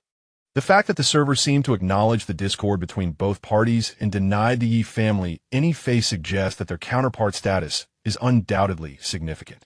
After all, the Yi family maintains a respectable standing in Jiangxing. The staff on the 21st floor are all rigorously trained. Those who ascend to the 21st floor are well acquainted with one another. In such a respectful atmosphere, no titles were bestowed upon Shun Jinyan's brother. This must surely be part of the training curriculum. "Do you believe his family engages in legitimate business?" Xing inquired. After all, Bo Qingjing is indeed quite intimidating. Upon closer inspection, his features appear gentle, yet when devoid of a smile, he exudes a formidable presence, tinged with an occasional hint of bloodshed. Yi Qinghe glanced at her, contemplating but ultimately refraining from speaking. Xing remarked, "Your gaze earlier suggested you don't partake in legitimate business." Shun Jinyan, seated in the front passenger seat, replied. Bo Qingjing's piercing gaze softened with a hint of amusement, becoming more tender. "Do I not appear to be a good person?" "I have been labeled a scoundrel." Shun Jinyan chuckled in response. "I am indeed a scoundrel," Bo Qingjing affirmed, his smile unwavering. "Are you implying that I am the scoundrel in question?" Shun Jinyan fixed his gaze upon him. "I never stated such," Bo Qingjing retorted. "That is precisely what you imply." Shun Jinyan playfully placed his hand on Bo Qingjing's thigh and gave it a gentle squeeze. "Cease your antics." "I am driving," Bo Qingjing said, his leg shifting slightly. Shun Jinyan laughed softly. "I merely placed my hand there. I did nothing more. What do you wish to do?" Bo Qingjing inquired. "I have many intentions," Shun Jinyan replied, squeezing his thigh once more. Bo Qingjing inhaled sharply. "Do you believe I would abandon you on the roadside?" "I do not," Shun Jinyan countered. "Your words hold no intimidation. They are more akin to flirtation." Shun Jinyan's smile deepened. "Brother, Considering how sensitive you are, having observed me for so many years, how have you endured in the stillness of the night? Have you ever longed for me? Bo Changjing responded, Shen Jinyan pressed on, have you? Bo Changjing turned his gaze forward, choosing to ignore him. Why the silence? Shen Jinyan continued, reaching out to stroke his thigh once more. Bo Changjing turned his head, casting a fleeting glance at him. Meeting his gaze, Shen Jinyan immediately complied, withdrawing his hand and shifting closer to the car door. Bo Hingying chuckled softly. Shen Jinyan glanced at him and muttered, what is there to laugh about? You are hardly intimidating. Chapter 56. Identity. Xiaji Chu, after spending 2 days in the country, yearned to return. On the afternoon of the 10th day of the Lunar New Year, they gathered at Bo Changjing's residence for a small reunion with Luoyan and the others. Before lunch, Shen Jinyan and Xiaji Chu engaged in gaming within the esports room, while Luoyan and Bo Changjing conversed over coffee on the terrace outside. Inside the esports room, for computers were set up, and Xiaji Chu insisted upon sitting adjacent to Shen Jinyan. Minutes passed, and Bo Changjing observed Shen Jinyan being nudged by Xiaji Chu several times. Shen Jinyan attempted to threaten her with his injured hand, but to no avail. Do not worry about his hand, Luoyan reassured. As long as his thumb remains still, he can use the mouse without issue. Bo Changjing remained silent. After a while, Luoyan glanced at the two individuals in headphones and, lowering his voice, asked, how are you? Are you well? Quite well, Bo Changjing replied. Please be honest with your doctor, Luoyan urged. Bo Changjing shot him a glance, his fingertips gently tapping the rim of his coffee cup. Occasionally, the gland feels a bit itchy. Luoyan pondered for a moment, deeming it a normal reaction, and inquired further, what about the others? Bo Changjing fell silent for a brief spell, then replied, I feel psychologically uncomfortable. Luoyan tilted his head to look at him. Are you unable to cope with the sudden change in your body? Bo Changjing responded, Jinyan's temporary marking has affected me. Am I overly reliant on him? Luoyan completed his sentence for him. Bo Hingying nodded. Luoyan observed him closely, while Bo Changjing's gaze rested on Shen Jinyan. It was bearable as long as he could see him. Once he was out of sight, a sense of panic and unease would envelop him, an overwhelming yearning for him. This dependence had transcended normal bounds, becoming somewhat distorted. He recognized that it was likely a consequence of the temporary marking. However, the desire to cling to Shen Jinyan felt particularly discomforting. This excessive reliance and the need to take more than he could give rendered him powerless over his own body and mind. But I can't see any change in you at all, Luoyan remarked. I can't detect anything amiss. Bo Changjing cast a glance at him and paused before saying, I'm managing to hold it together. You truly are remarkable, Luoyan replied. Even when your psyche is fraying, you maintain an outward calm. Bo Changjing remained silent. Honestly, with such resilience, you would surely succeed in any endeavor, Luoyan admired. To conquer one's nature and physiology while appearing unfazed. I'm in awe of you. Am I not successful now? Bo Hingying quoted. Luoyan opened his mouth slightly. You are exceedingly successful, having established a formidable conglomerate at such a young age, dominating internationally. If you fancy me, I could even sacrifice myself for wealth and power. Leave, Bo Changjing replied, coolly, uttering a single word. Luoyan chuckled lightly, saying, to be frank, if you genuinely liked me, I wouldn't dare act on it. Bo Changjing regarded him with a calm demeanor. Yet it was this very tranquility that instilled the greatest fear, exuding a powerful sense of pressure. Taking a gentle breath, Luoyan leaned slightly toward the other side of his chair. I was merely making a comparison. We've been comrades for so many years. Bo Changjing turned his attention back to Shen Jinyan. Luoyan continued, there are many exceptional and formidable omegas in various fields, but few possess the same cold strength as you. To put it plainly, you exude an aura that could rival an alpha's pheromones. Yet it does not, Bo Changjing interjected. Luoyan reiterated, I am merely making a comparison. Thus, only someone like Shen Jinyan can truly command you. Bo Changjing glanced at him once more. There are few alphas of Jinyan's caliber nationwide. He has virtually no rivals. Moreover, he shows vulnerability toward you. You two are indeed a perfect match. Bo Hingying smiled briefly. How should I put this? I can somewhat comprehend the discomfort you feel. For years, others have depended on you, and it is entirely natural to struggle with this shift, Shang stated. But you must understand, this is merely a normal physiological phenomenon. He is your alpha. Relying on him and yearning for him is entirely natural. He is your alpha. It was the first time Bo Changjing had heard someone express such sentiments to him. You understand, Bo Changjing replied. Why not consult a psychologist? Shang suggested. I won't, Bo Changjing said. Bo Changjing's refusal was remarkably straightforward. Very well. You can manage on your own, Shang remarked. Doesn't he know your thoughts on this matter? Bo Changjing replied. You ought to discuss it with him. Shang suggested. Although I have never been in a romantic relationship, as a physician, I can assure you that in the context of your current relationship, it is entirely reasonable to express your needs directly, especially now that you must acclimatize to the Omega body. During this period of temporary marking, he should be there to support you. Will always be like this?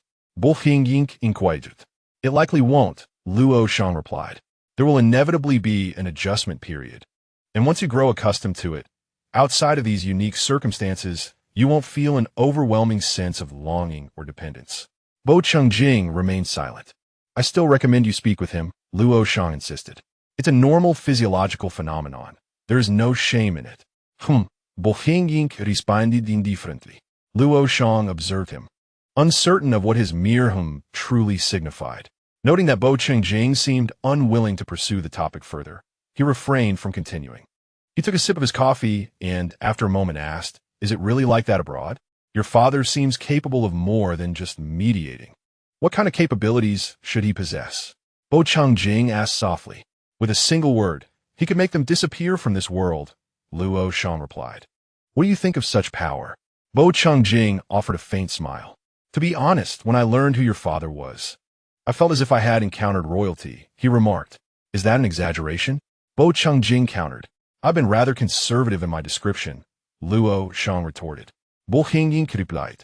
It's rather tragic for a prince to end up as a test subject in a laboratory for years. Wow, a new kind of tongue twister, Shang quipped. Bo Changjing shot him a slightly exasperated glance. Shang chuckled. Yet your father is rather carefree. After his son went missing for years, he merely assumed you had run away in a fit of rebellion. Bo Changjing smiled slightly. In his father's eyes, he, Bo, Zheng's son, could conquer the world even at a young age, speaking not a word. Especially when his parents divorced, his mother had undergone gender testing to secure his inheritance rights. 3 testing agencies confirmed he would eventually differentiate into an alpha. Bo Zhengze believed this wholeheartedly.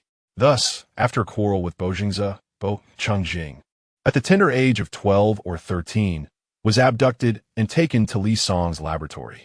For 5 or 6 years, Bo Zhengze never sought him out, boasting instead that his son was truly remarkable, capable of living independently without a penny from home, full of spirit and resolve. He had been missing for so long, spinning tales of his exploits until he dismantled Li Song's laboratory. It was only then that Bo Zhengze learned his own son had been a test subject for 6 years. Chapter 57. Settling accounts. Why has your father merely played the role of a mediator? Shang inquired.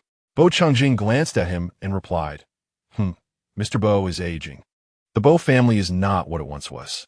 I truly wish to punch you, Shang remarked. Bo Changjing chuckled lightly. Shang glanced at him and inquired, What mischief are you concocting now? Am I not allowed to show a moment of kindness and play the role of a benevolent person? Bo Changjing replied. Shang regarded him as if he were a ghost. Is this something that could truly come from your lips? Bo Changjing retorted. Is this the image I project in your minds? Certainly, you do not embody such a persona in our eyes. However, before outsiders, you undeniably exude the aura of a fierce and fearsome figure, Shang asserted. Then what image do I hold in your eyes? Bo Changjing inquired. Shang pondered for a moment before responding, very much like our father. Then call me father and let me hear it, Bo Changjing said. Shang glared at him, his teeth clenched, as if he wished to sink his teeth into Bo Changjing. Just as he was about to speak, Shun Jinyan and Xia Zhichu began to engage in a scuffle, or rather, Shun Jinyan was on the receiving end of a one-sided beating.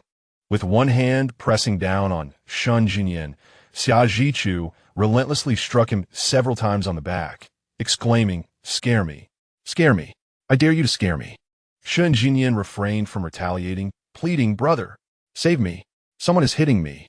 Bo Chengjing rose and intervened, rescuing Shun Jinyan from Xia Zhichu's grasp.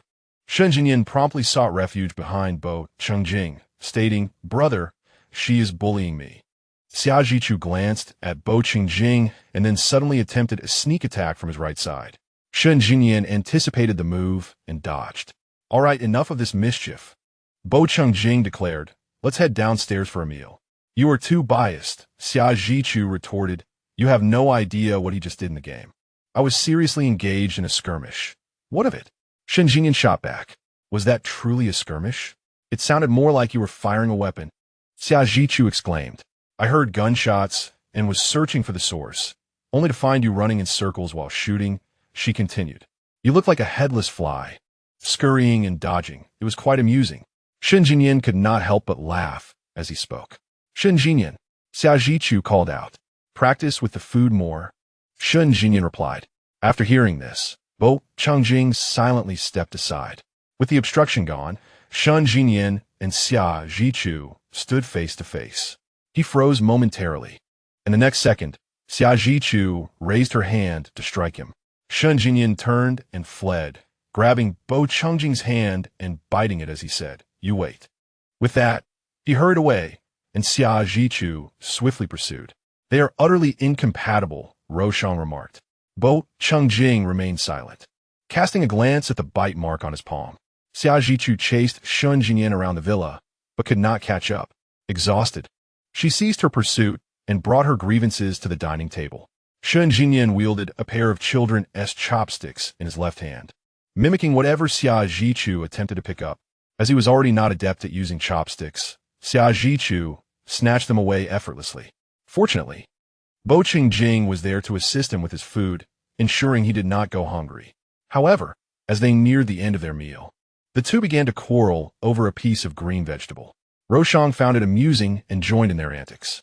With his lack of skill in chopsticks, the vegetable was soon reduced to a mushy state.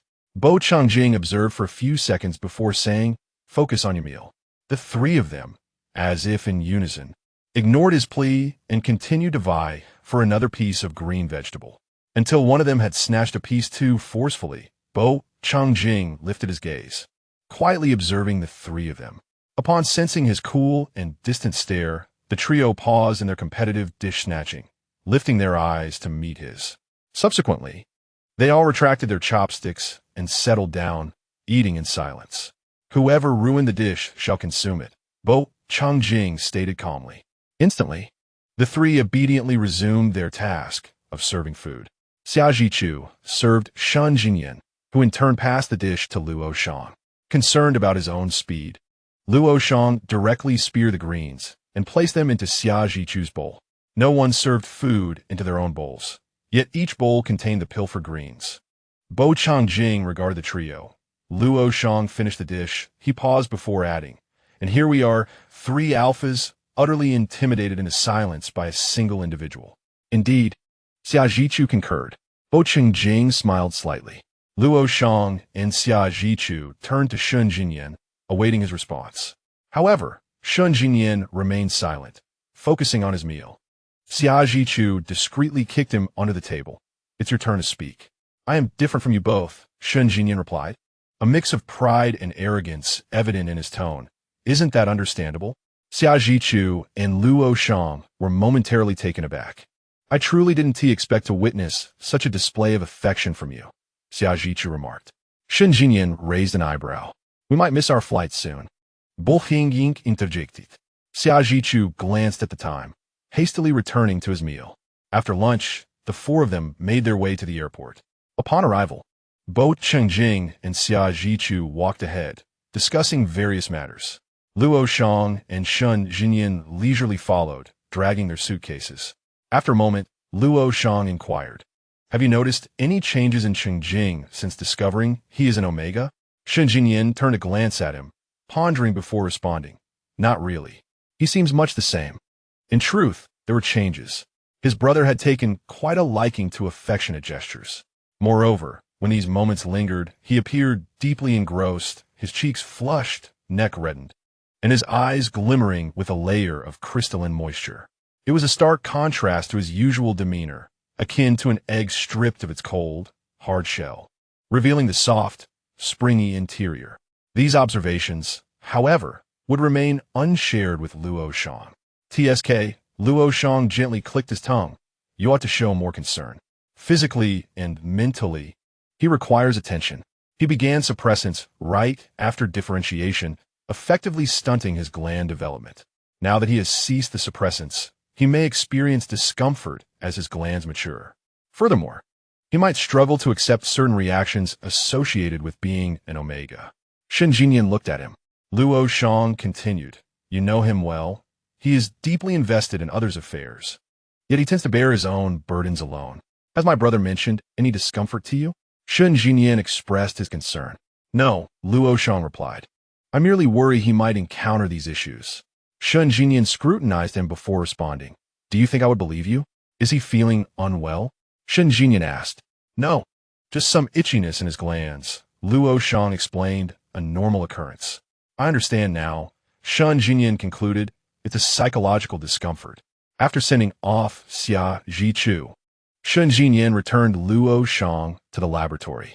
He and Bo Chungjing made their way home, engaging in light conversation as they ascended the stairs. Everything seemed perfectly ordinary until they passed by Shangye's room, at which point he suddenly hoisted Bo Chungjing onto his shoulder. Xing, Bo Chungjing exclaimed, startled by the unexpected gesture, instinctively clutching at Shangye's clothing. Shangye pushed open the door to his room, quickly taking a few steps before tossing him onto the bed, subsequently pinning him down. The bed was soft, and as Shangye bore down upon him, it bounced slightly, causing Bo Chungjing to press even closer against him involuntarily. Xing, Bo Chungjing called out again, turning his head to glance at Shangye's hand. Observing the flush in Bo Chungjing's cheeks, Shangye gently pinched his face, coaxing him to meet his gaze. Your hand is fine. Let us settle the score first.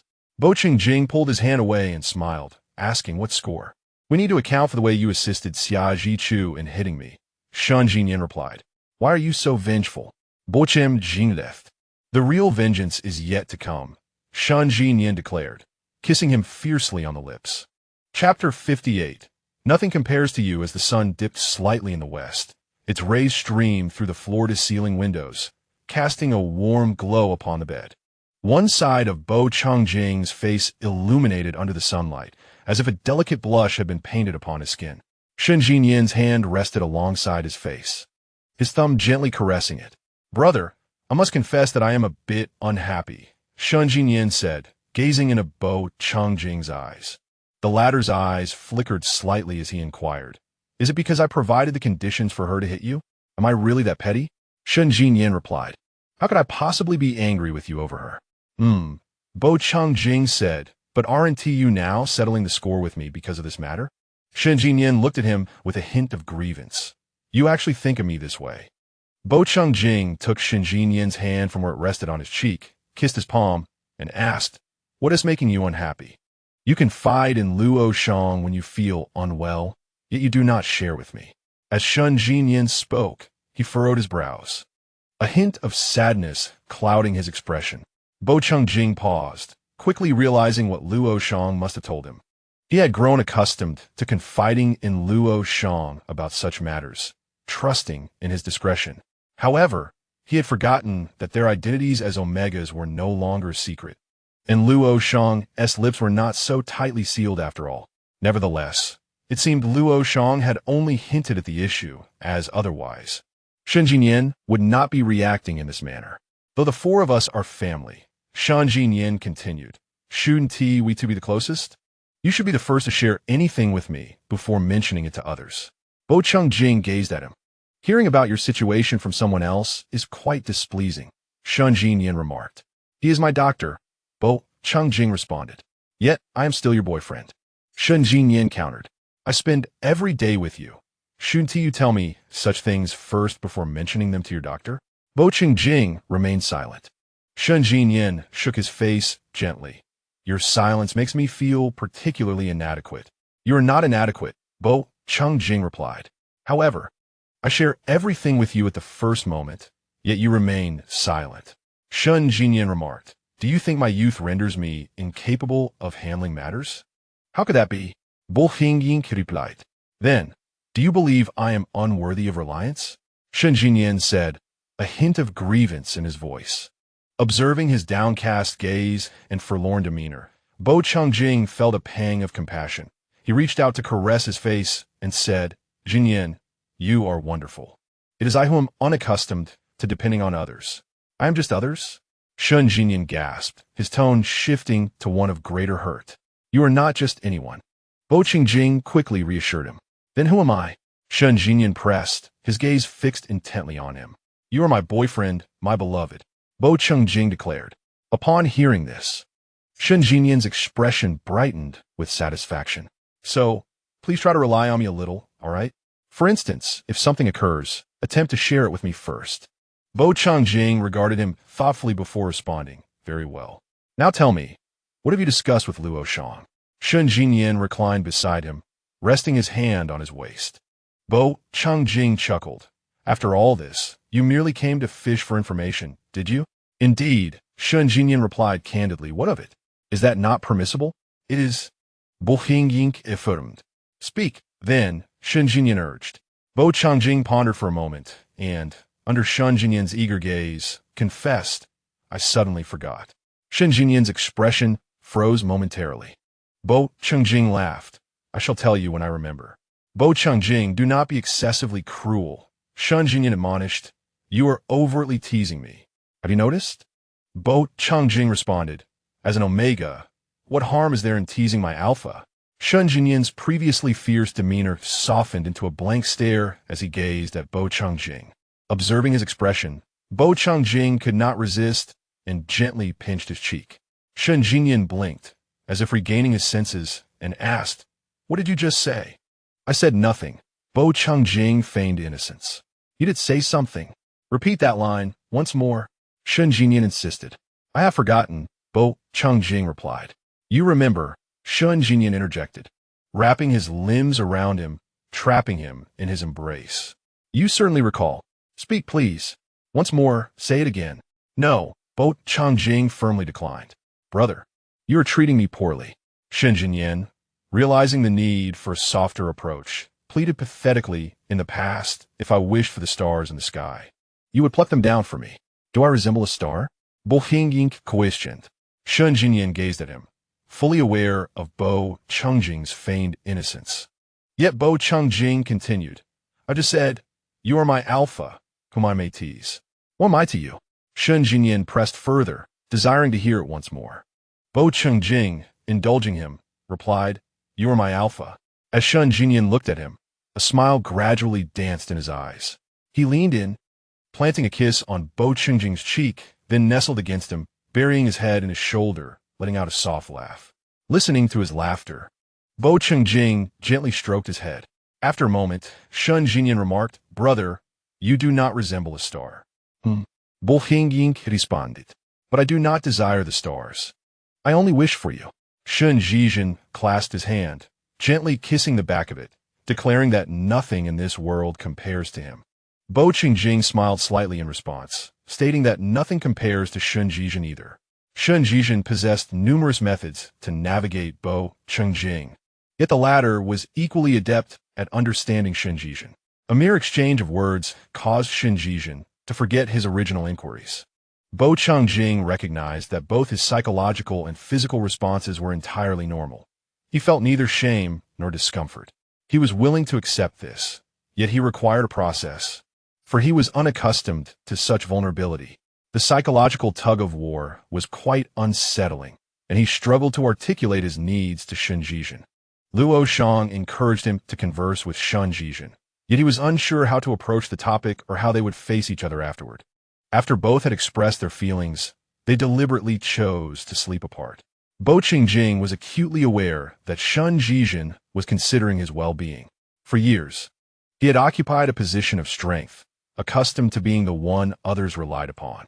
Shang, concerned about his psychological adjustment and potential discomfort, cautiously endeavored to protect his state of mind. However, in safeguarding his psyche, he overlooked the profound need an omega has for an alpha, an overwhelming yearning that could lead to a loss of reason. It was terrifying. The conflicting desires could not coexist. Rather than entangle themselves in contradictions, Bo Changjing preferred to adapt slowly on his own, gradually finding equilibrium. Chapter 59, Years of the Group in the Evening. Bo Changjing was to attend a celebration. In recent days, Shangye had been by his side constantly, save for their nighttime rest. And with the multitude of attendees at the celebration, it was inevitable that Shangye would accompany him. After a period of work in the afternoon, Bo Changjing returned to his room to change into a different outfit. Shangye also went to his room to select something more formal. As Bo Changjing emerged from his room, he found Shangye at his door, poised to enter. When the door swung open, they momentarily stared at one another in surprise. Then Shangye spoke. "All right, let us go." Yet Bo Changjing remained still, gazing at him. Shangye, who typically favored athletic attire, now donned a more formal look, which caught Bo Changjing off guard. From high school to university, there had been moments when Bo Changjing felt that Shangye was truly maturing. Transitioning from sportswear to a suit intensified that realization. He was no longer the child who would curl up in his brother's embrace, stifling tears. He had genuinely grown up, transformed into a mature and captivating alpha that drew one's gaze. "Brother?" Shangye called out to him. Bo Changjing snapped back to reality, offering a smile. "What is it? What are you thinking about?" Shangye inquired. Biao Changjing shook his head, took a step forward, and gently grasped the crook of his left arm, his thumbs softly caressing through the fabric of the suit as he remarked, "I suddenly remembered you saying that injections were quite painful when you were a child." Shangye's eyes flickered slightly as he clasped Changjing's fingers, smiling as he replied, "Indeed, it was quite painful, but each time I had you to hold me and offer comfort, it didn't hurt as much." Biao Changjing offered a faint smile. Shangye inquired, "What made you think of childhood all of a sudden?" Changjing reflected, "It's a nostalgic thought. You've grown up. Your words suggest you're the one who has aged," Shangye teased, holding onto his hand as they walked toward the staircase. "I'm 6 years older than you," Changjing asserted.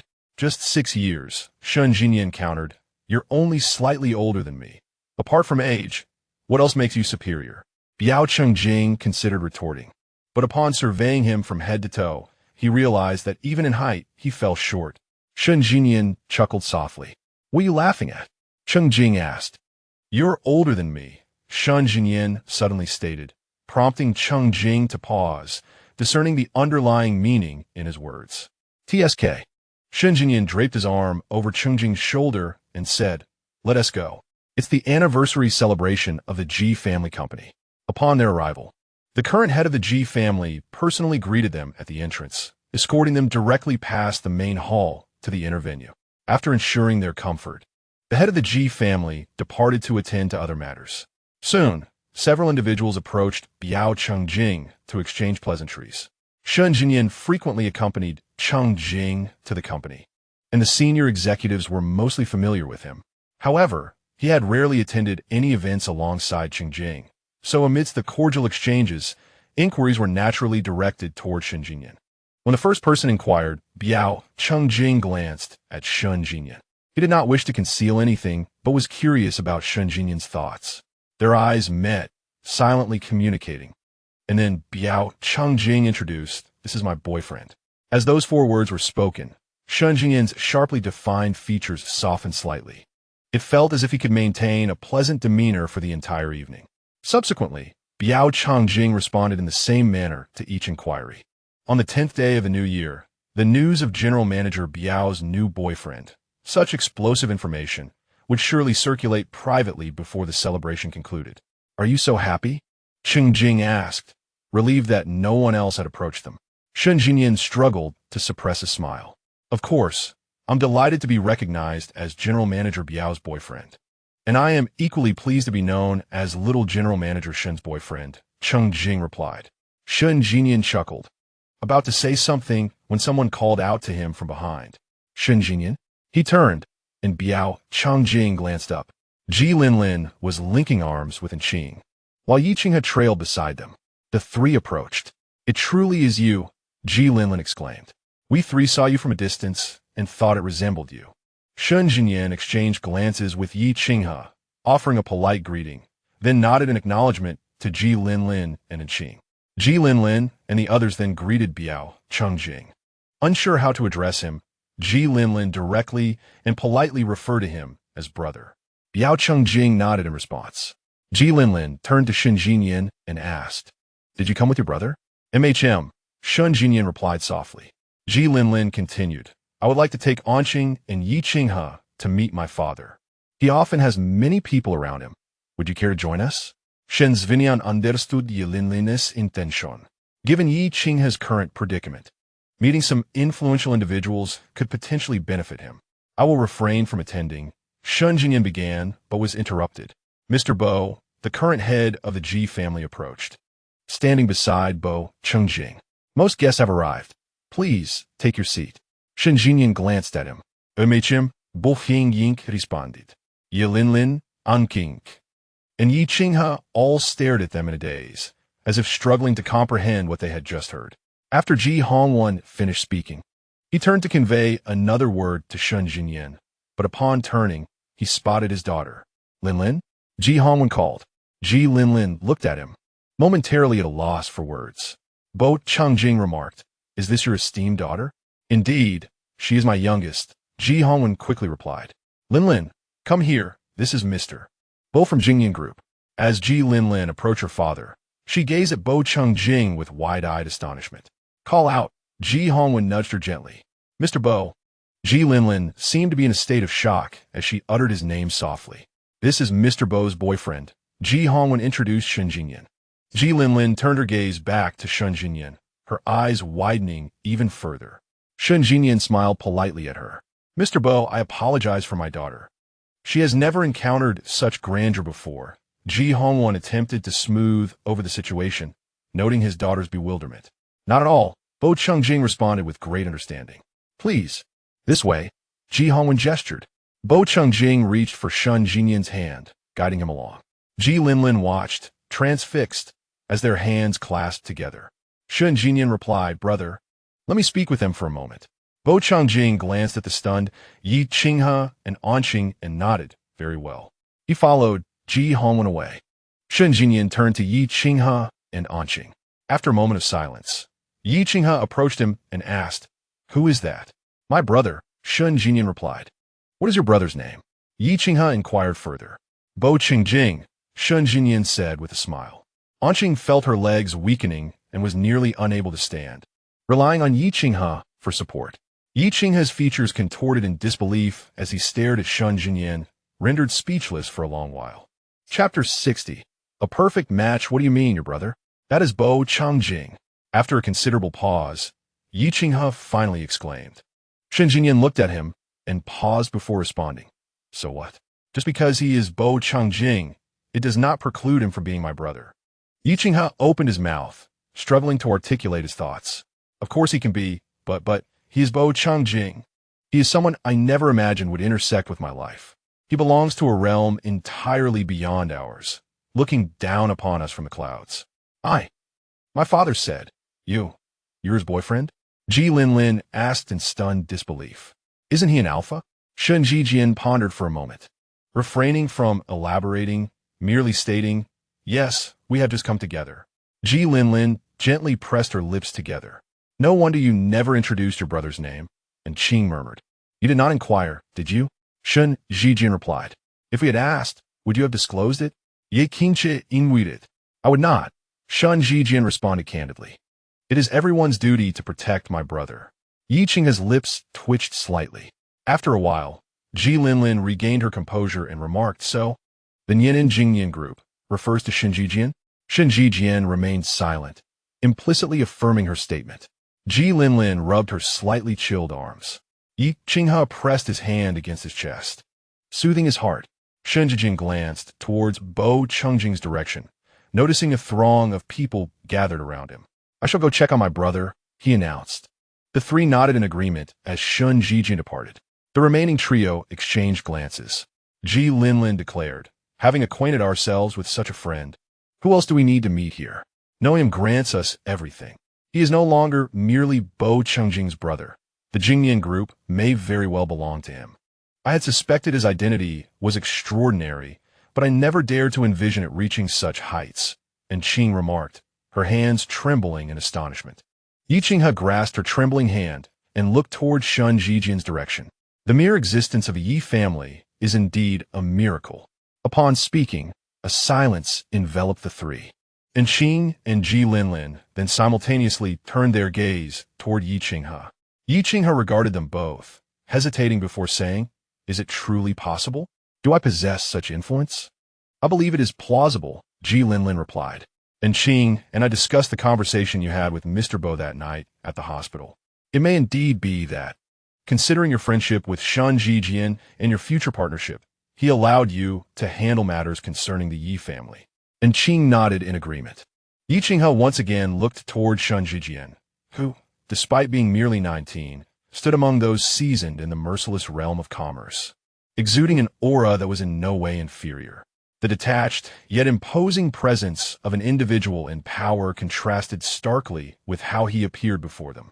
Though he generally seemed aloof, he still radiated a certain vitality when in their company. Yi Qinghe had previously remarked that Shun Zhijian was exceptionally well-mannered and courteous to all, leading him to feel that their interactions were merely a matter of civility. Bo Qingjing had also noted that Shun Zhijian was loyal to his friends and deeply valued relationships. Therefore, it was genuine friendship he offered.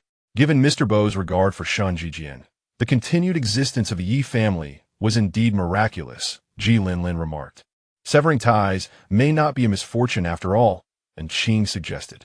Yi Qinghe nodded, contemplating, should I perhaps converse with Mr. Shun regarding investments and various resources before the semester begins? And Xing and Ji Linlin both chuckled. We have also engaged in collaboration with the Jingyan group. Such matters are sufficient to boast about for a lifetime. The three shared a light laugh. Alas, now I'm truly out of touch, Ji Linlin lamented. Awaken your senses. You have never been in love, so how can you experience heartbreak? And Xing retorted. Ji Linlin remarked, well, my unrequited love has come to an end. If Shun Zhijian truly harbors feelings for you, you would certainly become the matriarch of the Jingyan group. And Xing interjected, let's not go there. Ji Linlin replied, even if he did like me, given his status, I dare not entertain such thoughts. Social standing matters, but I cannot accept someone so far superior to my family. I cannot bear the thought of my father bowing and scraping before my in-laws. And Xing chuckled softly. Ji Linlin sighed again. Though it's a bit of a pity and my heart feels somewhat heavy, it's for the best. They truly complement each other. And Xing and Yi Qinghe nodded in agreement. Indeed, they were well matched. As the celebration progressed, Bo Chengjing, concerned that Shun Zhijian might be bored, decided to escort him away from their seats, intending to head home. Upon stepping outside, they encountered Yi Qinghe. Why are you alone? Shun Zhijian inquired. And Xing and Ji Linlin returned ahead. Yi Qinghe replied, then turned to Bo Chengjing, saying, Mr. Bo, I hope you can forgive any past indiscretions. Bo Chengjing replied, let us stick with the previous way of addressing me. Yi Qinghe glanced at Shun Zhijian, contemplated for a moment, and called out, Brother Jing.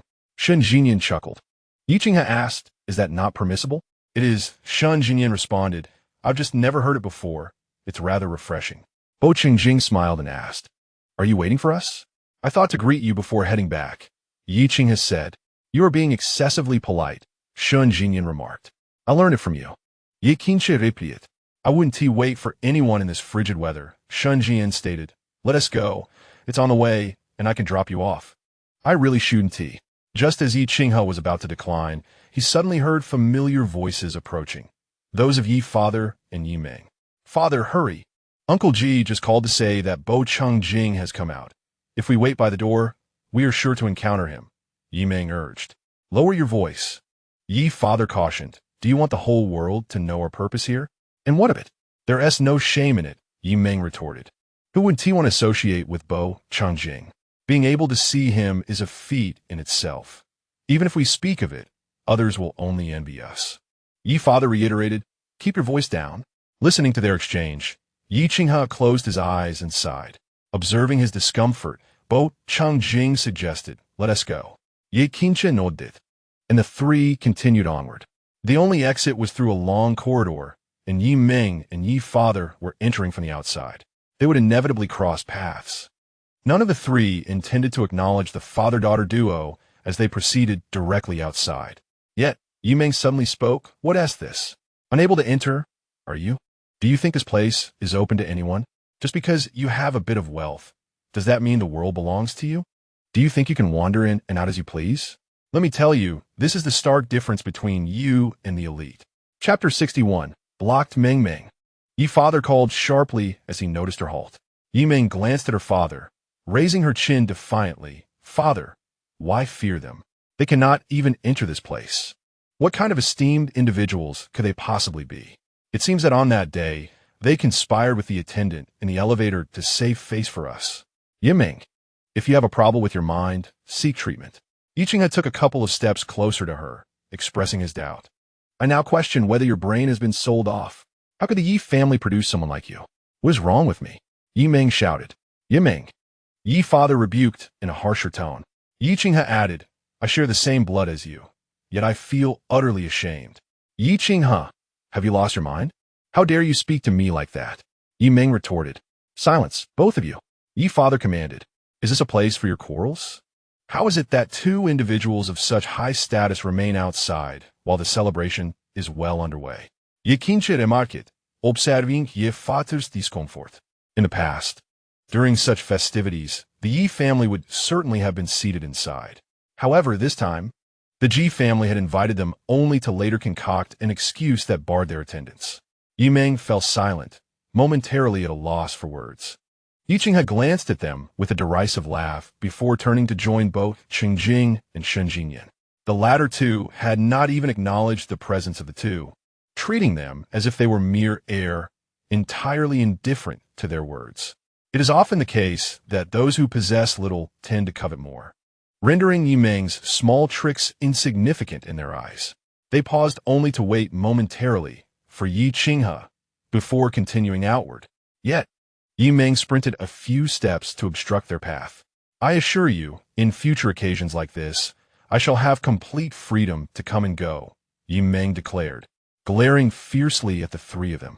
Once I marry Bo Changjing, I will not only gain entry to such events, but to even more prestigious ones. Yi Qinghe shut his eyes, wishing to avoid the sight of her entirely. Although he had severed ties with the Yi family, he still felt an overwhelming sense of embarrassment at this moment. Shen Jinyan, with his injured hand, hooked his pinky finger around Bo Changjing's. Bo Changjing turned his head to look at him, and Shen Jinyan met his gaze. Yi Ming, be quiet, Yi father shouted. Father, they are climbing over us. And I can't even say a word? Yi Ming exclaimed. When has the Yi family ever been subjected to such humiliation? If you persist in this manner, the Yi family will indeed face more humiliation in the future, Shen Jinyan calmly reminded her. You are most aware of the Yi family's current state, glorious on the outside, yet shattered within. His simple words struck a chord with Yi father. The core of the Yi family was indeed rotten. Collaborating with the Jingyan group was their only path forward, yet such collaboration required a commendable project. The Yi family had staked nearly everything on this endeavor. The Yi family is not for you young upstarts to judge, Yi father huffed coldly. At your age, it is wise to exercise restraint. Be cautious that your rapid ascent does not lead to a swift fall. Ming Ming, let us go. Yi Ming moved to her father's side, following him further inside. Bian Qingjing cast a fleeting glance at the retreating figures of the Yi father and daughter, preparing to turn away when he noticed Ji Hongwen emerging. Mr. Ji, Yi father called out, while Yi Ming sweetly added, Uncle Ji. However, Ji Hongwen merely acknowledged them with a glance before directing his attention to Bian Qingjing. Mr. Bian, he said, swiftly passing them and approaching Bian Qingjing with urgency. I apologize for today's inadequate hospitality. Yi father and Yi Ming stood frozen in place, turning their gaze towards them. You are too polite, Bian Qingjing replied. During their time inside, Ji Hongwen had remained by his side, but he had not been present when Bian Chengjing and Shun Jinyan exited. Understanding Ji Hongwen's busyness, Bian Chengjing refrained from greeting him. Mr. Ji, this is Yi Father and Yi Ming. They introduced themselves, quickly adopting a different demeanor, their expressions uneasy and their posture submissive. Ji Hongwen glanced at Bian Chengjing, aware that Jingyan Group had blacklisted the Yi family, ceasing any collaboration on projects, which was why they had not been invited. Few recognized Bian Chengjing's countenance. Lacking his nod of approval, Ji Hongwen hesitated to make introductions. Bian Chengjing, having discerned that the Yi father and daughter had just overheard their conversation, directly stated, Jingyan Group will not collaborate on any projects with the Yi family. This is my decision, so please refrain from further disturbances. Yi father's eyes widened, his body seemingly swaying. Yi Ming stumbled back a step, nearly breaking the heel of her high-heeled shoes. Mr. Bian, why? What has the Yi family done? Yi father implored. If it were not for Yi Qinghe's influence, the Yi family would have already ceased to exist, Bian Chengjing replied. Shun Jinyan's injured hand moved slightly. While Yi Qinghe took a deep breath, feeling both anxious and exhilarated, almost struggling to breathe. Yi father glanced at Yi Qinghe before quickly stating, Mr. Bian, grant the Yi family another opportunity, just this once. We are in dire need of it. Bian Chengjing responded, Mr. Yi. The reasons for our initial refusal to collaborate were made abundantly clear by Jingyan Group. The project would incur losses, yet you insisted on disregarding this. Moreover, I cannot place my trust in your integrity. Mr. Bian, it is all a misunderstanding. I did not realize it was you. I truly did not know, Yi father insisted. Gesturing to Yi Ming, come apologize. Mr. Bian, I am sincerely sorry. I am truly sorry. I did not recognize you. Yi Ming hurriedly interjected. I was simply too eager, too emotional. I did not mean to offend you. Her eyes were red, timidly gazing at Bian Chengjing, resembling a frightened little rabbit, contrasting sharply with her earlier sharp demeanor. Throughout the exchange, Bian Chengjing did not spare her a single glance. Yi father pressed on, Mr. Bian, please extend another chance to the Yi family. This opportunity is of utmost importance to us. You just asserted that the Yi family is beyond our concern, Shun Jinyan remarked calmly, as the saying goes. Heed the words of the elders. Mr. Bian, I apologize sincerely. It was my lack of discernment. Yi father continued to express regret. Bian Chengjing chose to ignore him, turning to Ji Hongwen and stating, Mr. Ji, you must be busy. We shall take our leave. With that, they turned and departed. Yi father and Yi Ming immediately rushed to follow. Ji Hongwen exchanged a glance with his bodyguard, who promptly obstructed their path. He proceeded to see off Bo Chengjing and his companions. Upon reaching the outside, Bo Chengjing spoke before entering the car. It is not my place to meddle in your family affairs, but there is one thing I must express. Please go ahead. Yi Hongwen replied. It would be prudent to intervene in your cousin's personal relationships, Bo Chengjing advised, otherwise it becomes the interference of outsiders. Ji Hongwen felt a jolt within him. He understood the implications of the phrase interference from outsiders. Understood, he responded. Chapter 62. Not all alphas are good. Attending a celebration inevitably involved a bit of drinking. Thus Bo Chengjing and his companions had brought a driver along. They dropped off Yi Qinghe on the way. Bo Chengjing and Shun Jijian sat quietly in the back for a while. Then, Shun Jijian let out a soft sigh. Bo Chengjing turned to him. Under his gaze, Shun Jijian sighed again. Bo Chengjing smiled slightly and said, If something is troubling you, just speak. Alas, Shun Jijian sighed again. There are simply too many who covet my brother, leaving me, his boyfriend, devoid of any sense of security. Bo Chengjing regarded him in silence. Shun Jijian reiterated, I have absolutely no sense of security. Let me calculate for you. How many have pursued you since high school? Bo Chengjing suggested. Or perhaps I could show you how many confessions have been made about you on the Jiang University forum, or who dominates the confession wall at your school daily. Shun Jijian's expression gradually stiffened. He had no idea his brother even paid attention to such things and had never mentioned them to him. Most of those pursuing me are omegas, Bo Chengjing remarked with a smile. So who exactly lacks a sense of security? What do you mean, most are omegas? Shun Jijian's alertness peaked. Which alpha has ever pursued you? Bo Hing chuckled lightly. He must truly have a death wish, Shangye asserted. Bo Changjing observed his somewhat cold demeanor and gently patted his head. Your eyes are only permitted to gaze upon me. No other alpha is allowed. Shangye met his gaze and asked, not even a glance? Absolutely not, Bo Changjing replied. Not a single alpha is trustworthy. Why insult yourself? Bo Hing left. I'm not a good person either. Shangye grasped his hand and lightly bit the flesh between his thumb and forefinger. If you dare to like someone else, I shall confine you at home for a lifetime. Bo Changjing glanced at his hand and raised an eyebrow. I am not jesting. I speak the truth, Shangye insisted. Bo Changjing chuckled softly. How could I possibly like someone else? It took so long for us to be together. Hearing his words, Shangye's eyes trembled gently. For him, knowing one's feelings leads swiftly to confession. But for Bo Changjing, harboring love and protecting his younger brother has taken many years. Shangye kissed the back of his hand and declared, Brother, I will love you forever. Bo Changjing's expression shifted as he gazed into the sincerity and affection in Shangye's eyes, pausing for a moment before replying, I know.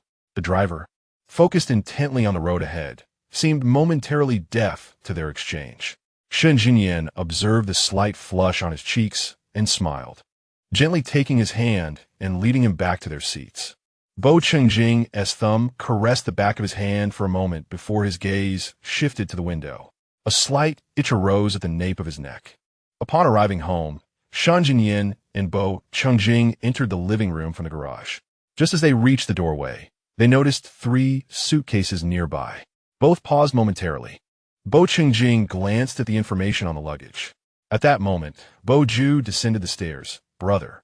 Shangye and Bo Changjing turned to look at him. The housekeeper mentioned that you two had gone out for a dinner party, so I thought you would return later. Bo Ju approached them. Did you come by yourself? Bo Hing inquired. Bo Ju nodded. Brother said he would visit me when he had time, but he didn't come. Shangye regarded him with a stoic expression. Bo Changjing replied, I've been rather busy. Excuses, Bo Ju remarked. Bo Changjing acknowledged, indeed. Too straightforward, Bo Ju commented. Bo Changjing chuckled. When did you arrive? About 10 minutes ago, Bo Ju replied. I went upstairs first to see if there is still a room reserved for me. There is, Bo Changjing affirmed. Bo Ju smiled brightly and then turned to Shangye, saying hello. Shangye responded, Oh, you can see me? I thought you could only see my brother. It's my brother, Bo Ju stated. My brother, Shangye echoed. Enough, Bo Changjing interjected timely. If anyone debates this matter again, they shall stand outside. The two immediately fell silent. Bo Changjing instructed someone to take Bo Ju's suitcase upstairs, saying, Stop loitering at the door and come inside. After he spoke, he walked further in. Shangye and Bo Ju exchanged glances. After a moment, as they followed, Bo Ju asked softly, Don't you think brother can be quite terrifying at times? Not at all, Shangye replied succinctly. Bo Ju pressed further. Have you ever been punished by standing? The moment the question was posed, Shangye's expression momentarily froze, his thoughts drifting far away. A small figure standing in the corridor appeared in his mind. This very villa, the corridor outside. Yet, he could not recall the time, season, or reason. He only remembered standing there for quite a while. And it was only after he remained obedient that Bo Changjing allowed him to enter. Noticing Shangye's silence, Bo Ju understood. He must have been punished before, prompting him to ask again, Isn't brother rather frightening? The kind of terrifying that commands respect without a word. Shangye glanced at him and replied, Not frightening in the slightest. Dishonest, Bo Ju retorted. Shangye shot him another look. Aren't you supposed to be at school? Shouldn't he have started by now? How did you come here? I can come whenever I wish, can't I? Bo Ju answered, I miss my brother. Is it not acceptable for me to come and pay New Year's greetings? Shangye regarded him for 2 seconds before calling towards the kitchen. Brother, he is here to collect his New Year's money. Bo Changjing emerged with 2 glasses of water, handing one to Shangye and the other to Bo Ju. The two accepted the glasses and took a few sips. Bo Changjing inquired, What did your father ask you to do here? Bo Ju nearly choked on his drink as Shangye looked at him. Brother, is it so wrong for me to miss you and come to see you? Bo Ju remarked. Besides, the way you phrase that makes it sound as if we are half-brothers. Indeed, Bo Changjing chuckled. And even if father has summoned me for something, it hardly seems appropriate to discuss it right after our reunion. Bo Ju continued. Shouldn't the customary approach be to engage in some pleasantries first? To rekindle the bond of brotherhood after our time apart? Bo Changjing nodded in agreement before inquiring. So what did he send you here for? Bo Ju hesitated, realizing he was no match for his brother.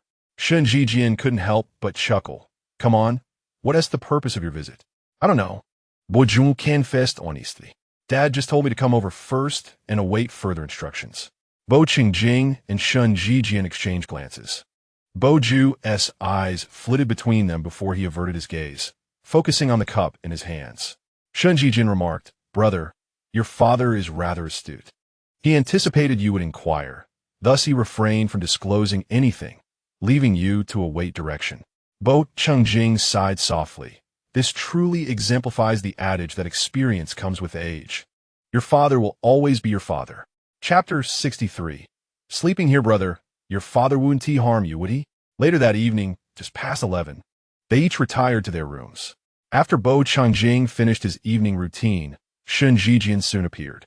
He wandered about the room, examining various objects as if perusing an antique market. After a while, he posed a question. Bo Changjing, seated at the head of his bed and engrossed in work-related messages from Lin Lu, looked up at him.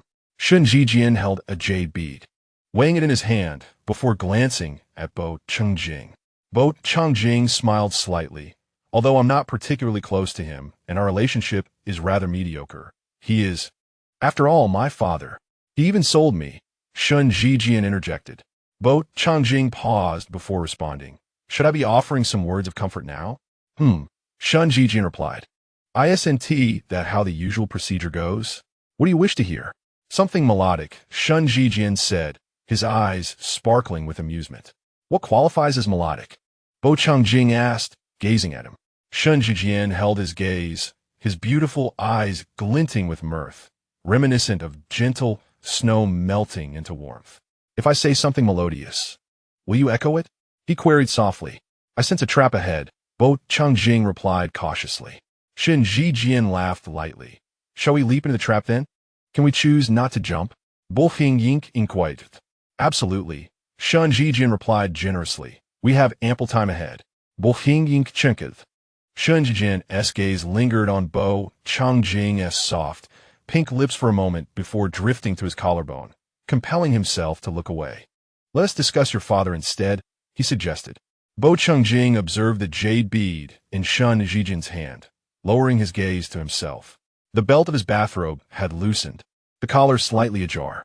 However, after a brief glance, he turned his attention elsewhere, hesitating for a couple of seconds, his fingers lightly brushing against the fabric before ultimately allowing the collar to remain open. He listened to the rapid rhythm of his own heartbeat and mused. My father believes that I have wronged him during my years in the laboratory, and he has always sought to make amends. Yet, I seldom reach out to him, which makes him feel distant from me. His attempts to connect might come across as an intrusion. Shen Jijian then turned his gaze back to him. Bo Qingjing continued. During my last business trip, he felt that Bo Ju and I shared a certain affinity, leading him to consider making reparations through Bo Ju.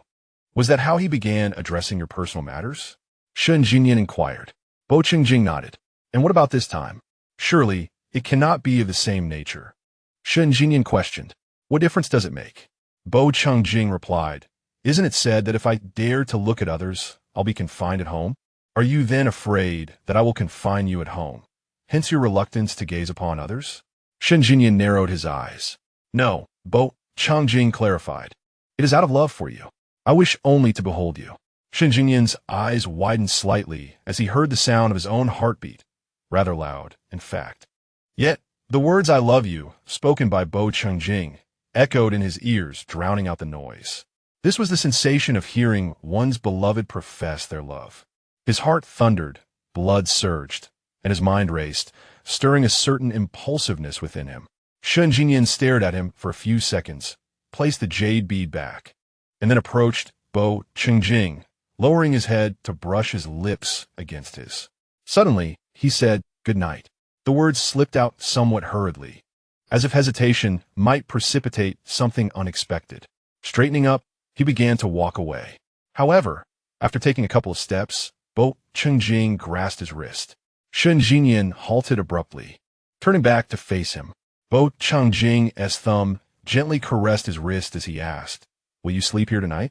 Shen Jinyan momentarily froze, processing what had just been said. Noticing his silence, Bo Chengjing lifted his gaze to him, his expression still calm and composed, tinged with a hint of warmth, as if he were merely inquiring casually. Shen Jinyan paused before responding.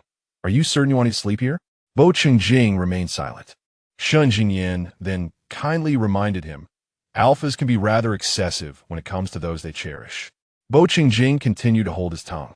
Shen Jinyan added, "In a while," but his sentence trailed off as he felt Bo Chengjing's grip on his wrist tighten slightly. The rest of his words evaporated.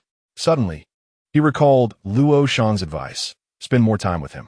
After a brief silence, Bo Chengjing relaxed his hold, smiled, and said, "I was just teasing you. Good night." Shen Jinyan could discern no trace of insincerity in his expression, as though it were merely a jest meant to provoke him.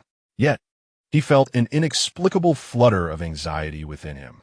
He could not pinpoint the source of his unease, but deep down, he sensed that if he were to leave tonight, something dreadful might occur. He absolutely could not depart. As Bo Chengjing released him, Shen Jinyan instinctively clasped his wrist in return, smiling as he said, "But I'm taking you seriously now. What shall I do?" Bai Chengjing raised an eyebrow, expressing his concern, "But alphas could be overly excessive. I worry for my safety." Shen Jinyan stepped back 2 paces, positioning himself before him. "Allow me to share another thought." "What is it?" Bai Chengjing gazed up at him. Shen Jinyan replied, "An alpha, when faced with someone they cherish, will treat them with utmost regard, reluctant to be overly harsh." Bai Chengjing offered a fleeting smile. Shen Jinyan lowered his head and kissed him once more. "I'll fetch my phone and return shortly." Bai Chengjing watched him in silence, neither insisting he stay nor forbidding his departure. Shen Jinyan added, "I shall return quickly. Should you dare to lock me out, I will dismantle the villa tonight." Bai Chengjing believed that he could indeed carry out such a threat. Shen Jinyan playfully hooked his finger beneath Bai Chengjing's chin before swiftly exiting, returning promptly with his phone. He entered the bedroom, tossed the device onto the nightstand, lifted the covers, and nestled against Bai Chengjing on the bed. "Be gentle with your hands," Bai Chengjing cautioned. "It's fine," Shen Jinyan replied, embracing him with fervor. "I think of you every night." "Is that so?" Bai Chengjing inquired. "Indeed," Shen Jinyan affirmed. "Each morning, I awaken to find only the cold half of the bed beside me, and I wonder if my brother has forsaken me. Why is he not here?" "That's somewhat exaggerated," Bai Chengjing remarked. "I've been quite conservative in my description," Shen Jinyan countered. Bai Chengjing fell momentarily silent before stating, "Jinyan, your pheromones. Did you notice?" Shen Jinyan responded, "I was a bit too excited earlier and lost control. Will it be uncomfortable?" "Not at all." Bai Chengjing inhaled gently, feeling reassured. The pheromones bore no aggressive or invasive scent, providing a sense of comfort both physically and psychologically. "That's good," Shen Jinyan said. "It will dissipate soon." Though he claimed this, the scent of his pheromones lingered until Bai Chengjing fell asleep, as Shen Jinyan sought to soothe him. Observing Bai Chengjing's serene slumber, Shen Jinyan pressed a gentle kiss to his forehead, exhaling a sigh of relief, pleased to have guessed correctly. Chapter 64. The Little Lazy One. The following day, Bai Chengjing opened his eyes just seconds before the alarm rang. He stared at Shen Jinyan's hair, momentarily dazed, still processing the moment when the alarm blared. Shen Jinyan, eyes closed, turned to reach for his phone on the nightstand, fumbling for it without success. Bai Chengjing propped himself up slightly, extending his hand to retrieve it. As he did so, he found himself hovering slightly above Shen Jinyan. The alarm ceased, plunging the room into tranquility, and Shen Jinyan pressed a kiss to Bai Chengjing's collarbone. Bai Chengjing leaned back, observing him. Shen Jinyan opened his eyes, met his gaze, then wrapped his arms around him, pulling him back into bed. "Let us sleep a while longer. If we sleep any longer, you'll be late for work," Bai Chengjing remarked. "You're the boss. A little tardiness won't matter," Shen Jinyan replied, burying his head into Bai Chengjing's neck. Once such a notion takes root, it leads to countless repetitions. Laziness exists only in the realms of zero or infinity. Bai Cheng concluded. Shun Jian chuckled softly, but I wish to sleep a little longer, and I desire your company in slumber. Bo Changjing, observing Shun Jian's stillness after a moment, replied with a smile. Why have you fallen silent? Did you not claim you wished to rest for a while? To which Shun Jian responded, Yet you also mentioned that laziness can occur either once or countless times. Bo Changjing retorted, Indeed. However, there exists a little sluggard who is reluctant to leave the warmth of the bed. What am I to do? Shun Jian let out a soft laugh. Bo Changjing gently ruffled his hair. If you're not going to sleep, then rise. Initially quite drowsy, he found himself unable to drift off after exchanging just a few words. Shun Jian opened his eyes and planted soft kisses on Bo Changjing's neck, cheek, and brow, declaring, Now I feel refreshed. Today, I shall greet everyone with a pleasant demeanor. Bo Changjing smiled in response. Shun Jian kissed him once more on the lips and hummed a little tune as he left the bedroom. The little sluggard made his way to his own room to freshen up. If he lingered any longer, he might find himself unable to resist teasing. Bo Hingying chuckled softly, listening to the sound of the door closing. He raised his hand to touch the nape of his neck, still imbued with Shun Jian's lingering scent from the night. A faint, cool fragrance remained, and he realized he hadn't slept so soundly in several nights. The discomfort at the back of his neck had significantly eased. It was not merely an itch. He struggled to articulate the sensation that gnawed at him, leaving him restless, akin to a flower on the brink of wilting.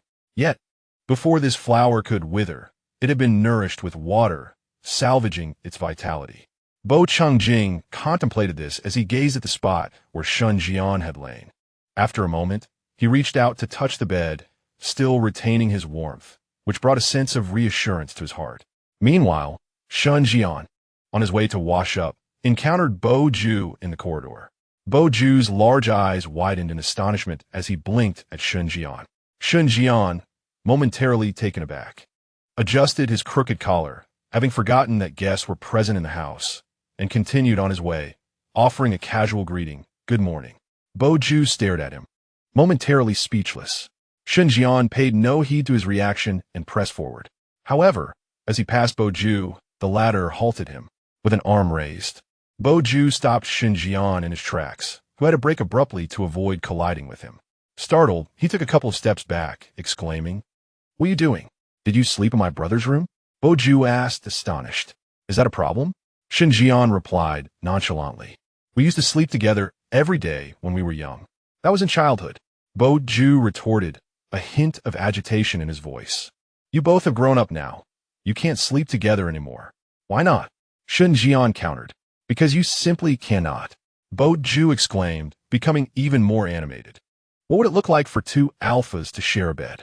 Noticing the flush on Bo Ju's face from his agitation, Shun Jian remarked, So, you imply that it is permissible for an A and an O, such as myself and Bo Changjing, to sleep together every day? What are you talking about? Bo Ju glared at him. Are you bullying my brother? I just caught a whiff of your pheromones. Shun Jian's expression shifted as he turned back to his room. You should have mentioned it sooner. He spent an entire night enveloped in the scent of pheromones, inhaling it until it became a mere whisper to his senses. So faint that he hardly noticed it at all. Was it even worth mentioning? Bo Ju pondered, just as Shun Jian emerged from Bo Changjing's room. A subtle trace of pheromones lingered. Surely the scent clung to his clothing. Now, however, it was undetectable. So, what had transpired between them in that room? Bo Ju's mind was on the verge of exploding. He watched as Shun Jian returned to his chamber, standing in the corridor for a moment before he knocked on Bo Changjing's door. After a brief wait, Bo Changjing finally answered. As the doors swung open, Bo Changjing had just washed his face. His damp hair was slicked back, revealing a refined forehead and enhancing his already exquisite features. Upon seeing Bo Ju's reddened eyes and fury-laden expression, he inquired, What is the matter?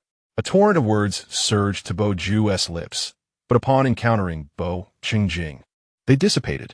How could he articulate his concerns? What questions could he pose? If there was indeed something between the two, would his brother scold him for discovering it? Would he be reprimanded, perhaps even asked to leave. Furthermore, he felt he lacked the authority to pry into his brother's private affairs. Would Bo Changjing think he was overstepping? Their father and brother's relationship had only recently begun to mend. Above all, he harbored a deep-seated fear of Bo Changjing. He realized he lacked the courage to ask. In those fleeting seconds of silence, countless thoughts swirled in Bo Ju's mind, and he eventually said, Shun Jinyan is bullying me.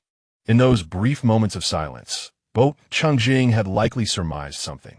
Upon hearing Bo Ju mention Shun Jinyan again, Bo Changjing discerned the source of his brother's fury. After all, Shun Jinyan had only just departed moments ago.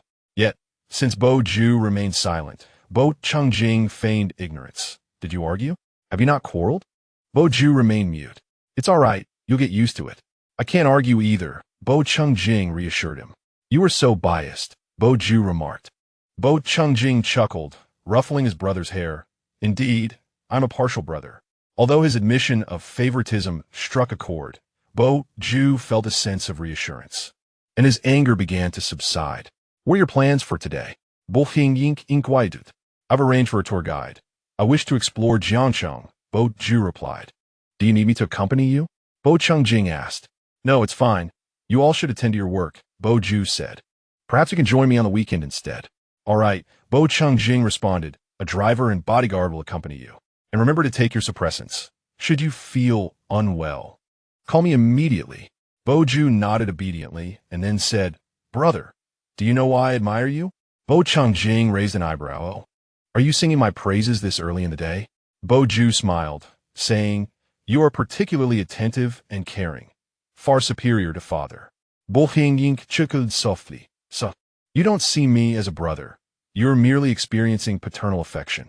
After a moment of contemplation, Bo Ju remarked, Brother, I feel as though you are taking advantage of me. Bo Changjing remained silent. Bo Ju continued, Father is the kind of person who, while you know he loves you, tends to adopt a hands-off approach, allowing you to grow wildly on your own. I discern the underlying meaning. Bo Changjing remarked, You seem to be speaking on his behalf. Has a task been assigned to you? No, Bo Ju replied. I merely felt compelled to express this thought. I am not advocating for him.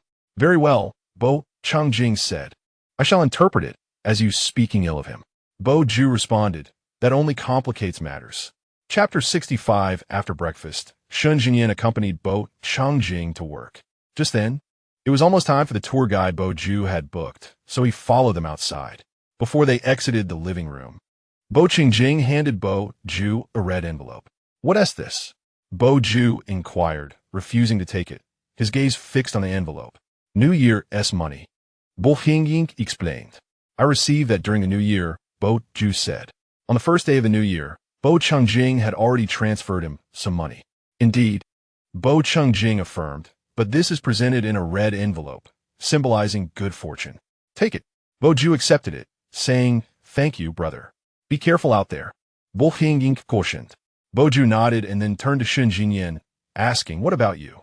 Aren't you ignoring me out of anger? What's wrong with that? Shun Jinyan replied, Is there a conflict between being upset with you and asking for New Year's money? Shun Jinyan responded, Are you being reasonable? Not all, Bo Ju said, extending his hand. There's nothing, Shun Jinyan replied. Bo Ju pursed his lips and lowered his head, his expression somewhat dejected. Shun Jinyan retrieved a red envelope from his coat pocket and handed it to him, saying, Here you go. Happy New Year. Happy New Year, Brother Jinyan. Bo Ju said as he accepted the envelope. Shun Jinyan huffed in response. Bo Changjing smiled as he observed them. Bo Ju then said, Brother, Happy New Year. Happy New Year, Bo Changjing replied. Bo Ju examined the thick red envelope from Shun Jinyan, remarking, You had this prepared all along, and yet you said you did not. I intended to give it to a child I might encounter on the street, Shun Jinyan said. Bo Ju retorted, All right, I shall resume being upset with you. Uninterested. Shun Jinyan leaned against Bo Changjing's shoulder, wrapping his arm around his neck as they turned to leave. Bo Ju watched their retreating figures, sensing something was amiss between them. However, as he looked at the two envelopes in his hands, he felt somewhat compromised. The envelope from Shun Jinyan was quite thick, while the one from Bo Changjing contained a credit card. Upon opening it, he discovered the card had a password written on the back, his birthday. Boju rubbed his thumb over the card, erasing the password. He wished to study domestically, no longer desiring to return abroad. During his week in the country, Boju explored various places. Over the weekend, Shun Jinyin and Bo Changjing accompanied him on outings for 2 days. Afterward, he ventured out with a tour guide to explore Jiangsheng, planning trips to neighboring cities in the weeks to come. While chatting with him at home, Bo Changjing inadvertently learned of his arrangements. In just a week, Boju would begin school, seemingly with no intention of returning to his studies abroad. In the afternoon, seated in the office, Bo Changjing pondered deeply. Although Boju was not attending school, he surmised that Bo Zhangze and his mother would intervene. Nonetheless, he intended to find a moment to converse with Boju. While he was contemplating this, the office door was pushed open from the outside. Shen Jinyan entered, carrying a cup of coffee. Upon seeing him, a smile flickered in Bo Changjing's eyes. Skipping class again? The school year had commenced a few days prior, and every morning, he would escort Shen Jinyan to school before heading to work, intending to pick him up after his shift. Yet, he had never managed to do so. This marked Shun Jinyan's third instance of class evasion.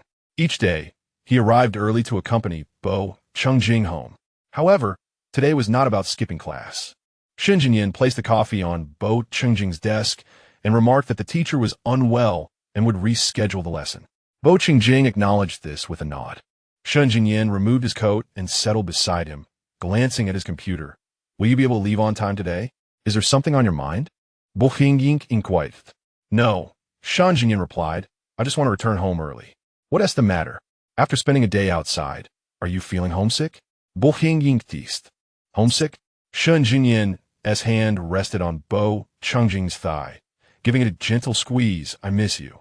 Bo Changjing paused in his tidying, turning to look at him. They shared a moment of eye contact before Shen Jinyan asked, What is wrong? Are you simply missing me? Bo Changjing queried. Shen Jinyan nodded. Yes. Am I not right here beside you? Bo Changjing asked. Shen Jinyan gazed at him, remaining silent. Bo Changjing met his gaze as well. After a few seconds, Shen Jinyan earnestly said, Actually, it's not entirely simple. Bo Changjing's fingers traced the documents. Why have you stopped? Shen Jinyan noticed Bo Changjing had ceased his organizing. Bo Changjing replied, I feel that returning home might be somewhat perilous. Perhaps I should work a little longer. Shen Jinyan chuckled, just teasing you. Work on. I've finished my homework. Bo Changjing studied him, contemplating. Does that mean I will be working overtime today? No. Shun Jinyan swiftly interjected. Bo Changjing chuckled, mimicking Shun Jinyan's earlier tone, just teasing. Shun Jinyan retorted, You enjoy bullying me, don't you? Bo Changjing responded, What is that? Sooner or later, I will retaliate. Shen Jinyan leaned in and pecked him on the lips, then playfully nipped at them, saying with a feigned fierceness, Just wait. Bo Changjing smiled. Shun Jinyan brushed his thumb across Bo Changjing's lips. Let us get back to work. For the next 2 hours, Shun Jinyan completed his homework and chatted for a while with Yi Qinghe and the others, while Bo Changjing remained engrossed in his tasks. As dusk descended, Shun Jinyan gazed through the floor-to-ceiling window at the illuminated skyscrapers and the steadily congesting traffic below, feeling a twinge of annoyance. The temporary marking left by Bo Changjing had ceased to be effective for several days. Uncertain of Bo Changjing's thoughts, he refrained from broaching the subject. However, without the temporary marking, he would have to attend school, unable to accompany Bo Changjing at all times. His concern grew whenever he was not beside Bo Changjing. Anxiety overwhelmed him. He found it challenging to adapt to Bo Changjing's Omega identity, perpetually fearing that some alpha might exploit their pheromones to bully him. He was also concerned about the possibility of an alpha's pheromones spiraling out of control, causing Bo Changjing discomfort. However, as he watched him closely, he feared that such scrutiny might make Bo Changjing feel monitored or controlled. After much contemplation, he decided it was necessary to discuss the matter of temporary marking with him. Thus, he resolved to return home. He even entertained the thought of forcibly marking Bo Changjing temporarily if he were to refuse. Shen Jinyan felt a touch of madness creeping in. While lost in these thoughts, Bo Changjing gently touched his head and asked, What are you thinking about? Shen Jinyan turned to look at him. Bo Changjing stood up and said, Let us go home. Shangye glanced at the time on his computer and replied, "Aren't you supposed to be working late? To prevent future bullying, I've decided to be less harsh on you," Bo Chungjing remarked. Shangye chuckled softly, closed his laptop, grabbed his jacket from the chair, and followed him outside. As Bo Chungjing reached the door to retrieve his coat from the rack, the office lights suddenly went out. Startled, Bo Chungjing turned, only to find Shangye behind him, one arm wrapped around his waist, gently nudging him forward. With a wall before him, Bo Chungjing instinctively pressed his hand against it and called out, "Jijian." Shangye lowered his head, resting his forehead against Bo Chungjing's shoulder, and whispered, "Would you allow me to mark you?" Chapter 66. The little wolf cub as the sun set and dusk enveloped the sky. The dimming lights in the office instilled a sense of secrecy and tension. Just moments ago, Shangye had followed Bo Chungjing closely, and suddenly, an urge to take action surged within him.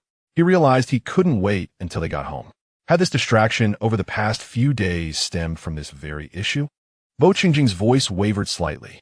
"Yes," Shangye responded. "I cannot be with you at all times, and it fills me with worry and fear." "What is there to fear?" Bo Chungjing countered. "No one will harm me. I have bodyguards and assistants. I will be fine." "I do not trust them," Shangye murmured. "They are all alphas. What if their pheromones also go awry?" Bo Chungjing chuckled softly. "Jijian, you worry too much." "I knew you would say that." Feeling a bit aggrieved, Shangye asked, "Will this make you dislike me?" "Not at all," Bo Chungjing replied with certainty, grasping his right wrist. "I simply worry that your anxiety might affect your emotions." "Really?" Shangye inquired, his voice subdued. "Yes," Bo Chungjing affirmed. "How could I ever dislike you, you silly boy?" "Then may I mark you?" Shangye asked. "Jijian," Bo Chungjing called out, "look at the other omegas. Before finding their partners, they don't have temporary marks, and they're doing just fine." Instances of bullying are quite rare. The state has included protections for omegas in the law, which serves as a significant deterrent. They have inhibitors they can use, but what about you? Shangye interjected. "And how can you be sure you won't encounter rare situations? With your status, how many covet you and the Jingyan group? Are you unaware of the multitude of competitors you face?" "But not everyone can overpower me," Bo Chungjing retorted. "Indeed," Shangye remarked that, after the marking, one would no longer be influenced by the pheromones of other alphas, rendering them unparalleled. Bo Chungjing responded, "We seem to have circled back again." However, temporary marking is not a lasting solution. Shangye discerned that Bo Chungjing was leading him step by step, and he ceased to argue, instead expressing a somewhat pitiable and aggrieved tone. "Brother, please?" A gentle touch at the nape of his neck caused Bo Chungjing to stiffen momentarily, his mind blanking of the many words he wished to convey. "I feel quite uncomfortable when I cannot see you for days," Shangye continued. "If this persists, you might find yourself accompanying me to see a psychologist once more." Bo Chungjing's pupils trembled violently, unwelcome memories flooding into his mind.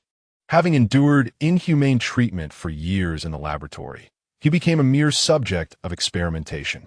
Shangye, being younger, had suffered severe psychological issues, displaying occasional bouts of rage, silence, and withdrawal.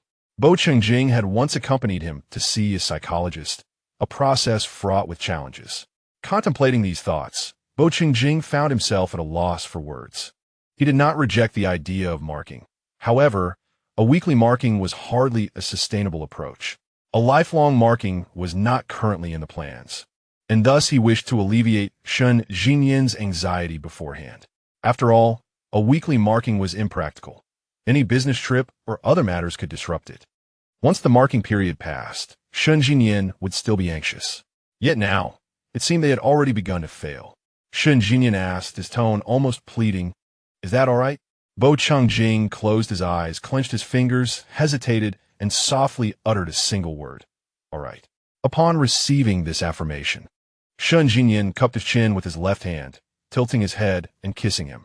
The sky quickly darkened, and countless lights outside coalesced into twinkling stars. A small corner of the office was shrouded in darkness. Bo Chungjing slightly shifted his body, resting his hand on Shangye's shoulder. Just as he was immersed in this kiss, Shangye released him, pushing him back slightly before the transition from that gentle kiss became too abrupt. Bo Changjing felt a sharp pain pierce his skin, caught off guard as he gasped for breath. The ordeal felt prolonged, and gradually, he began to entertain thoughts of escape. Yet his body felt weak, entirely under the control of his alpha. After a while, Shun Jinyan felt warmth and moisture on his left fingers. Realizing it was Bo Changjing's tears, he wiped away the blood that had surfaced and withdrew. At that moment, the office door was suddenly knocked twice from the outside, startling Bo Changjing, causing him to shudder. Shun Jinyan raised his gaze towards the door, his eyes burning with an intensity that seemed capable of piercing through it.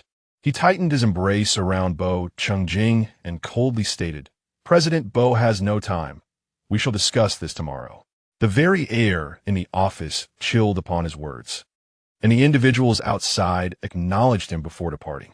Shun Jinyan gently pressed a kiss to Bo Changjing's profile, turning him to face him and tenderly caressed his damp eyes, whispering, "Do not be anxious. The people outside have left." Bo Changjing gazed at him, his eyes rimmed with red, resembling crystalline pools freshly washed with water, yet filled with a sense of bewilderment. He was looking at Shun Jinyan, yet unable to truly meet his gaze. Shun Jinyan perceived him as a frightened and confused little rabbit, his usual cold and imposing demeanor fading into softness. With his eyes half lowered, Shun Jinyan inquired, "Are you all right?" Bo Changjing slowly averted his gaze, resting his forehead on Shun Jinyan's shoulder. After a moment, he murmured softly, "Hold me a little tighter." The words were barely audible, but upon hearing the plea, Shun Jinyan immediately embraced him more closely. Bo Changjing inhaled deeply, savoring Shun Jinyan's pheromones, and gradually, his tense body began to relax. They listened to each other's heartbeats, and after a long while, Bo Changjing's hand stirred, gently caressing Shun Jinyan's waist. Shun Jinyan tilted his head to look at him and asked, "Feeling better?" Bo Changjing retreated from his embrace, but as he stepped back, his legs weakened. Without hesitation, Shun Jinyan supported him, lifting him effortlessly and placing him upon the sofa. He leaned down to kiss Bo Changjing's lips, then squatted to meet his gaze, saying, "It's a normal reaction to an unexpected marking. You should feel better soon." From being the one in control to being controlled, Shun Jinyan worried that Bo Changjing might feel awkward or uncomfortable due to such responses. Bo Changjing leaned back against the sofa, watching him with a faint smile. Seeing him smile, Shun Jinyan chuckled lightly, asking, "What are you laughing at?" "You resemble a cautious little wolf cub," Bo Changjing replied. "I must be considered a fierce wolf." Shun Jinyan retorted, "I refuse to be a little cub." Bo Changjing smiled again, grasping his fingers, reassuring him, "There's nothing uncomfortable. Do not worry. You will feel better soon." Shun Jinyan reciprocated the grip, his lips moving as if to express something, but he ultimately fell silent, merely nodding. One can only hope that there truly is no discomfort, rather than suppressing it and gradually alleviating it on his own. Chapter 67. There will always be such people. This marked Bo Changjing's first time leaving the company so late without having to work overtime. After dining out, they returned home past 10 o'clock. Their villa sprawled across a vast area, with an entire street in front designated for their household, ensuring that no other vehicles could enter. As Bo Changjing's car approached the street corner, they spotted an unfamiliar Bugatti parked there, its license plate unknown. "Whose car is that?" Shun Jinyan inquired. The vehicle remained there without any bodyguards to escort it away. Just as he voiced his question, an answer presented itself. On the other side of the car stood Bo Ju, facing a man, engaged in conversation. Bo Changjing rolled down the window, just in time to hear Bo Ju declare, "I do not like you." The man, upon hearing this, immediately faltered, You don't like me? What a joke. You walked past me 5 times last night and claimed it wasn't he because you like me? Is it not to attract my attention?" Shun Jijian cast a sideways glance at Bo Changjing, unable to fathom the explosive words he had just heard. Bo Changjing regarded them with a gaze that was both fierce and icy. Bo Ju and the man had already seen each other when Bo Changjing's car arrived. However, the man paid no heed, and Bo Ju, still in the midst of declining, remained motionless. Stunned by the man's remarks, Bo Ju exclaimed, "I was merely going to fetch food. There was only one path to take in that establishment." If I do not pass that way, where else can I go? Do you expect an omega to consume so much? The man retorted, isn't it to draw my attention, deliberately ordering so much? A flicker of indignation ignited within Boju's eyes. How dare he insinuate that he ate excessively? Get lost. You're obstructing my way. Boju snapped, to retreat. The man, momentarily taken aback, advanced a few steps to grasp Boju's hand. Yet, before he could make contact, bodyguards emerged from the shadows, shielding Boju from harm. The man was startled, and in the next instant his arm was seized. Bo Chengjing tightened his grip, twisting the man's arm behind him. Pain radiated from his shoulder, and he cried out sharply. With a slight increase in force, the man was bent over in agony. Who are you? Let me go, he shouted. Brother. Boju called out to him. Shangye cast a glance at Boju before addressing the man. Who gave you the audacity to pursue someone? They have explicitly stated their disinterest in you. Are your ears merely ornamental? How shameless, the man retorted. Well, my affection. It is his fortune to have caught my eye. He was the one who seduced me first. Bo Chengjing's grip intensified, and the man's arm dislocated with a sickening pop. Bo Chengjing released him, and the man collapsed to the ground, writhing in pain. Shangye remarked, do you ever reflect on your pitiful demeanor? Who would find you appealing? Do you suffer from delusions? You think a mere few encounters would win someone over? Perhaps you should sell your car and invest in your intellect. Well, my brother's appetite. Our family can afford it. Boju interjected, his smile faltering at Shangye's words, replaced by a look of concern. Shangye continued, you, a wretched toad, think that just because someone gazes at you, you've already envisioned names for your grandchildren. Do you know who I am? The man shouted. Do you dare strike me? I care not who you are, Shangye replied dismissively. With your demeanor, not only does my brother not fancy you, but if he did, I would break his legs. Boju twitched at the corner of his mouth, glancing down at his legs. Thankfully, he did not harbor any feelings. Bo Chengjing instructed the bodyguards, investigate his background and return him to where he belongs if he behaves. Understood, the guards replied. Bo Chengjing ordered the car to be driven back. The three of them began to walk away. What are you doing out here so late? Shangye asked. Don't tell me you just returned. I've been back for quite some time, Boju replied. He somehow acquired my contact information and address, claiming he found my coat and brought it over. He is waiting at the door, so I stepped out. Where is the coat? Bo Chengjing inquired. I do not know, Boju responded. Bingju remarked that he had indeed lost a jacket during dinner yesterday. Shangye paused in his steps, swiftly retracing his path to the Bugatti. Upon opening the door, he discovered a jacket carelessly discarded within, unmistakably belonging to Bingju, whose garments adhered to his singular style. He retrieved it, shook it out, and was met with a scent reminiscent of an alpha's pheromones, somewhat metallic, akin to the aroma of blood. Shangye's concerns had materialized. This individual was entangled with the garment. Frowning, he tossed the jacket to a nearby bodyguard and approached the man, stating, do not dare claim that this jacket is yours. The man, nursing his head from a beating, protested, he provoked me. What harm is there in taking his jacket? A flicker of murderous intent ignited within Shangye's gaze as he took a step forward, only to be halted by Bing Chengjing's voice calling out, Jinyan. Shangye's expression faltered momentarily before he delivered a kick to the man, exclaiming, you pervert. He then addressed the bodyguard holding the jacket, instructing, dispose of the clothing, before striding towards Bing Chengjing. Bing Chengjing, noting the lingering anger in Shangye's eyes, grasped his right wrist with his left hand. Guiding him back, when will your hand recover? He inquired. Shangye responded, why not use that hand to hold the one on this side? Bing Chengjing replied. This hand came into contact with that perverse man. Shangye paused, then shifted to Bing Chengjing's other side, taking hold of his right hand as they proceeded toward the villa. As they passed Bingju, Shangye remarked, throw the jacket away. Bingju observed their intertwined hands, remaining in a daze until they had distanced themselves significantly. Upon returning to the villa, Shangye led Bing Chengjing directly to the bathroom, turning on the faucet to wash his hands. Am I but a 1-year-old child? Can I not even wash my hands? Bing Chengjing quipped. Shangye remained silent, lathering his hands with soap. Bing Chungjing tilted his head to glance at him and said, Jinyan. Shen Jinyan's eyelashes fluttered softly. Bing Qingjing gently nudged his arm at his elbow. Meeting his gaze, Shen Jinyan softly replied, You see, encountering repugnant alphas is not a rare occurrence.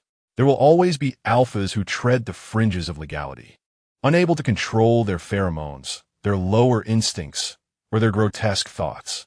Bing Qingjing regarded him intently.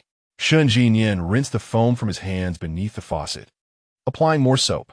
His right hand, injured and with a thumb rendered immobile, made the task somewhat cumbersome. You should peruse those posts online, Shen Jinyan suggested. How many Omegas have endured disgusting remarks, malicious stares, or even varying degrees of violation throughout their lives? Such violations have, in the eyes of some, morphed into normative behavior, with no realization of wrongdoing. Or perhaps they are aware of the wrongness, yet understand that such actions bear little consequence. Chapter 68. All villains. Shen Jinyan's fervor escalated as he spoke, his tone growing cold and increasingly difficult to control. The temperature in the bathroom seemed to plummet by several degrees. Despite the ample heating, Bing Chungjing suddenly felt a chill sweep through the air. Shen Jijian, after having spoken, felt a surge of emotion, his tone rather ungracious as he took a towel and bowed his head to dry Bo Chungjing's hands.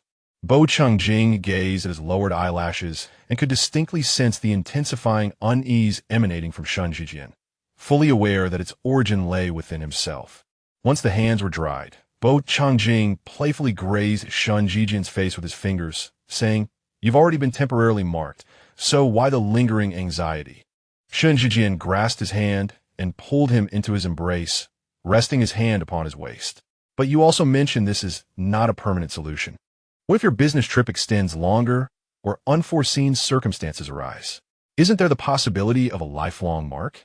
Xing inquired. Shen Jijian's expression momentarily stiffened before he responded. Must we develop so hastily? Are you unwilling? Bo Chungjing asked.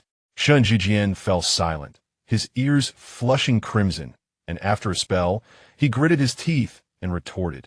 Luoyan warned me to behave.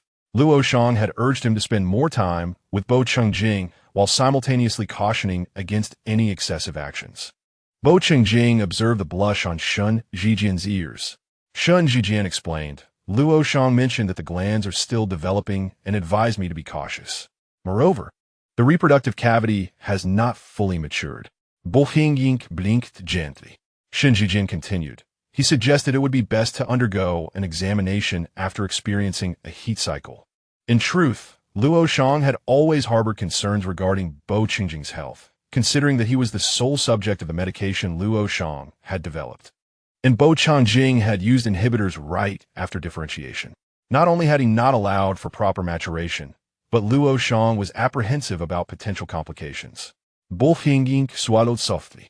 Shen Jijian expressed a hint of grievance. He told me to endure. Bo Chungjing inhaled lightly. Why does he share everything with you? Of course he must inform me. Shen Jijian frowned. I am your boyfriend. He should confide in me. If he tells you, will you relate to me? You would merely conceal it, leaving me to act recklessly. Bo Chungjing smiled slightly. No laughing, Shen Jijian admonished. I am currently reprimanding you. Very well, I accept the critique, Bo Chungjing replied. And yet, you remain unchanged, Shen Jijian remarked. Bo Chungjing remained silent. I knew it, Shen Jijian stated. Whatever you critique about me, I shall amend. It hardly seems fair. Bo Chungjing raised an eyebrow. All right then. Shen Jijian, feeling somewhat guilty, admitted, I have corrected most of it. Bo Chungjing continued to regard him. Shen Jijian asserted. At least half of it has been amended, has it not? Are you dissatisfied with me? Bo Chungjing placed a gentle kiss at the corner of his lips. I'm quite satisfied. Shen Jijian beamed, wrapping his arms around Bo Chungjing's waist and kissing him. Meanwhile, Bo Ju returned to the villa, wandering for the first floor before standing near the bathroom door, fixating on it. The housekeeper had mentioned that the two had entered the bathroom. They emerged with long strides, and after a moment of dawdling, he pursued them, though he did not lag far behind. Yet, he had already been standing there for 10 minutes, and they still had not come out. Bo Ju crossed his arms, glaring at the door, his eyes tinged with fury. The two alphas entered the restroom hand in hand and had not emerged for quite some time. What could they possibly be doing? After a while, Boju's face flushed with embarrassment. He had resolved that once they exited, he would confront them about their prolonged absence. He repeatedly rehearsed his questions in his mind, determined to express his indignation as they stepped out. 5 minutes later, the restroom door swung open. Boju straightened his posture, lifting his chin in anticipation. Shangye was the first to appear. Boju had meticulously crafted his words, ready to deliver the reprimand he had mentally rehearsed nearly 1,000 times. However, when Bo Chungjing stepped out and stood beside Shangye, Boju found himself at a loss for words, as if his mouth had been sealed shut. He felt a twinge of fear towards his brother, rendering him unable to inquire further. Bo Chungjing had washed his face, waiting until the redness subsided before venturing out. And Shangye had taken a moment to compose himself as well. Observing Boju, Bo Chungjing feigned ignorance and asked, "What are you doing here?" Shangye glanced at Bo Chungjing, uncertain if he intended to discuss matters of gender with Boju, and thus remained silent. Boju looked at them, his eyes glistening with unshed tears, and managed to utter nothing. "I just happened to wander this way." At his words, Shangye nearly succumbed to laughter, suppressing a smile with great effort. Seeing his silence, Bo Chungjing decided to tease him, curious to see how long he could hold back. "Well, if there's nothing, you should get to bed early." "Okay," Boju replied softly. Shangye remarked, "A little stroll is fine too. You must have eaten well tonight."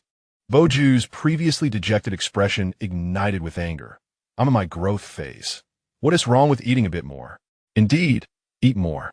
Next time you encounter someone like that, kick him out and let him fend for himself," Shangye advised. Boju fell silent. Shangye pressed, "Do you understand?" "Yes," Boju replied. "Let's head back to the room," Bo Chungjing suggested. "Okay." Boju had been unable to voice his questions, feeling as though he might burst from the pressure. For 2 days, he had lacked the spirit to go out and have fun. Moreover, his father had assigned him a task early on, yet witnessing Bo Chungjing and Shangye together left him at a loss for words. Over those 2 days, he felt as if he had lost 2 strands of hair from worry. The following morning, after breakfast, as Bo Chungjing and Shangye rose from the table, Boju called out to his brother. Bo Chungjing turned to look at him. Boju produced his phone, opening the photo gallery. "Brother, here are the potential matches our father found for you."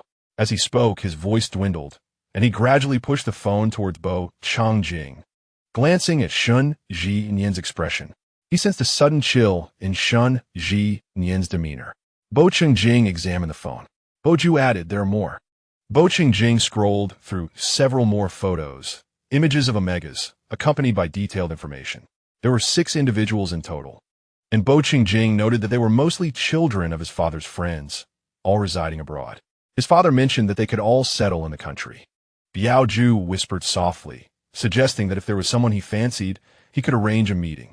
Shangye then viewed a message from an omega before diverting his gaze and quietly seated himself, awaiting Biao Chungjing. The photos had been saved in his album a week prior. Biao Chungjing lifted his eyes towards Biaoju and questioned, "Why are you only telling me this now?"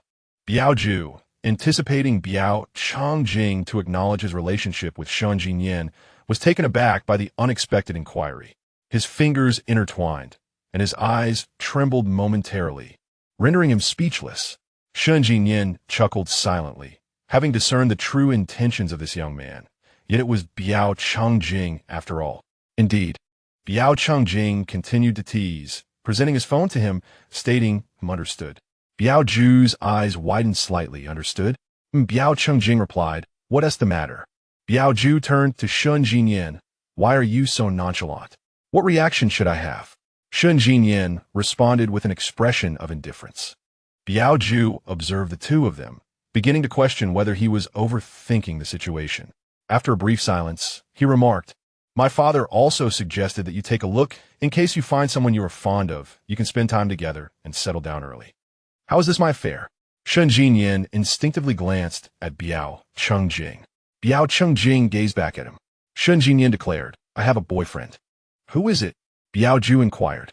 Shen Jinyan met his gaze and smiled. I want to tell you. Biao Ju exclaimed, you're all bullying him. You're all villains. Chapter 69. Are you upset? Brother, how long do you plan to tease him? Shen Jinyan asked, sitting in the passenger seat. Looking at Biao Changjing. Biao Changjing chuckled lightly. I'll tell him when we return tonight. Shen Jinyan blinked slowly. What exactly will you tell him? Everything. Biao Changjing replied, to spare my father the worry about my lifelong affairs. Shen Jinyan paused for a moment. Can your father accept that his alpha son has turned omega? It is a reality. He must accept it, whether he likes it or not, Biao Changjing stated. After a brief pause, he added, I suppose having another child should still be possible. Shen Jinyan was taken aback. What is wrong with you? Biao Changjing tilted his head to glance at him.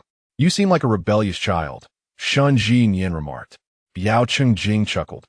But it's not certain that it will be an alpha. Must there be an alpha? Shen Jinyan questioned. I don't know, Biao Changjing responded. His attitude towards me doesn't seem to necessitate having an alpha. Would that deprive you of your inheritance rights? Shen Jinyan inquired. Biao Changjing pondered for a moment. What if I become poor? I can't believe I heard the word poor from the mouth of the chairman of Jing Yin Group.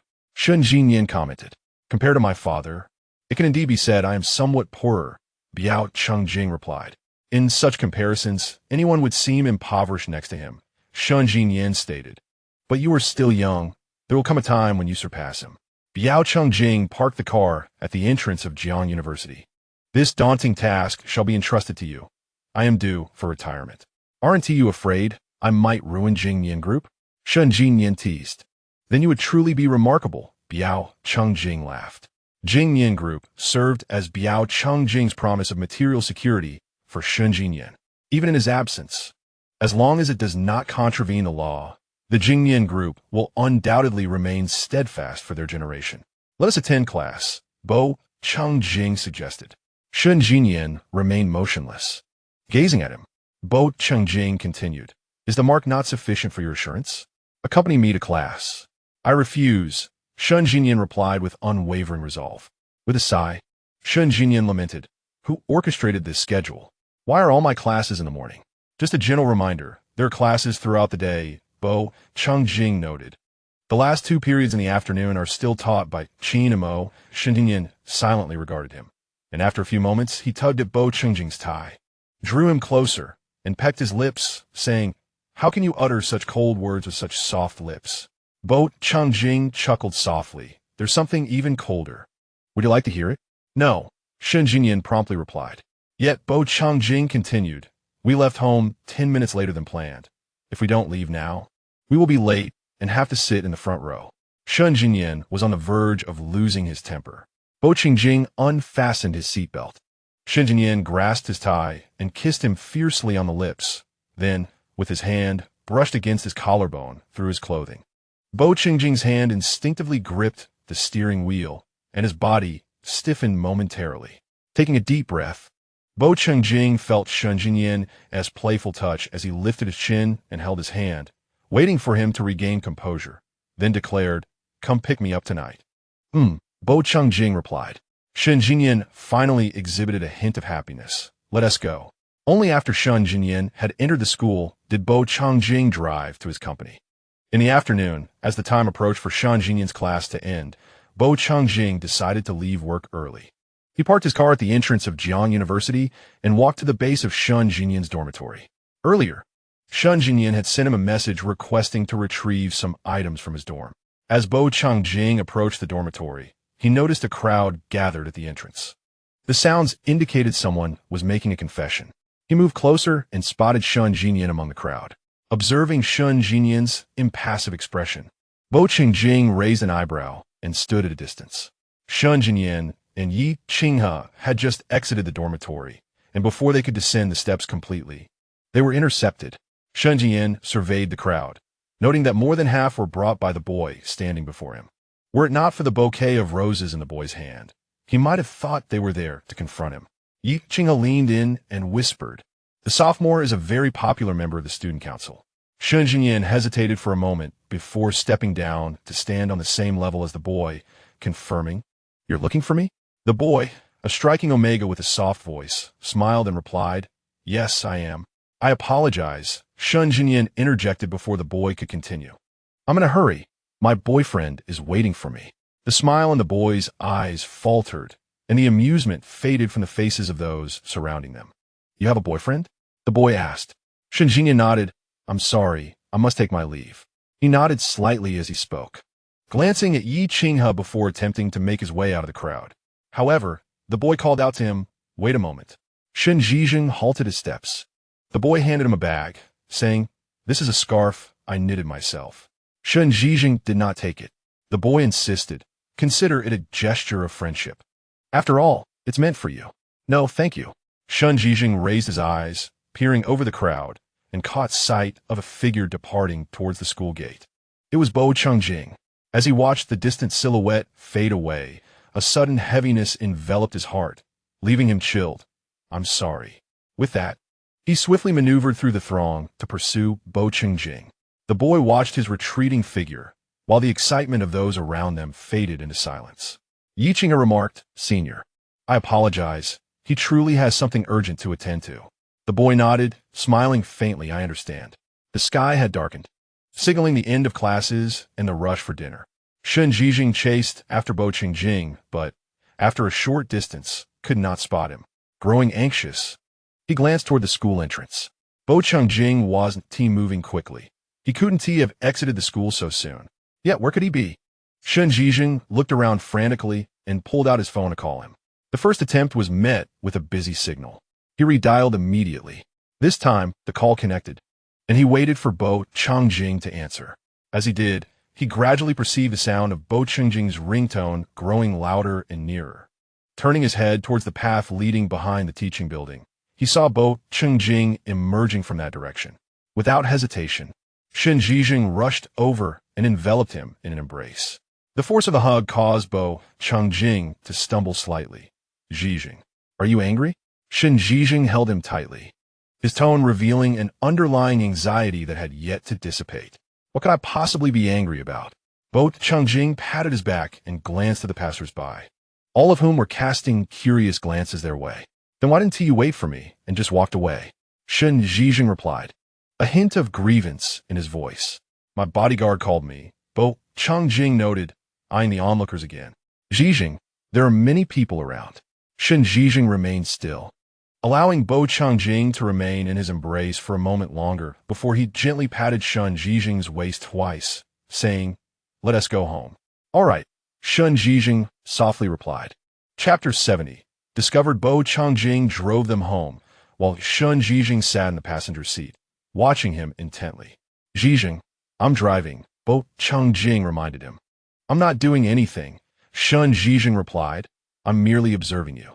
Your gaze is distracting, Bo Chongjing said, letting out a soft sigh. I'm not devoid of desires either. Hearing his words, Shen Zhizheng fell silent for a moment before breaking into a smile. You're finally smiling, Bo Chongjing noted. I thought you were going to abandon me, Shen Zhizheng confessed. Your earlier demeanor seemed so resolute. Bo Chongjing chuckled softly. Zhizheng, even if we are not in a romantic relationship, stepping back, we will always remain family. I will never abandon you. Shen Jinyan furrowed his brows, exclaiming, What a chaotic situation. What do you mean we're not in a romantic relationship? What does it mean to take a step back? There is no retreat. We can only advance. I was merely using an analogy, Bo Chongjing replied. What a useless analogy. Shen Jinyan retorted. Stop with the pointless comparisons. Bo Chongjing chuckled softly. If it weren't for my age, you would already be a married individual, Shen Jinyan remarked. Bo Qingjing's brows twitched slightly. After a brief pause, Shen Jinyan inquired, Why is the bodyguard calling? There is someone following you, Bo Chongjing replied. Shen Jinyan's expression froze momentarily. I didn't notice. Bo Chongjing's gaze darkened. It must be someone who started tailing you today. They will be discovered soon enough. The bodyguard saw me arrive at the school and called me, so I went to investigate. You took them to the back of the teaching building? Shen Jinyan asked. Indeed, Bo Chongjing confirmed. Did you learn anything at all? Shen Jinyan pressed. Nothing, Bo Chongjing replied. He claimed to know nothing, and his employer only contacted him unilaterally. I have reported it to the police. Perhaps we can uncover some clues. Shen Jinyan nodded thoughtfully, falling silent for a moment. He then gazed at Bo Qingjing, asking, "Brother, why are you not angry? What is there to be angry about?" Bo Qingjing questioned. "Just now, at the school by the dormitory entrance," Shangye clarified. "What is there to be upset about?" Bo Qingjing reiterated. "If it weren't for the bodyguard's call, I would have wanted to watch a little longer." Shangye could hardly believe his ears. The car entered the villa and descended into the underground garage. Upon exiting the vehicle, Shangye followed Bo Qingjing into the elevator. Upon reaching the first floor and arriving at the entrance, he finally spoke up. "Brother, do you truly have feelings for me?" Bo Qingjing's body stiffened as he turned to glance behind him. At that moment, the materialist in him felt as if it were not Shangye following him, but rather a specter mimicking Shangye's voice uttering those words. He turned back to Shangye, puzzled by the sudden inquiry. "What is it?" Bo Qingjing asked. "Did you see someone confessing to me and not feel anything at all?" Shangye asked calmly. "Are you still going to watch the spectacle?" Bo Qingjing met his gaze, stating, "I know you do not reciprocate those feelings. Is that so? Does that mean your heart remains untroubled?" Shangye responded, "Brother, I'm slightly concerned that you are merely complying with my wishes by being with me. After all, throughout my life, you have always accommodated my desires, as long as they fell within the bounds of law and ethics."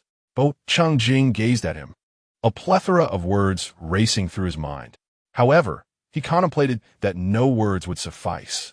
Thus, he stepped forward, grasped Shangye's collar, and pulled him closer, capturing his lips in a kiss. Shangye stumbled forward at the pole, momentarily caught off guard, yet instinctively placed his hands on Bo Qingjing's waist. As he felt the softness of the lips against his eyes fluttered slightly. It wasn't until he felt Bo Qingjing's tongue brushing against his lips that he fully comprehended the moment. His hands moved to the back of Bo Qingjing's head, swiftly taking control of the situation. Both individuals were somewhat fierce. Shangye held the back of his head firmly, while Bo Qingjing grasped his collar. After a while, Bo Qingjing exerted force, pushing Shangye backward until he leaned against the wall, his hand on Shangye's waist tightening slightly. Bo Qingjing stepped back to catch his breath and gazed at his lips, saying, "If I continue to indulge you, shall I wager my entire life in your hands? Am I a fool to acquiesce to such matters?" Shangye, while regulating his breath, smiled slightly and replied, "Thus, witnessing such things, you still feel a twinge of discomfort in your heart, do you not?" Bo Qingjing's eyelashes fluttered as he asked, "Was it intentional?" "Indeed." Shangye brushed his lips lightly and swallowed hard, stating, "I am your boyfriend. In matters such as these, you have every right to feel jealous or angry, rather than feigning indifference while harboring feelings within. My meaning extends beyond mere incidents." Bo Qingjing chuckled softly. "Without pressure, you remain silent." Shangye remarked, "Even if I were to doubt the authenticity of this world, I would never question your love." Listening to his words, Bo Qingjing gazed at him and, after a moment, brushed his lips against Shangye's.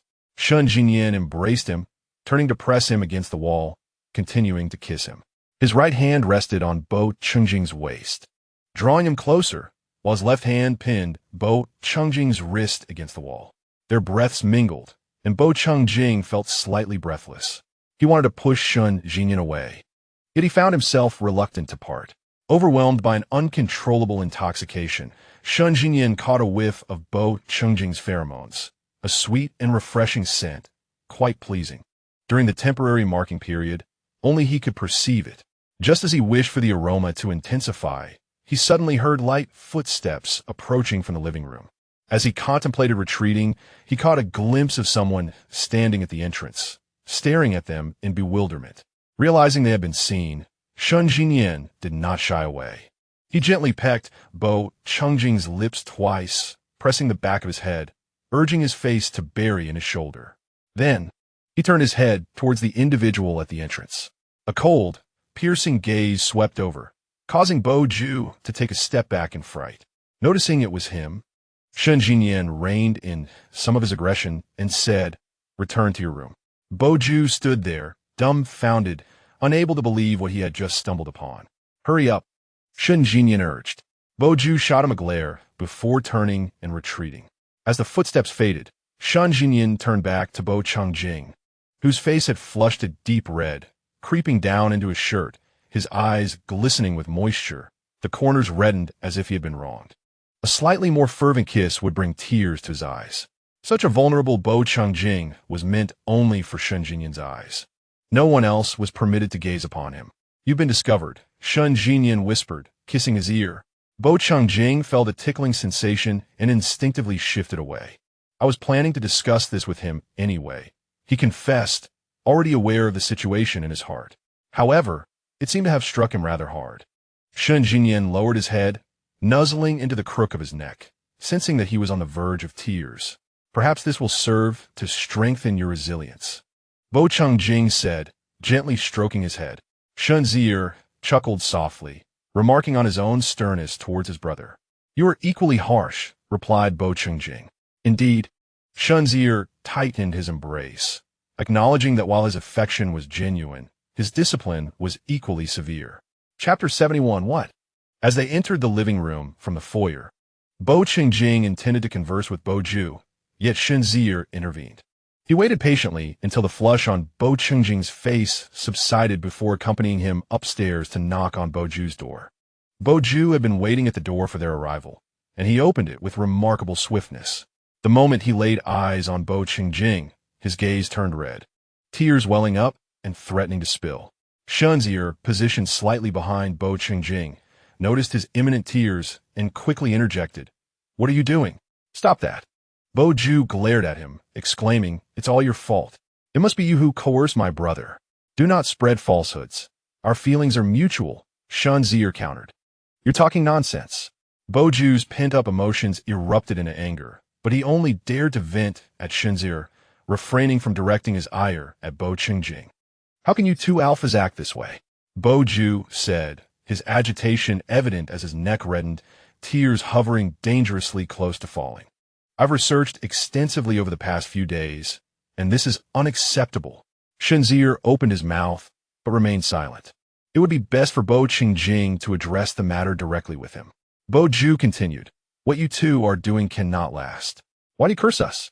Shan Zier frowned. Children speak without restraint, Bo Changjing remarked. Shan Zier opened his mouth again, but ultimately said nothing.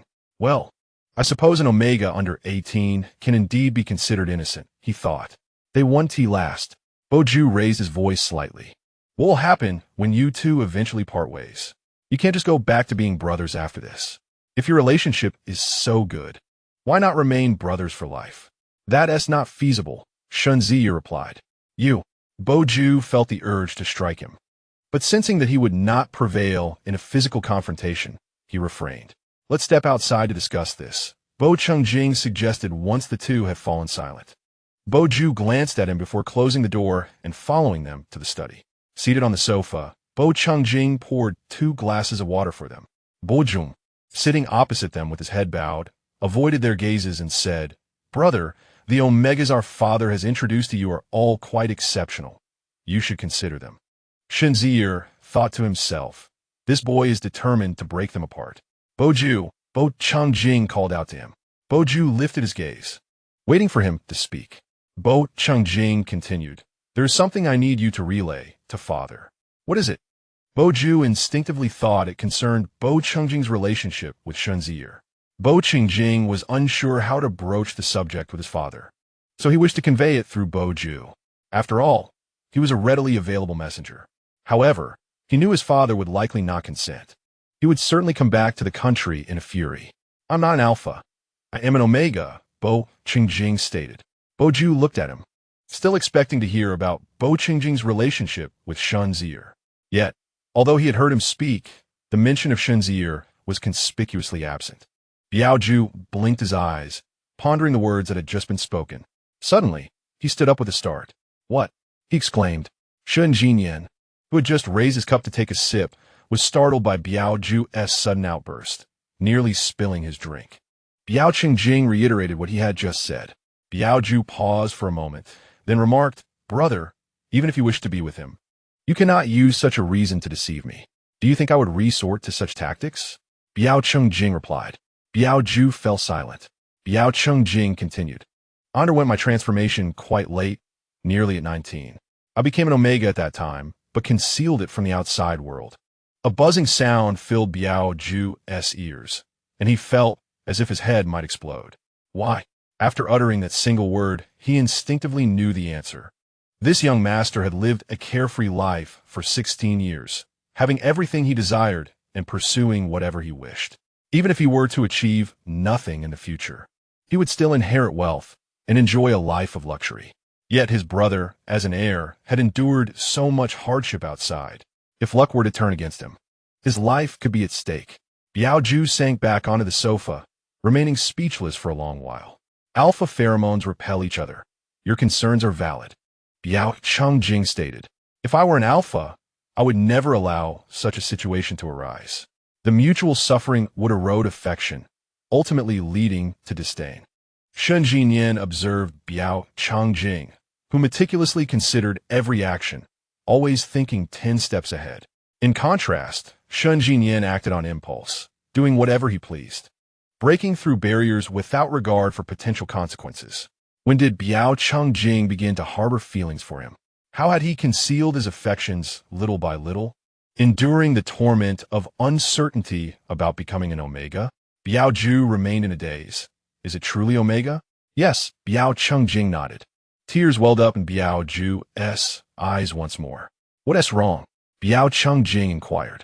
Biao Ju sniffled and said, compared to discovering you are an Omega, I find it easier to accept that you two, as alphas, are behaving recklessly. Is that truly how you perceive us? Shen Jinyan asked. Biao Ju bit his lip, remaining silent. I understand your feelings. I was equally shocked at first, Shen Jinyan said. Biao Changjing turned his gaze towards him. I was genuinely astonished. However, during that sensitive period, I felt so overwhelmed that I couldn't express it. Shen Jinyan continued. When the sensitivity reached an unbearable level, he had contemplated ending his life several times. Biao Changjing's pheromones had a remarkably soothing effect on him. Although initially faint, they had pulled him back from the brink of despair. Thus, despite his shock, the urgency to absorb the pheromones overshadowed his feelings. I see that you are quite pleased, Biao Ju remarked. Of course, I am very happy, Shen Jinyan replied, pausing before adding, would you like me to share how we came to be together? Let me tell you about my love story. Biao Changjing interjected. Who wants to hear that? After Bo Ju finished speaking, he added, you may also share your thoughts. No, Shen Jinyan replied with a single word. Bo Ju's small face fell. I've already expressed myself, and you still choose to bully me. I merely mentioned it in passing. Who would have known you possess such a voracious curiosity? Shen Jinyan remarked. Bo Ju sulked. Didn't father assign you a task? Bo Changjing interjected. It is time for you to report back. Brother, are you certain this is about me reporting back, rather than launching a missile at the family? Bo Jun retorted. Bo Changjing chuckled lightly. It's not that severe. How can it not be severe? Bo Ju mumbled, lowering his head. Having let your Omega son stay out for so many years, father must be heartbroken. The glimmer in Bo Changjing's eyes flickered gently. Shen Jinyan turned his gaze toward him. Bo Changjing said, you are again seizing the opportunity to speak on his behalf. Bo Ju fell silent. After observing him, Bo Changjing continued, now, let us discuss your return to school. Bo Ju stared at him in astonishment, and upon realizing, he sprang up and dashed out of the study. Shen Jinyan gazed at the closed door and exclaimed, wow, he actually dared to run away? What's wrong? Bo Changjing questioned with a hint of shock. When I was his age. No. Even now, if you spoke to me in such a tone regarding such matters, I would tremble with fear, Shen Jinyan responded. He had the audacity to run away. I sense a hint of envy in your tone, Bo Changjing remarked. I truly admire his courage, Shen Jinyan replied. Chapter 72. Reporting regarding Bo Ju's return to school, Bo Changjing assumed that Bo Zhangze and his mother would intervene.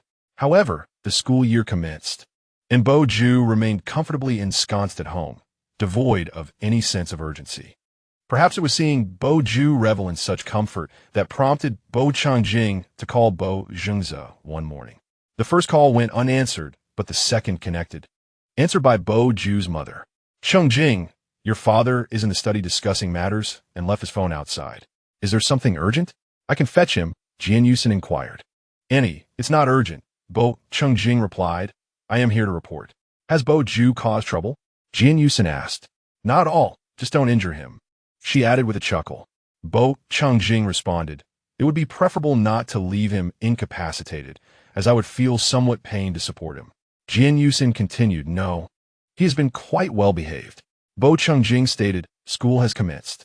There was a moment of silence on the other end before she said, oh. He asked me to grant him a 2-week leave, claiming he doesn't wish to return yet. Bo Chungjing remarked, he probably hasn't had his fill of enjoyment. Jian Yusin mused, he adores you. I was contemplating whether to have him study domestically. Am I permitted to refuse? Bo Chungjing asked directly. Of course, Bo Ju's mother replied. Has he been troublesome for you? Not at all. Bo Chungjing reassured her, he has somewhat disrupted the world I share with my boyfriend. At that moment, Shun Jinyan, who was opening the balcony door, overheard this statement and felt his drowsiness dissipate. He approached Bo Chungjing from behind, wrapped his arms around him, resting his head on his shoulder, and closed his eyes once more. Bo Chungjing clasped his waist. Jian Yusin paused momentarily before asking, have you found a boyfriend? Indeed. Bo Hingying affirmed softly. The woman, who had always maintained her composure, suddenly appeared somewhat flustered, her voice lowering as she cautiously inquired, did Bo Ju do something that caused you distress? Her tone was laced with trepidation. Bo Chungjing replied, are you referring to the blind date my father arranged for me? Jian Yusin gasped sharply, immediately offering an apology. I'm sorry, we were unaware. Our parents, no, I mean your father, would never intrude upon your private life. Your romantic pursuits are entirely your own. We genuinely had no knowledge of this, and it was never our intention to disrupt anything. Listening to her anxious explanation, Bo Chungjing remained composed. She then tentatively asked, is your boyfriend upset? Would you like us to clarify things? We mean no harm. We truly did not know.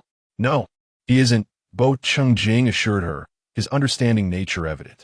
Shun Jian, listening quietly, chuckled softly with his eyes closed, then slipped his hand from within his robe to rest upon Bo Chungjing's abdomen. Instinctively, Bo Chungjing took a step back, but Shun Jian merely shifted back into his embrace. When Bo Chungjing attempted to move forward again, Shun Jian tightened his grip, leaving Bo Chungjing frozen in place. Shun Jian chuckled once more. That's good.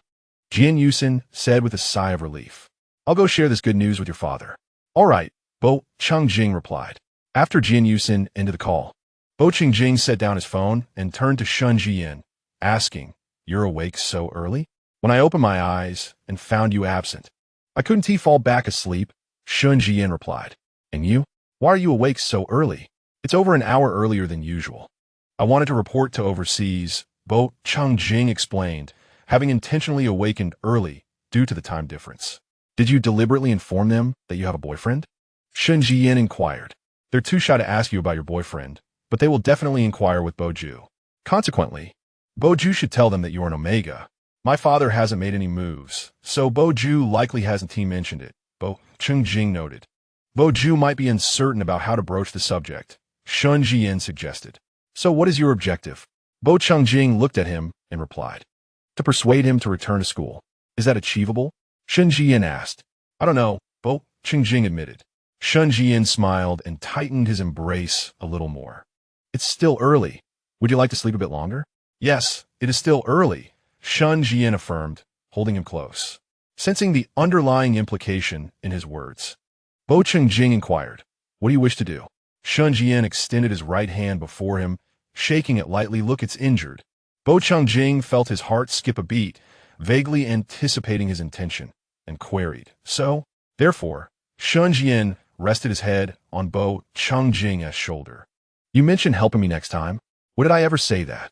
Bo Hingying countered. How can you be so evasive? Shun Jian replied. The chat records are still on my phone.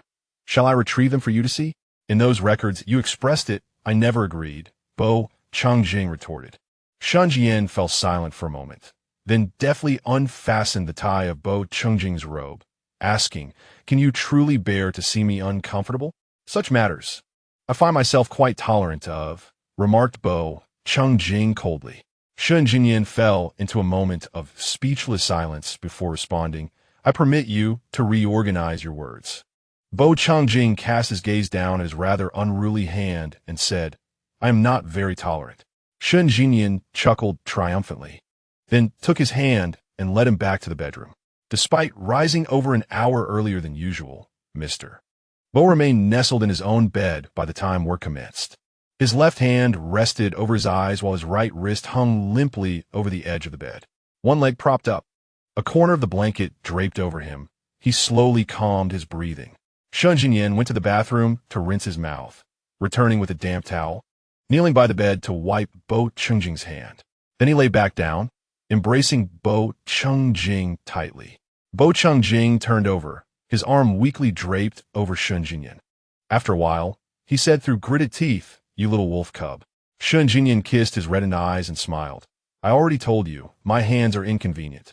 The flush on Bo Changjing's face returned, and he sighed softly.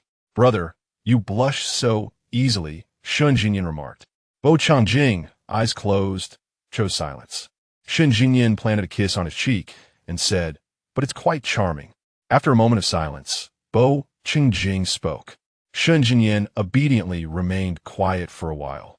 Then, noticing the blush on Bo Changjing's face fading slightly, he teasingly remarked, Your voice is also quite pleasant. TSK. Bo Changjing took a few seconds to respond, then commanded, Shut up. Observing his face redden once again, Shun Jinyan felt quite delighted and kissed him once more. Chapter 73. Bo Zhengze arrives. A single phone call from Bo Changjing yielded immediate results. That night, just before midnight, Bo Zhengze arrived with his wife. Bo Changjing was already asleep when the doorman called to inform him of their arrival. After hanging up, he glanced around the darkened room. And if it weren't for Shun Jinyan gently scratching his face, he might have thought he was dreaming. Brother, Shun Jinyan called out to him. Bo Changjing snapped back to attention and looked at him. Shun Jinyan observed, It seems the revelation of your Omega status has significantly impacted your father. He must have rushed here as soon as he found out. Is he in a hurry to strip me of my inheritance? Bo Changjing said with a smile. Shun Jinyan suddenly coughed. No, surely not. Bo Changjing chuckled lightly. You're teasing me even in such a tense situation, Shun Jinyan said. What is there to be tense about? It's not like we haven't met before, Bo Changjing replied with a grin. But seeing him now is different from before, Shun Jinyan remarked. Bo Changjing laughed again. It won't change anything. However, your father does seem to disapprove of me. Shun Jinyan questioned. Do you think he appears to like me? Shun Jinyan's lips moved, but he found himself at a loss for words. His father seemed to maintain a consistent demeanor towards everyone, devoid of any significant emotional expression. Returning to the room to change clothes, Bo Changjing adjusted the collar of his robe, concealing the kiss marks beneath his collarbone, marks he had earned that very morning. Shun Jinyan often donned pajamas or loungewear, but today, after a casual bath, he threw on a robe and came to bed. In the middle of the night, however, guests arrived. Just a moment, Shun Jinyan murmured. Bo Changjing regarded him, but remained still. Shun Jinyan shot him a fierce glance. Bo Changjing leaned in to plant a light kiss on the corner of his lips. Shun Jinyan immediately reciprocated, then rose from the bed and returned to his own room. Bo Changjing changed his attire and descended the stairs alongside Shun Jinyan. In the living room, Bo Zhengze, Jian Yusin, and Bo Ju were already present. The housekeeper emerged from her room, serving drinks before tidying up. Upon seeing Bo Changjing enter, Bo Zhengze and Jian Yusin sprang to their feet, startling the still drowsy Bo Ju, who quickly followed suit. Bo Changjing glanced at them, took a few steps forward, and greeted father, aunt. Shun Jinyan echoed, uncle, aunt. Bo Zhengze cast a glance at Shun Jinyan before turning back to Bo Changjing, stammering, You have, several times. Please have a seat. Bo Changjing interjected. Bo Zhengze blinked several times and sat down with Jian Yusin. Bo Changjing and Shun Jinyan took their seats opposite them. Bo Changjing inquired, Did Bo Ju tell you? Bo Ju nodded. Bo Zhengze continued to gaze at him, hesitating before asking, Why didn't you inform the family? Isn't it clear now? Bo Changjing replied. Bo Zhengze was momentarily taken aback. Shun Jinyan glanced at Bo Changjing. Bo Zhengze pressed, Why didn't you speak up before? Bo Changjing remained silent. Do you resent me? Bo Zhengze continued. Do you blame me for never seeking you out? For my negligence that subjected you to years of mistreatment? Bo Chungjing remained silent, rarely revealing any emotional fluctuations in his father's eyes. Those eyes, perpetually calm, betrayed no feelings. Yet today, he discerned sorrow and guilt within them. But you shouldn't be hard on yourself, Bo Jingzi said. You could have relied on the family. You needn't have fought your battles alone. You could have afforded yourself a more comfortable life. Only that which belongs to oneself cannot be reclaimed. Bo Chungjing replied softly. It is precisely because of this that I chose my own path. Bo Jingzi's expression faltered, his lips trembling imperceptibly. Over time, he seemed to have forgotten the reasons behind Bo Qingjing's departure. Back then, I believed you would be an alpha. Bo Jingzi instinctively defended his past strictness. Bo Ju observed his father. Bo Qingjing nodded. I do not harbor hatred towards you. I am content with my current life and wish to relieve you of any concerns regarding my emotional matters. Bo Jingzi found himself at a loss for words. Bo Qingjing continued, You need not feel guilty or anything of the sort. I differentiated after leaving the laboratory. My life has been quite good since. Shun Jinyan averted his gaze, listening intently. After a brief silence, Bo Jingzi asked, What about your health? You've been using medication to conceal your Omega identity, haven't you? It's not the kind available on the market. Is it? Is it from Luoyan's research? Bo Chungjing reassured him, My health is fine. You dare to use any medication? You're quite bold, Bo Jingzi remarked. Suit yourself, Bo Chungjing replied. Bo Jingzi was once again at a loss for words.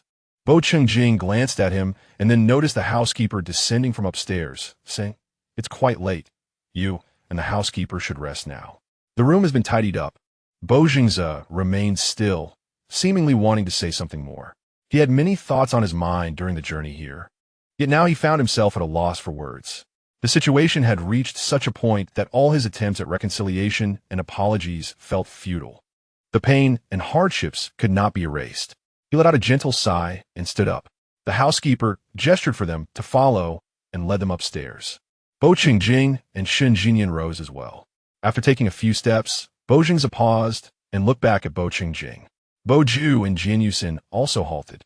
But Jian Yusin glanced at them and led Bo Ju upstairs first.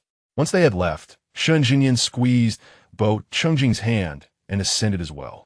Only the father and son remained in the living room. Bo Jingzi hesitated before asking, Are you truly all right? I am fine, Bo Qingjing replied. I no longer need medication. And I've undergone a thorough examination. There are no issues. Bo Jingzi studied him, then fell silent for a few seconds before saying, Qingjing, I'm sorry. Bo Qingjing was momentarily taken aback. Bo Jingzi continued, I know that a simple apology cannot make amends or change anything. However, this apology is owed to you. I have not been a good father, particularly to you. I have been terribly inadequate. I didn't know how to act in the past. Nor do I know how to now. You needn't do anything. Just be as you were before, Bo Chungjing replied. I didn't realize your reaction to this matter would be so profound. If you had known, would you have refrained from telling me? Bo Jingzi inquired. Bo Hingying nodded. As for your relationship with Shan Jinyan, as two alphas, I cannot agree to it. I will intervene. Bo Jingzi stated with gravity, I will intervene by any means necessary. Bo Chungjing chuckled softly, then I will truly come to resent you. Bo Jingzi narrowed his eyes slightly. Bo Hingying's tone remained unchanged. Yet it carried an undeniable chill. No one can harm him. Bo Jingzi scoffed. However, at present, I am quite pleased with him as your alpha. Bo Qingjing raised an eyebrow. Bo Jingzi remarked, Only an alpha of his caliber is truly suitable for you. Bo Chungjing regarded him. The alpha status of Shun Jinyan had never been publicly disclosed. Even the school records indicated it as unknown. Bo Jingzi laughed lightly. What can possibly remain hidden from me? Bo Hingying replied. As Bo Chungjing returned to his room after conversing with Bo Jingzi, he found Shun Jinyan's small robotic dog darting around the house. He nearly stepped on it upon entering, but fortunately, it had an automatic avoidance feature. The little robot dog rolled away and yipped twice. Quite agile, Bo Chungjing complimented. This little creature was built by Shun Jinyan himself. Shun Jinyan, seated on the sofa, smiled and beckoned, Come here. The robotic dog recognized Shun Jinyan's voice and immediately scampered toward him. How did it manage to turn so smoothly? Bo Changjing asked. During the last programming update, I discovered that the turning feature is rather amusing, Shun Jinyan replied. Shen Jian picked up the robotic dog, turned off its power, and set it aside on a nearby cabinet. Are you finished so soon? Bo Changjing inquired. Just a brief inspection of our territory, Shun Jian replied. Is the discussion over already? Bo Changjing nodded. What else could it be? An all-night conversation filled with tears and profound father-son affection? Shen Jian smiled faintly. Bo Changjing approached him, gently lifting his chin with his hand. Are you unhappy? Not at all, Shun Jian said, gazing up at him. Bo Changjing lowered his head, locking eyes with him for a fleeting moment. Jian, whatever you are thinking, I can see right through it. Shun Jian chuckled softly. At this moment, I am thinking about kissing you. Did you see through that? Bo Changjing replied. It's not merely a kiss I desire. There are many things I wish to do. Shun Jian retorted. Then let us first satisfy a simple wish, Bo Changjing suggested. Shen Jian tilted his head, tapping his lips gently. Bo Changjing smiled, lowered himself, and pressed his lips against Shun Jian's. Leaning back against the sofa, Shun Jian placed his hand on Bo Changjing's nape, and after a while, concerned that his position might cause discomfort, he released him. Bo Changjing straightened up and sat beside him. Shall we not go to bed? It's rather late. Shun Jian remarked. If we go to bed now, your intentions may not be entirely pure, Bo Changjing countered. Let's talk for a while first. Shun Jian chuckled softly. I am not entirely unrestrained. Bo Changjing took his words at face value. Let us converse, Shun Jian agreed. Upon hearing the word talk, Bo Changjing began directly. All these years, I have indeed lived well. I have no regrets. With you by my side, I am very happy, very fortunate.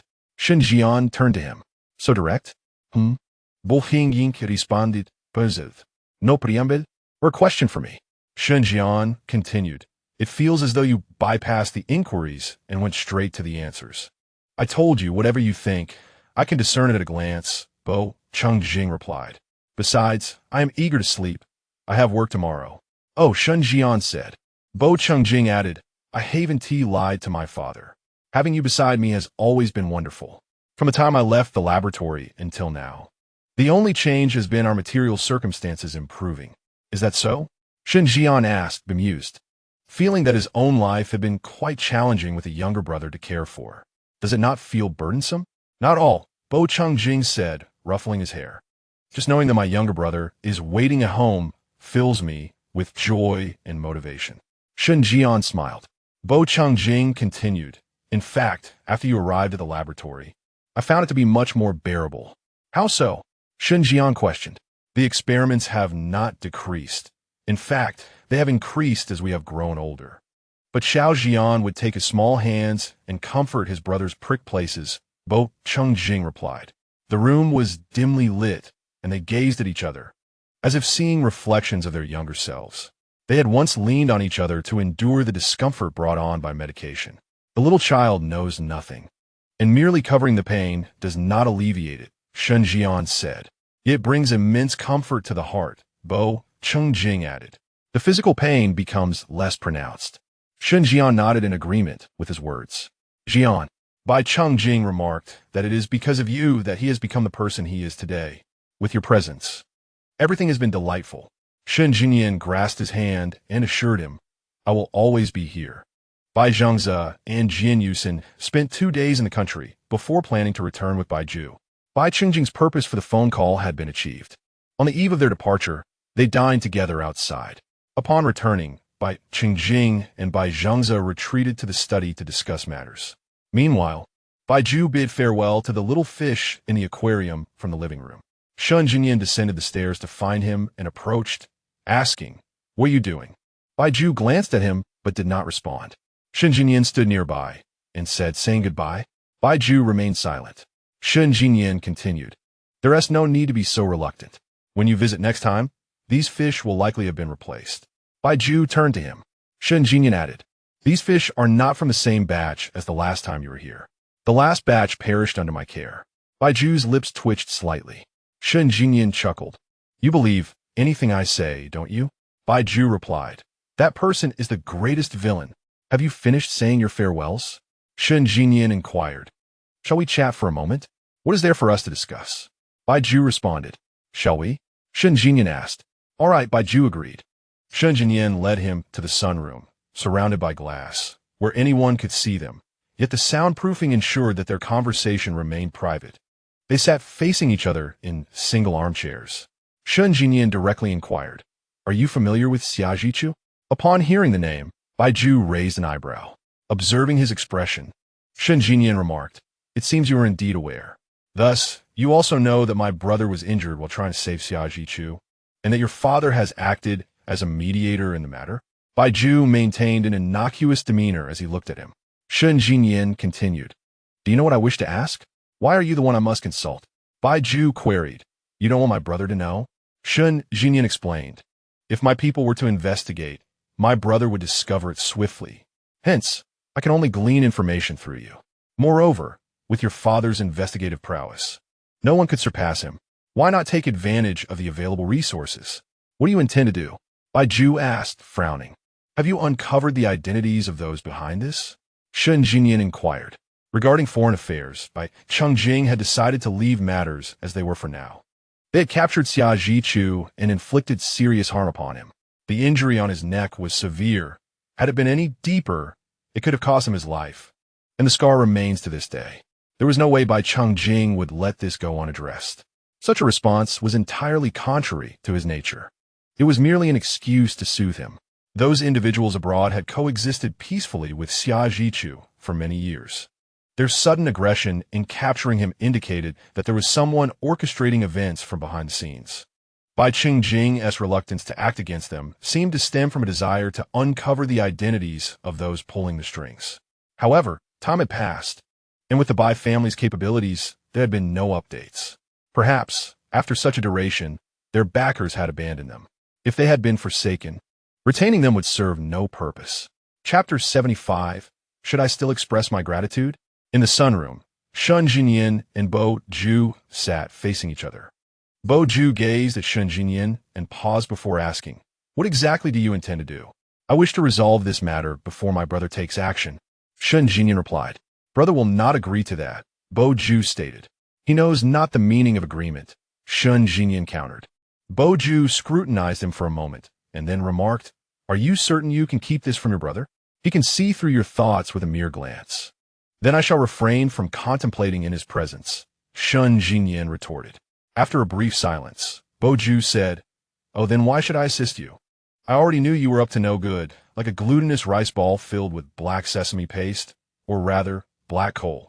Upon finishing his statement, Shun Jinyan added, You may propose a condition. Baiju smiled, almost without hesitation, and declared, I want to study domestically. Shun Jinyan's lips twitched slightly. The speed of his request indicated it had been premeditated. What a mischievous child. Choose another, Shun Jinyan said. I want this one, Baiju insisted. Shun Jinyan replied, Do I appear to be someone who can make that decision? Is there anything in this household you cannot decide? Baiju challenged. Shun Jinyan chuckled, So in your eyes, I hold such a high status in this family? Your brother has indeed spoiled you. Baiju's expression turned cold. Jealous, are we? Envious, perhaps? Shun Jinyan taunted. Baiju chose to ignore him. Shun Jinyan continued, I can assist you in arranging your studies domestically, but not at this moment. It will take some time. Really? Baiju's eyes brightened. Shun Jinyan nodded, As long as your parents agree. Then it's settled, Baiju affirmed. Shun Jinyan nodded again. So, have you uncovered anything? Not yet. Baiju replied. The people my father sent to investigate have returned, waiting for them to lower their guard. Shun Jinyan listened attentively. Baiju suggested, We can wait a little longer. If the person behind this sees that we have withdrawn our people, they might reach out to them again. After all, they're still there and cannot escape. There is no rush. What if the person behind this knows your brother well? Shun Jinyan queried. Baiju paused. Do you suspect it might be someone from the laboratory years ago? Shun Jinyan regarded him once more, nodding. This young child, despite his youth, was quite aware of many matters. Baiju remained silent. If the person behind this were sufficiently acquainted with Changye, they would know he would not rest until he found the truth, and he would surely investigate. Thus, they would likely conceal themselves even more deeply, hesitant to emerge. Continuing the investigation would merely be a waste of time. After a moment of silence, Bo-ju remarked, "The enemy lurks in the shadows. You are in great danger. Moreover, such covert instigations against you may happen again." Shangye nodded, noticing Shangye's calm demeanor, which conveyed an ability to confront any unknown peril. Bo-ju felt a sense of reassurance. "I will inform you should I receive any news." Shangye nodded once more. Bo-ju added, "I will keep your secrets. However, you must not disclose my involvement. You have already made one request," Shangye stated. "It is a matter of choosing one or the other. I have already done you such a significant favor. What harm is there in me adding another request?" Bo-ju remarked, "This hardly constitutes a favor. Is he not your brother? Do you not wish to protect him?" Shangye replied, "He has endured so much hardship in recent years. Should we not safeguard him together?" Bo-ju opened her mouth to respond. "Or do you wish to monopolize the family wealth?" Shangye narrowed his eyes. "You speak nonsense." Bo-ju straightened her posture. "You slander me." Shangye chuckled softly. "I can only concede to one of your conditions. It is a choice between two. I wish to come here for my studies," Bo-ju decided. "Very well," Shangye replied. The following day, Bo-ju's family of three departed. Bo-cheng and Shangye accompanied them to the airport. Bo-ju wore a sullen expression, remaining silent throughout the journey, until she received a couple of playful jabs from Xing before finally speaking up. "Brother, I do not wish to leave," Bo-ju pouted. "I do not want to return to school." "School is a necessity," Bo-cheng countered. "You can come back during the holidays." Bo-ju fell silent once more. Her voice lost. "In due time, when I am safe, if you desire, you may come to study domestically," Bo-cheng assured her. Bo-ju immediately looked up, her eyes sparkling. "Really?" "Indeed," he replied. "Thank you, brother," Bo-ju said gratefully. Bo-cheng smiled faintly. Xing playfully tapped her on the head, finally smiling. "You look like a wilted eggplant all the way here. It was quite vexing." "Mom," Bo-ju called out to her. "Did I not instruct you to refrain from calling me mom in public? It makes me feel old," Xing chided. "What? Are you hoping to find someone younger?" Bo-cheng inquired. "Enough of that nonsense in front of the children. Were you not the one who initially denied the children?" Bo-cheng countered. Silence. Bo-cheng evidently fell silent. Xing turned her attention to both Cheng and Shangye, promptly adopting a gentler demeanor. "If anything arises, do communicate with the family and return home for a few days when you have time." "It's understood," Bo-cheng replied. As they escorted them into the airport, Bo-ju glanced at Shangye several times before departing. Just before boarding, she suddenly realized she had been outwitted by Shangye once again. The condition of choosing one was clearly something Shangye had anticipated her brother would agree to, hence his swift acquiescence. Now, things were complicated. Not only had she failed to negotiate her terms, but when the situation unfolded, she would undoubtedly be implicated. The more Bo-ju pondered, the angrier she became. She took out her phone and sent Shangye over 20 messages of reproach, ultimately changing his contact name to deceitful scoundrel.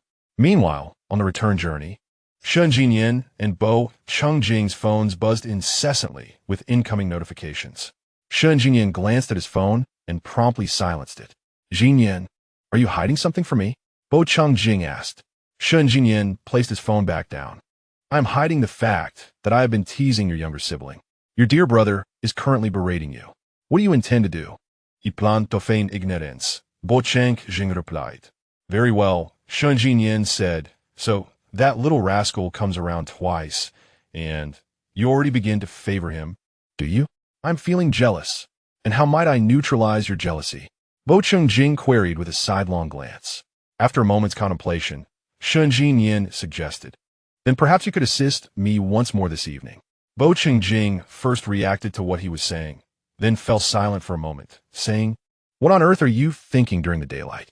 If not now, when would I think?" "At night, I would certainly act directly," Shangye replied. Just then, a red light appeared ahead, and Bo-cheng slammed the brakes, causing both of them to lurch forward. Steadying himself, Bo-cheng turned to Shangye and asked, So what is the significance of your inquiry? Just giving you a heads up, Shun Jinyan replied. You mentioned that one should be polite and courteous. Should I also express my gratitude? Bo Changjing retorted. Given our relationship, that seems unnecessary. It feels too formal, Shun Jinyan responded. Bo Changjing chuckled softly. Chapter 76. Long time no see. As the weather gradually warmed, time flew by swiftly. It felt as though the new year had just passed, and May had already arrived. Over the past few months, Bo Changjing had been on several business trips, all within the country, returning within 7 days. Only once did he venture abroad, and that trip extended over half a month. Shun Jinyan patiently awaited his return in the country for 5 days, and on the 6th day, he took a leave of absence to visit Bo Changjing, spending a few days with him abroad before returning home. Bo Changjing insisted he return to school afterward. During the regular workdays, Shun Jinyan did not mark his presence every 7 days, as each marking drained Bo Changjing's energy, taking him a while to recuperate. Although it seemed he was not in distress, Shun Jinyan worried that too frequent occurrences with insufficient intervals might lead Bo Changjing to grow weary of such sensations. Thus, he marked his presence according to Bo Changjing's schedule. When at the office, where he consistently interacted with the same individuals, Shun Jinyan felt increasingly at ease.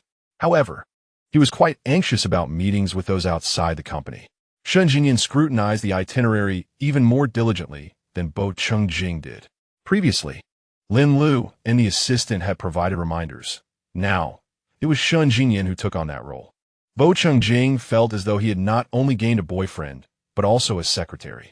Shun Jinyan and Yi Qing had planned to register a company for their game. The initial stages of the game had commenced, and whenever Shun Jinyan and Yi Qing had the time, they would pursue the registration process, along with other series of tedious tasks requiring external social interactions, including selecting a future office space. However, given Shun Jinyan's position, Bo Changjing had already facilitated certain matters, making the process relatively smooth. By May, the days began to dawn earlier, and Shun Jinyan found it less challenging to rise in the mornings. Yet each morning, upon waking, he would cling to Bo Changjing, reluctant to leave the warmth of the bed. This morning was no different. He held on tightly. Bo Changjing had grown accustomed to this, especially since the little one's hand had become more agile after removing the steel pins, and lacking the strength to resist, he simply allowed it. Why don't you resist? Shun Jinyan inquired. Do I have any room to resist? Bo Changjing replied with a smile. Then let's spend the day in bed. Let us skip school and work. Shun Jinyan suggested. Won't your back hurt from lying down all day? Bo Changjing asked. Not at all. My back is fine, Shun Jinyan responded before adding. You could try it. Get up and wash up, Bo Changjing insisted. No, Shun Jinyan chuckled, saying, brother, what I meant is that we should lie down for a day and see if it causes any back pain, not the kind of try you were thinking of. Bo Changjing replied. So, at this, Shun Jinyan suddenly felt a momentary lapse, opening his eyes to gaze at him. Bo Changjing, noticing the dazed expression on his face, easily pushed him aside and sat up, giving his back a gentle pat as he said, Silly boy, get up, wash up, and have breakfast. After finishing his words, he got out of bed and entered the bathroom. Shun Jinyan watched his retreating figure, and, after a while, he got up and quietly muttered, Is it that I don't want to? It's Luoyan who won't allow it. A month ago, during a checkup, Bo Changjing's glands had fully developed, but he had yet to enter his heat cycle. Luoyan had instructed him to behave himself. Clearly, his brother's health was of utmost importance. Shun Jinyan then made his way to the bathroom. Bo Changjing had just washed his hands and was standing in front of the toilet, about to relieve himself, when Shun Jinyan suddenly pulled the door open and walked in. Bo Changjing was taken aback, turning around with a look of alarm. Shun Jinyan paused for a moment before continuing forward, standing there. Bo Changjing said, Stand there. Ignoring him, Shun Jinyan walked up behind him and embraced him, saying, What are you shy about? It's not like I haven't seen it before. I've seen much more. Shut up, Bo Changjing quickly interrupted. Shun Jinyan smiled and pecked him on the cheek, falling silent. Do you think it is appropriate for us to embrace in front of the toilet? Bo Changjing's tone was unusually calm and incredulous. What? Are you worried the toilet might feel jealous? Shun Jinyan replied playfully. We could buy another one to keep it company. Bo Chungjing did not wish to envision the scene of two toilets side by side, both of them using the bathroom together. He closed his eyes, feeling as if the comfort of his own bathroom had taken on the atmosphere of a public restroom. Bo Chungjing sighed in exasperation. Shun Jijin chuckled. Aren't you supposed to be using the toilet? I am here, aren't I? Bo Hingying retorted. So what if I am? Shun Jijin teased. It might be a bit difficult this morning. I can help. Bo Chungjing, unable to endure any longer, grasped his wrist and pulled him to the bathroom door, tossing him out and locking the door behind him. Hearing the sound of the lock clicking, Shun Jijin couldn't help but burst into laughter. After breakfast, Bo Chungjing drove Shun Jijin to school. He only set off for the company once he had seen Shun Jijin enter the school. However, as he drove away from the school gate, he was rear-ended at the third traffic light. Bo Chungjing had been stopped for about 10 seconds, and he had noticed the car behind him had also come to a halt. But as he glanced ahead, that car suddenly collided with his own. With a loud crash, Bo Chungjing's vehicle jolted forward slightly, causing him to sway back and forth. Realizing he had been rear-ended, Bo Chungjing was momentarily stunned before he stepped out to inspect his beloved car. The rear of his Rolls-Royce had suffered a slight dent. He turned to look at the car behind him, which was a Maybach. The driver of the rear car quickly exited, apologizing, "I'm sorry, I was distracted." Bo Chungjing examined the damage to his car, listening to the voice that spoke. It was a man's voice, likely around his age. This is a preliminary judgment from Bo Chungjing. However, he found the voice somewhat familiar, prompting him to shift his gaze from the rear of the car to the man. The man was clad in tailored trousers and a crisp white shirt, the sleeves rolled up to reveal his strong forearms. Standing nearly 6 feet tall, he wore a pair of frameless glasses, exuding an air of sophistication, yet there was a hidden sharpness in his smile. "Chungjing?" The man paused momentarily upon recognizing him. Bo Chungjing regarded him, the figure before him merging with the memory he held. It was Gu Whiting, a colleague from the laboratory, 2 years his senior. After leaving the lab, they had lost track of each other's whereabouts and activities over the years. "Brother Ting," Bo Chungjing addressed him. It seemed he was still remembered. Gu Whiting took a couple of steps closer, extending his hand for a brief shake. "Long time no see." Bo Chungjing replied, "Indeed, it's been a while." Chapter 77. All eyes on the spectacle. Bo Chungjing's car had met with an accident that morning, and before noon, he received news from Shun Jinyan, Luo Shang, Qin Mo, as well as messages from Xia Zhichu, Bo Ju, and Bo Jingzi abroad. Someone had posted about it online, although the footage did not capture Bo Chungjing and Gu Whiting, and the license plate number was blurred. The collision of the two luxury vehicles was enough to attract attention, especially with the enticing headline, "Maybach collides with Rolls-Royce, a declaration of war between business rivals or an unfathomable love-hate relationship." Bo Chungjing had been in a meeting, so it was only after Luo Shang shared it with him for half an hour that he finally saw it. Upon entering the comments section of the video, he found discussions had escalated to a dramatic battle between the legitimate wife and the mistress. Bo Chungjing was at a loss for words and replied to Luo Shang. "It's not me." Luo Shang, perhaps having a leisurely day, responded swiftly, "Stop making excuses. You don't even need to check the license plate to know it's yours. After all, it's a car worth nearly 200 million. Bo Chungjing chose to ignore him. Exiting their chat, he discovered a flurry of inquiries about his car below. Even those abroad were aware of the incident. The car accident was already bothersome enough. Why were they all awake at such late hours? Bo Chungjing replied to Xia Zhichu, "Stay up late, go ahead. But you'll age quickly and get pimples." To Bo Jingzi, he remarked, "You're getting older. Sleep less and take care of your health." To Bo Ju, he advised, "Staying up late won't help you grow taller. Your memory will decline and your IQ will regress. I don't want a foolish little brother." After addressing those overseas, he turned to the messages from Shun Jinyan and Qin Mo. Shun Jinyan was pinned to the top, and over half an hour earlier, when he had inquired if everything was all right, Bo Chungjing had been in a meeting and managed to reply in haste. He glanced at the timestamps of their messages. At that moment, Shun Jinyan was attending a class taught by Qin Mo. The teacher wasn't lecturing, and the students were gossiping about his car. Bo Chungjing was still somewhat unfamiliar with Qin Mo, feeling hesitant to tease him, so he simply replied with an ellipsis. Just as he set his phone down, there was a quick knock, followed by the door being pushed open. The rapid succession of knocking and entering could only belong to Shun Jinyan, Bo Chengjing thought. He raised his gaze to the doorway, where Shun Jinyan entered, holding a small strawberry cake. Upon seeing him, Bo Chengjing's spirits lifted significantly, and he smiled as he remarked, "Skipping class again?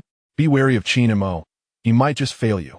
Shun Jinyan chuckled lightly in response. While lecturing, Teacher Qin suddenly declared that everyone has picturesque sights they long to behold and people they yearn to meet. Thus, we're granted 2 opportunities to skip classes. I made a swift exit right after. In that case, he can be considered a good person, Bo Chengjing stated. Yes, let him play the part of a good Samaritan for a few days, Shun Jinyan replied. Throughout this semester, Qin Mo oscillated between the roles of a benevolent figure and a tyrant numerous times. I must hasten to see if my brother has lost any precious pearls, Shun Jinyan said, placing a cake on the table. Bo Chengjing lifted his gaze to him. Shun Jinyan leaned in, gently grasped his chin for a closer look, and then pressed a kiss on his lips, saying, "It appears that none are missing. Is it really necessary? Do you perceive me as so prone to tears? Furthermore, when have I ever wept?" Shun Jinyan met his gaze and, emboldened by the warning reflected in Bo Chengjing's eyes, boldly replied, "Last night." Bo Chengjing narrowed his eyes, the severity in their depths intensifying. Yet recalling last night's events, his cheeks flushed slightly. Having been held by Shun Jinyan and temporarily marked, he felt as though he were adrift in an endless sea, relying solely on Shun Jinyan for salvation. He swiftly evaded Shun Jinyan's touch, turning his head away. Shun Jinyan, undeterred, kissed his reddened ear and insisted, "Temporary marks weep. A fervent kiss can bring tears as well." Bo Chengjing let out a soft click of his tongue. Shun Jinyan encouraged him to turn back, planting a gentle kiss on his lips. "But you are truly handsome. Exceptionally so. A beautiful brother indeed." Bo Chengjing regarded him, pausing before responding. "So, I'm not handsome at other times?" Shun Jinyan laughed lightly. "On ordinary days, my brother's the most handsome in the world." Bo Chengjing raised an eyebrow slightly, choosing to accept his words as truth. Shun Jinyan straightened, contemplating as he unwrapped the cake, that aside from moments like these, he had indeed never witnessed his brother shed tears throughout the years. He recalled a particular instance from his time in the laboratory when a severe reaction to medication caused his body to convulse violently, even leading to blood being coughed up. During that time, his consciousness was hazy. He struggled to open his eyes, with only Bo Chengjing's furious voice piercing through, demanding immediate assistance. He later felt needles piercing his skin, the weight of equipment being placed upon him, and Bo Chengjing's unwavering grip on his hand, constantly calling his name. When he finally regained some clarity and opened his eyes, he was met with Bo Chengjing's red-rimmed eyes, brimming with tears. For a considerable period thereafter, Bo Chengjing forbade anyone from approaching Shun Jinyan. He fought many, broke numerous objects, and endured many blows, all while keeping others away from Shun Jinyan. Eventually, Bo Chengjing detonated the laboratory, leading Shun Jinyan, Luo Shangxia, and many others to escape together. "Come, indulge in something sweet. It may lift your spirits," Shun Jinyan suggested, placing the cake before him. "It's fine. I'm not in a bad mood," Bo Chengjing replied. "Just put on an act," Shun Jinyan said, sitting beside him, clearly feeling a pang of sympathy. Bo Chengjing sampled a strawberry, finding it quite sweet. "Care to try?" "Ah." Shun Jian opened his mouth, waiting to be fed. "Young master, do move your hands. Don't let yourself regress," remarked Bo Chengjing as he fed him a strawberry. "After a night of activity, I need to rest well today," Shun Jian replied. Bo Chengjing remarked, "Eating won't silence your mouth." Shun Jian chuckled softly and retrieved a card from his pocket, placing it beside Bo Chengjing. Bo Chengjing turned to him. "Don't repair the car, buy a new one. You know the password," Shun Jian said. Bo Chengjing remained silent. A few years ago, Shun Jian was already earning his own money through programming, creating robots, and numerous apps he had developed, amassing considerable wealth. "Are you that moved?" Shun Jian inquired.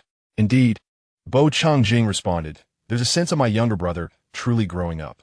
Don't worry, your brother will take care of you and your beloved cars." "It's no trouble at all," Shun Jian assured. Bo Chengjing nodded, returning the card to Shun Jian's pocket. Let us keep it for now. Whenever I find a car I like, young Master Shun will help me pay. All right, Shun Jian said, tossing the card into his drawer. I'll cover all your future car purchases. That works, Bo Chungjing replied. So, which brave soul was responsible for the collision? Shun Jian asked. He had seen quite a bit of information online, with witnesses claiming that the Maybach had struck after it had parked. Shun Jian felt that something was amiss. Gu Whiting, Bo Chungjing replied. Who? Shun Jian paused, repeating the name in his mind. Is it the Gu Whiting from the lab? Bo Hingying nodded. Shun Jian looked bewildered. What a coincidence. Chapter 78. Smile. Having had his car struck in the morning, Shun Jian now had to entertain the culprit in the evening. After all, they had once shared hardships in the lab, so Bo Chungjing invited Luoyan. However, Luoyan was late, leaving Shun Jian, Bo Chungjing, and Gu Whiting to converse. In the private room, Gu Whiting and Bo Chungjing sat in individual armchairs, while Shun Jian insisted on perching on the armrest of Bo Chungjing's chair despite the many available seats. Gu Whiting briefly recounted that most of his business over the years had taken him abroad. Recently, he had found some leisure, allowing himself a long vacation to explore and admire the scenery, with Jiangcheng being his third stop. It was the 5th day since his arrival, and the car had been transported the previous night. So, you just hit the road this morning and bumped into me, Bo Chungjing remarked. I truly apologize, Gu Whiting laughed. I was distracted after parking and accidentally pressed the accelerator. I'll cover the repair costs. It's fine. No need, Bo Chungjing replied. If you and T bumped into me, we wouldn't have met at all. It's a kind of fate. Indeed, Gu Whiting agreed. However, your driving skills really need some practice. They're a bit lacking. Gu Whiting laughed. I try to drive as little as possible.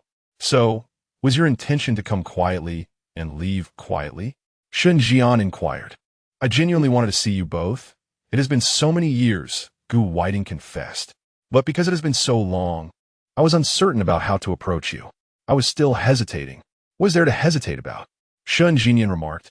Are we truly able to sell you? Gu Whiting chuckled softly, replying, I fear you may not wish to see me, considering we were never particularly close. Bo Hingying smiled faintly. Shun Jian reminisced about the past. Many had been treated as experimental subjects, and familiarity was often lacking, with some even resorting to brawls. Gu Whiting's persona was that of a solitary figure, one who shunned social interaction, enduring his discomfort in silence, indifferent to the fate of others. The only instance I recall of our interaction was when I had just arrived at the laboratory. You saw my distress and poured me a glass of water, Gu Whiting stated. Subsequently, our only communication occurred upon leaving the lab. I remember, Shun Jian responded, resting a hand on Bo Chungjing's shoulder. Then you told me to leave. Gu Whiting couldn't help but laugh again. In retrospect, we were indeed not well acquainted. Shun Jian remarked, given the circumstances, what is there to ponder about us? We've merely exchanged pleasantries. Let us not take it too seriously. Bo Chungjing concurred with a nod. We truly excel at conversation, Gu Whiting mused. Alas, we have exhausted this topic. Shun Jian noted. Let us shift to another subject before the atmosphere becomes awkward, Bo Chungjing suggested. After a moment of contemplation, Shun Jian inquired, why hasn't Luoyan arrived yet?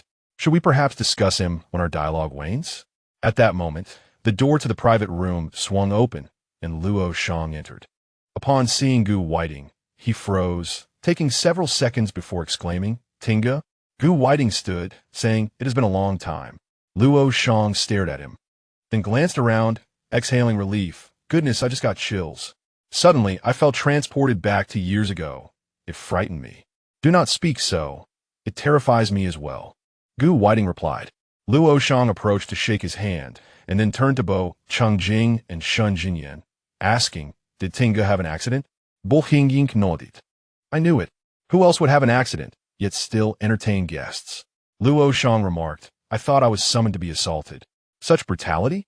Gu Whiting looked at Bo Chungjing. He is tarnishing my reputation, Bo Chungjing retorted. Once all four were gathered, they dined and conversed, touching upon various topics, reminiscing about their past experiences and current endeavors. Although they had not been particularly close, they had shared many years of hardship, and now, As adults, they felt no estrangement. Do you maintain contact with others from the laboratory? Gu Whiting inquired. Not much, Luoyan replied. Initially, we kept in touch, but as we each embarked on our own paths, communication gradually faded. It is best to sever ties with painful memories. Gu Whiting nodded in understanding. A few years ago, I encountered Xiao Wu abroad, he continued. He had been living alone and struggling, so I invited him to stay with me for a time. He departed last year. Luoyan looked at him, asking what happened. He suffered from a blood-related illness, Gu Whiting explained, which may be linked to the drug trials. Shen Jinyan's eyes trembled slightly. Bo Changjing gently touched the back of Shen Jinyan's hand and said, so, the choice of Jiangsheng as our destination is primarily to see us, isn't it? Gu Whiting remarked. I notice your conversations are remarkably straightforward, devoid of any subtlety. Bo Changjing chuckled lightly and clinked glasses with him, just adapting. Gu Whiting continued. The situation with Xiao Wu has impacted me significantly. It suddenly made me yearn for our circle, prompting the thought of visiting your living space instead of merely seeing you. You aren't worried that we might be gone, are you? Luoyan joked. Bo Changjing cast a glance at him. Luoyan quickly added, heavens forbid. May we all live long, in good health and peace. Gu Whiting looked at Luoyan, then at Bo Changjing. Ever since childhood, Bo Changjing had taken care of them like an older brother, and he knew that Xia Chu and the others often felt a bit intimidated by him. Then let us make a pact to meet again when I turn 100, Gu Whiting proposed. Let us establish a centenary agreement, Luoyan chimed in. Except for Shen Jinyan, everyone had indulged in a bit of wine. Bo Changjing summoned the driver to take them home. Shen Jinyan drove Bo Changjing back. Brother, did Gu Whiting ignore everyone before I arrived at the lab? Shen Jinyan inquired. Pretty much, Bo Changjing replied. His current demeanor is quite different from then. Shen Jinyan nodded and turned his head to look at him. Are you all right? You seem to have had quite a bit to drink. I'm fine. Bo Changjing assured him. I'm still quite lucid. Is that so? Shen Jinyan asked with a smile. Who am I? Bo Changjing instinctively replied. I don't know. Shen Jinyan was taken aback for a moment before saying, you dare to sit in my passenger seat and return with me without knowing who I am? Quite bold. Aren't you? Indeed. Bo Changjing's eyes sparkled with a hint of amusement. What is the matter? Shen Jinyan chuckled. So beautiful, I must take you home, confine you to my room, and tease you until you cry out to the heavens and the earth for mercy. Then, when you awaken tomorrow, you shall become a lost Omega. Bo Ying laughed softly. Shen Jinyan remarked, laugh now, but soon enough there will be tears. Chapter 79. The Heartless Human. After a brief conversation in the car, Bo Changjing leaned back in his seat and closed his eyes.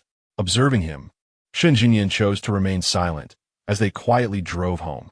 Upon arriving at the garage, Shen Jinyan parked the car, unfastened his seatbelt, and gently caressed Bo Changjing's face.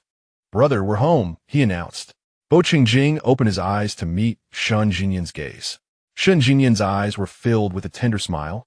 We're home. Bo Changjing remained still, gazing at him. Shen Jinyan then unbuckled Bo Changjing's seatbelt as well. Hearing the movement, Bo Changjing lowered his eyes. Shen Jinyan kissed his forehead and asked, what is wrong? Are you feeling unwell? No, Bo Changjing replied slowly. Shen Jinyan smiled, caressing his face and encouraging him to look up at him. Do you know who I am? Bo Changjing's eyes remained calm, aside from a slight flush on his cheeks. He exhibited no outward signs. Yet, Shen Jinyan felt an irresistible allure beneath the calmness of those eyes directed at him. Shen Jinyan took a gentle breath. Bo Changjing said softly, Jinyan. Shen Jinyan completely forgot the question he had just asked, mistakenly believing that Bo Changjing was calling him. It is your year. Bo Changjing gazed at him and gently proclaimed. Shen Jinyan came to his senses and smiled. Yes, it is your year, but it belongs solely to you. Bo Changjing smiled in return. Shen Jinyan exited the vehicle, moved to the passenger side, opened the door, and leaned in to embrace him. Bo Changjing grasped his wrist and said, I can walk. Shen Jinyan, though skeptical, stepped back. Bo Changjing alighted from the car, steadily made his way to the elevator, descended to the first floor with poise, and entered the bedroom, taking a seat on the sofa. Shen Jinyan followed him into the room, lowered his head with a smile, and poured him a glass of water. Upon returning, he found Bo Changjing reclining on the sofa, his tie loosened and draped around his neck, his shirt unbuttoned. Shangye noticed a button that had popped off the sofa. He gazed at Bo Changjing's fair skin, the marks from the previous night's kiss visibly prominent. His chest rose and fell steadily with each breath. Shangye forced himself to avert his gaze and approached him, saying, "Brother, drink some water." Bo Changjing sat up to drink, and after finishing, he stood to take a shower, only to trip over the carpet. Shangye hurriedly caught him, finally asking, "Brother, are you really not drunk?" "Not drunk," Bo Changjing replied with utmost certainty. "But do you know where you are?" Shangye chuckled. "This is my bedroom." Bo Changjing furrowed his brow, glanced around, and then made to leave. Shangye wrapped his arms around his waist, declaring, "You can't leave now that you've come. There's no way out." Bo Changjing turned to face Shangye. With a smile, Shangye added, "You're not allowed to go." Bo Changjing regarded him for 2 seconds, took a step closer, and kissed him. Shangye embraced him, deepening the kiss. After a while, Bo Changjing pushed him away. Shangye looked down at him and asked, "What's wrong? Are you uncomfortable?" Bo Changjing, like a docile kitten, gazed at him with a slightly dazed expression. "I want your pheromones." As he spoke, Shangye's pheromones gradually emanated. Bo Changjing kissed him once more. Shangye pressed his lips firmly against Bo Changjing's, lifting him and pinning him onto the bed. He deftly pulled the tie from Bo Changjing's collar, and before Bo Changjing could react, he bound his hands and pressed them above his head, continuing to kiss him. The next day, Bo Changjing successfully overslept. When he finally opened his eyes, it was nearly 10 o'clock. Rubbing his throbbing temples, he surveyed his surroundings. It was Shangye's room. Why was he in Shangye's room? Bo Changjing closed his eyes and pondered. Oh, it was he who had walked in. A new question arose. Why had he only opened his eyes now that the sun was in this position? He had drunk last night. It was normal to sleep longer. Yet, it seemed that alcohol was not the primary reason. He had consumed a fair amount, but it was not enough to be considered intoxicated. Certainly far less than the last time he had drunk with Qin Mo and the others. The main reason was that he had been compelled by Shangye to utter, "Jijian, help me." Following that, Shangye had seemingly lost control, and the intensity of his pheromones had escalated. If he recalled correctly, during that incident in the bathroom, Shangye had almost touched him but ultimately refrained. Bo Changjing rested his wrist upon his eyes, attempting to erase the memories swirling within his mind. He then sat up and surveyed his surroundings. A new conundrum arose. Where was Shangye? Having slept until now, it was unusual for Shangye, who often struggled to rise, to be absent. Bo Changjing cast a glance at his own attire, which was Shangye's loungewear, slightly oversized on him. He then looked at the bedside table, which held nothing but a small robot. How fortunate! He had no idea where he had tossed his phone. Turning his gaze to the robot, he pondered aloud. 3 drops of water? The palm-sized robot immediately stirred, its top light blinking to life. "Greetings, you have a message. Would you like to play it?" It had addressed him correctly. Bo Changjing raised an eyebrow and replied, "Yes." "Please respond with yes or no," the robot prompted. After a brief silence, Bo Changjing responded, "Yes." The robot seemed to tilt its head slightly before straightening up again. Facial recognition complete. This individual appears to be a rogue and is being added to the blacklist. Should you dare to blacklist me, I will have your father dismantle you. Bo Changjing replied coolly. The robot's body quivered slightly. This individual seems formidable. Activating the apology system. "I apologize, I was mistaken." Bo Changjing chuckled softly and said, "Play the message." "Certainly," the robot affirmed, and after 2 seconds, Shangye's voice emanated from the device. "Brother, I stepped out for a while and should return around 10 o'clock. I couldn't locate your phone, so I left a message with the robot, hoping we share this understanding. If not, no worries. I've also left a note on the door, which you'll surely see." A smile crept onto Bo Changjing's face. The robot's head turned to glance at him again. Detected human happiness. "Shall I play a celebratory tune?" "You may leave," Bo Changjing replied. "Heartless human, used and discarded." The robot retorted before its light extinguished, withdrawing from service. Chapter 80. Next time, I won't be angry with you, Shangye had mentioned returning around 10 o'clock. and Bo Changjing noticed that time had indeed surpassed that hour. He remained seated on the bed, pondering what Shen Jinyan might be up to. Just then, the bedroom door was gently pushed open, accompanied by soft footsteps. Had he not recognized the sound of Shen Jinyan's steps, Bo Changjing might have thought a thief had entered. He watched the doorway, and after a moment, Shen Jinyan quietly entered the room, glancing at the bed. Upon seeing Bo Changjing sitting there, he paused for a moment before breaking into a smile. "Brother, you're awake." Bo Changjing smiled back and pointed at the little robot on the bedside table, reporting, "It just tried to blacklist me." Shen Jinyan turned to the bedside table. "Did you hear the message?" Bo Changjing nodded. Shen Jinyan approached the bedside table and gave the robot a gentle pat. The robot remained unresponsive, not protesting, though its small body tilted precariously. One more nudge, and it would topple over. Bo Changjing inquired, "What have you been up to?" "I just went to retrieve something," Shen Jinyan replied. Bo Changjing gazed at him.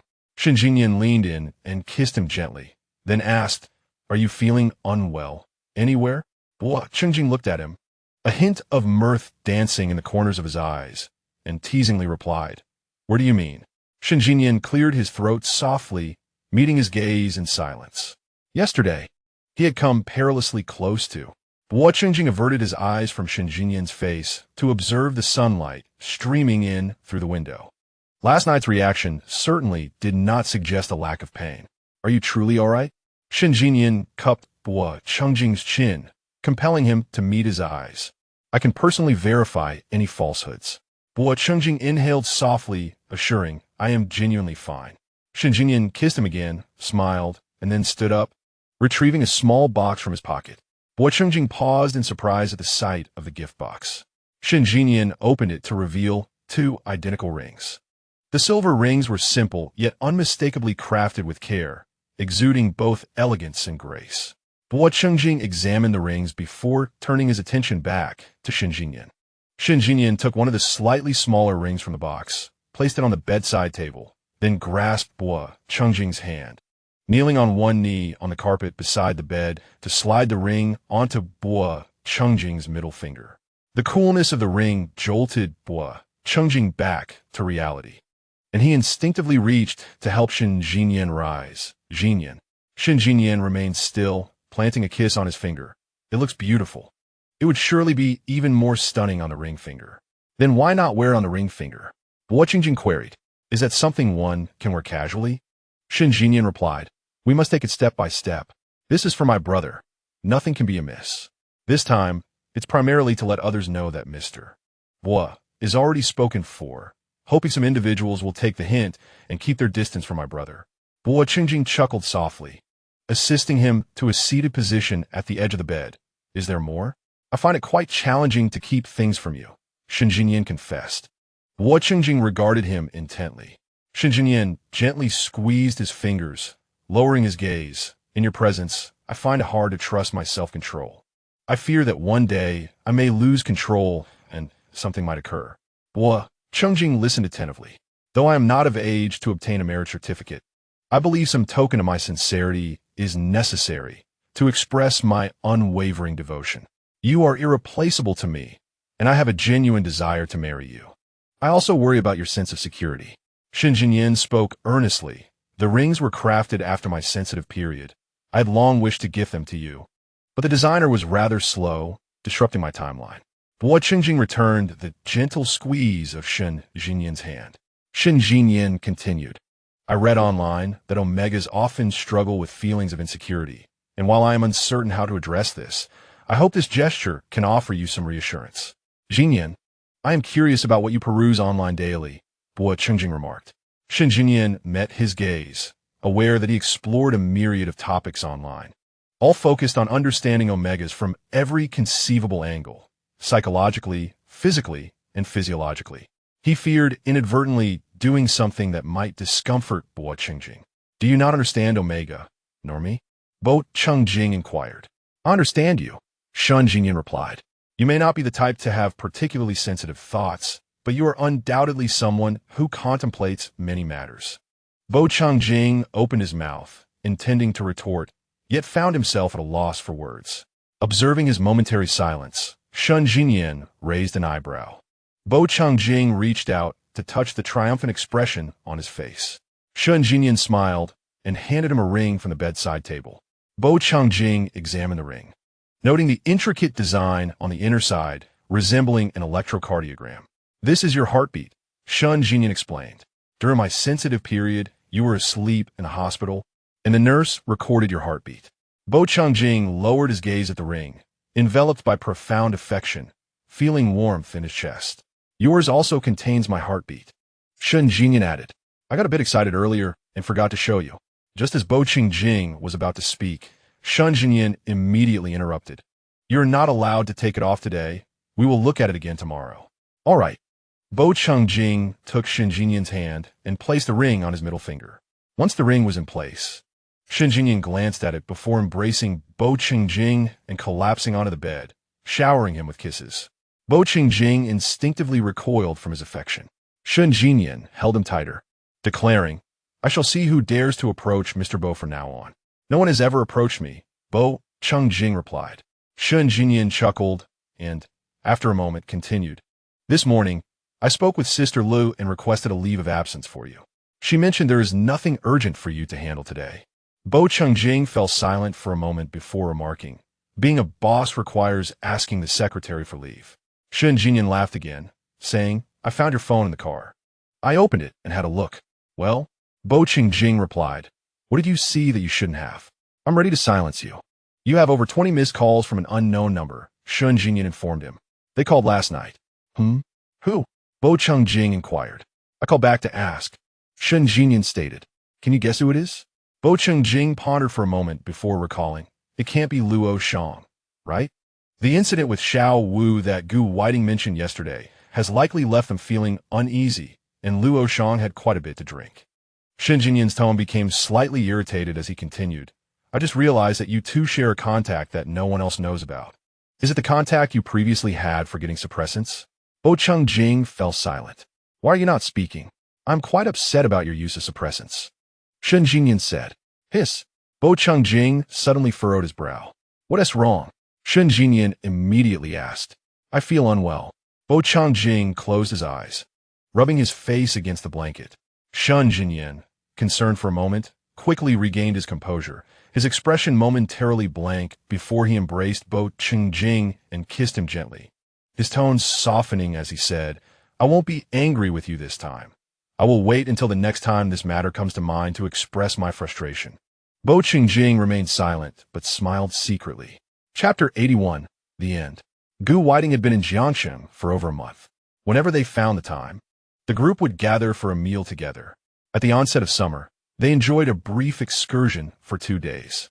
In early June, Gu Whiting received an urgent call from the company, compelling him to cut his vacation short and depart.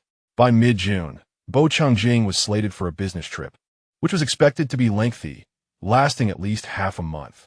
This trip had been arranged a fortnight prior. However, Shun Jinyan, who had been monitoring his itinerary daily, remained oblivious to these developments. Bo Changjing had intentionally kept this from him through Lin Lu. Thus, when Bo Changjing inadvertently revealed the travel plans during a work discussion with Lin Lu, it incited Shun Jinyan's ire. At that moment, Shun Jinyan was present in Bo Changjing's office, enveloped in an unsettling silence. Lin Lu, while detailing the arrangements for subsequent meetings, inadvertently overlooked Shun Jinyan's presence. It wasn't until Bo Changjing cast her a glance that she realized her misstep. A peculiar 3 seconds of silence ensued in the office. Bo Changjing met Shun Jinyan's gaze, which he returned silently before refocusing on his computer.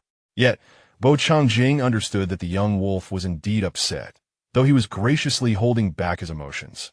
Bo Changjing gestured for Lin Lu to continue, and she hastily finished her report before exiting the office. Approaching Shun Jinyan, Bo Changjing reached out to caress his face. But Shun Jinyan instinctively recoiled due to his anger. Bo Changjing's hand lingered in the air, frozen. Upon noticing this, unwelcome memories surged in Shun Jinyan's mind. And just as Bo Changjing intended to retract his hand, Shun Jinyan suddenly grasped it, pressing it against his own face. Despite his agitation, he did not wish to cause his brother distress.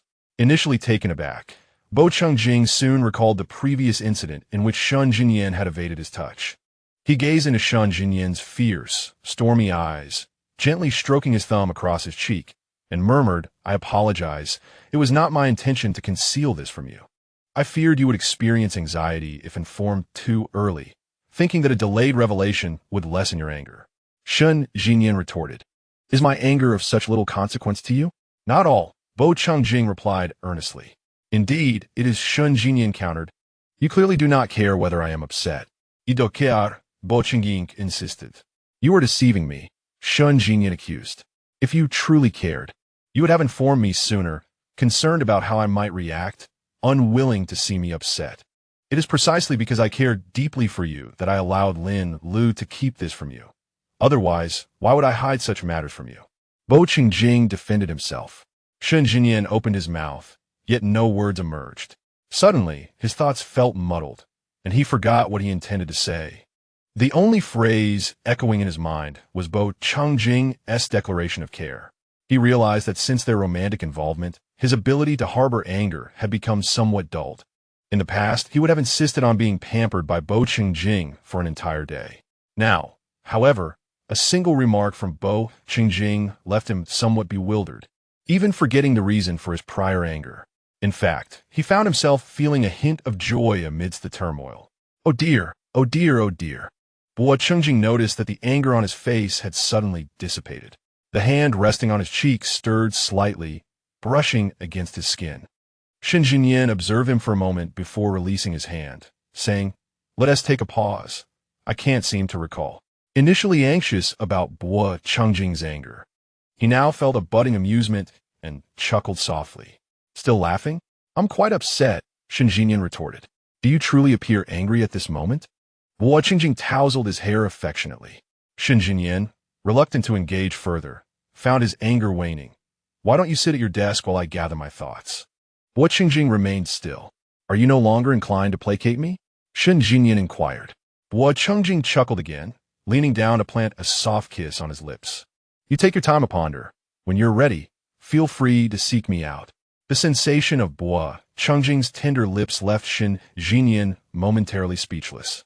He watched as Bo Changjing returned to his desk and sat down, his mind swirling with thoughts of how soft those lips were and a desire for more kisses. Shun Jinyan, you are truly finished." Regarding Bo Changjing's business trip, Shun Jinyan had forced himself to be upset for 2 days, allowing thoughts of Bo Changjing's departure to provoke his irritation, only to find himself forgetting the anger as Bo Changjing soothed him. Ultimately, he was unable to sustain his anger and decided to relinquish it entirely. As Bo Changjing had feared, Shun Jinyan experienced a degree of separation anxiety, even to the extent of insomnia. On the eve of Bo Changjing's departure, Shun Jinyan marked the occasion in his mind. However, the following day, as Bo Changjing prepared to leave, Shun Jinyan's agitation peaked. Just as Bo Changjing's hand reached the car door, he paused, turning to grasp Shun Jinyan's hand and draw him back into the living room. He pushed Shun Jinyan onto the sofa, kneeling between his legs, and leaned in for a kiss. Shun Jinyan's hand found its way to Bo Changjing's waist, deepening the kiss. All anxiety melted away in that moment. Shun Jinyan pulled Bo Changjing closer, but due to the latter's posture, it was difficult to embrace him fully. Thus, he encouraged Bo Changjing to straddle his lap, holding him tightly and showering him with kisses. When they finally parted, Bo Changjing's lips bore the marks of their fervent exchange, a small bead of blood appearing. Shun Jinyan gently dabbed it away. "Just a temporary mark. Don't worry for these 7 days," Bo Changjing breathed, regaining his composure. "Rest assured, after 7 days, I will be safe. With bodyguards, no one can harm me. If you remain anxious, you could always join me for a few days of fun." Shun Jinyan nodded obediently. "Will you still urge me to return?" "No," Bo Changjing replied, locking eyes with him before pausing to add, "I feel a pang of sorrow." Shun Jinyan smiled and kissed him gently again, asking, "Does it hurt?" "Not at all," Bo Changjing assured him. Looking at Bo Changjing, Shun Jinyan remarked, "It's a bit swollen." "It's nothing. It will heal soon," Bo Changjing replied. After holding him for a while, Shun Jinyan urged, "We should leave. We might miss the flight." "All right," Bo Changjing agreed as he boarded the car. Shangye stood at the door until the vehicle was completely out of sight before returning to the villa. But Xing faced an over 8-hour flight ahead of him. Shangye spent the majority of his time in the sunroom on the first floor, engrossed in the contents on his computer, save for a solitary meal at the restaurant during midday. It was only after Xing landed and contacted him by phone, followed by a conversation upon his arrival at the residence, that Shin finally closed his laptop and vacated the villa. He informed Xing over the phone of his intention to stay in the dormitory for a few days, expressing his reluctance to remain at home in Xing's absence, a sentiment he echoed to the household staff and bodyguards. Subsequently, accompanied by his ever-present bodyguard, he made his way to the airport and boarded a flight abroad. He understood that the bodyguards were solely tasked with shadowing him, and the more composed he appeared with them, the less likely they were to report his whereabouts to Xing. He had even managed to win over Qin Mo Chapter 82. The sky has fallen a week later. Xing's marking period had elapsed. He had anticipated that Shangye would come to visit early, much like the last time he was away on business. However, during their phone call yesterday, Shun did not mention any plans to come. Although the temporary marking period had passed, Xing found himself missing Shangye. This seemed to be the longest they had been apart since they became a couple. When they parted ways, Shangye had been in a state of anxiety that nearly reached the sensitivity phase, yet now that they were truly separated, it appeared he was unaffected. With a soft sigh, Xing contemplated the situation. After finishing work and returning home, Xing glanced at his upcoming tasks, striving to complete them swiftly so he could return. Just then his phone rang. Upon checking, he saw it was a voice call from Luoyan. He answered, and Luoyan inquired, "Are you busy?" "Go ahead," Xing replied. Luoyan continued, "I suddenly recalled something today and thought I should tell you to strengthen your bond with Shangye. Our relationship hardly requires your enhancement," Xing retorted. "Then let me evoke some emotion," Luoyan suggested. Xing chuckled and said, "Go on." "On New Year's Eve, I wasn't dreaming. Shangye really came to my room that night," Luoyan revealed. Xing fell silent for a moment before responding. "Are you sure that was meant to touch my heart and not to irritate me? I genuinely noticed how possessive you brothers are. Even entering my room seems forbidden. It's just my room is an alpha. Nothing would happen." "What brothers?" Luoyan replied. All right. Let us say you're a couple then," Xing conceded. Luoyan seemed satisfied. "Can you guess what Shangye asked me that night?" "What did he ask?" Xing inquired, playing along. "He asked if two alphas could be together," Luoyan disclosed. Xing was momentarily taken aback, his expression growing serious. He also inquired about the gene modification experiments at Shang's lab, particularly concerning alphas modifying omegas, Luoyan added. Xing's pupils dilated in shock, his hand instinctively tightening, his heart racing erratically, followed by a chilling sense of dread. He even mentioned that if I did not assist, he would seek help from another laboratory, Luoyan concluded, adding, he would undoubtedly hesitate to modify you. With his ruthless nature, he would never spare himself. Xing parted his lips, yet found himself momentarily speechless, as if countless needles had pierced his chest, rendering his breath labored. He slightly hunched over. Luoyan remarked, if Shangye dared to emerge, then he truly had the audacity to engage in such actions. I was genuinely frightened at that moment, wanting to convey this to you, but I had imbibed too much, and the next day it slipped my mind. Xing remained silent. Luoyan understood the turmoil within him and could fathom his current emotions. After a pause, he continued. Fortunately, he was in a vulnerable phase. A day later, he discovered you were an Omega. Otherwise, I shudder to think what might have transpired by now. After a considerable time, Xing finally spoke. Had you delayed your recollection any longer, it would have been New Year's again. Luoyan chuckled lightly now.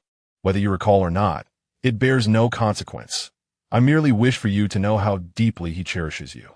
I am aware, Xing replied. All right, I've said my piece. Let us end this call. Luoyan disconnected. Xing withdrew the phone from his ear, remaining motionless in his chair for an extended period.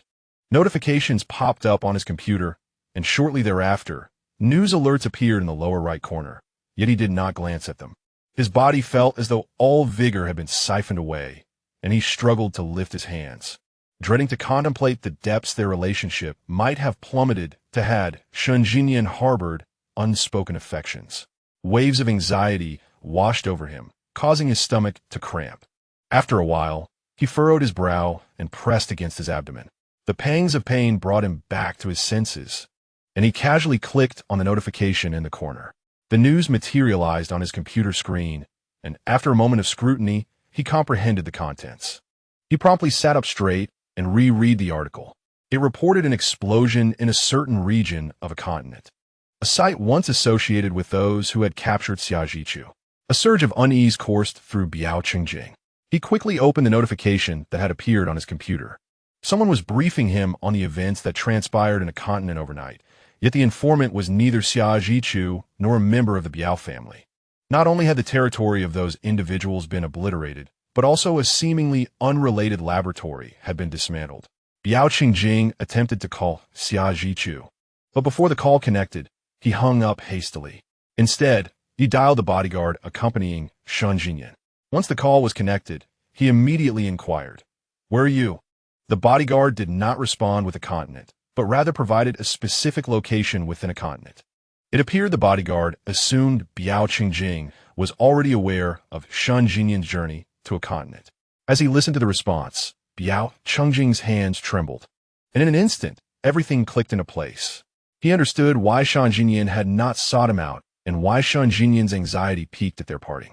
For Shangye was aware that within 7 days, he might not complete his obligations in a continent, rendering him unable to find Biao Qingjing or provide him with a temporary mark. Hence, Shangye was in a state of panic. Biao Qingjing suppressed all his emotions and asked, "What of Xing? Is he injured?" "He is unharmed, just sustained a minor injury," replied the bodyguard. Biao Qingjing abruptly rose and strode outside, instructing, "Do not mention that I called you." After uttering these words, he terminated the call and promptly booked a flight to a continent, a journey even more distant than flying domestically to a continent, with a layover mid-journey. During the layover, Shangye attempted to contact Biao Qingjing, but he rejected the call and sent a message stating he was in a meeting. Shangye engaged in a brief exchange of messages with him. After nearly 20 hours of travel, Biao Qingjing arrived in a continent and headed directly to the residence of Shangye. This location was one of Biao Xing's properties. The gate to the courtyard was ajar. Upon entering, Biao Qingjing found Biao Xing's, his family, Xiajichu, and Shangye gathered around a tree in the yard. Their discussion was animated, but Biao Qingjing had lost interest in their words, his gaze fixated on Shangye, searching for any sign of injury. The group was engrossed in their conversation, with Biao Xingze passionately explaining that the tree was 500 years old, entirely unaware of Biao Qingjing's arrival. It was only when someone in the courtyard called out, "The young master has returned," that the group fell silent and turned around. The instant they laid eyes on Biao Qingjing, they were all taken aback. Biao Ju trembled slightly. Jian Yusin remained speechless, and even Biao Xingze took a step back. Xiajichu appeared as though he had been choked, his voice lost and breathing labored. Meanwhile, Shangye gazed at Biao Qingjing in shock and fear, his heart racing, his body tingling, and at that moment, a singular thought consumed his mind. The sky was collapsing. Chapter 83. Fear of his disappearance, an eerie and suffocating silence enveloped the courtyard. Biao Qingjing regarded the assembled group, both the principal offender and his accomplices. Suddenly, Xiajichu bent over, clutching her stomach, exclaiming, "I have a terrible stomach ache. I must go to the hospital immediately. Any delay could be disastrous." As she spoke, she dashed away, not even pausing in the villa, exiting directly from the courtyard. "I just remembered I have to meet a teacher." Biao Ju glanced at Jian Yusin. "Mom, will you accompany me?" "Of course," Jian Yusin replied. Biao Ju took her hand and hurriedly left. Biao Xingze watched them depart, standing in place for a considerable while. "These little rascals," he mused, "it's clear now who they favor, father or mother. They truly disregard their father's well-being." Clearing his throat, Biao Xingze looked at Biao Qingjing and said, "I." Biao Qingjing turned to him, his voice trembling as he stated, "If you cannot recall a reason, you may leave directly." Biao replied, that would make him lose face. However, given his son's intimidating demeanor, he decided to set aside his pride for the moment. He took a few steps away, then pulled away the onlookers in the courtyard, exclaiming, "Look at this, utterly lacking in perception." Only Shun Jinyan and Biao Changjing remained in the courtyard, once again enveloped in silence. Shun Jinyan stood frozen, his gaze fixed on Biao Changjing, nearly overwhelmed by fear. It was rare for him to witness his brother so enraged. The pressure was suffocating, and he felt his legs weaken. "Indeed, my legs feel somewhat weak." Shun Jinyan instinctively supported the ancient tree that had stood for 5 centuries. "And you? Do you also need to find an excuse to depart?" Bo Qingjing's voice was slightly hoarse. A wave of panic surged within Shun Jinyan, and he cleared his strained throat. "Brother. Am I your brother?" Bo Changjing asked him, gazing intently. Shun Jinyan's pupils constricted sharply, and he opened his mouth, only to find himself too anxious to utter a sound. "My younger brother would never deceive me," Bo Changjing remarked. In an instant, Shun Jinyan's eyes brimmed with tears. Resembling a wounded wolf cub, he sorrowfully inquired, "Do you no longer want me?" Bo Changjing, observing the redness around his eyes, approached him after a few seconds and asked, "Where are you hurt?" Shun Jinyan quickly embraced him tightly. "I am not injured." "You are still lying to me," Bo Changjing stated. "Just a minor injury," Shun Jinyan replied. "Release me." Bo Changjing feared that such a tight embrace might aggravate the wound. Shun Jinyan did not relent. "Brother, I miss you dearly." At this moment, acting coy would be futile. Bo Changjing said, "Release me." Hearing his stern voice, Shun Jinyan obediently let go. Bo Changjing took his hand and led him into the villa. Standing on the first floor, he looked around and asked, "Which room do you reside in?" He knew this was one of Bo Zheng's properties, yet he had never visited before. Shun Jinyan guided him to his room. As he opened the door, he paused momentarily at the threshold, a strong scent of antiseptic filling the air. A doctor had come earlier to change his dressings. The odor was overwhelming. Despite having opened the window for ventilation, it lingered unrelentingly. Shun Jinyan instinctively attempted to close the door. Bo Changjing pressed his hand against it, pulling him into the room. As they passed the nearby trash bin, Shun Jinyan glanced inside, relieved to see it already emptied. Bo Changjing instructed him to sit on the bed, then pulled a chair closer with his foot and seated himself, reaching to tug at the hem of Shun Jinyan's shirt. Shun Jinyan promptly grasped his hand. Bo Changjing regarded him intently. Shun Jinyan, feeling intimidated by his piercing gaze, avoided eye contact and said, "It's nothing, merely minor injuries, no need to look." Bo Changjing continued to scrutinize him, although Shun Jinyan averted his gaze. The pressure of Bo Changjing's stare unnerved him, leading him to timidly release his grip. Bo Changjing lifted his shirt, revealing that his left chest and below were entirely wrapped in bandages, as was his back. Upon seeing this, Bo Changjing's body stiffened momentarily, and in the next second, tears cascaded down his cheeks like a string of broken pearls. Shun Jinyan instinctively reached out, the tears landing in his palm. Although he felt the warmth of the touch, his heart ached. "Brother." Shun Jinyan cradled his face, urging him to meet his gaze. "It's just a minor injury, likely the doctor's handiwork, not very skilled. Hence the bandaging looks this way. Truly, it's nothing. Look, I can walk and eat. I am perfectly fine." Bo Changjing removed his hand and gazed once more at the bandages adorning Shun Jinyan's body, remaining silent for an extended period. The room fell into silence once again. Bo Changjing ceased to weep, yet his eyes remained red as he fixated on the bandages, utterly motionless. Shun Jinyan cautiously gazed at his brother, filled with trepidation, uncertain of his brother's thoughts, and too afraid to speak or move. After a while, Shun Jinyan gently brushed his fingertips against Bo Changjing's. Bo Changjing's eyelashes fluttered as he adjusted his clothing and settled into his chair, lowering his gaze. After a moment, he inquired, "What did the doctor say?" Shun Jinyan observed his expression and replied, "The doctor said to change the dressing every 3 days, and it should heal within 2 weeks. Is there anything else?" Bo Changjing asked. "Avoid water and refrain from consuming spicy foods." Shun Jinyan responded, "Just standard precautions for external injuries." Bo Changjing acknowledged softly. "Is it still very painful?" He probed. "Not anymore," Shun Jinyan replied, "The medication contains pain relief components." After his questions were answered, Bo Changjing fell silent once more. In his silence, Shun Jinyan's anxiety surged anew. During his injury, he had pondered how to explain the situation to Bo Qingjing. He had spent the entire night before wrestling with his thoughts, desperately wanting to see Bo Qingjing, yet unsure how to address the matter. When the doctor had come to change the dressing that morning, he had been distracted by Bo Zheng's words while they observed the tree outside, failing to absorb anything he said.